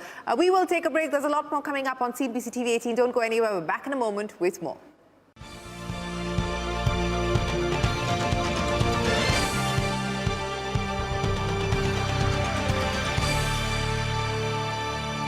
Well, we continue our coverage here on CNBC TV 18. You've heard from industry, you've heard from the economists, you've heard from the market participants, and it is now time to hear from the budget makers themselves. The secretaries of the Finance Ministry join us now. The Economic Affairs Secretary, Mr. Ajay Seth, and Mr. Nagaraju, the DFS Secretary, here with us on the CNBC TV 18 Budget Headquarters. Gentlemen, congratulations. Thank you very, very much for joining us. Let me start by asking you about the big C's consumption and the implications and the impact it's likely to have as far as growth is concerned. I'll put this in the context of what the former Chief Economic Advisor, K.V. Subramaniam, is saying about the multiplier impact of the tax cuts that you've been able to do. But I want to understand from you, what do you believe this could mean as far as the percentage of consumption growth as a percentage of GDP, and what this eventually means for growth as well? See what the estimated numbers are and what Finance Minister has announced. It means about 1 lakh crore on the income tax side. That will be more money in the hands of the people. How do they use it? Whether for consumption or for their savings or investment, buying house or buying durables, it is their call. Government took a position that yes, it needs to be enhanced and more money in the hands of the middle class. Depending upon where it goes, that multiplier effect will flow from. But assuming, and I'm going by again what Mr. Subramaniam suggests, that the data says that 80% goes towards using it on spending and using it as discretionary spending, what will the multiplier impact be? I mean, you must have worked out some scenarios and some assessments on the implications. So that's a matter of how it will pan out to be, and I would not like to jump to what the multiplier impact would be, because that is economy needs at this point of time get more money in the hands of the people, those who are at the lower end of income, which is about 1 lakh rupees per month. That's the income is there. Now 1 lakh crore, how they will use it, as I mentioned it, and it is left to them. Okay, it's left to them. What does this mean now as far as the growth assumptions go, sir? Because the economic survey has pegged growth between 6.3 to 6.8%. 10.5 is the nominal GDP growth number that you're working with. Assuming inflation, what should we realistically expect growth? What are you working with? Would it be fair to assume that the economic survey number is the number that you're going with as well? See, economic survey has assumed 6.3 to 6.8 range. Whether it will be at the nearer to the upper limit or the lower limit depends on that how the global situation pans out to be over next year. And there are several measures announced in this budget which will suggest that we can be closer to the next, to the higher limit. To the higher end. To the higher limit. That was several measures are there. But that is in the future. But for the purpose of doing the budget mass, what is relevant is a nominal growth in the economy. That number is 10.2 or 10.3%. With a deflator of about 3.5 to 4%. That is what broadly the numbers are. Okay. On the expenditure side, Mr. Seth, and that's what I want to understand from you. Has that given you the cushion to factor in this 1 lakh crore rupee revenue foregone on account of the tax relief that you've provided? Because there is a difference between the B, the RE, and then of course the B now goes up to about 50 point something lakh crore rupees. But the difference between the B to RE, has that provided you the cushion to move as much as you have on personal income tax? See, budget making is always trying to balance different competing objectives are there. Number one, fiscal consolidation, which is an overall path, and announced that debt to GDP ratio must be coming down. There's a path. The second one, the revenues, and to some extent the revenues are moderated because of the changes in the income tax slabs and the rebate which have come. At the same time, one could find enough space to provide for priority expenditure. At the same time, announce for or provide monies for the new expenditure. For example, Research, Development and Innovation Fund. Similar manner for Urban Challenge Fund and so on. So those and several missions which have been announced, one could provide for it. But yes, somewhere it has to lead to a more modest growth in what otherwise could have been possible. If you notice that on the capital expenditure side, as compared with where we are supposed to be in the revenue expenditure or the revised estimate, from about 10.1 lakh, next year is about 10% increase. That is a more moderate increase. However, on the capital expenditure side, effective capital expenditure, including what Government of India provides to the states for their capital expenditure, there is a good increase of about 20%. So it's a balancing different competing objectives. And I'm glad that the team guided by Finance Minister could find that right balance. So, do you believe that what we are seeing today as far as consumption is concerned, the slowdown, is a structural issue? Because when I asked the Chief Economic Advisor this question, he said he doesn't believe it's a structural issue, but you believe that this was the need of the hour, the intervention on consumption was the need of the hour, and which is what the budget has responded to. See, the consumption has been growing, say, at about 7%. There have been a minor variation from quarter to quarter. But at the same time, as again, you would have heard Finance Minister, you would have heard Honorable Prime Minister responding to what the expectations were.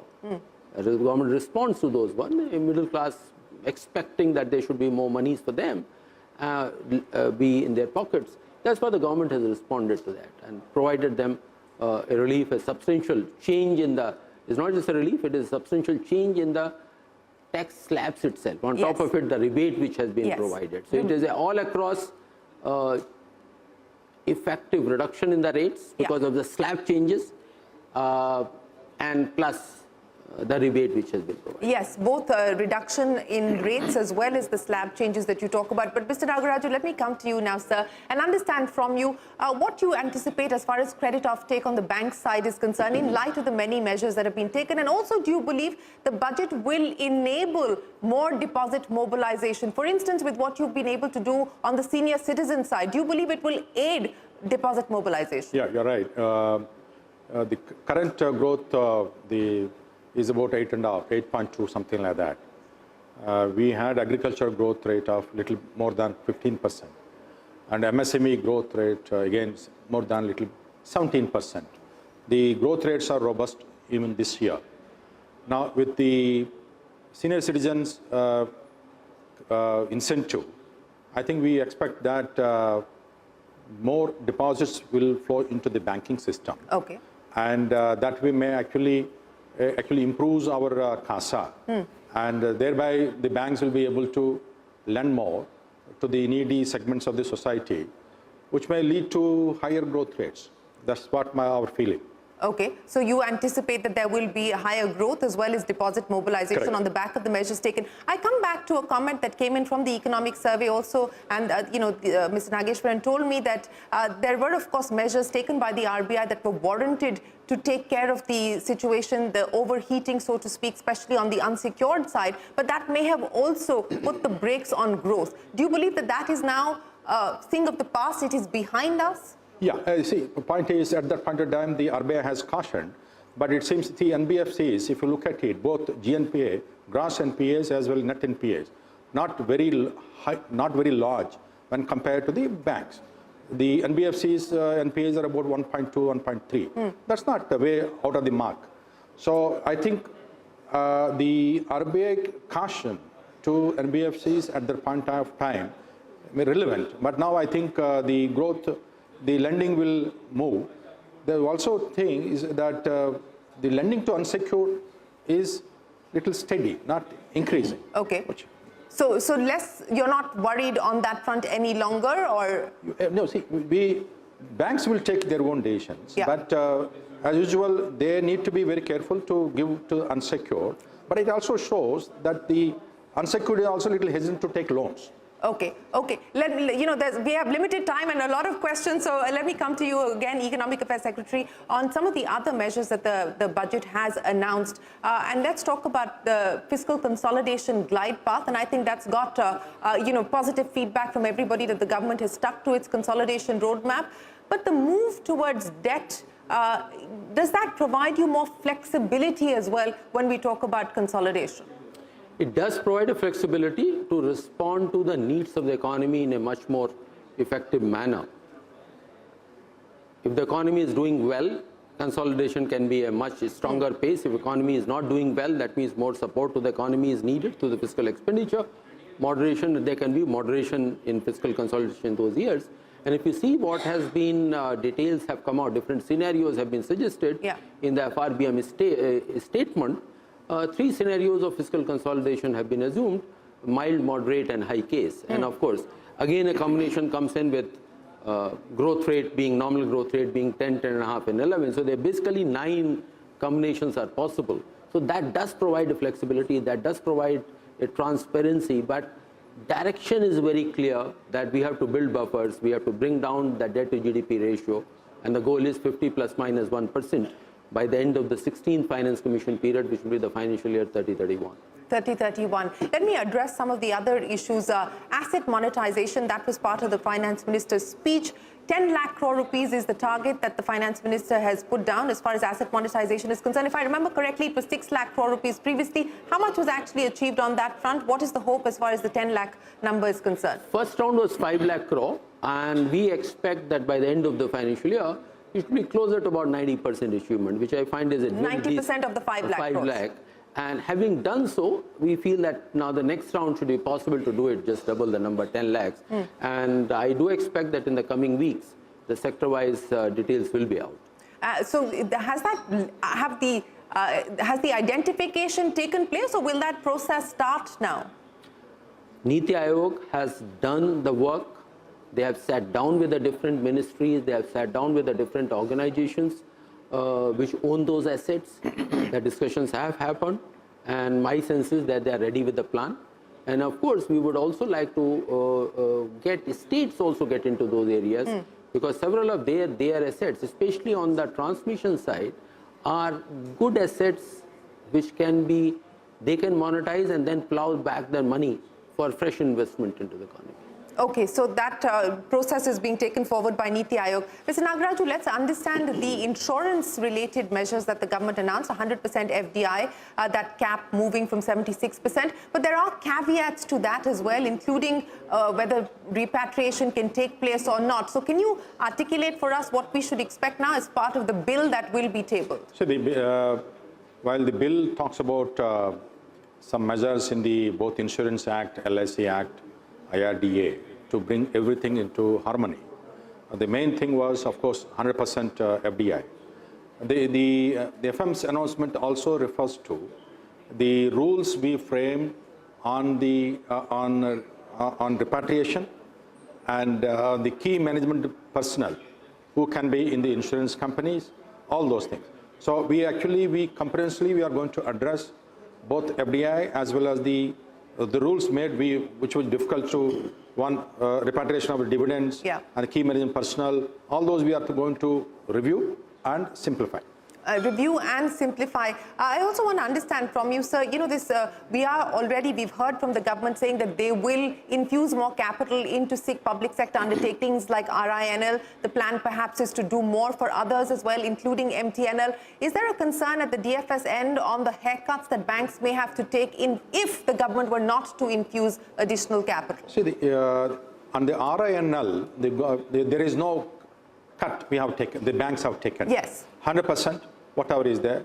Same, all the prudential norms will be applicable for MTN also. As and when addition is required, the government, of course, will take addition.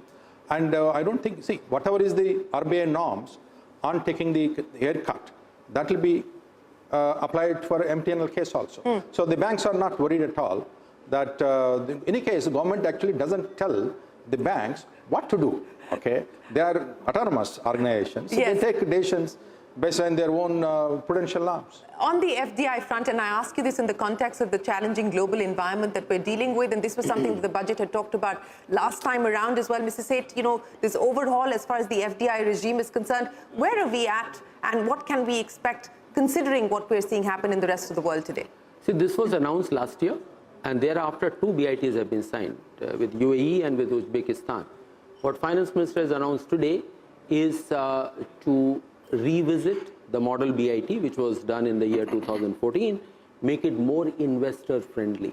We have moved significantly from the position what was 2014 as a fresh look at the entire thing, considering what the global environment is, make it more investor friendly. And that idea is, yes, of course, to attract more FDI, that first develop India, that is the motto. When they invest here, obviously that entire set of economic activities happen in India. What will be the thrust of the changes that are being proposed or being considered at this point in time? I'm not getting into the specifics. What the investors are looking for, that any change in the policy, that they should be protected against that. And we find that our experience of 10 years, wherein there's a consistency of the policy, it is a unidirection, meaning that it doesn't go to and fro, it moves, keeps on moving. Towards more liberal, more market-based economy, at the same time taking care of the proper balance between the state interest as well as the investor one. So we have the good experience of 10 years to revisit the 2013 or 2014 model. I know your timer is going off, Mr. Seth, so he's kept his timer on, so his timer is going off, but in exactly 10 seconds, sir, how confident do you feel at the end of this budget to be able to get to that upper end of 6.8% that the survey highlighted? 100%. 100%? Yes. So 6.8 is doable and deliverable? Is doable, and see that there are several factors which are in our control, or if they are not in our control, we can strive to create conditions within our own economy to bring it closer to that. There are few elements which are beyond our economy, on which we are only recipient of word external to India. So that uncertainty always remain. But yes, on the day of the budget, I feel fully confident that upper end is doable as a practical number. Is doable as a practical number. I have many more questions, gentlemen, but we're out of time. But Mr. Seth and Mr. Nagaraju, we'll see you on the CNBC TV 18 budget verdict. Many thanks for joining us here today. Thanks very much for your time. Thank you. Economic Affairs Secretary and the DFS Secretary. Don't go anywhere. The budget makers from North Block with us in a moment. Stay right there. Thank you.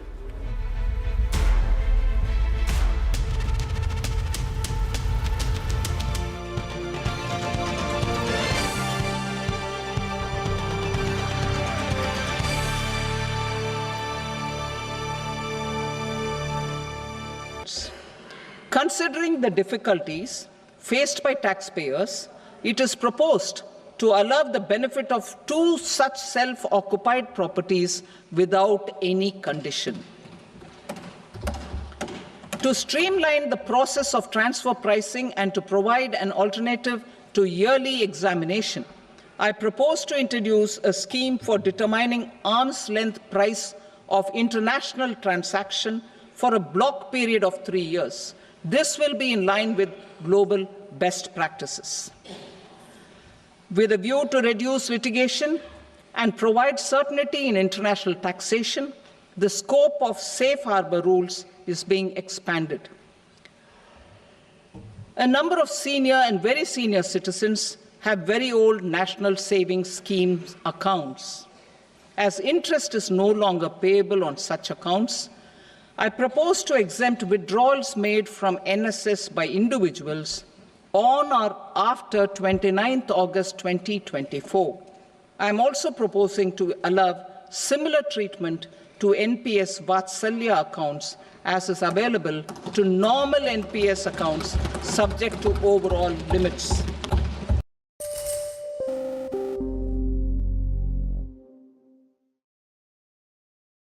The middle class provides strength for India's growth. This government, under the leadership of Prime Minister Modi, has always believed in the admirable energy and ability of the middle class in nation building. In recognition of their contribution,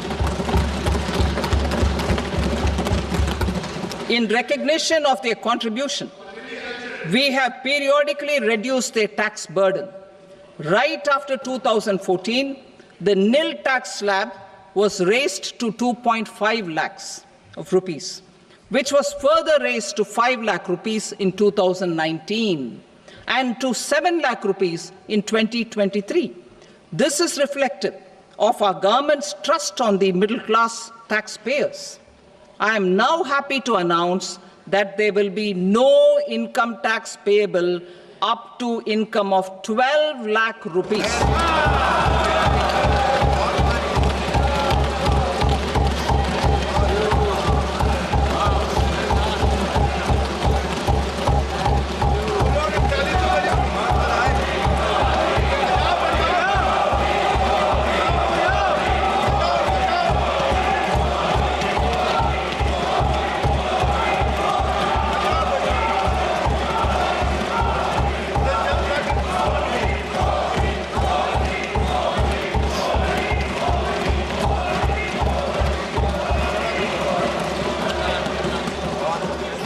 So,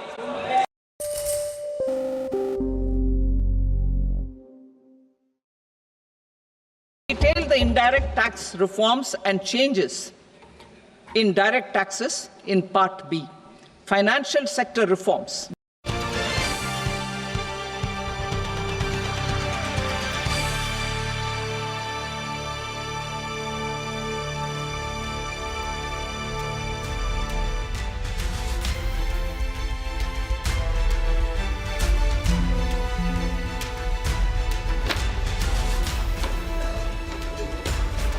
Welcome back. You're watching our continuing coverage here from the CNBC TV 18 budget headquarters. You've been listening to industry, economists and market participants, the budget makers right here with us. We have a packed house, the Chief Economic Advisor, the Expenditure Secretary, the CBIC Chairman, as well as the CBDT Chairman here with us in our studios. Gentlemen, appreciate you joining us and congratulations on the budget. CA, let me start by asking you, many of the themes that you highlighted in the economic survey being taken forward here in the budget. The consumption story, that's clearly been prioritized in the budget this time around. What will the multiplier impact be as far as growth is concerned, sir? So, I mean, I can't give you a quantitative estimate, but obviously the fact that there is going to be more disposable income in the hands of the public will naturally boost urban consumption. And more than that, I think the confidence it also generates will be an additional kicker as far as the consumption story is concerned. So in all, basically, I think, and given that the finance minister delivered more than what people had anticipated, I think the feel-good effect will last for much longer than what it might have been the case otherwise. So I think as far as the estimates are concerned, we have to wait and see how it pans out. But I have a very confident and good feeling that the consumption impact of this will be quite significant. Which will get you to the higher end of that 6.8% that you laid out as the estimate? Absolutely. In fact, I would say that now I'm willing to say that the risk is that the number is on the higher side of my range rather than towards the midpoint or the lower end of my range. Okay, so the higher end of the range very much now looks within grasp. Within grasp, and that's the upshot of what has been delivered. Expenditure Secretary, let me put the numbers into perspective. The FY25 expenditure at 48.21 lakh crore rupees, RE of 47.16 lakh crore rupees, and the BE of FY26 at 50.65 lakhs. So that's where you've managed to pull out that cushion as far as the personal income tax reductions are concerned, isn't it? So as far as the BE for the next year is concerned, on an aggregate basis, we are going around 7% more than the RE for this year. But then we have still prioritized capital expenditure. If you take the aggregate capital expenditure both on what is done directly by the central government as well as the grants for capex which are usually given to the state governments, we are having a 17% increase. So within the expenditure, even though the expenditure increase is only 7%, 17% increase is on the capex side.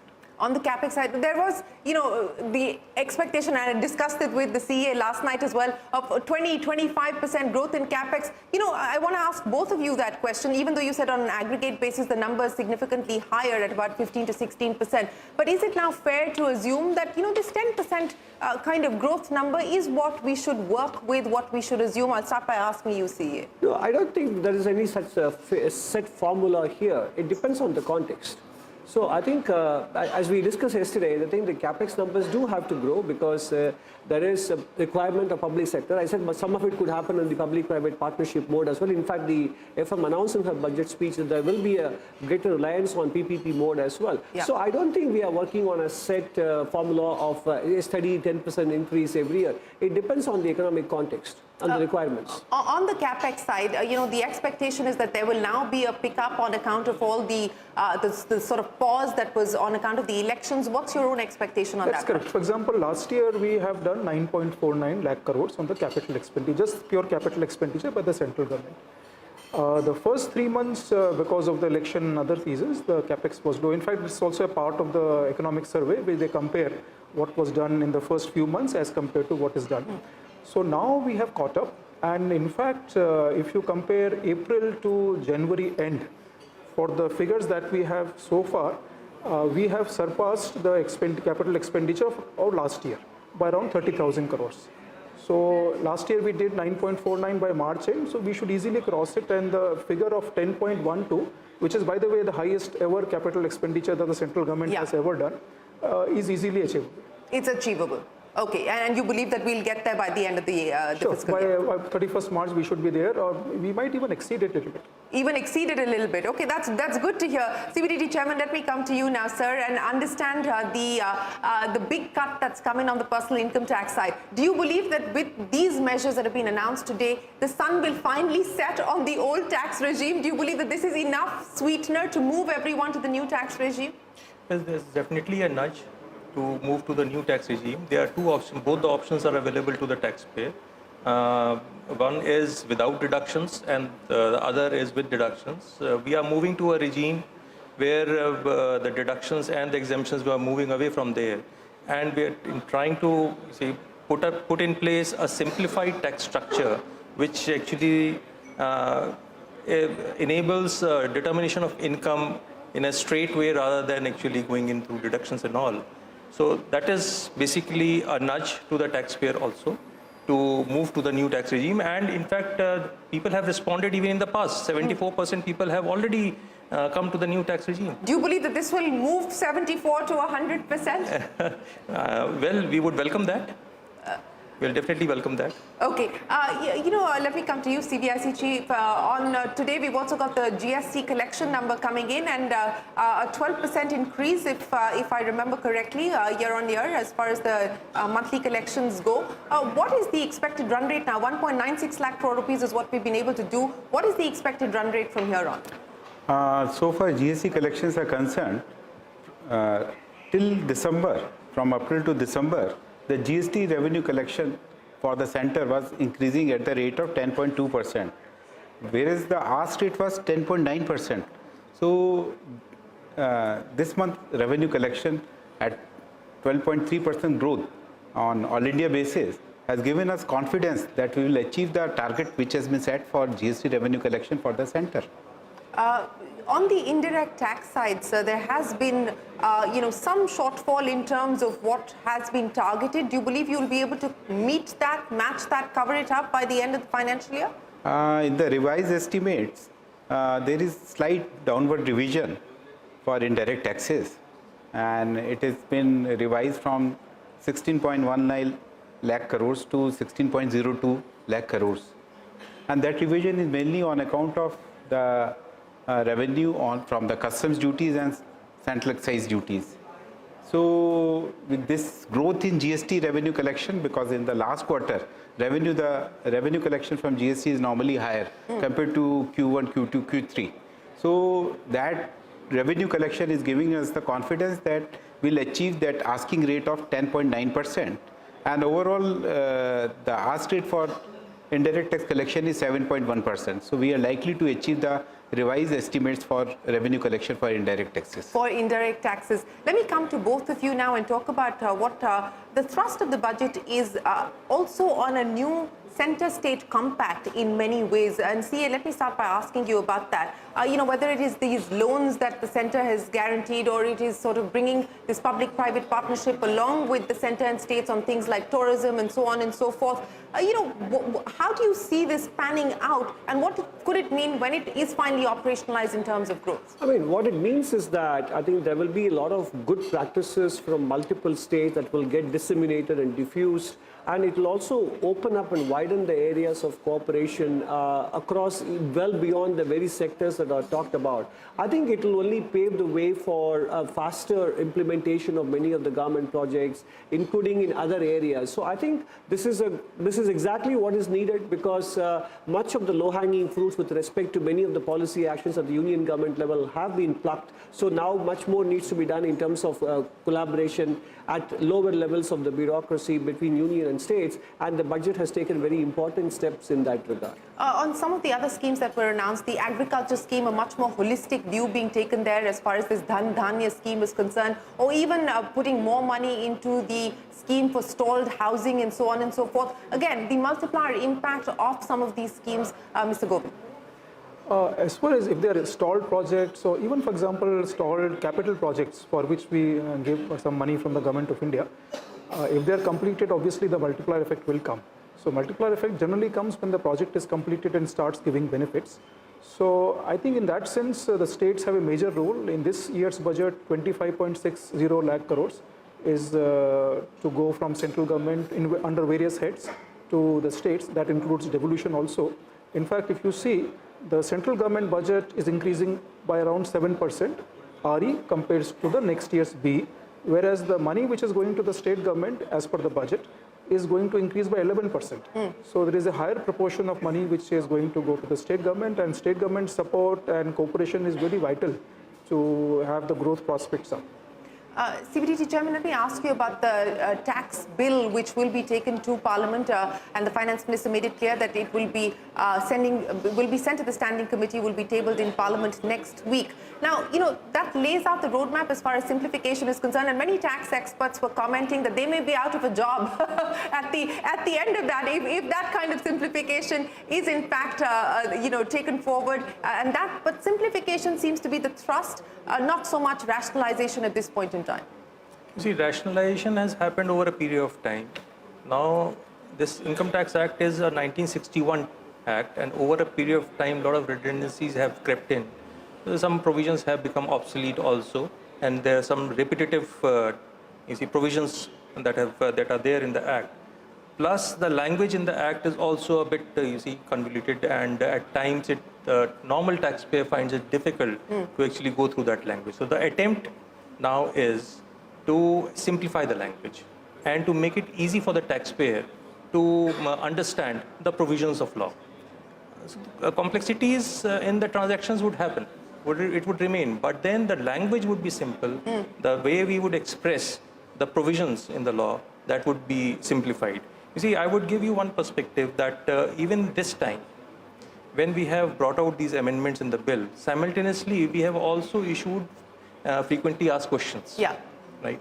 So that is an attempt to actually explain to people what is the intent behind the provisions and the amendments. So that's one way of simplification. So the same logic and philosophy we are actually adopting here when we are bringing this.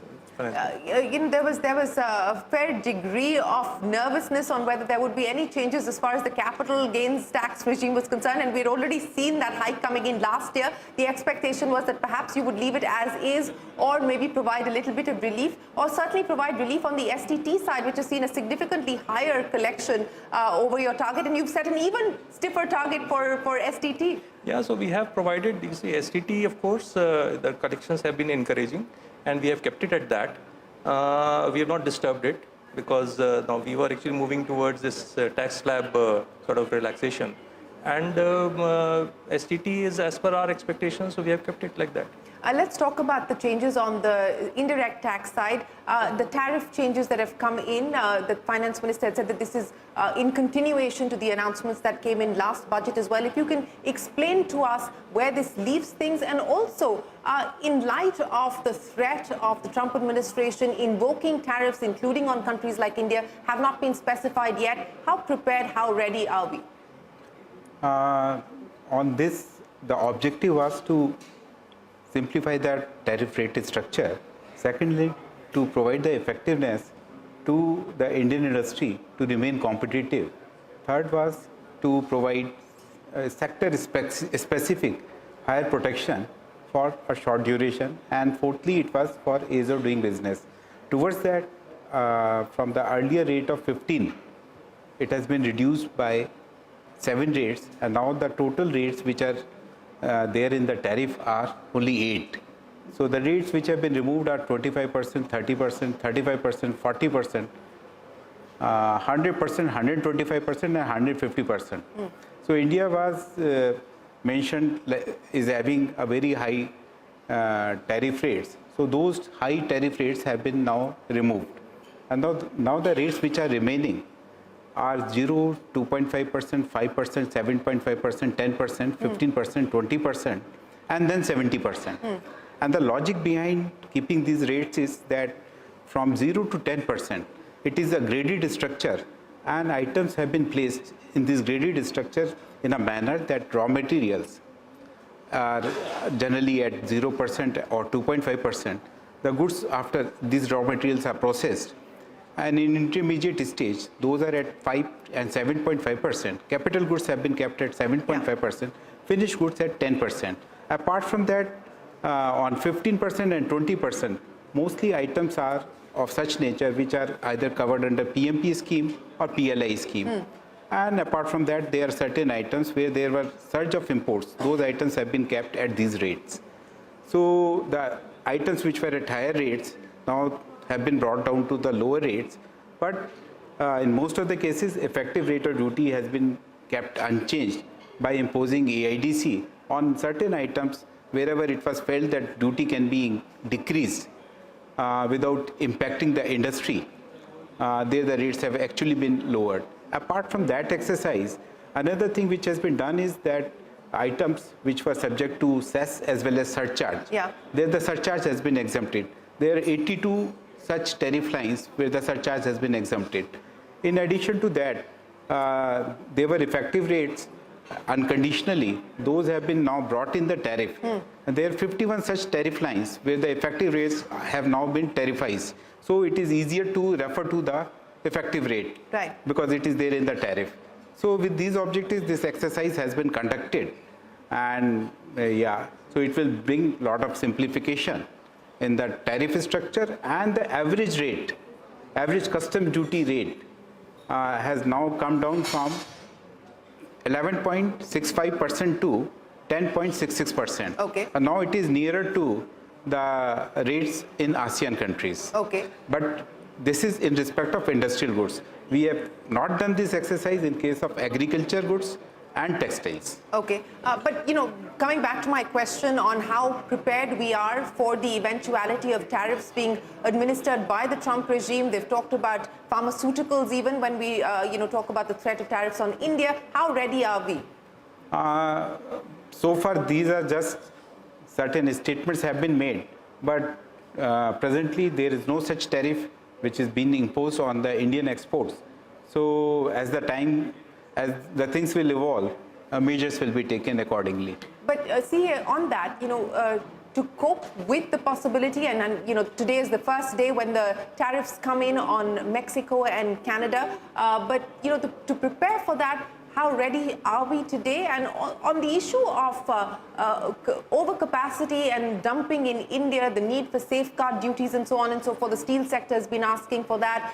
This matter is under active consideration. Do you believe that there is a case to be made across different other sectors as well? I think it will be difficult for me to comment on it because these are all sector-specific situations, and different administrative ministries in collaboration with the Commerce Ministry will have to decide on how appropriate, when, how much and for how long, etc. So it will be not appropriate for me to comment on that. But on the tariff possibility and what that could mean for India if the US I think it's speculative. Let's wait and see whether, because after all, in general, exports as a percentage of GDP in India has been rising, but of that, exports to the United States comprise of both goods and services. So we need to wait and see which are the areas that attract tariff, if at all they do, and how to prepare for it. I think it is these are all something that we need to approach carefully rather than discussing them in public. No, fair enough. I understand that, and we don't even have the details at this point in time. But let's now address GST. Of course, that's not a matter for the budget, but since we have moved on personal income tax and provided relief on personal income tax,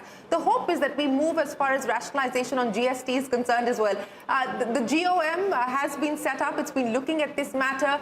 The matter was deferred at the last GST Council meeting. What should we realistically expect, Mr. Agarwal? In GST, the exercise is done in a completely different environment. In customs side, it is the union government which has to do this exercise.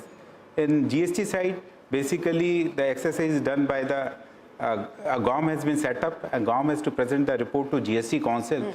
Their union as well as states are part of that council, and issues are deliberated, and then decisions are taken, recommendations are made, and then the rates are notified.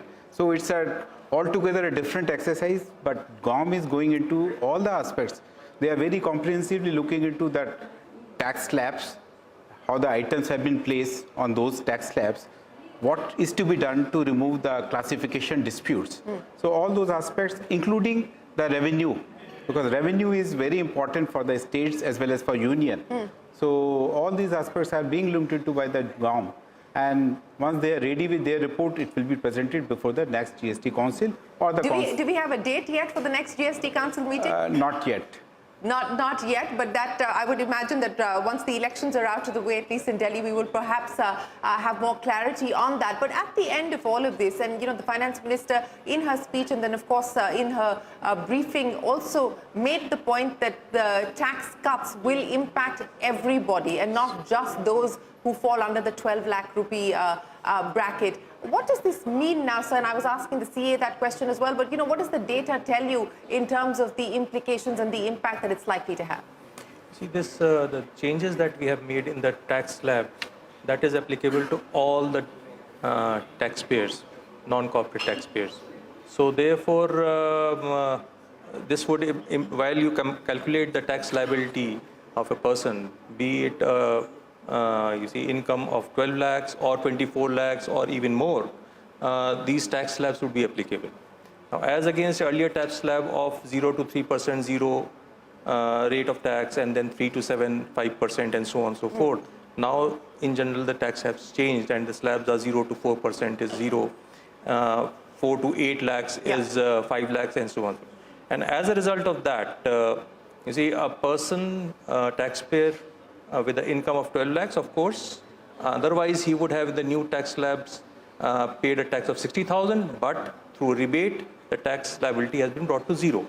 Similarly, if we talk about a person having a total income of 24 lakhs, the net benefit that the person would get is of 1,10,000.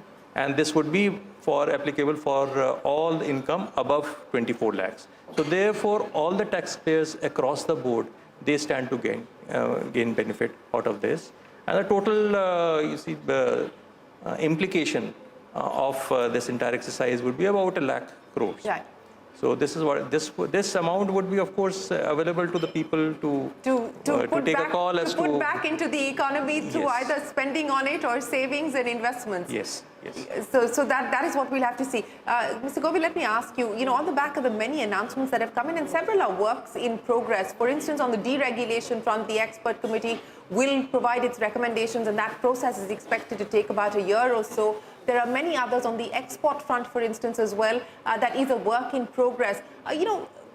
What are the realistic timelines, especially on the export front? Because it is a challenging environment that we are dealing with that we should realistically expect. On the export front, I think the Ministry of Commerce has already done a significant amount of groundwork. And we hope that they will be ready soon to make a comprehensive proposal and bring it before the authorities for approval. So I think over the last, 5-6 months, they have been working on it. So I think they should be ready with it pretty soon. On the defense capex side, I think there is some disappointment that the defense capex is not as or is not proportional to what the needs are at this point in time. Would you have a comment on that? Because that's, I think, only up 1.8%, under 2% at this point. So the way we look at it is relating to the requirement of the sector. Now, defense has a peculiar procurement structure. Most of the expenditure on defense happens in large-scale procurements or procurements of expensive equipment. And that procurement process is lumpy. Sometimes you might have a lot of orders being given, sometimes there is a lull.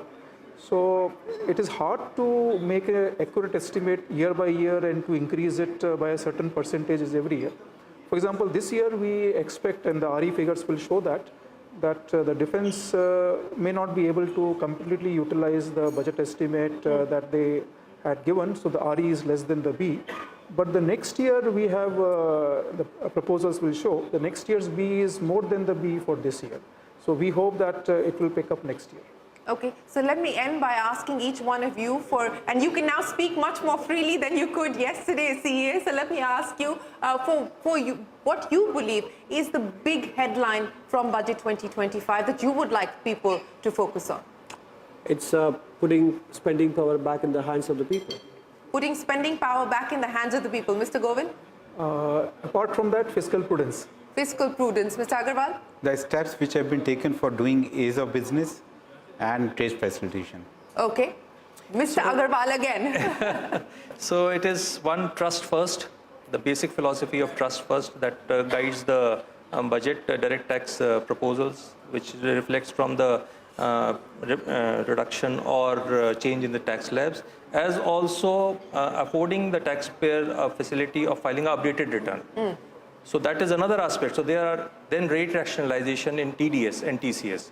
So trust first is the theme, basic theme, which guides the direct tax Yes, and we proposals. have seen the TCS and TDS simplifications and rationalization coming in as well. But the headline, if I could pull it out from these gentlemen, is that they feel very confident of being able to achieve the higher end of the estimate that was put down by the Chief Economic Advisor in the economic survey as far as growth is concerned at 6.8%. It's within grasp. In his words, it's within grasp. Mr. Nageshwar, Mr. Govil, Mr. Agarwal. Mr. Agarwal, many thanks for joining us here on CNBC TV 18 on the budget headquarters. The budget makers will continue. Don't go anywhere. We're back in a moment with more.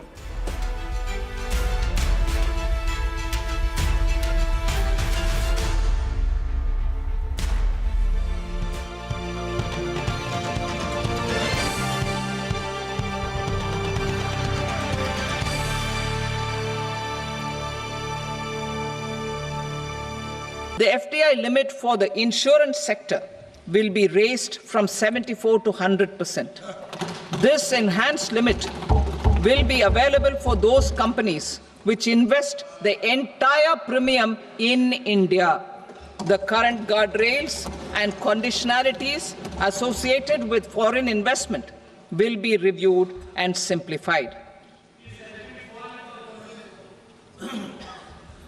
The services of India Post Payment Bank will be deepened and expanded in rural areas. NABFID will set up a partial credit enhancement facility for corporate bonds for infrastructure. Public sector banks will develop Grameen Credit Score Framework to serve the credit needs of SHG members and people in rural areas. A forum for regulatory coordination and development of pension products will be set up. To implement the earlier announcement on simplifying the KYC processes, the revamped Central KYC Registry will be rolled out in 2025. We will also implement a streamlined system for periodic updating.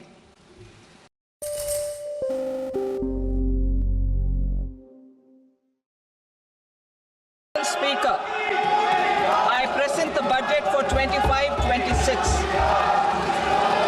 This budget continues our government's efforts to A.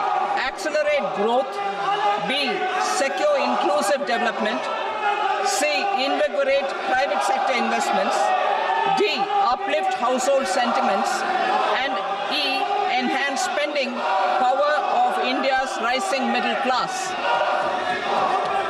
Together, we embark on a journey to unlock our nation's tremendous potential for greater prosperity and global positioning under the leadership of Honorable Prime Minister Shri Narendra Modi. As we complete the first quarter of the 21st century, continuing geopolitical headwinds suggest lower global economic growth over the medium term.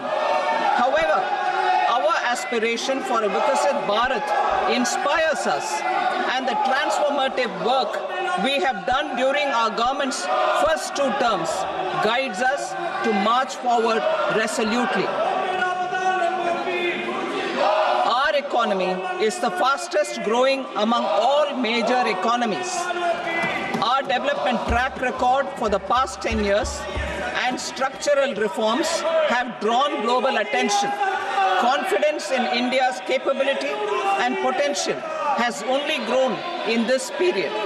We see the next 5 years as a unique opportunity to realize Sabka Vikas, stimulating balanced growth of all regions. The great Telugu poet and playwright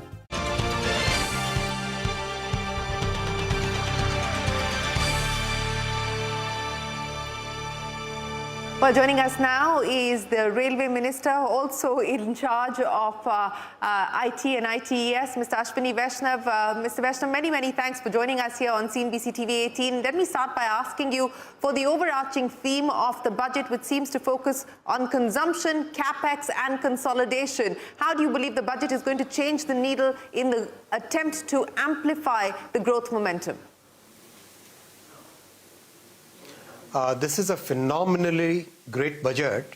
The way it has been balanced, we have the CAPEX program, the entire CAPEX program is intact, it's going steady. We have a lot of focus on deregulation. There is huge focus on manufacturing and stimulating demand. I mean, practically everything that is required in a good budget. It's a dream budget in my opinion. And I thank Honorable Prime Minister and Honorable Finance Minister for bringing out this such a comprehensive budget where we are looking at a 4.4% fiscal deficit, where most of the rich world today is running fiscal deficits significantly higher than this, and still we have practically every sector covered and a very consistent investment program going on. So I think this is a very balanced, very good budget. It's in a sense, it's a dream budget. Yes, that certainly is the feedback that's coming in from many quarters, Mr. Vaishnav. But let's talk a little bit about railways. Railway capex coming in at 2.64 lakh crore rupees. I also want to understand from you if you can give us some color on the railway internals in terms of the operating ratio as well as the spending plans for the year ahead. Absolutely. 2,52,000 crore rupees budgetary support. And at the PPP investments, 2,64,000 crore rupees is the total capital allocation in the budget. And this is very important because the momentum which is there in railways, in the last 10 years, our Prime Minister himself has focused so much on railways and changing the entire infrastructure, getting new technologies, getting new passenger amenities, new types of trains. Everything is on the cards, and this budget allocation gives us a huge kind of help in maintaining that momentum. Total about 4,60,000 crore rupees worth projects have been included in the budget, which includes new lines, doubling, gauge conversion, completing the electrification, which is almost reaching 97% now. So in a sense, practically every aspect of railway will be benefited by this. I'll give 5 specific points here. One, will be manufacturing about 100 new Amrit Bharat trains, which are all non-air conditioned, practically for the low income category of families. Then we'll be manufacturing 50 Namo Bharat trains, which are for the short distance, roughly 250 kilometer distance, cities which are located 250 kilometers away. So basically having a shuttle kind of connect between them. Then we'll be manufacturing about 200 new Vande Bharat trains, including sleeper as well as the chair car versions, and 1,000 new flyovers and underpasses. And the allocation on safety will increase from 1,14,000 crore. It will go up to 1,16,000 crore. And we'll also be achieving 3 major milestones in the coming months. First is we'll be crossing 1.6 billion tons of cargo. Second, we'll be completing 100% electrification. And third, we'll be crossing 3 lakh crore revenue benchmark. So these are very major important milestones that we are going to cover in the coming months. Well, certainly important milestones that you've highlighted. 3 lakh crores in revenue, 100% electrification target you hope to achieve as well. But just on the operating ratio as well, Mr. Vaishnav, if you can leave us with that number too before I move on to the other sectors. Absolutely. See, the costs we have, the cost of salary, wages, the cost of pension, the cost of energy, the cost of maintenance, the entire cost we are able to meet from the revenue that the railways is earning, because the volume has increased significantly. If you look at 10 years ago, the loading used to be just about 1 billion tons. Now it is 1.5 billion plus, and this year we'll be crossing 1.6 billion tons. Same is the case of passengers increasing steadily. So combine that along with bringing the cost efficiencies by reducing diesel consumption, increasing electrical traction, and also having better maintenance so that the losses during transportation are reduced. Now we are able to meet all the costs, and this operating ratio now is in the range of 98 to 98.5, in that range. So this is very healthy, and despite not increasing any fares and maintaining that passenger subsidy of about 58,000 crore rupees, while maintaining that, we are able to meet the entire expenditure, which is very good. Okay, let me then ask you about the other sectors that you look after as well, Mr. Vaishnav. The component PLI scheme, the hope was that it would be coming in the budget, but you had told me when we spoke a short while ago in Davos that the consultation process is still on, so the window is still open on that. Could you confirm that, sir? See, 3 major reforms have been announced which are going to directly have a positive impact on the component manufacturing ecosystem, or rather the entire electronics and semiconductor manufacturing ecosystem. First is the rationalization of custom duties. Second is the very nuanced announcement about permanent establishment in the taxation regime. Third is about the warehousing for a variety of inputs which go into electronics manufacturing. So combine these 3 with the thing that we are already working with the industry. I think electronics manufacturing, which right now is, we are doing laptops, we are doing servers, we are doing mobile phones, audio equipment, we are doing many medical equipment. All that is going to, I would say in the coming years, it's going to double or even treble in the coming years, and the employment generation is huge. Even just in electronics and mobile manufacturing, we have close to 2.5 million people employed. That will double in the coming years. So this is a very good boost, and combine and look at that from the perspective of having a mission for manufacturing.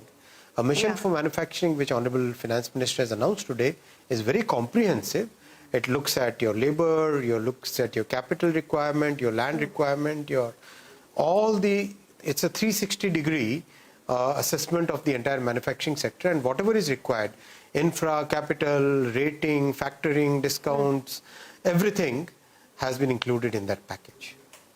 So, Mr. Vaishnav, just a follow-up question on that, because the existing PLI scheme for electronics, the sun sets in 25-26, if I remember correctly. Is there a possibility or a likelihood of that being extended as well, or do you believe that that has served its purpose? Listen, the industry is looking more at components now. At this point of time, the industry's focus is on deepening the value chain, because we got very good traction on manufacturing the finished goods.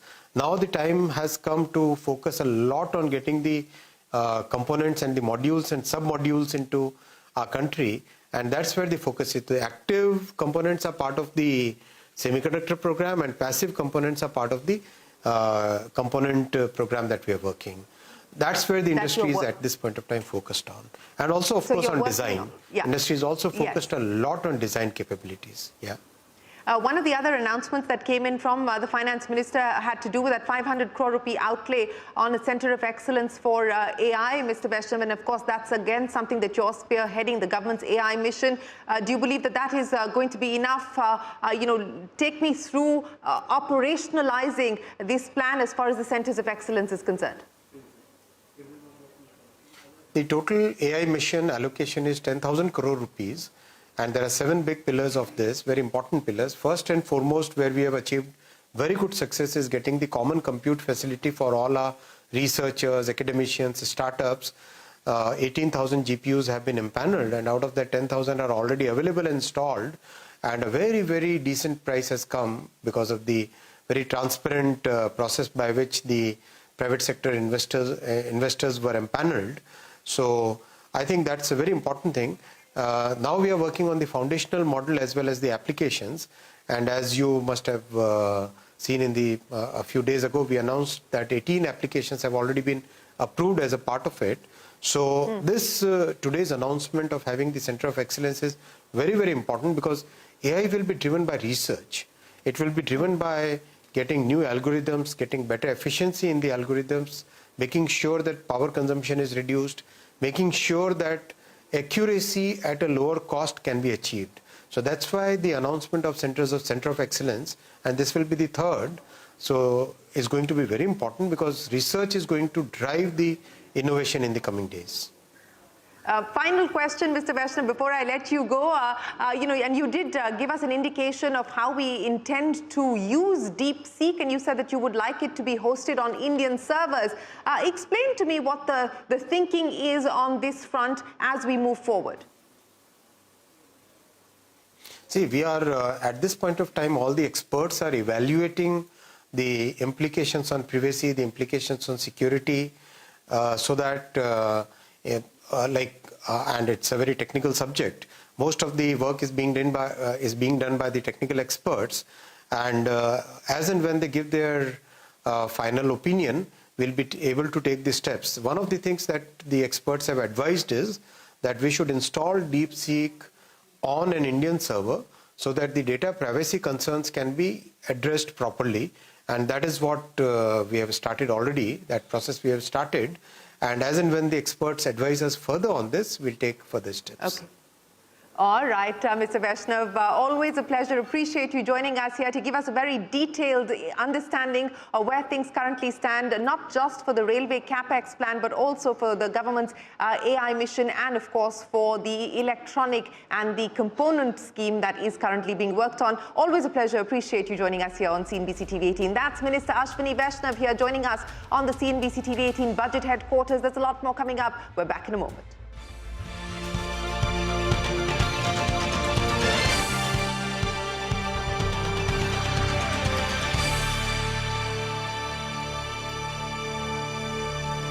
Apparao had said, Deshamante matti kadoy, Deshamante manushuloy, meaning a country is not just its soil, a country is its people. In line with this, For us, Vikasit Bharat encompasses zero poverty, 100% quality good school education, access to high quality, affordable and comprehensive health care, 100% skilled labor with meaningful employment, 70% women in economic activities, and farmers making our country the food basket of the world.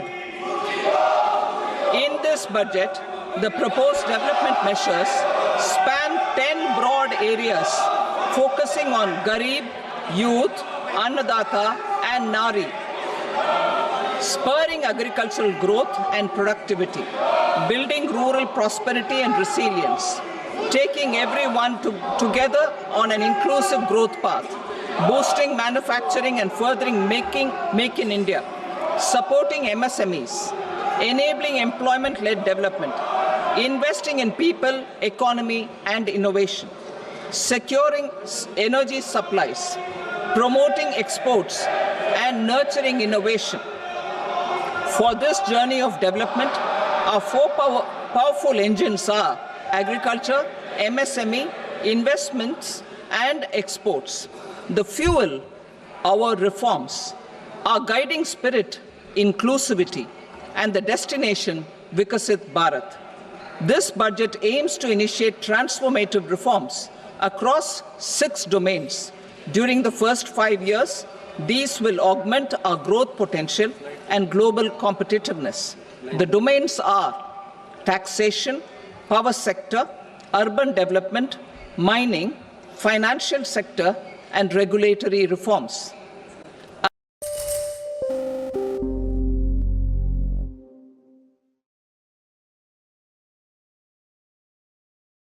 Five, four, three, two, one.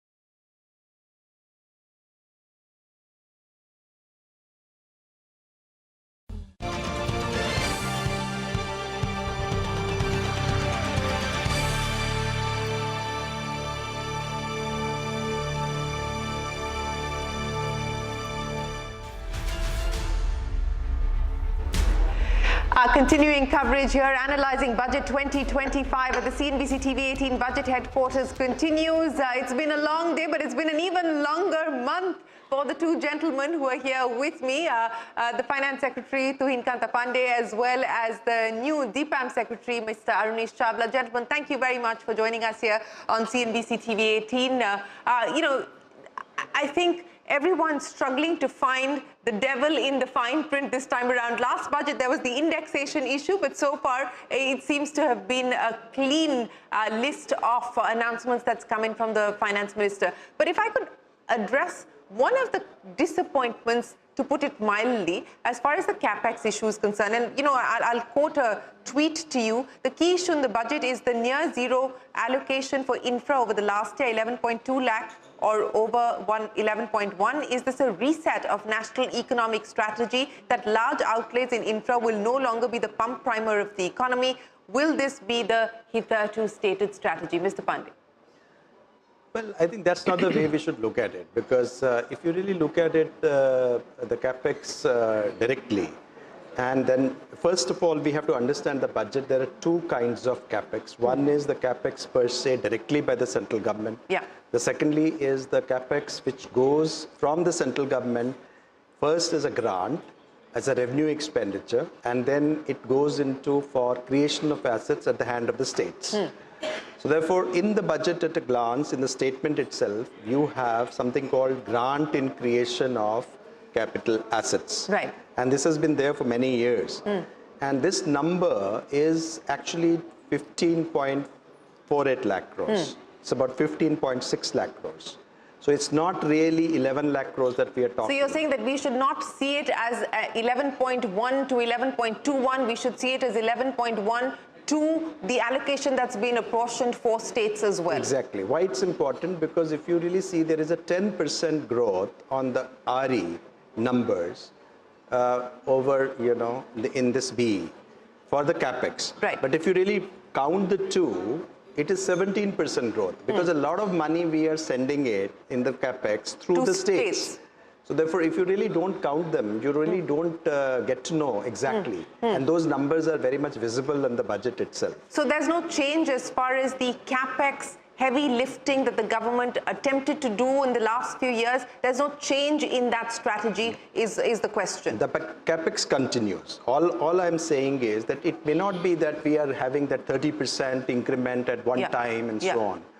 But the capex continues, and our effort will be on implementation of capex. Okay, let me now address the issue as far as the personal income tax cut is concerned. And I think everyone acknowledges that this was not what was expected. This is much better than what the street was expecting, what people were expecting, which was some relief. Now, what do you believe this could potentially do, and how soon could it provide that growth momentum to the economy? Well, when it comes to the economy, we have to see is who is making investments, who is making savings, who is doing consumption. So therefore, we have in the broad economy, there are three characters. One is the households, the second is the private sector, corporate sector, the third is the government. Now, everyone, does saving, everyone does an investment. And put together, it is a saving, and put together is an investment. Now, compositionally, what we are doing is we are shifting some of the money which the government would have got had we continued with the old rates into the hands of the people. And all that it will do, it will not only spur consumption, it can also have impact on savings or investments. You and me, when you get more money, you may choose to consume, you may choose to save, or you may choose to invest. If you choose to save, somebody else is investing it on your behalf. Right. If you choose to invest directly in a house or something, you are the investor directly. Yeah. And if you choose to consume, you are basically spurring the demand for several others when you will propel investments by them. Right. So in a way, we are putting that money, and that money is going to come back to the economy anyways. So what could be the impact of that? And again, there are estimates being made by former colleagues of yours in terms of the multiplier impact on growth. Do you believe that this 10.8% nominal growth number, you could perhaps do better? Well, I would say that, it will actually, because we are giving a choice to the people in a manner, I think those choices will be duly, wisely done by the people, and therefore economy will stand to benefit. So you're not sticking your neck out and 6.8%. The CA says now within grasp. The DA says looks very doable. Do you believe that you could perhaps better it? Well, I think we are looking up. If you really see, we have there was a prediction that in the second half it will look up. See, we are also facing a lot of global headwinds. So it's not that the environment that we are right now in is extremely favorable. And so our economy, even though as is one of the fastest growing economy among the large economies in the world, it is also facing global headwinds. So we do not know exactly how it's going to pan out. But we are putting a best foot forward in trying to optimize growth, trying to find out, as FM said, reforms as a fuel. As FM said, engines, 4 engines. The engines are very broad-based. Agriculture, MSME, investment. And investment is not merely investment in physical infrastructure, in people, as well as economy and exports. So therefore, I think the overall and the inclusivity which that comes in, and plus this income tax relief, if you really take it, it is a balanced view. It's not binary that it is capex versus this. I think it is basically a balanced view to propel the economy and also reform as a fuel. Do you believe that 75% that is moved to the new tax regime, that number will go up significantly on the back of the measures that you've announced? Surely. Maybe they will reach 100%. Maybe they'll reach 100% and the sun will finally set on the old tax regime. You believe that? Well, the choice is there, but if the people don't find it attractive enough, they will move. Let them make a choice. Let them make a choice. So, Mr. Chawla, let's address the disinvestment agenda. 47,000 crore rupees, that is what the budget has put down as the disinvestment target. There's no point talking about targets because, we've not really realistically achieved the disinvestment targets that have been set out. So let me ask you what the disinvestment calendar looks like, starting with IDBI Bank, because that has moved much further along than anything else. Where are we on that today, sir?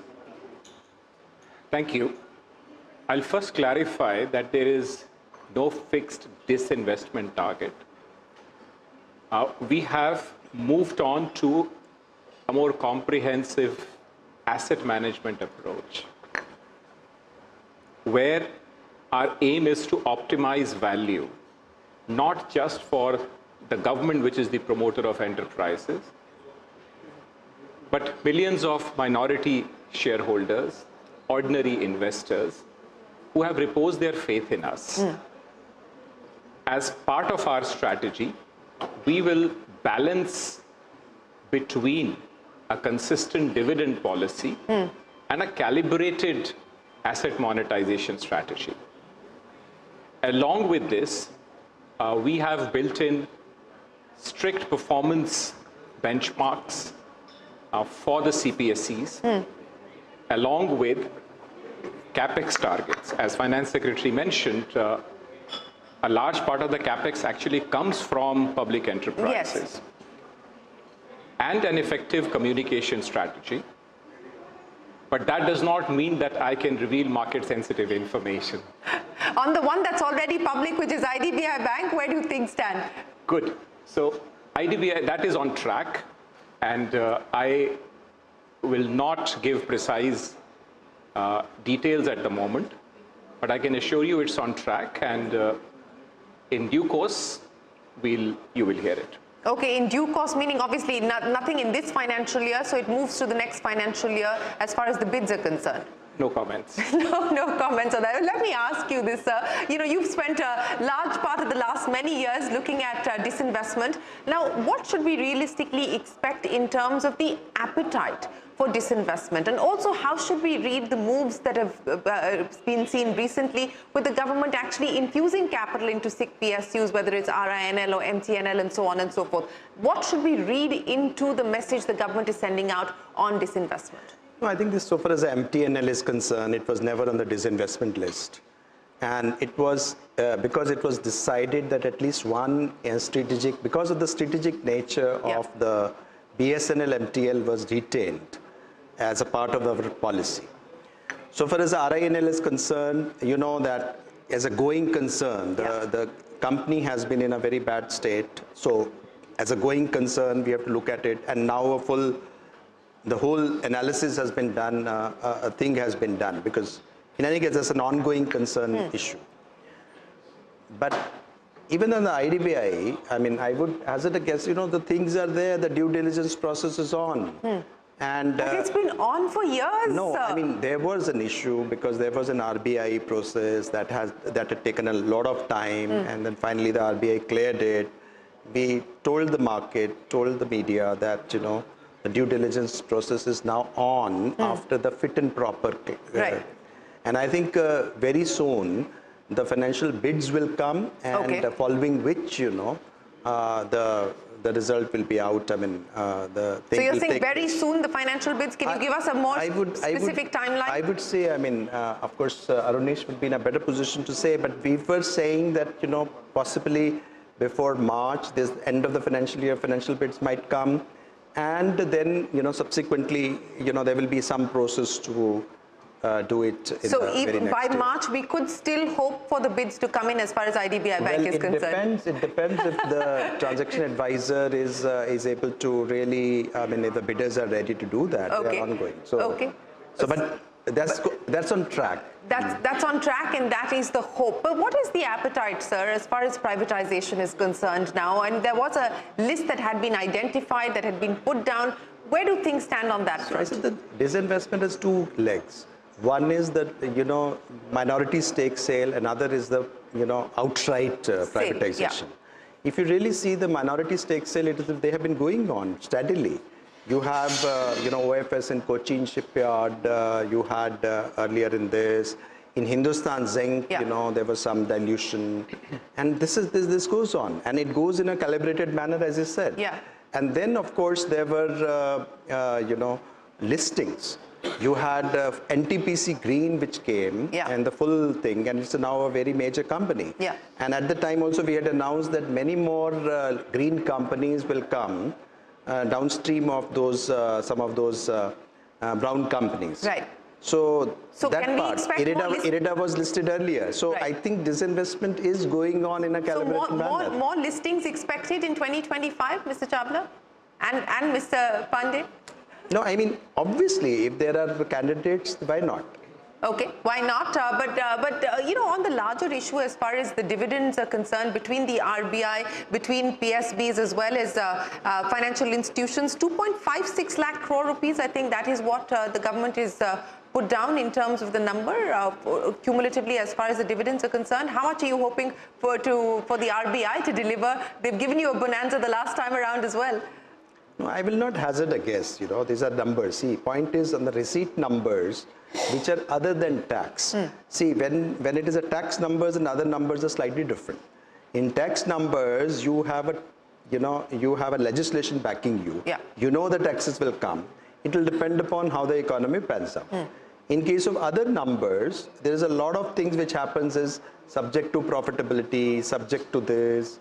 So there are certain numbers, and we hope that as soon as these things are declared, you will come to know. But in CPSCs, he will be able to clarify you on dividends. What is the expectation, Mr. Chawla? So this year we will not only meet but slightly exceed the target, and next year we have a slightly more ambitious target, and we will achieve that as well.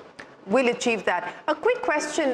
There is no provision that's been made as far as the LPG under-recoveries are concerned to oil marketing companies. Why is that the case? Because that was clearly the demand that was put on the table as well. Well, I think they will work out, because the oil thing is, going up and down and depends upon the market. And they will definitely, work it out, in what manner. So the OMCs will have to work it out? I mean, OMC and the government normally work it. Normally, OMC work it out initially because, they have a certain way of... But you haven't provided anything for them in the budget. No, but whenever there is a need and something, it is additionally provided. In terms of fertilizer also, sometimes, the prices move differently and then additional thing has been provided. So the cushion that you've got on the expenditure side, that is what has given you the ability to be able to do the personal income tax cut? Well, if you really see the personal income tax, I mean, if you look at our numbers, then, we have got about 20% average growth rate last few years in personal income tax. Buoyancy has been 2+. And if you really look at the numbers this year, that what we have projected, buoyancy is now projected as 1.4, and the growth we have projected as 14%. So we have done that moderation in growth, and our numbers are realistic. Numbers are realistic, but I'm asking you the cushion that you were able to get to be able to deliver this, 1 lakh crore rupee revenue foregone to enable the tax cuts to come in. That's been on account of the fact that I wouldn't say expenditure compression, but you've saved on the expenditure side. I would agree to that. I'm only saying that, the revenue side, we could have, had we not given out this, sort of relief, then probably our revenue figures would have been higher. Yeah. So we are balancing the thing, and we are achieving 4.4% number, as we promised. On fiscal deficit, absolutely, and that is something that has, of course, been given a big thumbs up on the consolidation front. But on asset monetization, 10 lakh crore rupee, that's the target that's been put down by the government. 5 lakhs, I think, 5 lakh crores was the last target. Close to being able to achieve that? Yes, we are close to achieving. In fact, we may slightly exceed the target this year, and we hope to do the same next year. So in terms of the identified list that will be up for monetization as part of the announcement that came in today, when should we realistically expect things to move on that front? I think some homework has been done, some more is being done. And for this year, you've already learned, most of it has been announced.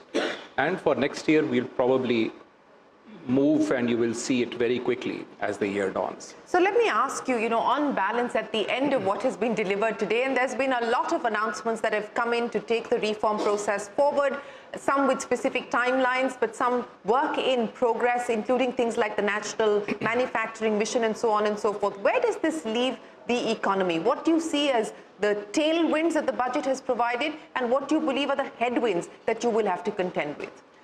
Well, the tailwinds, as you say, that first we have really, sort of given that money to the middle class, to everyone.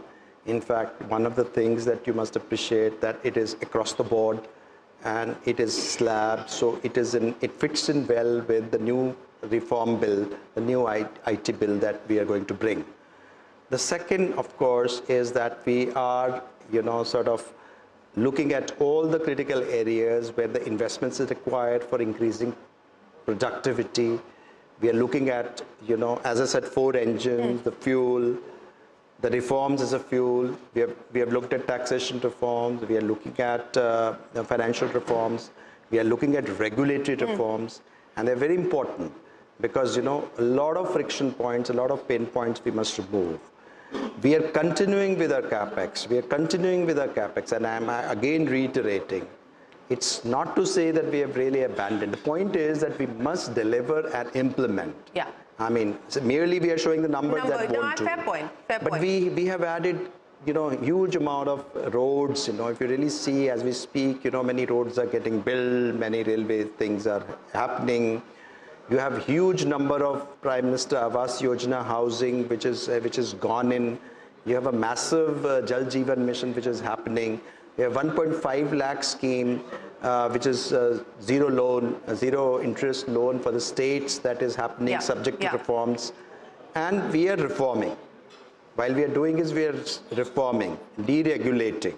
Wherever we can do settle, even in taxes, even in tariffs, voluntary compliance, trying to do that, spur the animal spirit, spur the entrepreneurial spirit. Startups. Do you believe that you're finally going to be able to unleash the animal spirits, and what will that mean as far as the gross fixed capital formation is concerned? Are we likely to now move beyond that 30% mark? Well, if I were the animal, I'll be spirited. Well, no, but on a serious note, do you believe that we're now going to move the needle on that number? On what number? On the the gross fixed capital formation number, sir, which has been at about 30% for the last few years. Well, I think there are CIA surveys, there are other surveys which show that there have been uptick in order books. There have been capacity improvement in capacity utilization, and I think the demand will build up, the jobs will be created, and there will be more incentive for the private sector to further invest. So both saving and investments must rise, and that should be our continuous strategy. So 6.8%? Well, I won't really go out with a number, but I would say that definitely we will spur that, whatever numbers that we said, this trend growth rate. The question is, can we push up the trend? Can we push up the trend?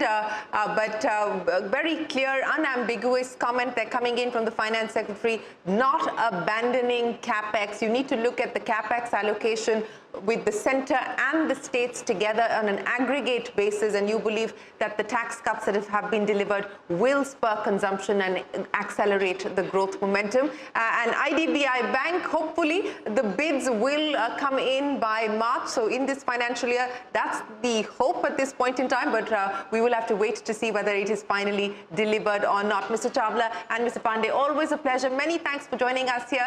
Today we have limited time, but we will of course continue this conversation on the CNBC TV 18 budget verdict. Appreciate you joining us here at our budget headquarters. We are going to take a break here, but the budget conversations will continue. Don't go anywhere. We're back in a moment. You're watching CNBC TV 18, India's budget headquarters.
Sir, with your permission, I rise to lay on the table a copy in English and Hindi of the Economic Survey 24-25 along with the statistical appendix. Thank you. The House stands urgent to meet one.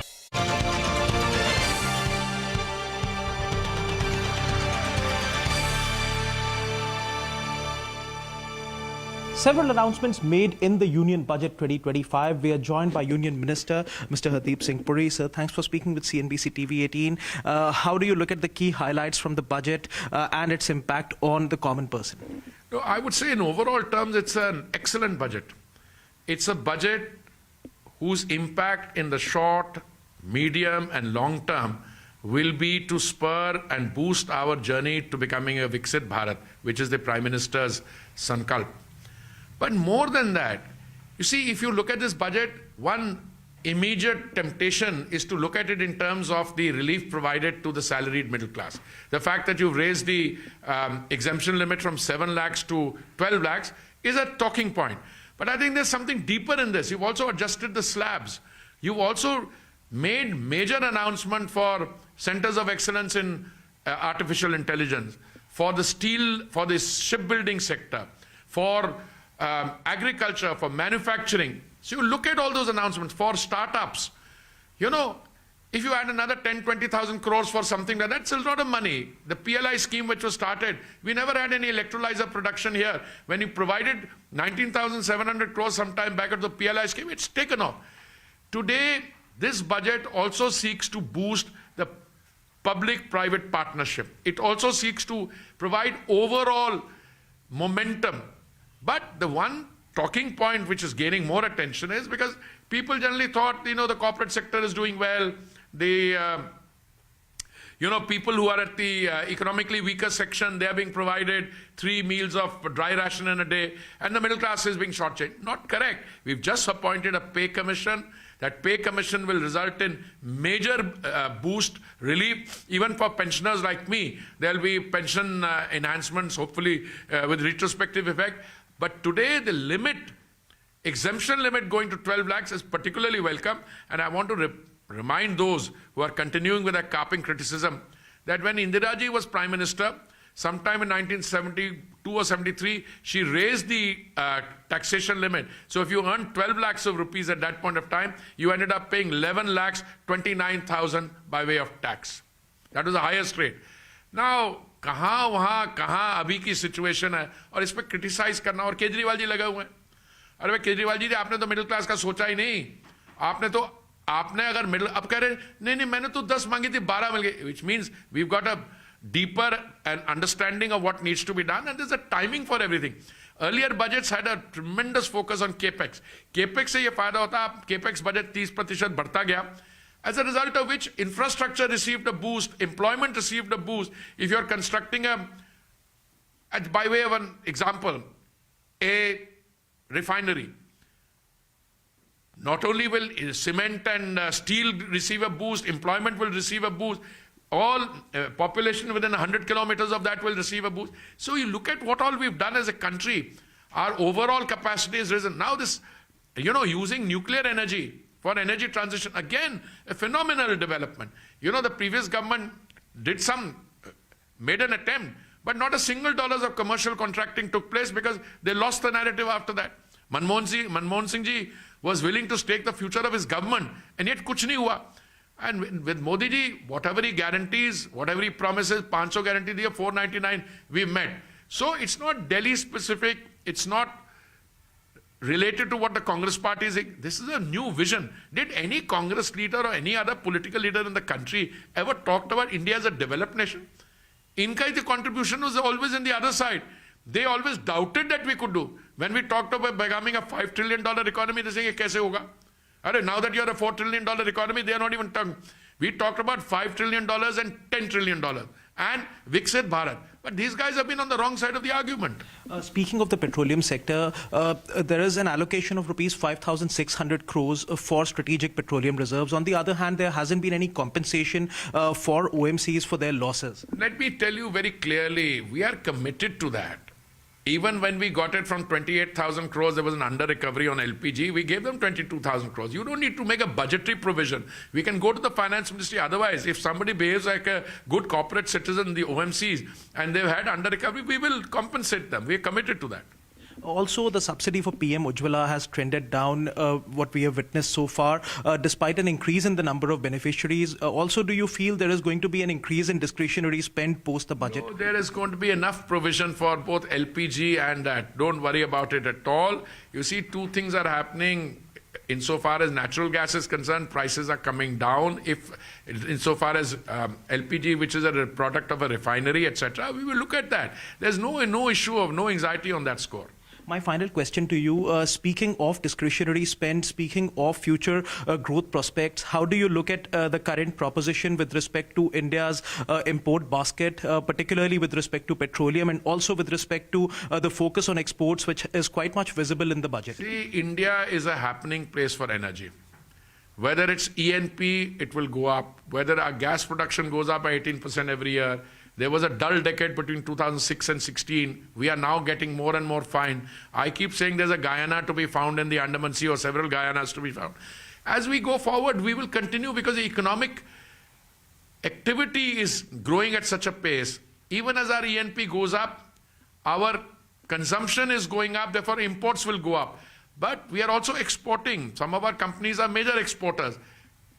As we proceed forward, we are very confident. We think more and more crude oil is going to be available in the global market. Prices will come down. And I'm pretty confident that energy will continue to be a big success story. What's the big direction of the union budget and what does it have for the telecom sector, for the Northeast region and for India Post as well? Joining us right now is Union Minister Jyotiraditya Scindia, who handles all these portfolios. Mr. Scindia, for the last few months, since the time you took over the communications and telecom portfolio, you have been looking at how to overhaul India Post and make it a logistics powerhouse. Now, what push does this budget give to that exercise?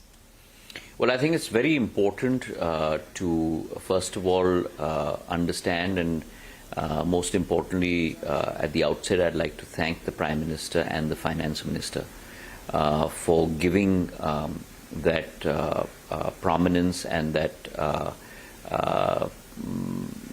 emphasis on India Post and its importance in being probably the largest distribution channel that India has. We have 165,000 POSs, points of sale, almost about 3 lakh Gramin Dak Sevaks across the length and breadth of our country that do only one thing, Dak Seva, Jana Seva. And it's very important for India Post also to move in line with what's happening globally. And what's happening globally across the world is that postal organizations slowly evolving and moving towards being logistics organizations and logistics companies, specifically because of the huge emphasis on e-commerce and e-commerce becoming a very, very large portion of their total market. And the same is going to happen in India. Today, e-commerce may be only limited to maybe tier 1 cities, but it's going to